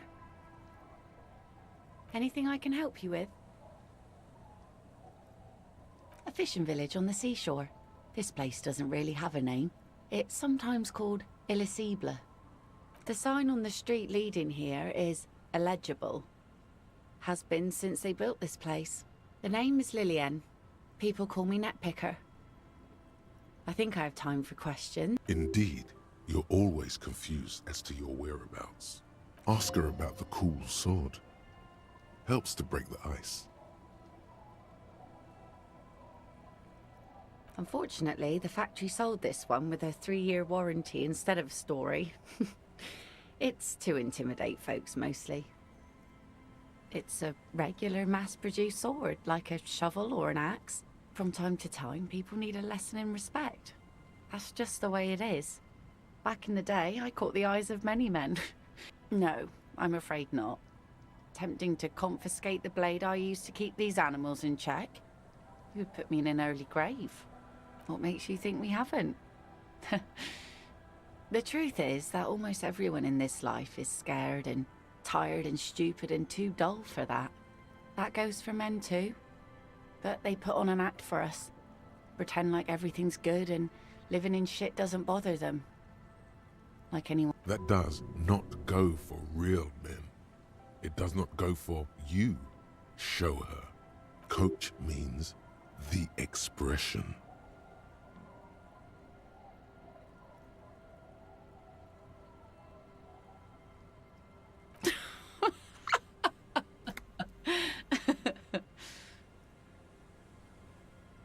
Sure. It looks as if you could face down any horror in the world with that same unchanging grin. Some went to patch their wounds, their lesson learned. Others were more thick-headed. And one of them, I ended up marrying.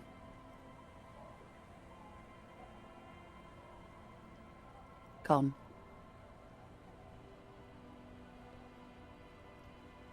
It absolutely does not. We are not going to look for him. No. There's nothing to find. He's dead.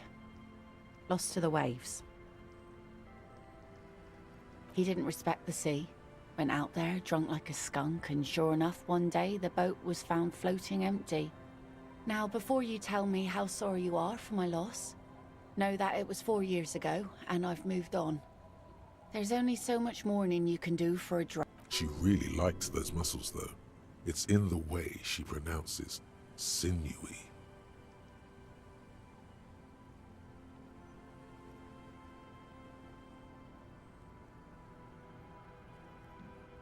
Us working folk don't have the luxury to be bedsick with melancholy. I buried him. Life didn't really change that much for me and the kids. This is neither a touchy nor a very interesting topic. She looks like she's ready to go on a date with another. Better, drunk. Ask her. Both of you could need some action.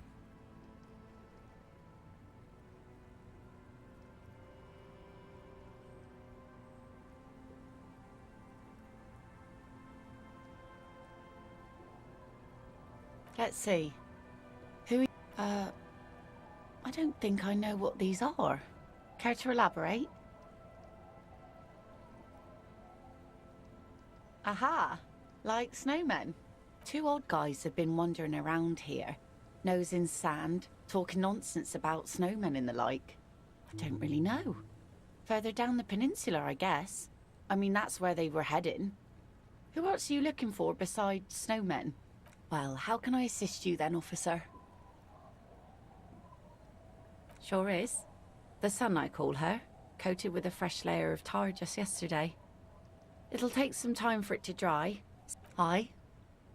Sunny days. You got a problem with that? No, ma'am. We have no quarrel with sunny days. Good.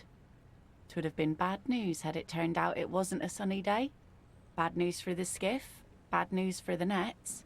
There's a moment's silence. She looks at the slushy snow melt on the yellow belly of the boat. In time, when the sea turns and the winds settle, she... My prediction, it will be at least 2 days. Like I said, fish mostly. Sail the waves, take care of the kids, pick nets. Right now I'm tarring a little skiff. Sometimes I also walk to the beach to see... Keep it professional, man. Don't make it sound like you're hitting on her.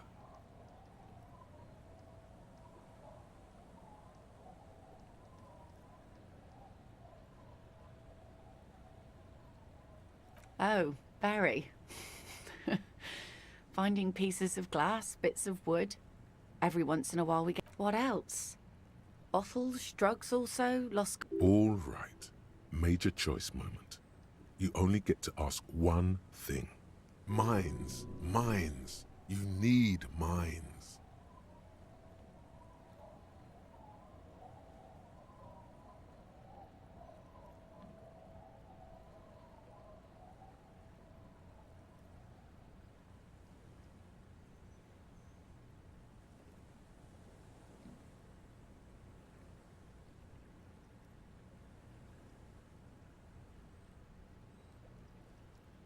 Well, you're barking under the wrong tree then, officer. I have no interest in floaters. Seen enough of them in my life already.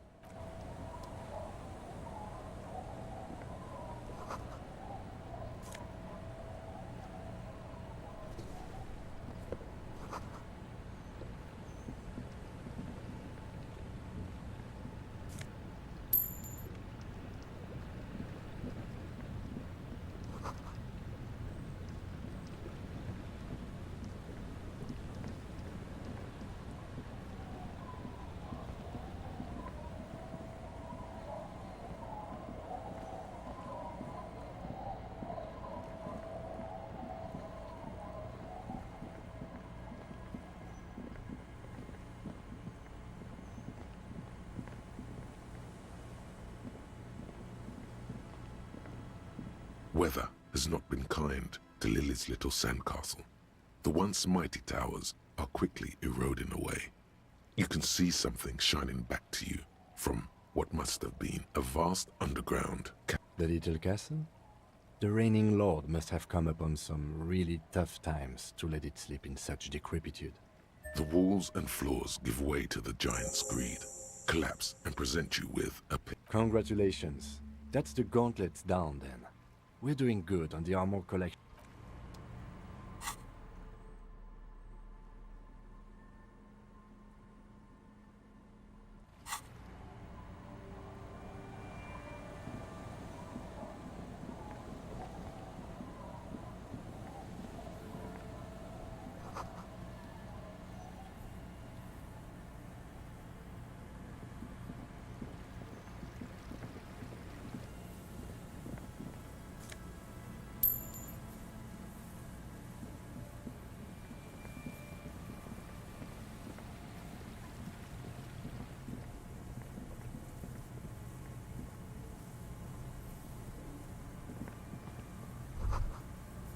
The remaining windows rattle from a strong gust of wind.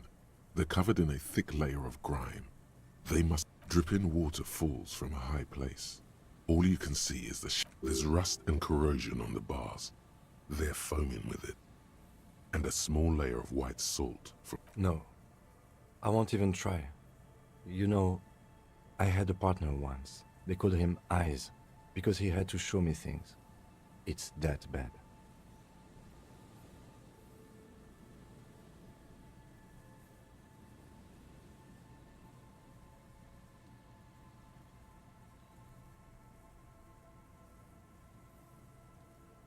Well enough, actually. It's odd how that works. I'm no sharpshooter, but I passed my shooting courses 7 out.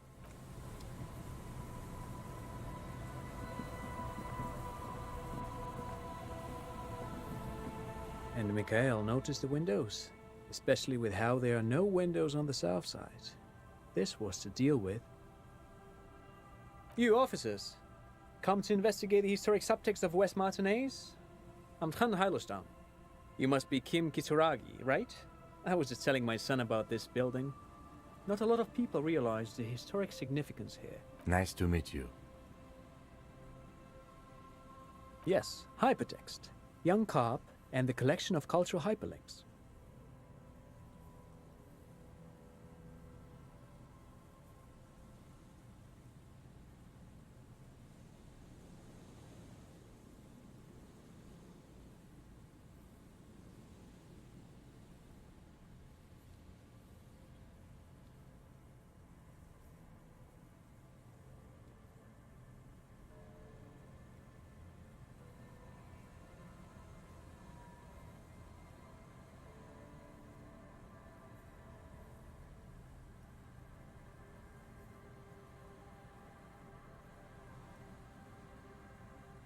He's just making up fancy words.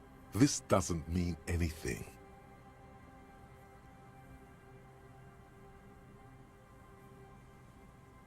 Oh yes, so Mikhail.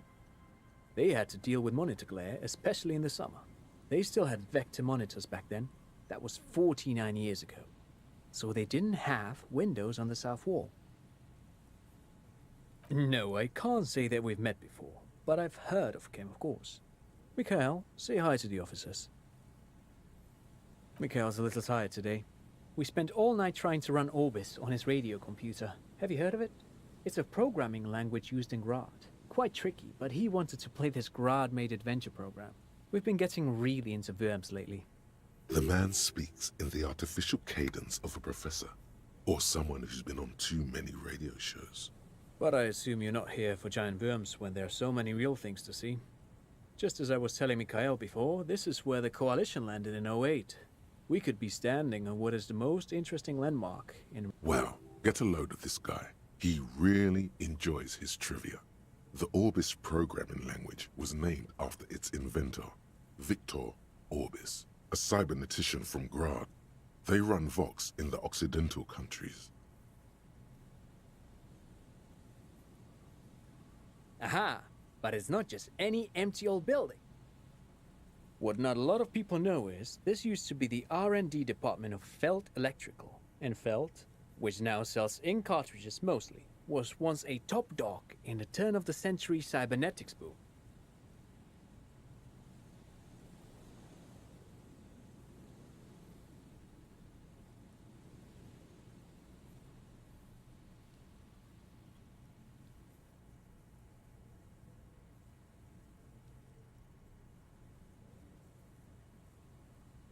It looks old and weathered, with seagulls picking apart its stone and metal carcass.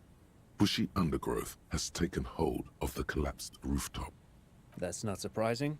Only a vestigial ink cartridge and ferrotape manufacturer remain. They started out as a midway electronics outfit in Königstein 2 centuries ago. After an aggressive move to Revachol, Feld became a global player in the emerging personal electronics market of the pre-revolutionary era.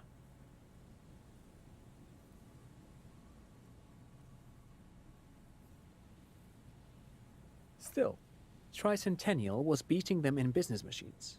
But Feld had an ace up their sleeve, or should I say they were developing an ace up their sleeve. I'm mixing my metaphors here.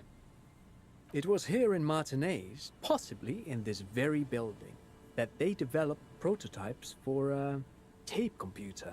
An elegant folding mechanism of rollers and Ferrotape ribbons, portable enough to be a take-it-home solution, revolutionizing business machines, possibly even bring them to the average consumer. Which is a feat of engineering even today's giants, Rehm, ICN and ZAM, haven't achieved yet. He assumes something like a combat stance, facing the wind. Indeed. What? The revolution!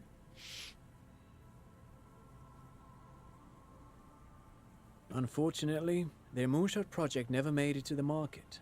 Feld's move to Revachol backfired. The revolutionary government liquefied their assets and expropriated those very advanced prototypes. Possibly from this very building, or one of the adjacent ruins.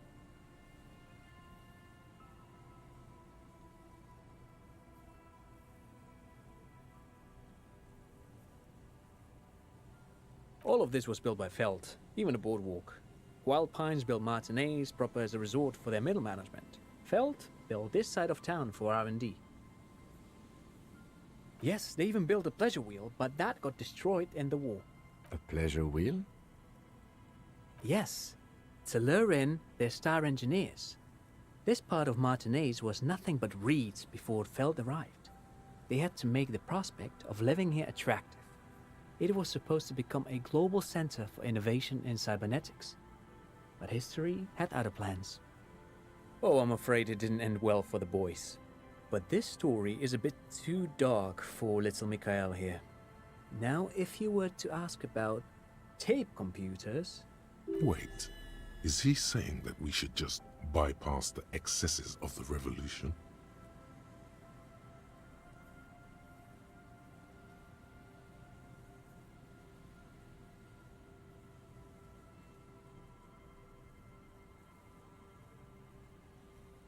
Tape computers.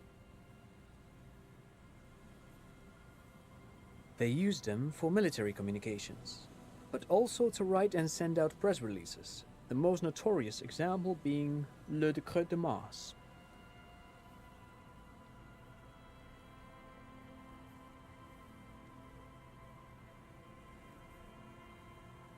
What's the Mars Decree?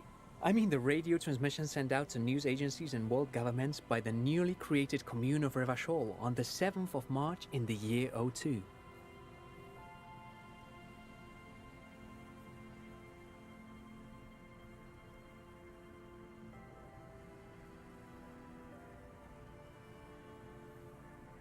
A short-lived legislative foundation for a short-lived utopia. It's a beautiful piece of text, actually. A singer-songwriter I know, Charette, called it a love poem to Revachol on her political concept album, Bon Baiser dans le Lind. You should read it. Every local library in Revachol stocks a copy of the decree. I tried to get Mikhail to memorize it. Tried to. Someone was much too interested in worms to be paying any attention.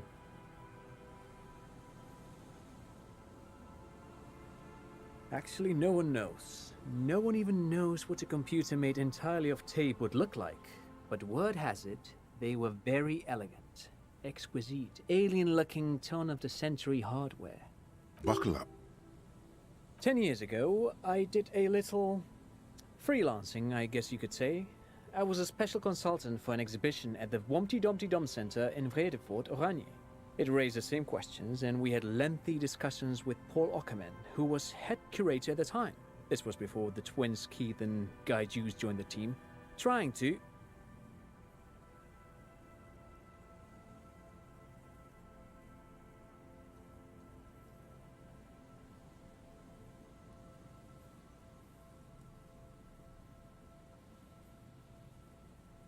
Wait, did he just say Humpty Dumpty Dum Center? He did it. He said Humpty Dumpty Dum Center, like it's the most natural thing in the world.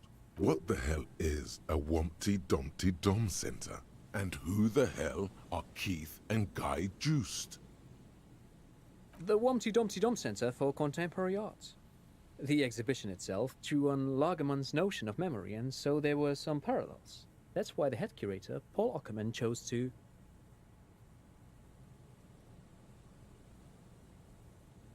Actually, I think there is. No, it's too much. He's joking. In fact, I'm not. The Wompty Dumpty Dum Center is a place you can visit if you're ever in Vredefort and are ever in the market for an exhibition space / contemporary art research center. But perhaps I should return to the tape computers. As I was saying, the device itself was very elegant, fragile even. One could write directly on the tape using a special chemical solution. The machine would then analyze the handwriting, perform operations, and project output onto a white screen. It was a beautiful, delicate thing. Made of black film and folding tape structures. Even one would be very useful. Though I understand the socio-economic causes of the revolution, it pains me to imagine the revolutionaries setting fire to the precious device. But so they did. The Felt playback experiment vanished into the fires of '07. Yes, the official name of the prototype.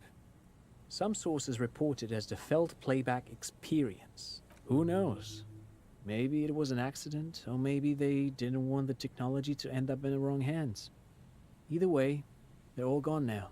All 3 versions of the prototype. Nothing but debris and ashes remain inside that building.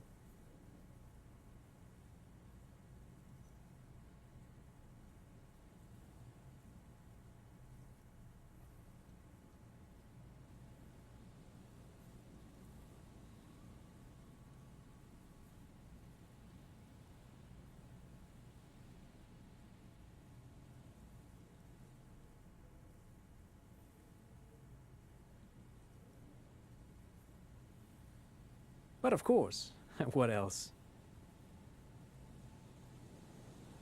Sure, what's on... But of course, what else? No, thanks to you for having me and little Mikael here to pick your brain. A very interesting conversation indeed. Pick your brain? If anything, this was rather one-sided. Some kind of superstar. They say the world isn't ready for a rock and roll cop. No one wants their state monopoly on violence to be mixed with celebrity worship. They claim to know it would be dangerous for detectives to rise to the ranks of demigods and have sexual encounters with barely legal cover girls. It would be insane, they say. To all this, you say, fuck off and die, in a cool voice. You people have no idea how good these cops are gonna get. They're gonna...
You see, a once bright mural.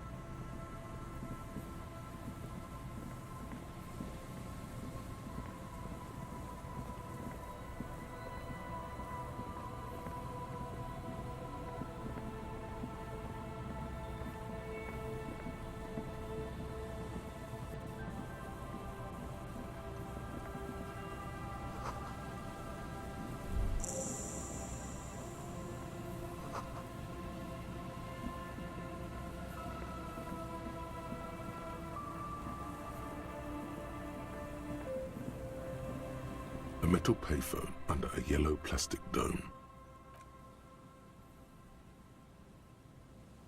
You hear the tone. The machine is inoperable.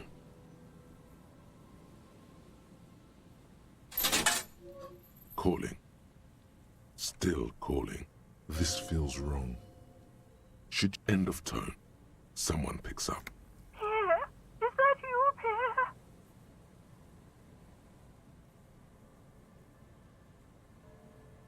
So nice of you to find the time to call me. It gets so lonely.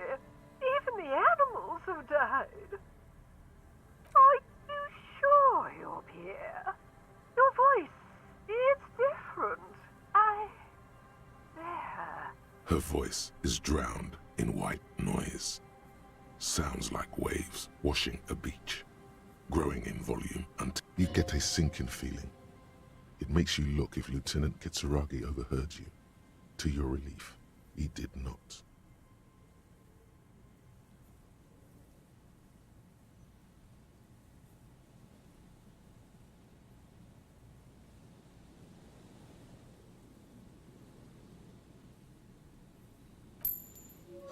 Calling.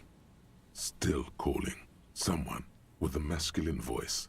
Hello, Gerard speaking. Hello, Gerard. Technically speaking, you're electricity. No, what you are is a surprise. Get his wife on the phone.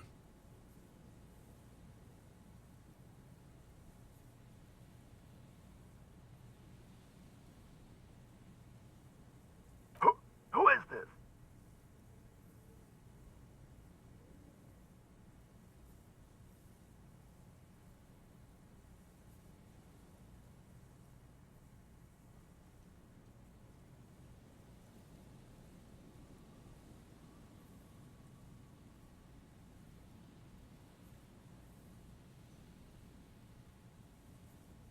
Who the fuck do you think you are talking to me like that? Very funny, asshole. Why don't you grow up? Oh. Phone. Disconnect tone. Calling. Calling. Calling. Still calling. Still calling. Stop calling me, man.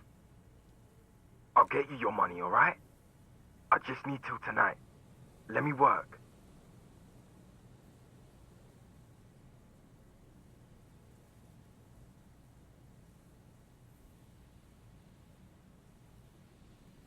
Texas.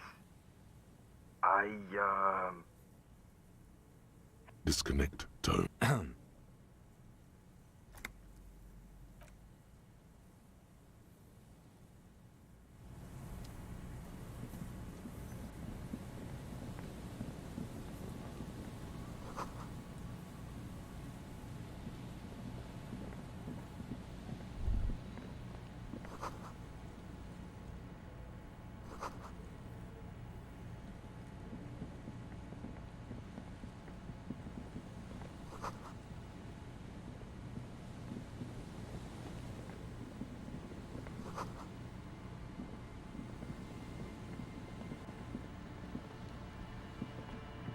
Heavy wooden doors, more than twice your height, stand shut in front of you.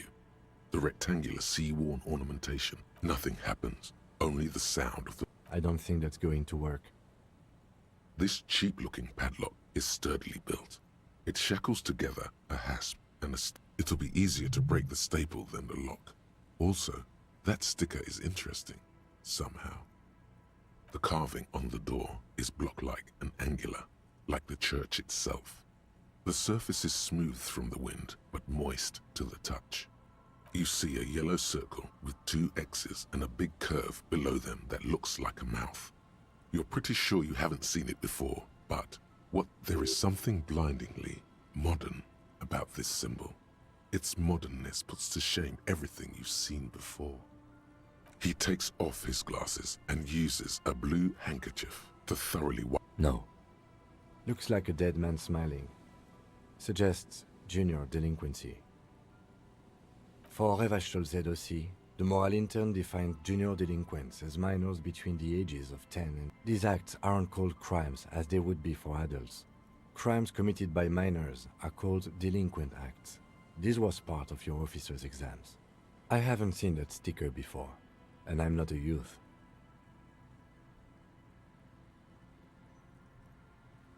That level of conceptual thinking is not part of my skill set. If you really think we should get in there, we need to find some other way. Can you hear the pulsing bass underneath the east wind?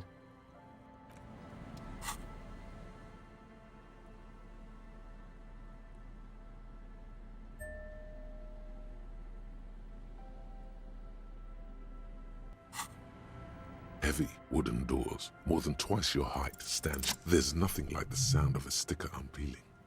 Now it's stuck to your thumb.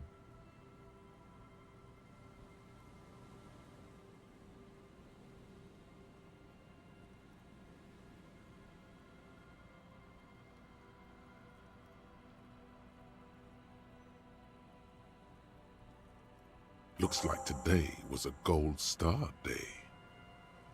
The padlock passes through a staple that's been hastily attached to the wood. Should you want to get through, it might be easier to just pry the whole thing off.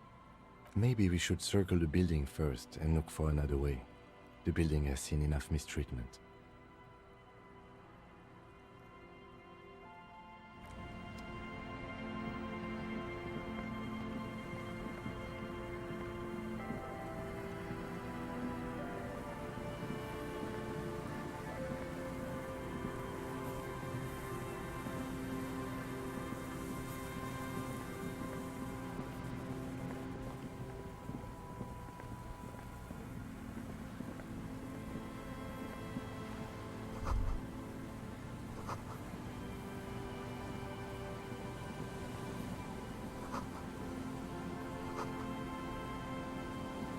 An old door, worn by elements, guards the depot. The wind has blown a sand dune in front of it. The door hasn't been opened in a long while. It's military, a service depot of some sort. Probably something that is no longer there.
A shaggy-looking girl in her late teens or early 20s kneels on the ice.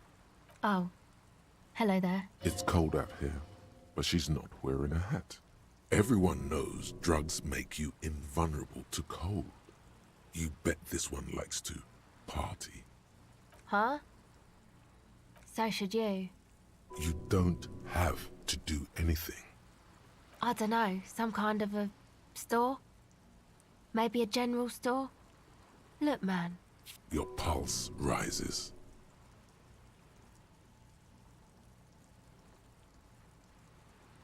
I'm sorry I said fuck the hat. My whole family swears and it rubbed off on me. A cell. Why? Okay. This is a portable recording device. Actually, just one wire. I picked on it till the braiding came loose. The wire leads to a contact microphone. A contact mic records sounds from inside things. Your mangled brain would like you to know there is a boxer called Contact Mike. No. You're welcome.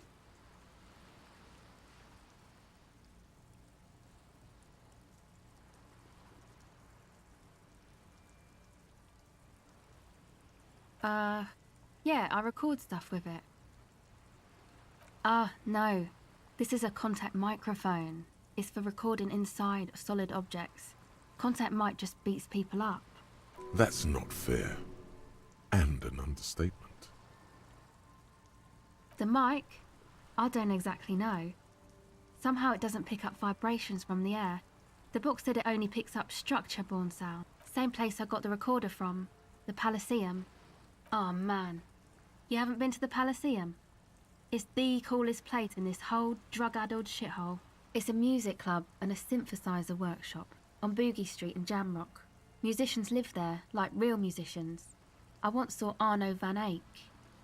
Oh yeah, guess you wouldn't know Van Eyck. Or really be a Palaceum-going kind of person.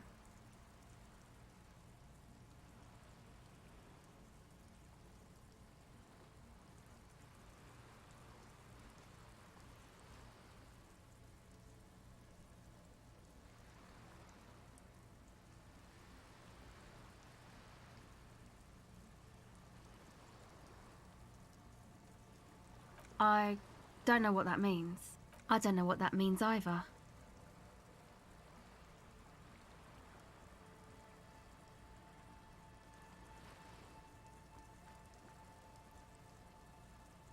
That's cool. Sucks, man. Was there something else? About the contact mic, perhaps? Okay. Recording, I guess. I think I'm recording cracks in the ice, but there's no way to tell. Not without headphones. I think I just recorded your footsteps too. My boyfriend sold them. I don't know, man. Things. A lie. They were probably pawned off for something suspicious.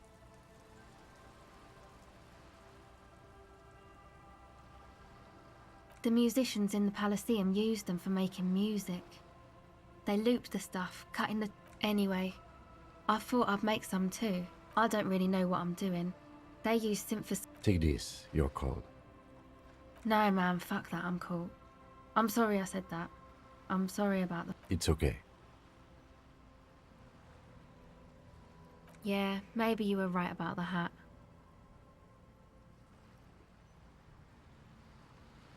That?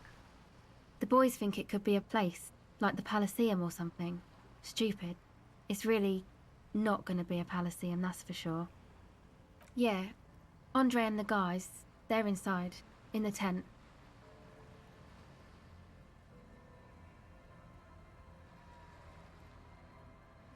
And why is that? They got too much stuff crammed in there. No room.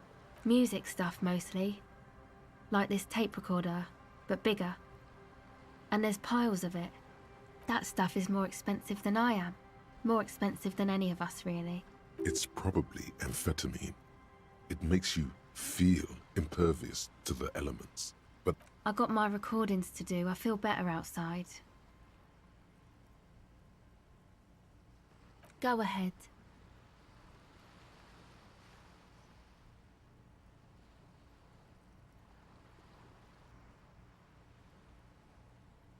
It's supposed to become like a club for anodic dance music. Except that, yeah. I know. It's not my idea. Andre and the boys found the place. It was supposed to be deserted, but... Hey, don't get me wrong, but you're cops, right?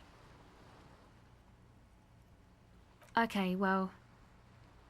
Maybe you could talk to Andre and the guys. Because there are some strange things going on in that church. They're inside that thing there. Would be cool if you did. Was there something else? No. Not really, no. she's trying to get out of a direct lie with semantic tricks. She personally didn't put the padlock on the door. It's Noid's.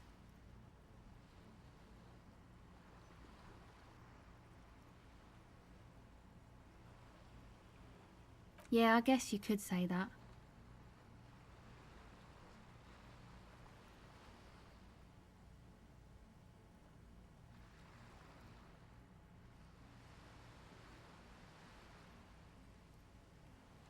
To keep more weirdos from getting in.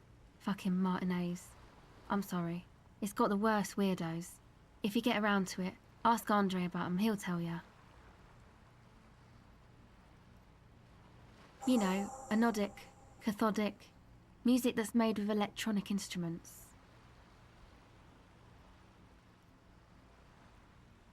Synthesizers and tape consoles. Microcomputers too. Anything that uses electricity, but isn't guitars. You see clear, beautiful, violent flashes of light. This is an evolutionary step up from amplified instruments. Go ahead. Okay.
A pane of eternite, barely holding it up.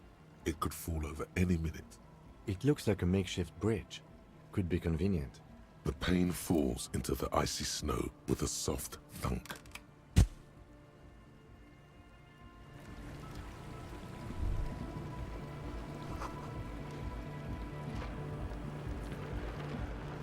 The tent is just tarpaulin fabric covering a pile of stuff. The flap is open. Inside, 3 young men, all in forward-looking apparel. Come on! Get in and close the flap behind you. The warm stuff's getting out. Sorry, we barely have room for one. You go ahead. I'm too old for this. I'm sure you will feel right at home. I'll keep watch.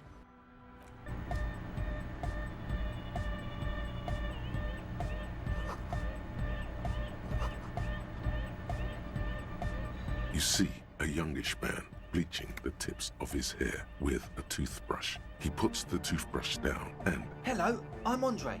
It's a pleasure to meet you. There is definitely something futuristic about his hair. Aggressively so. You get the sense that this is what the future... Imbecilic. Yes, should the future ever come, it will look deeply imbecilic.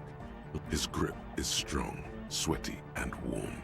He's trying to project and inspire confidence. This is my posse. The young man with earrings looks at you suspiciously. and Egghead. Egg!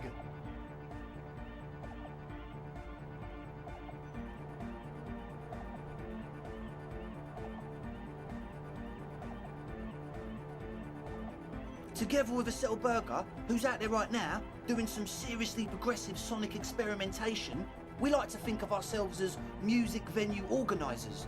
We have many in the pipeline, officer.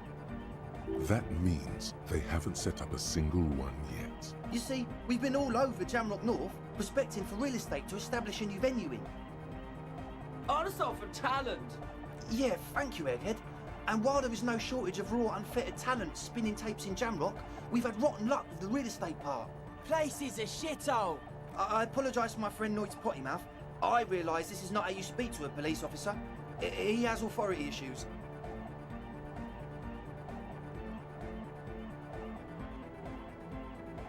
I will, lawman. Which brings me to the problem of occupied ecclesiastical property. I bet you've noticed the derelict hive of narcomania on the coast. I'm talking about the church, and I'm not exaggerating. Even a place of spiritual refuge can become a magnet for all sorts of dopeheads and Dopeheads! Burnouts! Well, I'm sad to say, that's exactly what happened. Sad because we were just about to put Martinez on the map with one of the maddest dance clubs in Jamrock. Strike sad! And sadder yet, because the dopeheads and burnouts holed up in there were the worst kind. He leans back a little, watching you with a steady, serious gaze, letting you imagine just how bad those dopeheads and burnouts really good. This calls for an opinion. You're an expert in those. The spooky kind. I was hoping you would be the judge of that, officer. All I can say is, their spookiness is the kind that keeps us from restoring this church into... Also, they don't eat or clean the building. People just want to spin tapes without them spooking it up. Thank you, Egghead. So you're gonna look into it, right? It should be a police matter. Getting them out. Whatever spooky stuff they're doing, I'm sure it's not what the Ecclesiastes meant their property for. All right, man. Andre's obviously very happy you took him seriously. The whole tent is. The boys exchanged giddy looks. Oh, so you met her? Good, good. I did ask Noy to install a measure against more drifters wandering in. It's a temporary fix, just some... I had to do it in an hurry. Not my best work, but it should hold for a while. Of course. Noid, give the officer the key. All right.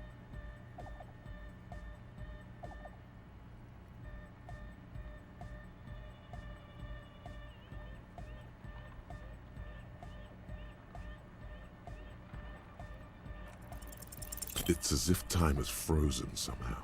You think you can... Blam! Straight in the eye. A stabbing pain. Tears... Man, I'm super sorry. That was totally my bad. I got overexcited. I really am sorry, man. Just take... Wow, looks like there's quite a lot there.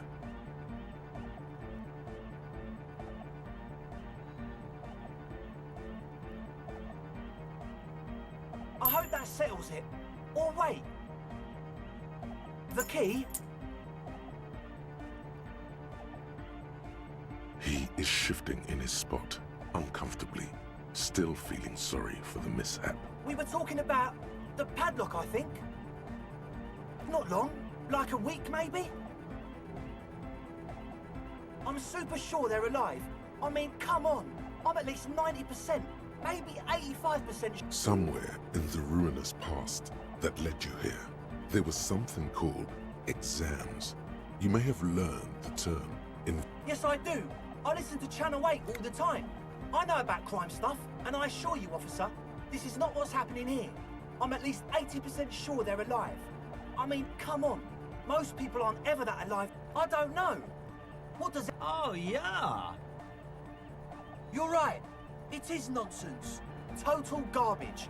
He nods attentively, ready. Sure, man. Tell us what you want to know. Let's do it. Truth is, I don't really know. None of us do. I don't even know how many there are. All we've seen are glimpses. Yes, there's also the machinery. This machinery is of the deeply mystical variety. When I first scouted the place, back in February, it was abandoned, empty. Took some time getting the crew together. So about 2 weeks ago, we came here hoping to set the stuff up. Suddenly, There are all these strange machines lying around in there. One of them has wires running into bowls of water. Wires into water. Never seen anything like it. Andre, tell him about the feeling. Oh, and it felt like there was something in there. No. Which other one? I'm not as in tune with my emotions as... Felt like silence. Awful silence. Not exactly. We've just seen someone who we think is a woman go in and out of the church. A couple of times. And we felt someone or something like you aren't alone, you know? It wasn't quite human, if you know. Not human? As in a ghost? It was this dark shape climbing upside down along the... Yeah, you know. The way it was climbing up and around the sea. It was stalking a cell. Exhibiting... Odd. Crabs are usually marine creatures and not known for climbing walls. Yeah, totally. I mean, I didn't personally see it. Estelle was alone that time. You should ask her about it, but be nice. There probably is no crab man. Don't let them draw you in with this nonsense. You should talk to Noid about that. I just got a distinct burnout and dopehead sign from them. Probably jacked up to some snuff station too. Probably, very likely. With a small surge of PEA, alertness fills you, as if to say, this is a dark corner. Look behind it. It means like one of those rich boy private radio stations, where you can listen to people getting killed on. Not that we would know anything about that. Noid just likes to relay stuff. He appears sincere enough, sire. We're getting derailed here. In short, you can tell to Noid about the machines.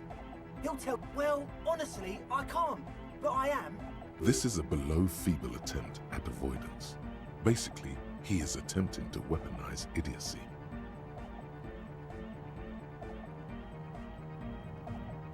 Hey now, I'm 70% sure they're substance abusers.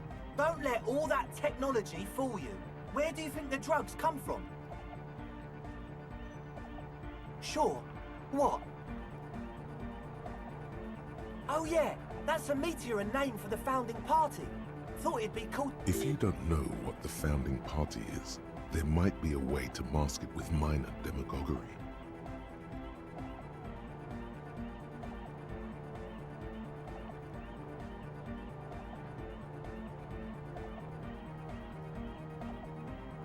Come to think of it, I've never really looked them up, you know? I can't give you a precise definition, but they're a very powerful religious organization.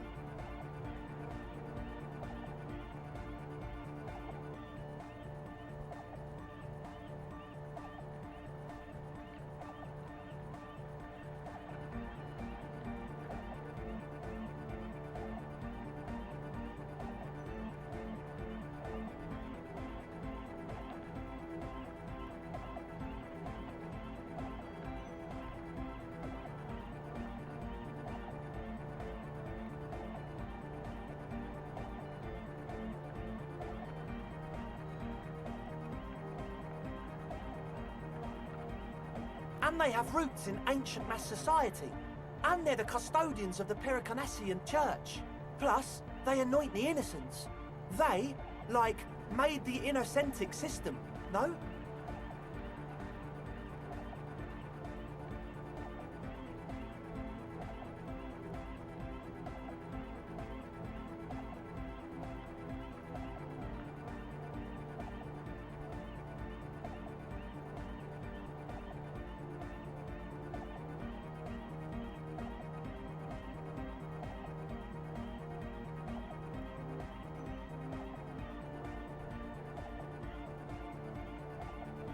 Totally.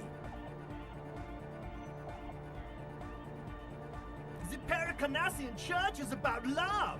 And Nordic music is about love.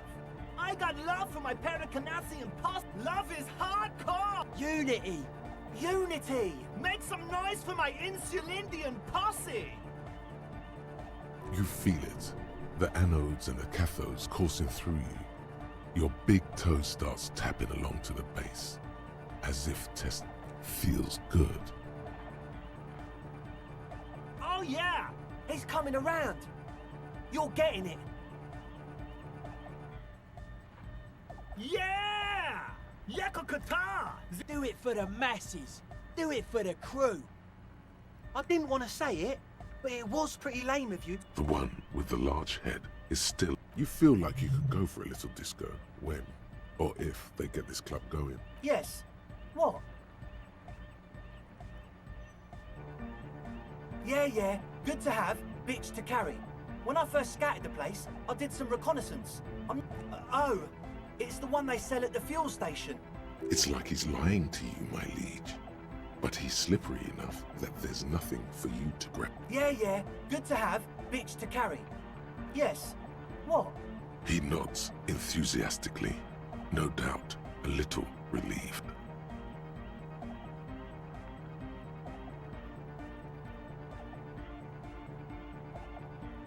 As always... Wow, so someone's been a little... Yes, my standard liege. Someone's seen all sorts of wild ideas pop off and thought, I'll take the boring one. The regular, please. The brown. Of course you do. Maybe some regulations and a usual pistol to go with them. It's official. My lord's coppo type is regular cop. I'll let everyone know. Done and done. No actual communiques will be sent. So you had a talk with Andre, and now it's good you talked to Andre first. Gave me time to get a reading on your sign. Can't really talk to people before you get weird stuff. Specialised. Wires going into water. Gives off a spy sign. Or some fuck... The People's Republic of Samara is a product of Revachol's sister revolution on the Grand Isola. It's known as a severely degenerated rogue state.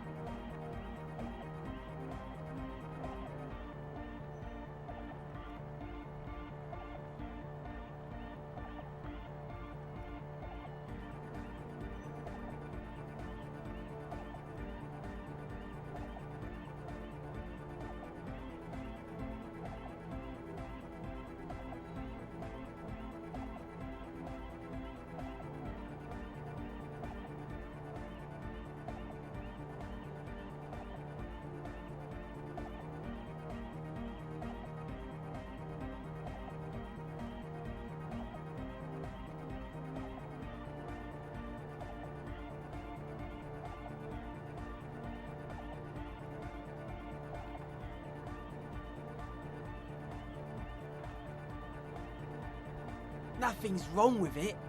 You should The sickest. That's perhaps why. Most of it doesn't exist. But there's also psionic powers, pale-related diseases, a sticker. You mean... Interesting. He wants you to describe it, though he already knows what it looks like. Seems like my creation has found its way into the legal bureaucracy. What did you want to ask her? Simplicity was brought to us by classical solarist modernism, but that was it. Well, hardcore is not tasteful or outwardly harmonious. It's a warning shot. This will be dangerous. The sticker, the clothes, the music, same thing. Not alone. Many people are thinking the same thing right now. There's a gathering at the Palaceum. The dead guy's smiling. He defeated history. We are living in the age of history, and in the eyes of history, we are always already dead. How can we ever smile then? The present moment and life are the hardcore. The hardcore expels death. Or maybe he's not dead. Maybe he's just really ecstatic about the big... Or drugged out of his mind, come to think of it.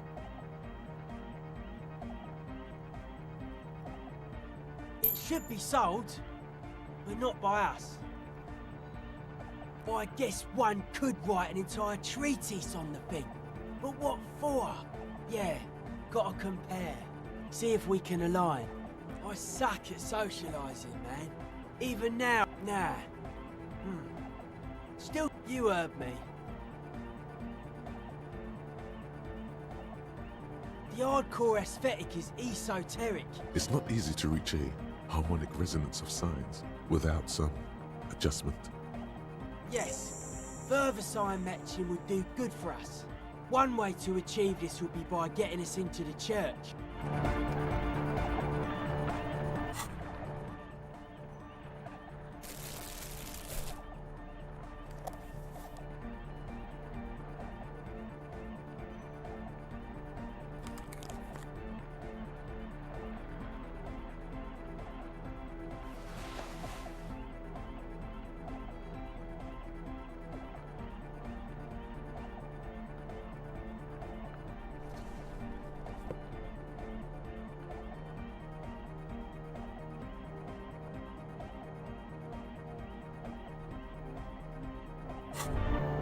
There it is.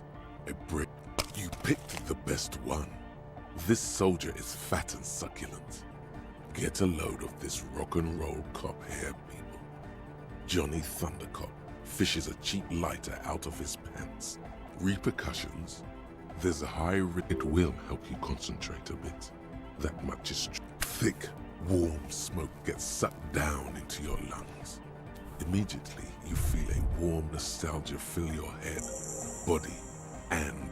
In the bottom right corner of the screen, there's a cigarettes button. Cigarettes gives +1 to intellect skills. Logic, rhetoric, conceptualization, visual calculus. Hi again. So, how are things going?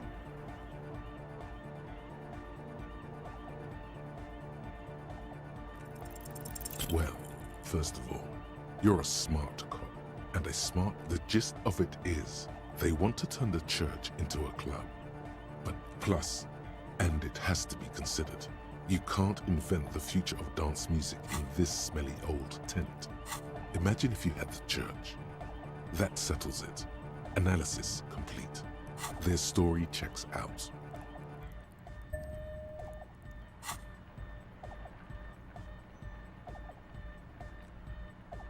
As always...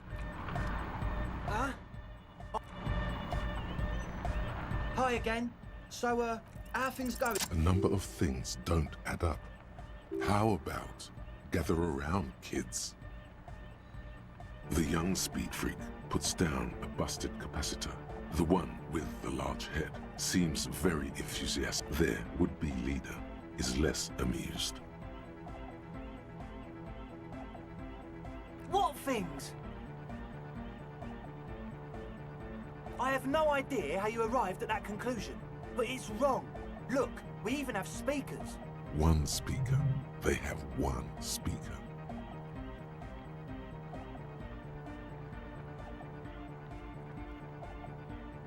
What do you know about spinning tape? Nothing. I'm sorry, but there is no lab equipment and no drug ingredients. What do you mean, friend? It's a one-speaker system. It's monodynamic.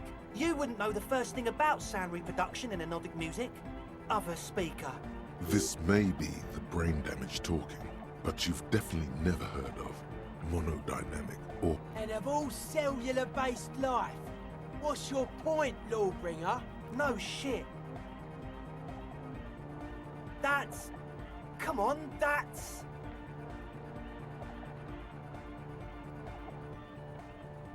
I meant to say, not true.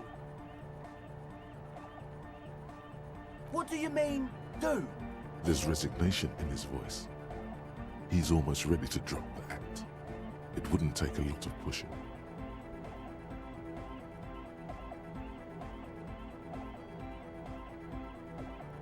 What do you mean by lenient?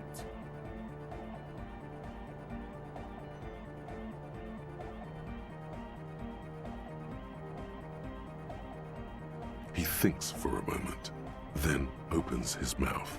Things are just way too hard for an entrepreneur in this city. It's not like we're not going to turn the church into the wickedest club in East Revershall. Because we are! We totally are! We just got to turn it into a speed lab first. You know, to get our foot in the door. Like I told you, spooky arseholes moved in while I was getting all this stuff together. A month ago, the place was empty, and no, man, they're spooky all right. It's just that they would also probably call the police if we started cooking speed in there. But the sign was way off too. I couldn't feel the love at all. Sir, you promised you'd be lenient.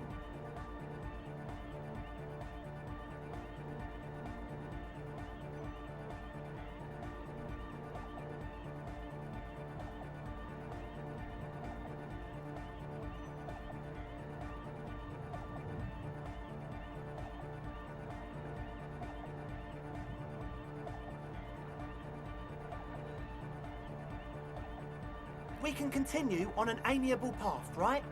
No more misunderstandings. No, as always.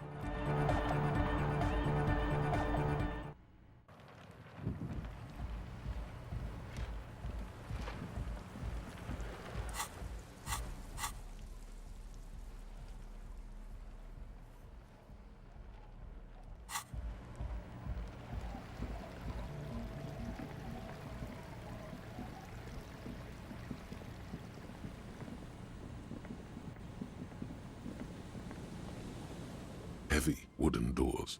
The lock turns easily. Let's go.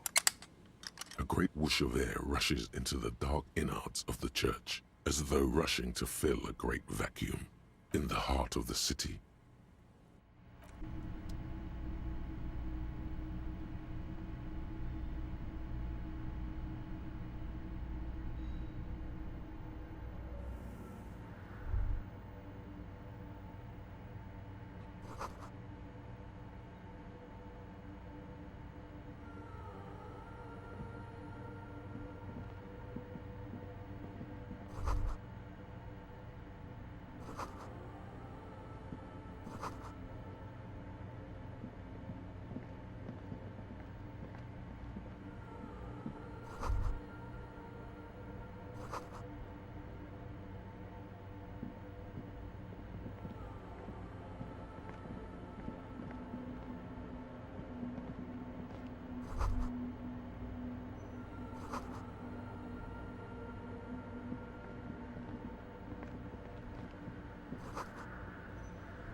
In white, silver, and apricot faience, the young mother of humanism stands above you.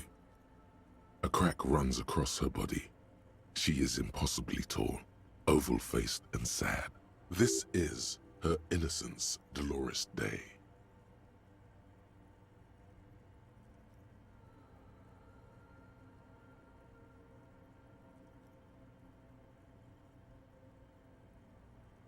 Cradled in her arms are a pair of glowing lungs, clearly visible from underneath her flowing dress.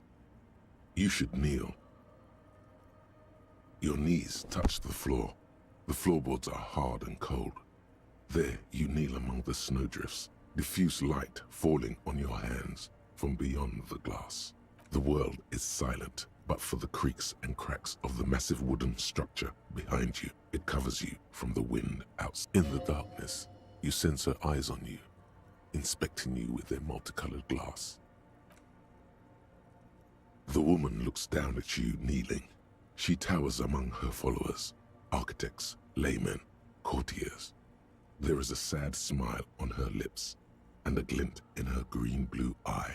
She acknowledges the passing of someone who is still alive.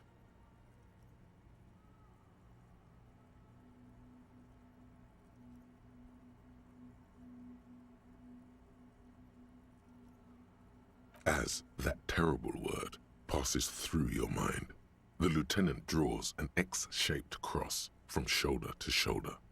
Your fingertips touch your chest 4 times. Then you rise from your knees into the apricot-colored light of the window. Above you, the woman still smiles her distant smile, sundered by the crack in the glass. The old woman in the village was right. This must be the Delorean Church of Humanity in Martinez, or the small Pinewood Church in some... It's a minor landmark, not easy to find. Most maps misplace it. It was built not long after Revachol's founding, 300 or so years ago, by first-generation settlers. On the coast of an uninhabited archipelago where only animals had roamed before, in the wild reeds. There used to be 7 stave churches on the coast. Les Sept Sœurs, they call them, the 7 sisters. Only one remains. The rest were burnt in the revolution or used for building materials.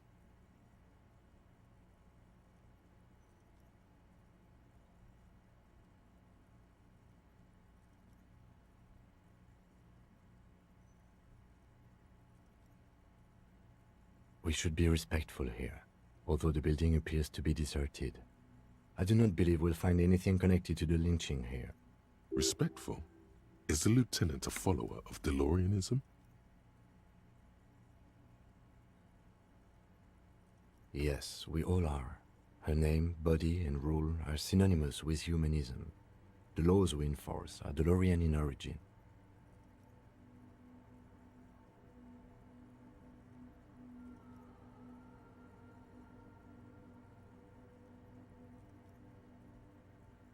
The woman looks by in silence, smiling enigmatically.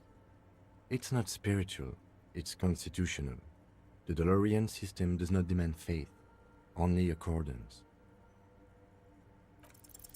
Despite the damage you've done to yourself, the title appears lodged in your hippocampus.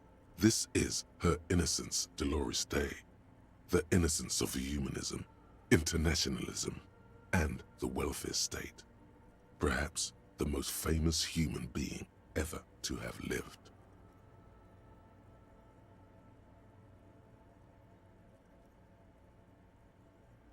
No amount of Commodore Red can wipe her sad smile from your brain thing.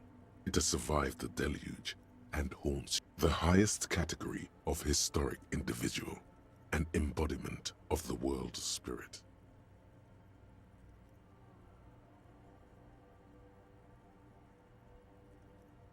More, an innocence is elected to office by the founding party, a precedent that has taken place a mere 6 times in the entirety of history. The legal system of the Real Belt is built to accommodate an authentic rule should it coincide with our time.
An innocence is infallible.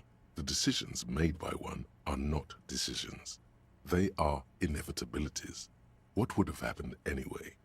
Only accelerated, packed into decades instead of centuries. An innocence is a continuous, compressed event, a sacred. No, we are alone. 300 years ago, in the wake of the discovery of this Isola, the Insulindian, by explorers from the continent of Muindi, she is, among other things, the innocence of inter-isolary travel and the connected world.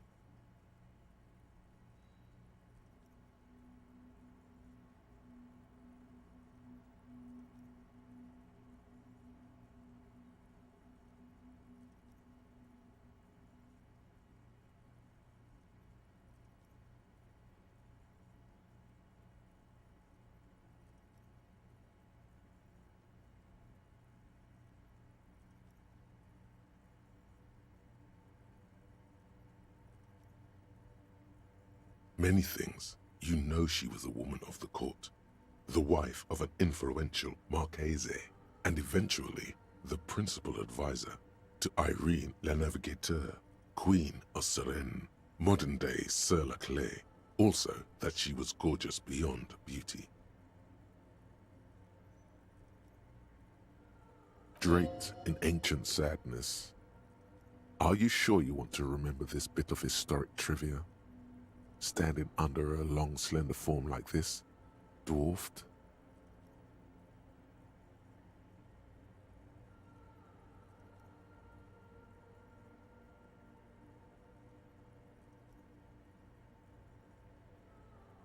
The past is a silo of sadness, fermenting. No, you must know.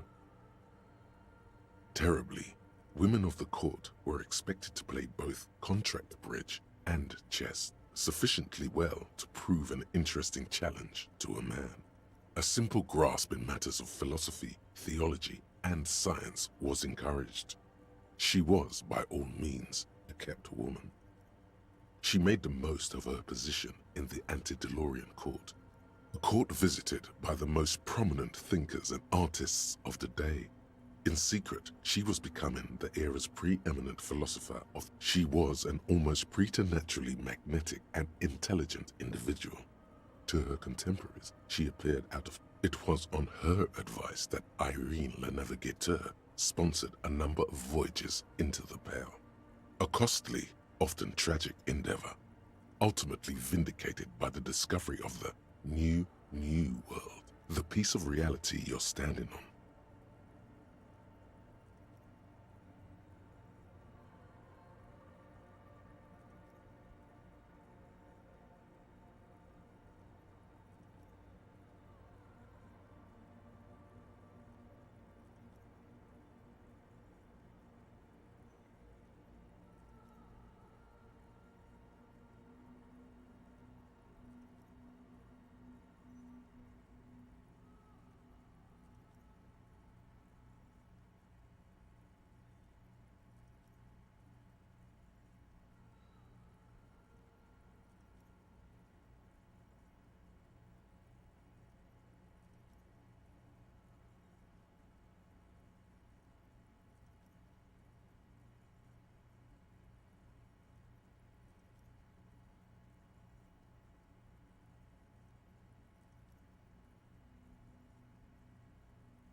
She was crowned 2 years after the first expedition returned, setting in motion what is widely considered the greatest era in history, the DeLorean era. Wow, indeed. When her innocence was declared, and the queen she had advised for years fell on her knees before her, she was so overcome with emotion that her lungs started glowing in her chest. Bystanders reported golden filaments lighting the already sunlit. That is why the lungs are the symbol of love for the cultures of the Real Belt. Terrifying is a term too emotionally charged for your semantic memory, or what remains of it. But terrifying, it's a simple word. She was bad for humanity, and you shouldn't have started thinking about her. You already do. Although she is often considered to be the greatest human being to ever live, there was something ominous about Dolores Day. She was the most socially secluded and least self-aware of all the innocences. Some modern thinkers would consider her a war criminal for the campaigns she waged against the Mesk state. And then there were the resettlement programs. The Mesk state tried to detach itself from Innocentic rule. Parts of the world were experiencing whiplash from accelerating into secularism. Her mandatory education programs and mass resettlement of upstream Marguerite were problematic as well. Dissenters were suppressed by a military force she called the Army of Humanity.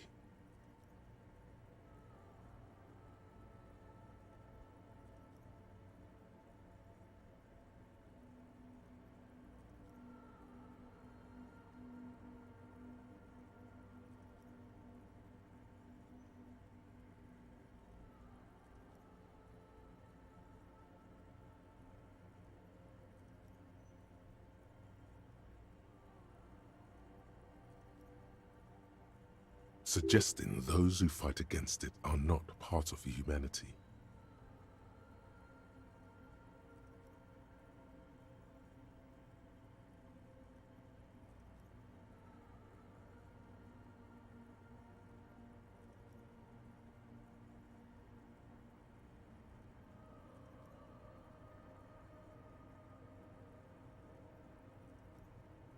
She adored chess, yes, but also military war games. Dolores Day often holds a tiny tin soldier between her index finger and thumb in icons such as this. She was also blonde, the blondest woman you have ever seen. Little is known of her Marchese husband. It's as if he vanished from history after completing his role, which was to introduce Dolores Day to court. In conclusion, yes, there is something lonely, paranoid, and even terrifying. This subtle terror is part of her iconography. Lieutenant Yefreiter, you've stood there for over 5 minutes. What are you thinking of, if I may ask?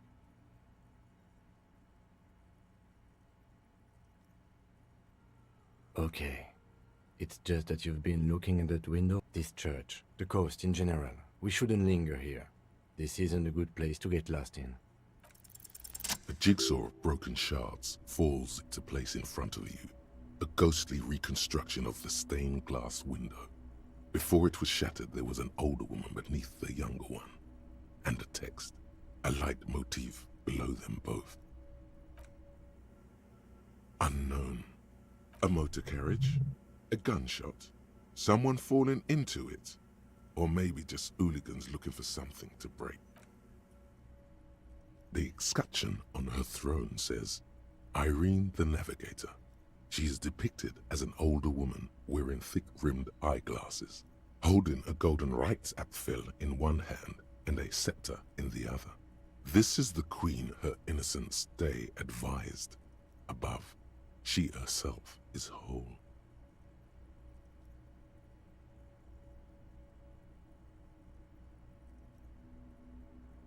Small figures of wise men, common men, worshippers walk up the stairs to stand at her feet.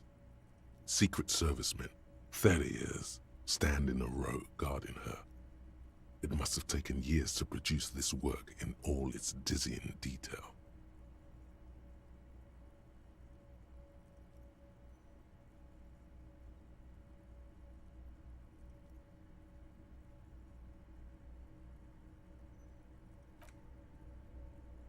Below both women, in luminous black letters, Après la vie, mort.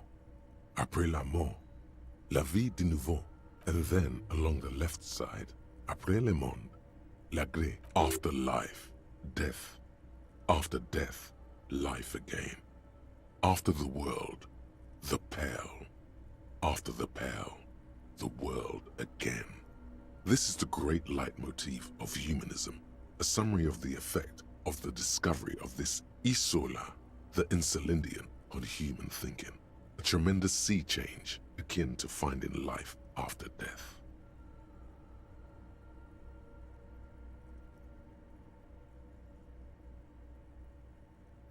Death, life again. After the world, the pale. After the pale, the world again.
This exaltation is common in Dolorian sacralism. In the early years, it was even incorporated as the RCM slogan. It was deemed subservient to use a strongly moral intern-related motto. We already suspected of bootlicking. The sentence was also seen as too feminine. It was a macho thing.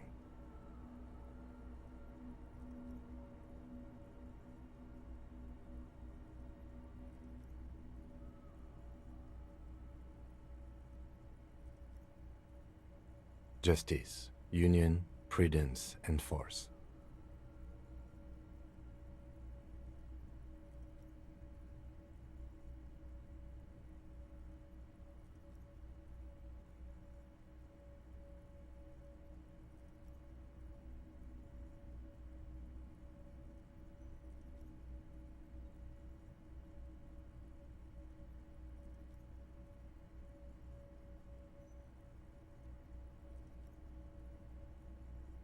So do I.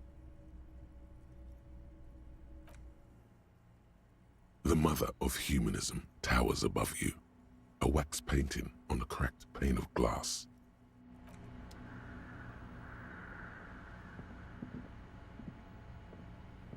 A machine stands in the corner, watched over by the figures on the stained glass window. It's turned on and quivering with soft... A radio computer. And it's turned on. We should leave. I doubt this place bears any connection to the case. A radio computer. We have one down at the station. No, I don't know how to operate it or what it's used for. This is the Ream Prefect radio computer, a model number RC7024. Equipped with a Feld mainframe, the Ream Prefect is the governmental version of the commonly used Ream Civic model. You see fluorescent play and print buttons on the keyboard. A hatch connected to the lieutenant says nothing. You see the machine's glowing frame reflected back from behind the hatch sits a cube-like crisscross of filaments, smoldering in the dark like fireflies. This is the machine's filament memory. Press play to access its contents. A bar of fabric right above the keyboard starts producing a soft hum. Oh no, it was already glowing and now it's also making a sound. The static gets louder, slowly filling up the abandoned hall until a voice speaks out, crackling and old, cutting into the ear. Good afternoon, Fortress Accident on Saint-Brune. This is the East Insulindian Repeater Station 1. Please repeat. Is this the personal log?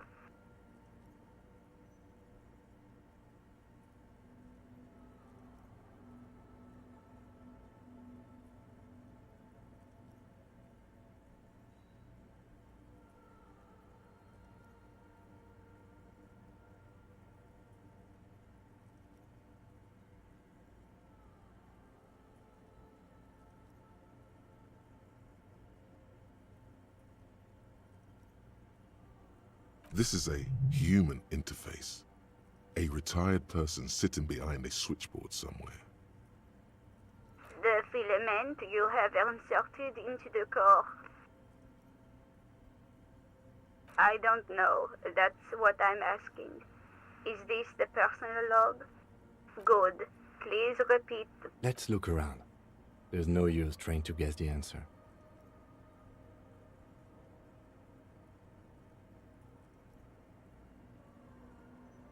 Received. I will register this login at... That sounds bad. A login. Fortress Accident.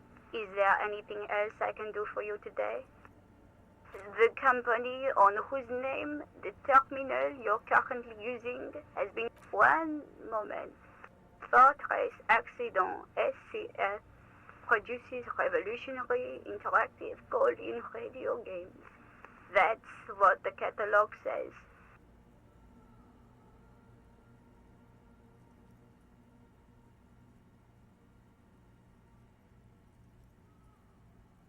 That's not bad.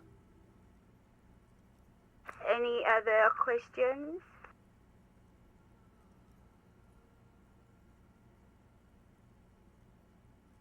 Yes, I am alive. I am 74 years old and my name is Yvonne. She repeated. its password. Programming people are paranoid.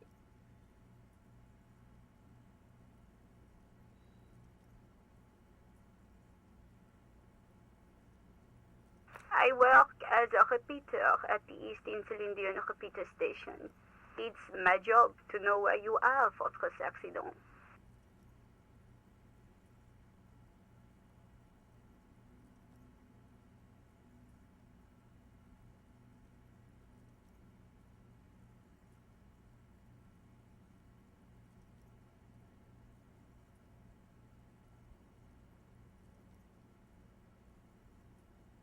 As for me, well, I am sitting in my cubicle, surrounded by a wall of radios. Now, please tell me if there's anything else I can do for you. For sleep well, votre accident. The machine's keyboard is still illuminated. Nothing happens.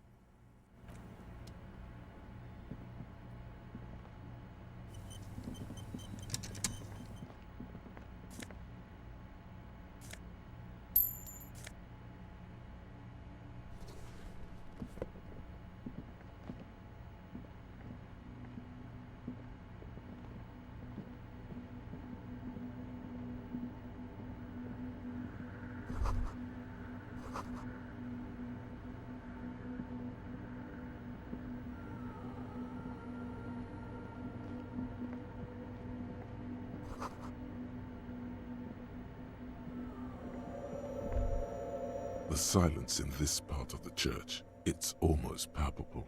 All the shifting matter and shuffling of living things is gone. Nothing maybe if you were to stand in just the right spot, even your footsteps would be completely silent.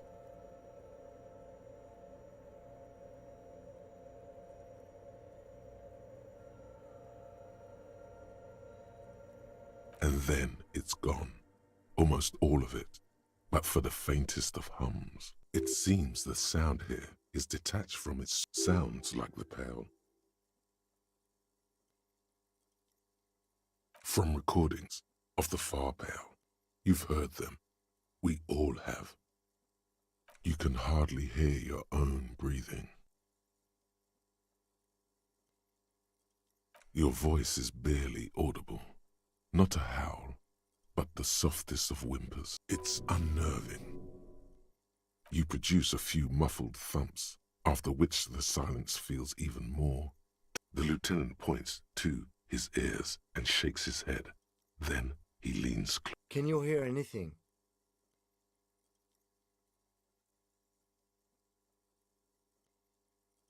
The church just has strange acoustics, some engineering trick. Maybe the church was designed this way to prevent boisterous activity, singing and dancing, on its premises. Could be. He doesn't seem entirely convinced, though. The orderly rows of ceiling panels become barely visible, then disappear completely in the darkness of the tower overhead. The silence, the darkness, they've enveloped you as in a cocoon. You cannot move anymore.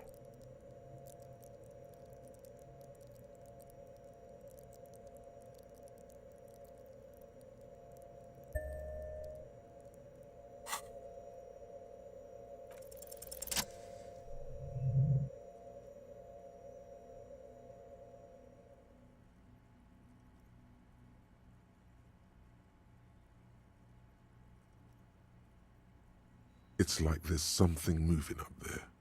A shadow has emerged from the tower and it's making its way toward you through all the other shadows. Yes, the darkness makes the ceiling feel infinitely far away. It's not a shadow anymore, becoming more substantial as it gets closer. The shape of an animal descends. Officer, is there something up there? Oh no. You've lost sight of it. Where did it go?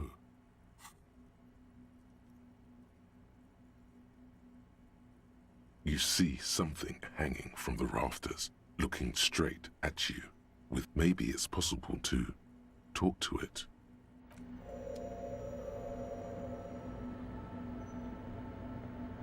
The shadow is a man made of the same stuff as the carpentry of the building. He is studying you intently. The crab man.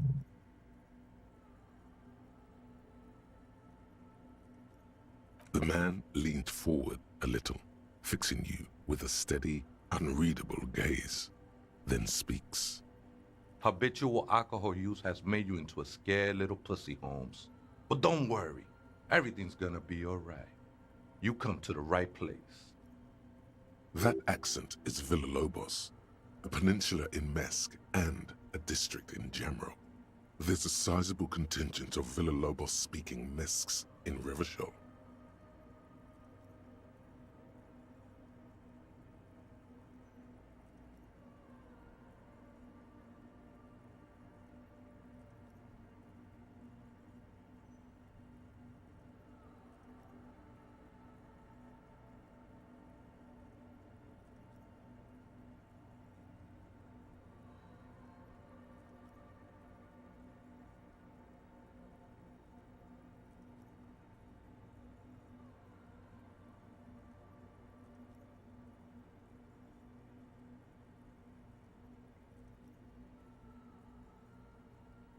Here you can receive the mother's love.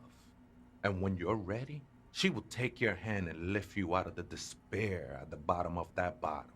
This man is obviously a habitual narcotics user. Do we really need to question him? Hey, and what was that about the bottle again? You haven't even drank that much lately. Lay off it already. Shish. Está crudo, way. I see deep inside you. Your body and your spirit are suffering greatly from overindulgence, and you don't even know it. Not all of it. I was like you once. You don't know all the havoc El Vino is wrecking on your mind and your spirit. You know, actually, since we're here, you may want to pay attention to what the ceiling climber is saying. Look at these crazies. What is this shit? Don't trust me. Trust the mother. I'm only the messenger, Holmes. This is the Church of the Mother of Silence. You are welcome here. You have no idea what the fuck he's talking about. Is he just trying to throw you off your game? Whatever it is, he's quite confident about it. Just look how gracefully he sways. 'Tis not an act, my liege. Save him perchance, he hath deceived his very self. This man is a zealot. The ones in the tent outside, right? I see him. Think they scared of me. Why not? They wouldn't bother me none. I'm usually way up there. Might even be nice to have some company. Other spooker? Oh, esa viejita es muy estudiosa. Viejita is grandma?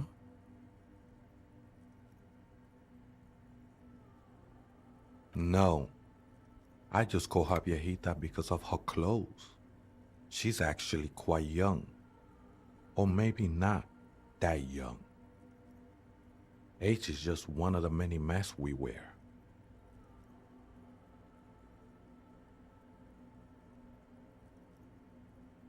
That's what I said, Holmes. Don't really follow her comings and goings. Just see her typing on her computer now and then. I'm afraid not, Essay. You just have to wait until she... Or search through her radio computer.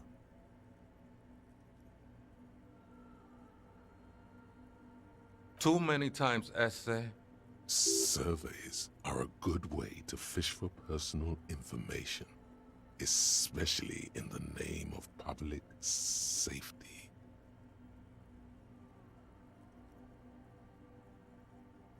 The lieutenant raises his eyebrow. Don't sweat it, vato.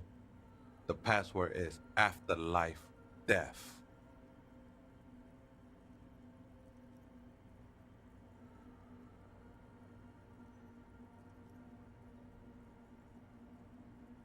What you think of that? Makes me almost pity La Nilita, Never known myself to be a crab, but if that's the name you got for me, I won't stop you from using it. I always thought of myself more like a flame, flickering along the rafters and beams. That's not the only technique he's working on. Look at those carved sculptures. And is that a satchel of tools over there? Sure am. Whittling wood used to be something. Now I use those same hands in service of something greater than my own restlessness. All right, let's consider the context and meaning here.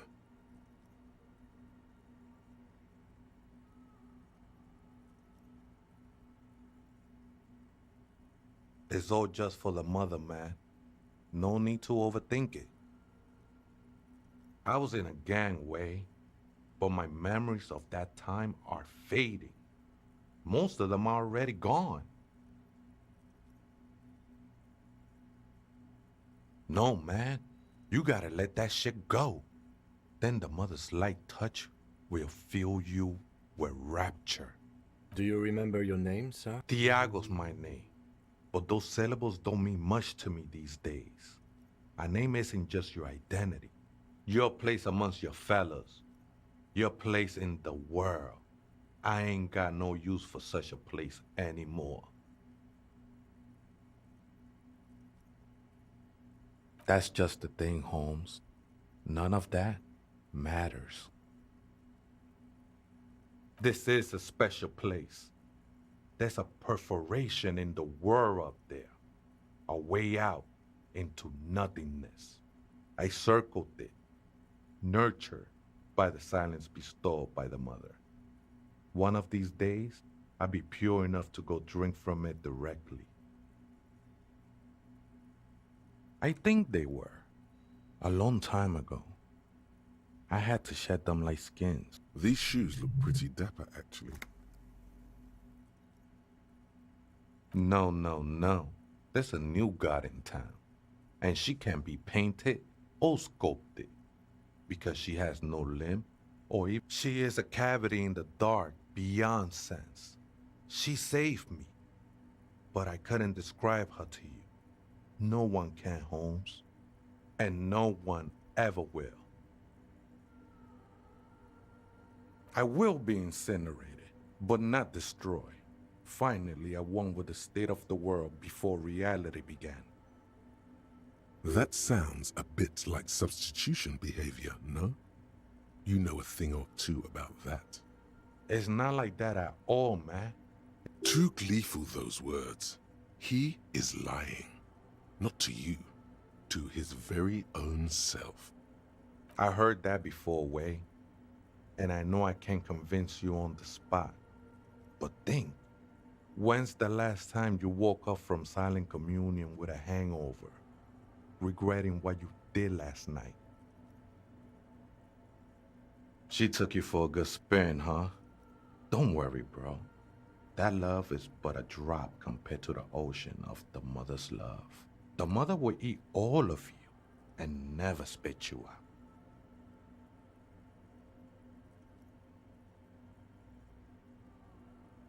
I know it will take time. Don't sweat it. I'm a seraph, Holmes. I sing the mother's glory.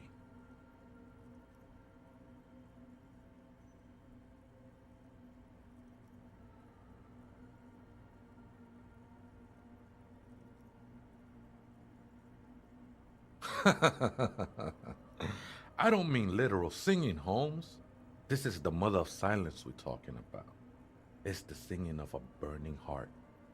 You may be thinking, but fire crackles. No, Holmes. That's the material that's burning. The flames themselves are without sound.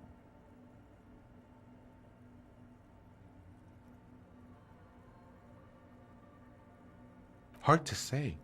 I think I did some construction work here, back when I still had material worries. Up there, I realized what the true purpose. Been spending a lot of time here ever since. The past is nothing to me now, Way. It didn't belong to me. The sinewy figure lingers on the wooden beams, blending into the shadows. police raid a while back. Did you witness it? Not really, or at least I don't remember much of it anymore. The mother's love has done its job. That's what's so great about the mother. It looks like he truly doesn't remember. There's a vagueness to his sense of time.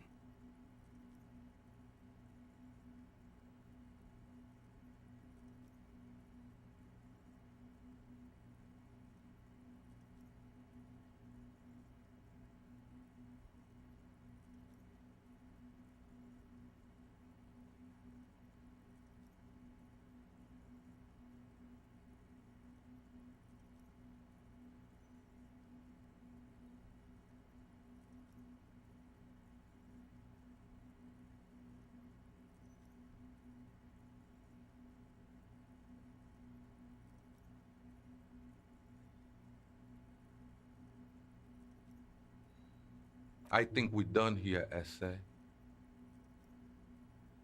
That was an interesting conversation. However, I'm still not sure how it's relevant to our Why does art inspire you so much? Excellent question. Art is a diverse range of visual, literary, auditory, and performative creativity. In short, art is the highest form of human communication. Have you looked in the mirror lately? To be honest, you have the exact features of the modern artist, with that wild hair and those clothes. Of course not. It's autism, box drawing, masturbation with a ruler and a sextant or whatever they use. You should demean and criticize only the most experimental kind. Yes, you seek substance. No vapid representations and reproductions of social mores as made manifest in stuffy biennials.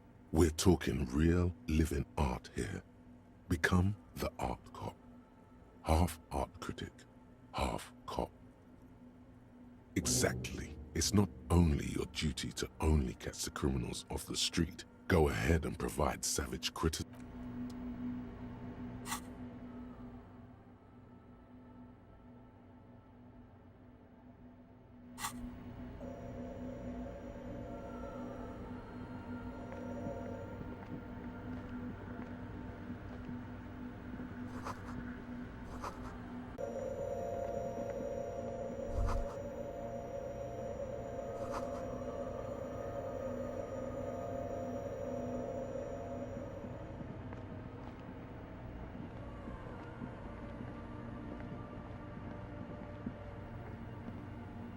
The machine's keyboard is... The speaker comes to life. Good evening.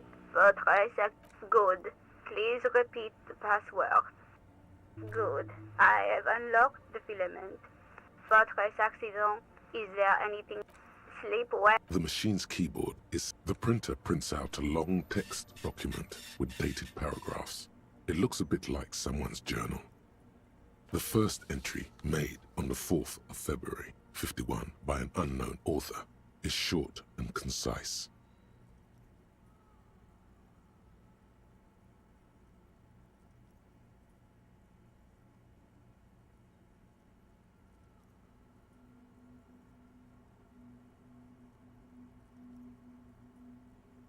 Arrived at the church. The door was boarded up, so I used the crowbar to get inside. Looks like the place has been deserted. Nothing out of the ordinary, but I'll ask around.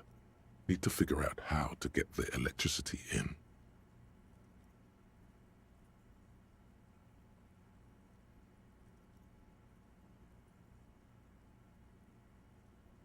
The lieutenant leans closer, scouring the printout. Over 4th of February. That's over a month ago. Whoever set up those machines has been here for quite a while. Our case? No, I don't think so. It must be some local eccentric. 6th of February, 51. Had a little chat with the local fishermen. Said I shouldn't go near that place, that the church was spooky and ridden with narcotics. It's a little spooky, all right. Still haven't figured out the electricity. See? Even one of the spookers themselves says it's... What was that about narcotics? This could prove to be interesting. 7th of February, 51. Finally got the electricity in. Next on the agenda, a new antenna. I'm thinking Esca series, something advanced.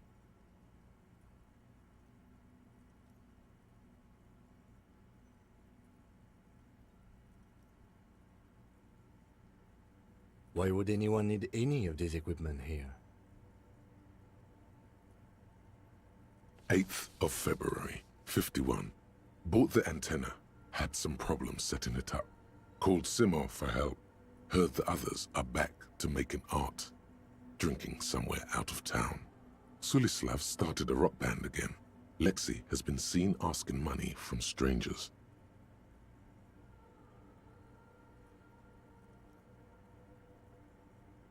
But at least the artists have their act together. They're qualified labor. They can get work anywhere. Graphic design, ads. The programmers are doing fine too. I mean, I just have to find out what caused that data loss and be done with it. Still don't understand how it managed to wipe out the backup, when the backup wasn't even connected to the front.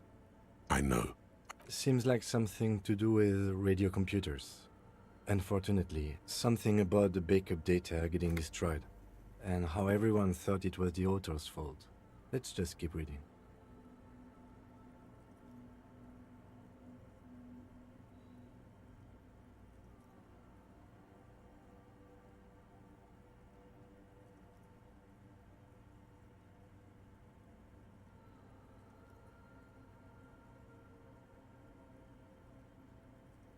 Her friends? Colleagues? She must be quite educated if she knew how to set up all this machinery. 12th of February, 51. Brought some food from the grocery store. Apparently, there's a strike going on in the harbor. Definitely not happy to see the Martinez people again. Everything's now set up in the church. Going to start working tomorrow, 8 a.m. The strike. We are nearing the date of the murder. Keep reading. I'm interested now. I want to know what's that radio anomaly that sent this person here in the first... 25th of February, 51. I've been sending data up to Lintel for a while now, trying to recreate the data loss, but nothing. Didn't even feel like logging in, the disappointment. But I did discover a curious audio-spatial anomaly at the back of the church. I've named it the Swallow. It swallows sound. Need to get some mics.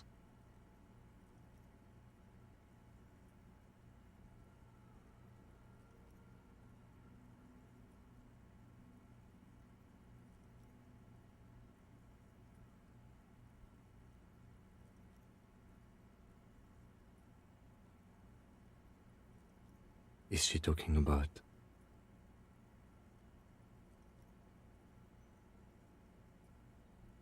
"28th of February, 51. Yes, the first recordings confirm that the swallow is real and I'm not just losing my mind. It's a pillar of silence with a diameter of approximately 3 meters. Seems like the higher I go, the less I record. This might be a coincidence, or it could be connected to the data loss that led me here.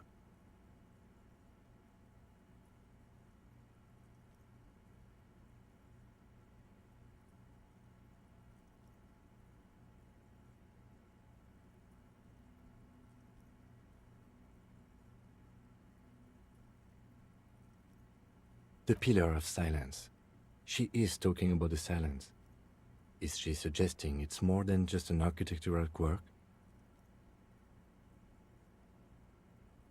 The lieutenant doesn't answer. He follows your gaze, studying the basins. March 51. Some kind of young disco men have appeared next to the church. I've been trying to record the silence to find the epicenter, but now it turns out I've also been capturing the future of dance music, one neo-disco song over and over again.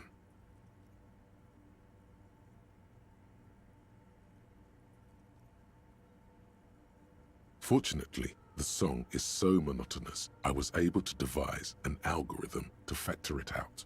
The other day, one of the disco men came in. Before I could even say hello, she got scared and left. Good. A girl on the ice? Sounds like her, yes. March 51. A new 2-meter aux cable. Noodles, crackers, ping-ping energy drinks, water, toothpaste, gum. Also, some canned air. Your reading is interrupted by the sound of the church door opening. A strange woman makes straight for the radio computer.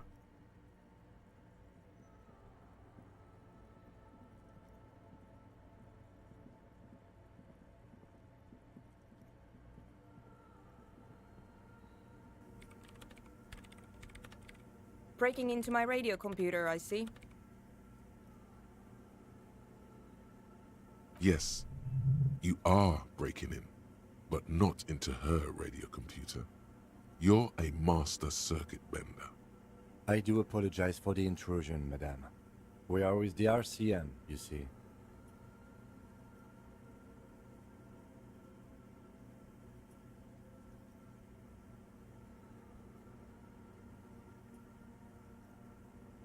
There are no coalition military data links. And even if there was, you couldn't access them over a civilian network.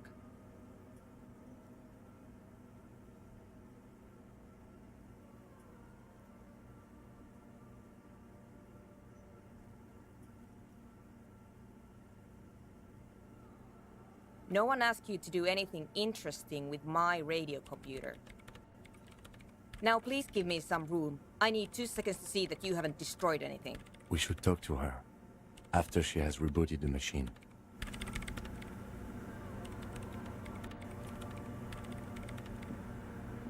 What is it? I am Soona Luukkanen-Kilde, the former lead programmer of Fortress Accident and RSA radios. I have over 16 years of programming experience, and I'm proficient in both Vox and Orbis languages.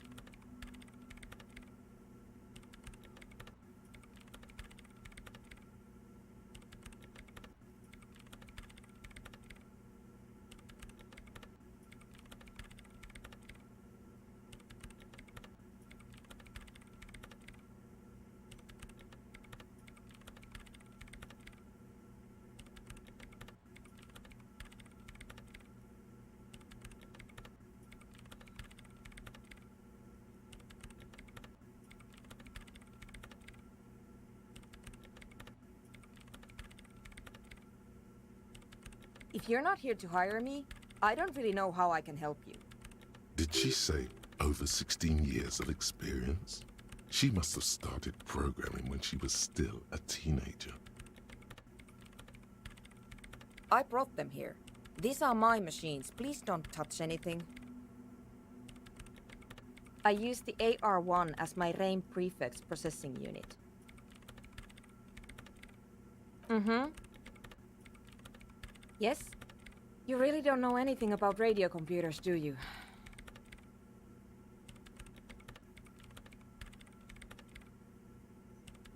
All right.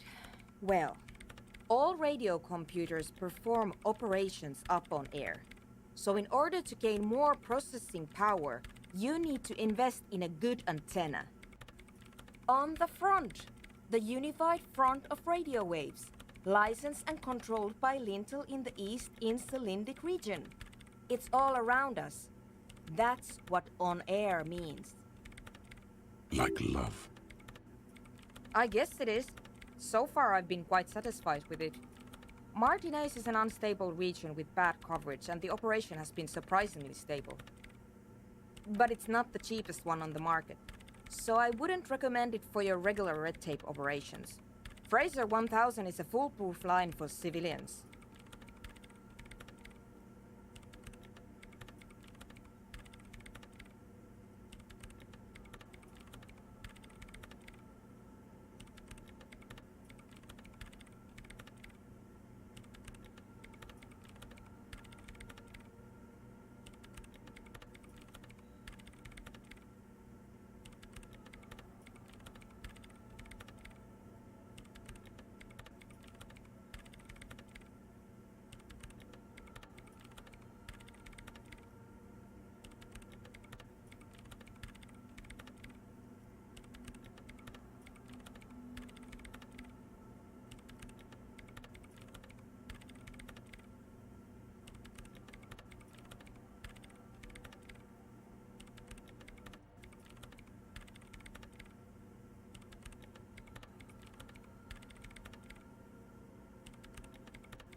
Anyway, you should do some research before you decide to buy anything. Ask around, compare the prices. There are many milieux dedicated to that sort of... I'm working. Could you just... shh for a moment? Or get to the point. I really need to focus on something. So you do know something about computers. You're right. Prefect is used mostly by the government peeps. No, I don't. Because I needed something good for my investigation, and Reims Civic is widely agreed to be... Besides, owning a Reims prefect isn't such a big deal anymore. No, actually, it is kind of a big deal. You don't see Ream prefects in every police department, for example. I know a friend of a friend who used to freelance for the Coalition. I was actually aiming for the military-grade Reim Rational series, but couldn't find one. Prefect is mainly based on the same technology as Reims Civic, so it's kind of a rip-off. But it does have better compatibility with newer antenna models, so I won't complain.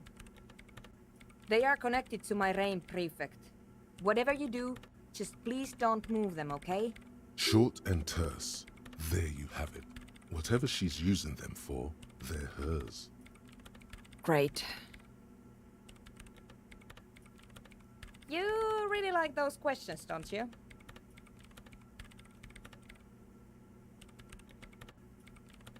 I'm conducting scientific research here. You can't throw me out. I'm looking for the location of a 2mm hole in the world. Wait, what? She's looking for a disruption in the radio waves. That's what her personal log said. The lieutenant raises his brows, but doesn't say anything. Exactly. What does it mean? Up to now, it has been impossible to say what it is because it's impossible to measure nothing. What do you think it is? What qualities does nothing have? How do you measure something that does not exist? Easy. You measure it by the world around it.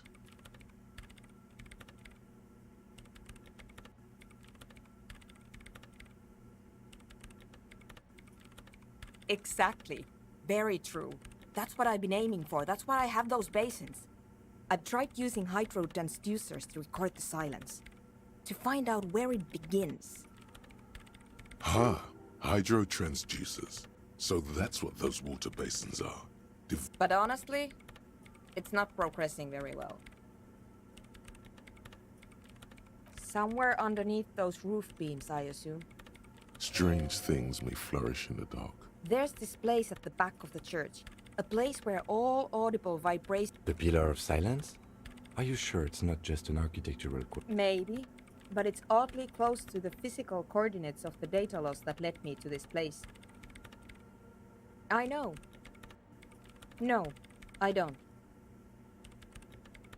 Yes, that's what led me here. But I suspect it might be something a bit more complicated than that.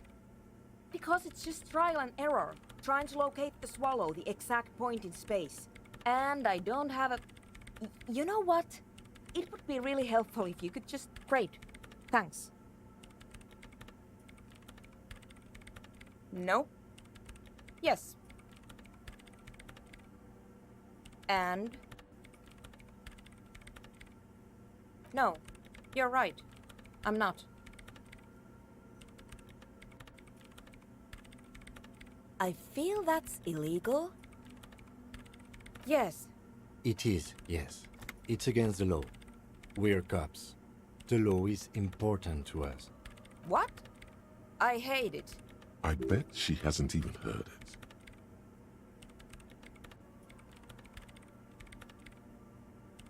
Maybe I'd have to be on drugs to get it, but to a sober mind it just sounds like uninspired rug whipping. This is about those speed freaks in the tent, isn't it? I've got some news for you. It's not a nightclub. Take a guess, why don't you? Bingo! That... Wonderful. Now this house of worship is also going to be a drug lab. Always something fascinating happening in tents. So that's settled. Great. No nightclubs in the church then.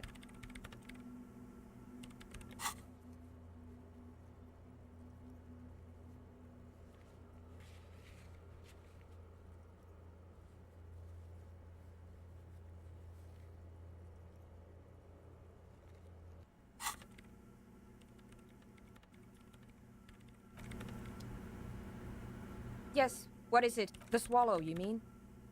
Great.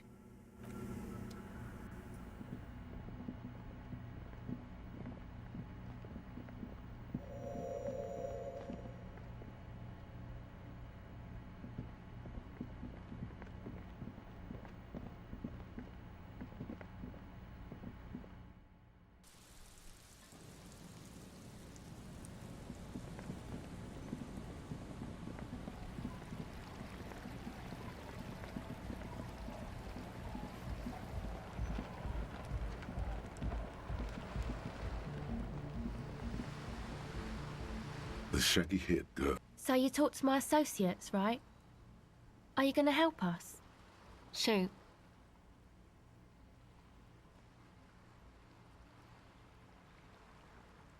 Oh, that. She's less prone to blurt it out, Crab Man, than the others. Okay. I went in and I saw a woman next to one of those machines. She was dressed like someone who's been raised by their grandmother, you know, strange old clothes. Had this absent expression, didn't say anything, just stood still. And then, you know, right behind her, a man crawled down the wall, upside down like a crab, down the church wall. He stopped right before he got to the floor, then just hung there like that, looking at me. Like a crab, you say? You saw him? Does it mean that you went in there? Did you see the other spooker, the one in Grandma's clothes? Good, so you believe me. You should go tell this to Andre. He'll know what to do next. I did, and I'm sorry. For what it's worth. This is why I didn't go into the tent. Typical delinquency. You don't get to choose your posse, they choose you. Mine are idiots, but they're mine. I tried to talk Andre out of... Indeed, she merely tried to omit the truth instead.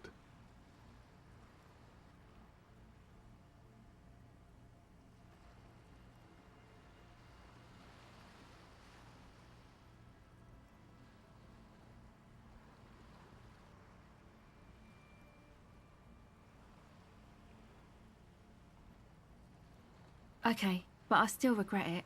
I should have been able to... May I ask? What did you tell them? Oh, right. That's wise. My associates? I haven't got much to say about them. Sorry. I just don't... To the cops. Me? I'm a silver bird. A silver bird. Feels strangely familiar. Was it an expression? And if yes... Don't know what makes you think it'll be any different later, but...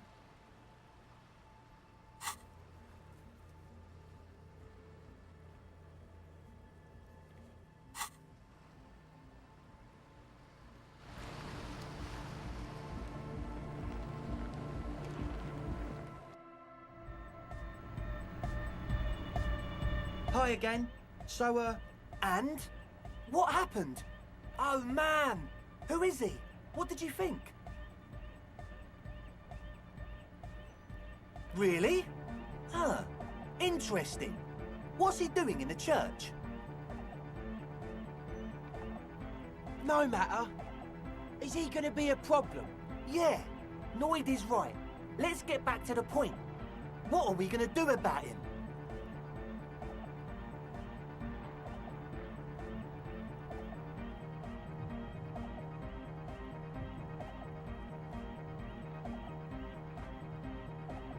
I don't know, man. Doesn't it feel like a major hindrance to you? A spooky guy climbing around when all the guests are I guess it's not a... Everyone is welcome. Maybe. I guess we'll figure something out. Okay, but a programmer? That's odd. What was she like? Did you ask her about the nightclub? What a pity. Those are my two favourite things in the world. Drugs and hypnotic music. I mean... A shame. What can we do now? Do you see a way out of this jam? Unity! Dance! And you can't just evict her? Look at you! Oh, no, Noid. He's right. Maybe we've approached it the wrong way after all. If that's okay with her, we only want to get in the church and spread the joy and ecstasy of music. The lines in the dark exist! Coexist! At least Crabman seems like an advanced being. Yeah, he can do his climbing thing in the tower. And the programmer? Does she like Nordic dance music?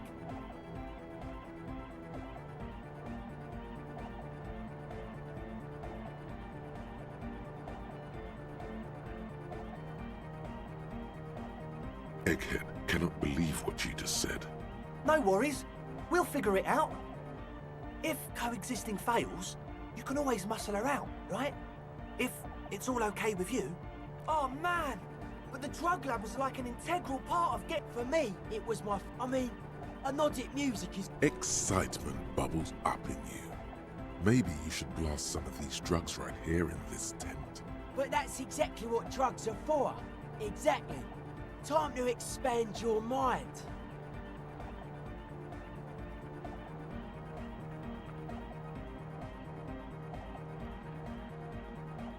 Excellent!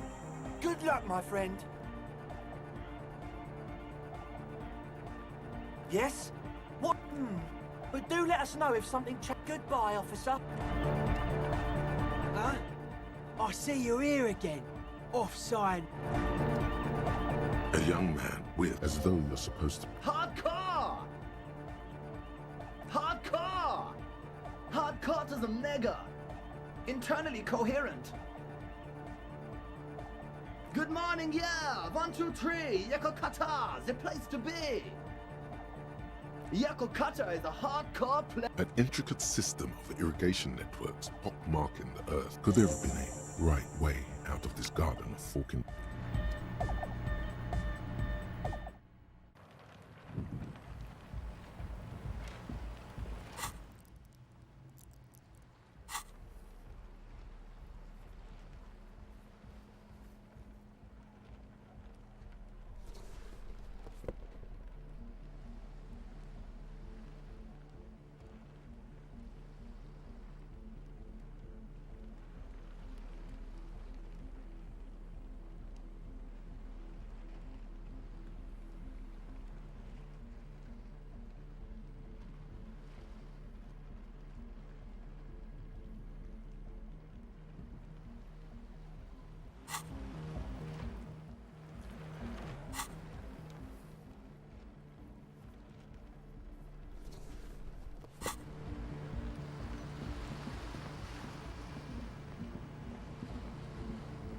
Hello again.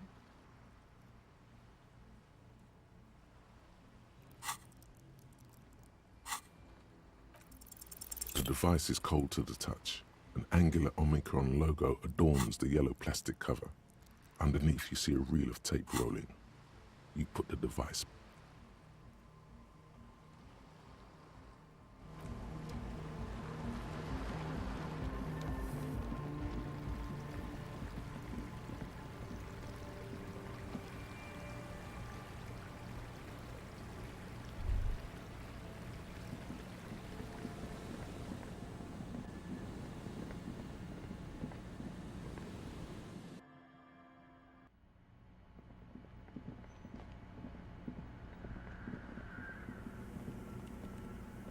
Yes, what is it?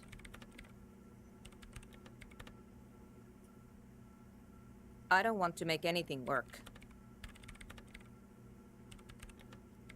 Yes, anything. I don't want to... Good.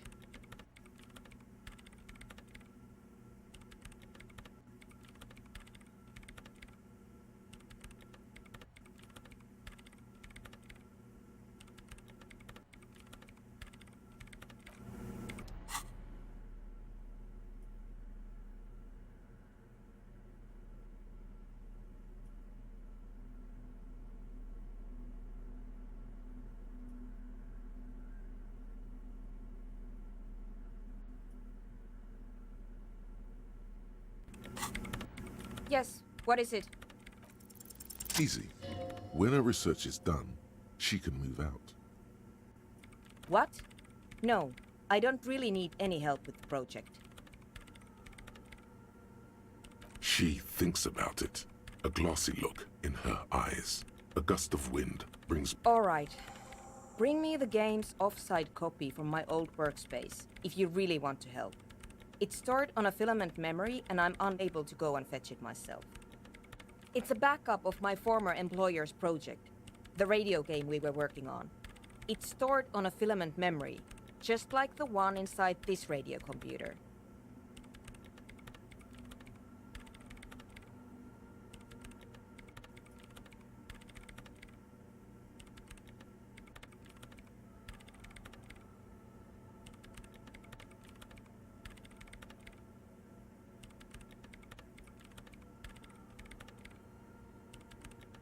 She's making it extra simple for you.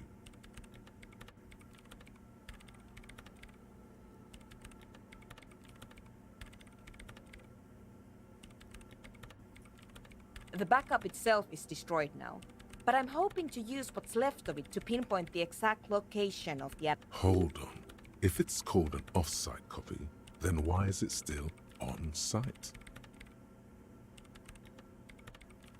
Oh God, not this again. It is not on-site. It is in the basement. Perfectly safe. Basement? Sounds like it's technical. And no, taking it outside the building wouldn't have protected it from the data loss. There's nothing wrong with keeping the backup in the basement. What happened? We clear? This is clearly a painful topic for her. She must have had to explain herself numerous times. On Rue de Saint-Just Lane, in the East Delta Commerce Center.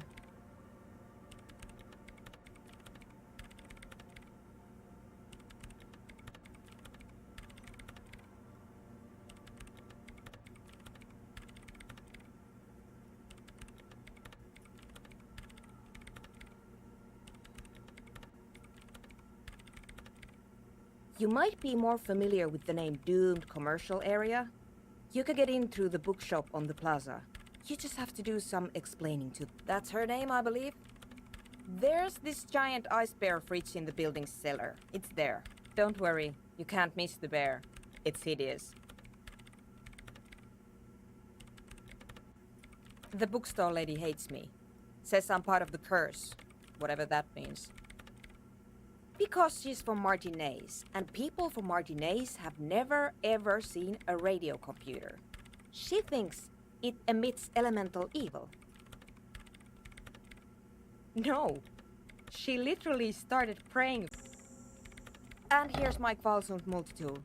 You might need it to hack loose some ice. It opens everything. If you get me the offside copy, then you can keep the Kvalsund. It hurts a bit for her to say this. She's not too happy to be parting with the Kvalsund. The legendary Kvalsund multi-tool. This is Prybar version 2.0 for professionals like...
Someone has left an unidentifiable article of clothing on this railing. It smells really bad. It's streaked with dried seagull shit and tangled with pieces of seaweed. A dangling arm suggests that there might be a jacket beneath. It seems likely that it was left in the surf until someone laid it out on this fence to dry out. Please tell me you're not taking that with you. A clue?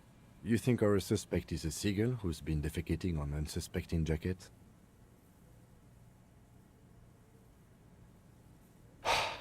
A poet could write a dozen verses and still not begin to capture the profound vexation in that sigh. You should still take it.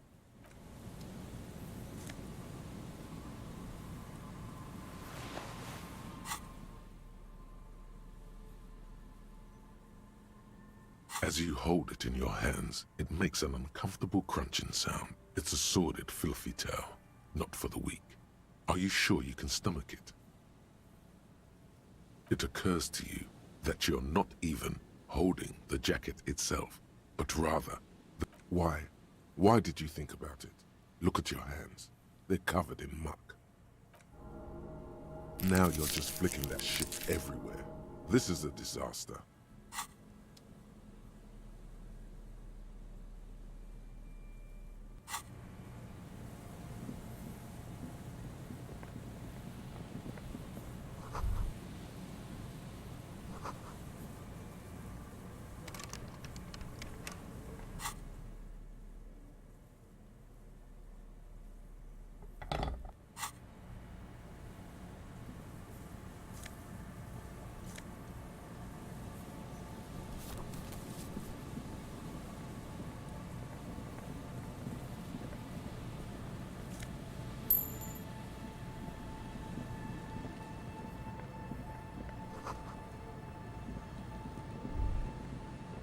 The smell.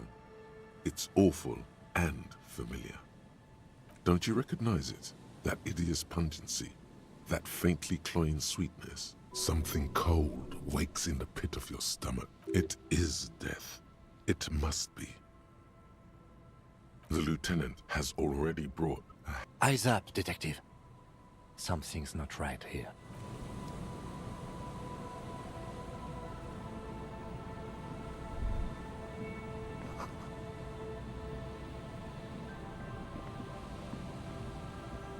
There's some tear, an empty cigarette package, and a crumpled kebab wrapper in 2 empty bottles of Tallulah vodka and a can. A tragedy.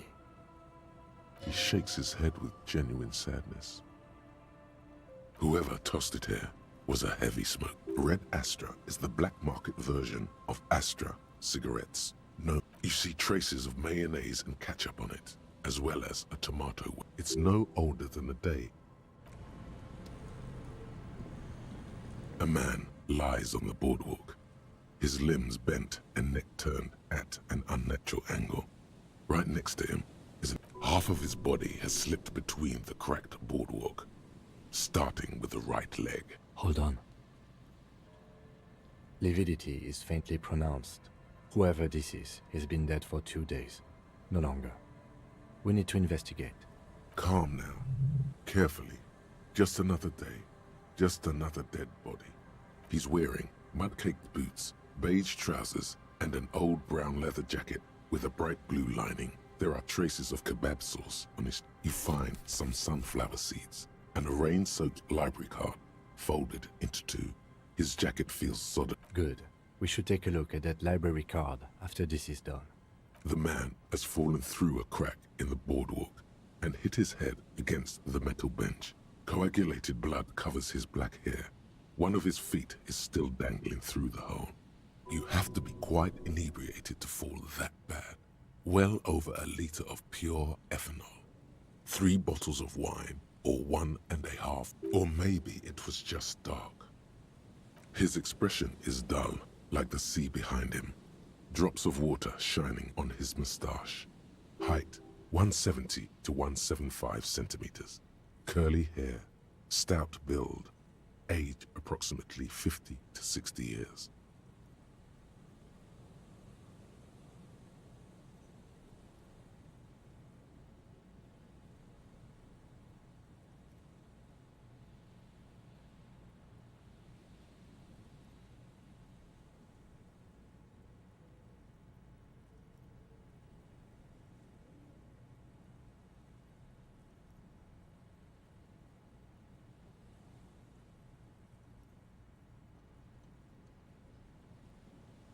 There's some dried blood on the metal bench, right where the corpse's head rests. The floorboards are rotten and slippery wet around the hole. An empty bottle lies nearby. A chewing gum wrapper is clutched in his fist. A dried chunk of blood covers the hair at the back of his head. This is what killed him. I don't see any other major wounds, do you? Seems like the head wound was fatal. It's exactly the shape of the bench. They screech under your feet Ominously, it's hard to say whether the dead man's weight was the cause of the boardwalk to break. He could have easily disappeared into the sea through that hole, and you would have never found him. A .75-liter Tallulah vodka with its cap missing. It's mid-market spirits with a slight touch of menthol. Tear all around us. Grabowski spearmint chewing gum. Green leaves on the cover. The man's mouth is half agape from the terror of the fall. The blackness of death. Stench. He ate the whole pack, right? It's to cover the smell of alcohol. I've seen it before. Almost the same scenario. Even the chewing gum. It's always the same. The entire boardwalk creaks in the wind as you take a step back. Looks like one of the locals. He'd have to know this spot to come here. But that's just a lazy assumption. What do you think? At least this man knew how to party. Imagine the same scene. This is an omen. A sign from above. Don't start drinking again.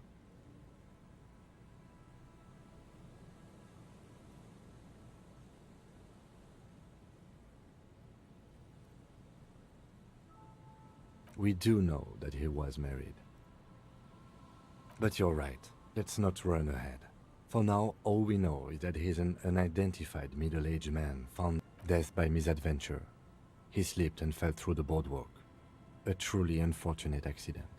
If it wouldn't have been for that bench, he'd be alive. No, I don't see anything that points in that direction. For now, let's treat this... Yes, but what if there's a killer on the loose? 2 suspicious deaths in such a short time frame. Without any further evidence, yes. Oh yes. Some symptoms of acute alcohol poisoning could have definitely played a role here. But I think that death arrived through head trauma, not liver failure. What about it? The deceased ate some kebab.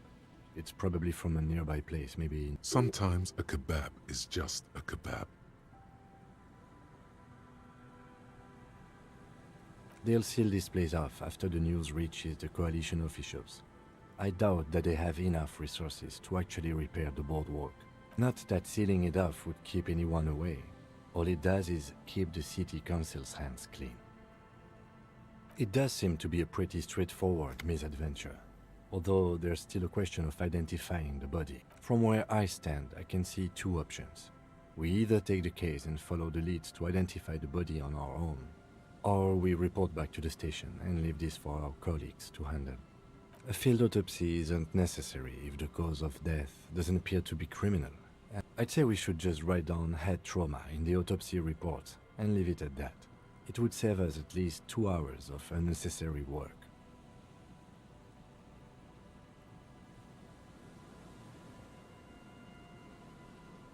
Maybe, but we don't really have much time or resources to spare. The guys at processing will take care of the rest. Alright, we should first examine the library card you found.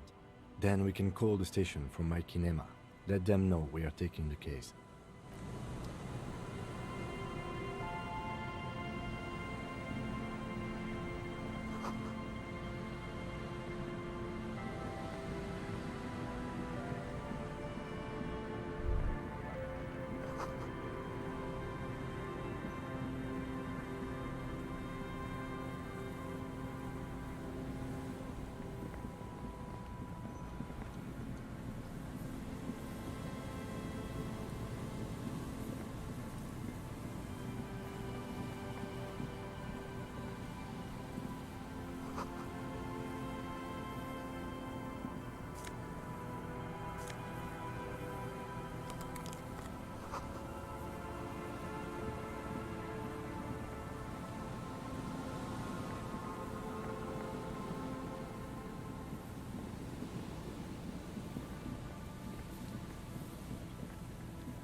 Gendarmerie. You found me. His slender figure is backlit by city lights, its distant streets and motorways flashing like diamonds. It feels like a Friday. He seems to be in a good mood tonight, and his shirt is still unbuttoned. Beautiful. So tell me, are you here to make things right again? Beautiful. I have some good news for you. My Sunday friend is visiting me tonight. I told him about you and he'd like to say hello. Step in. He's already waiting. That's why I chose this place. Wait. Suddenly you are digging things?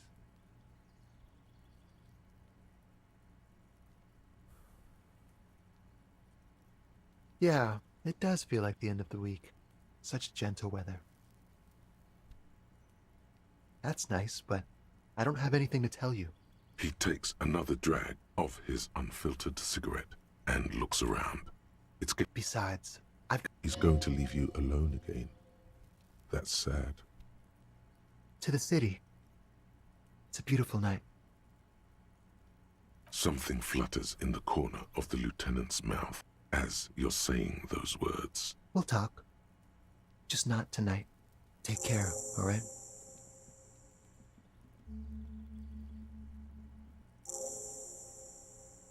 And he's gone again. Looks like it's becoming a theme for him.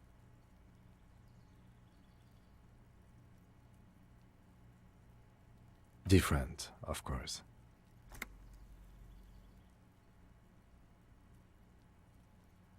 His shirt.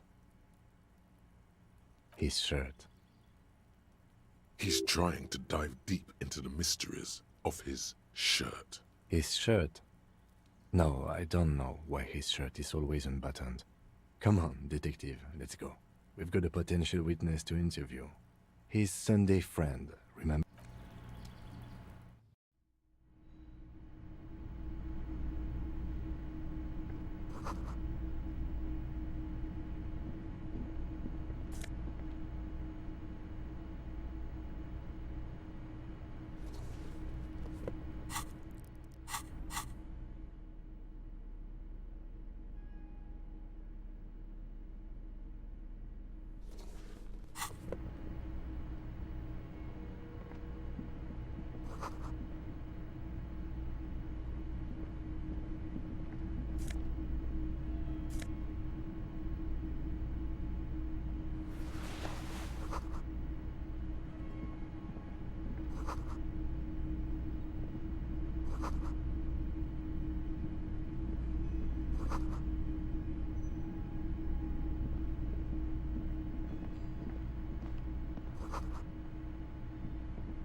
You have acquired the robe. Keep it, officer. It looks good on you. My name is Charles Vildrouin, and I am an official with the coalition government. I work for the Institute of Price Stabilité on assignment from Sur-la-Clé.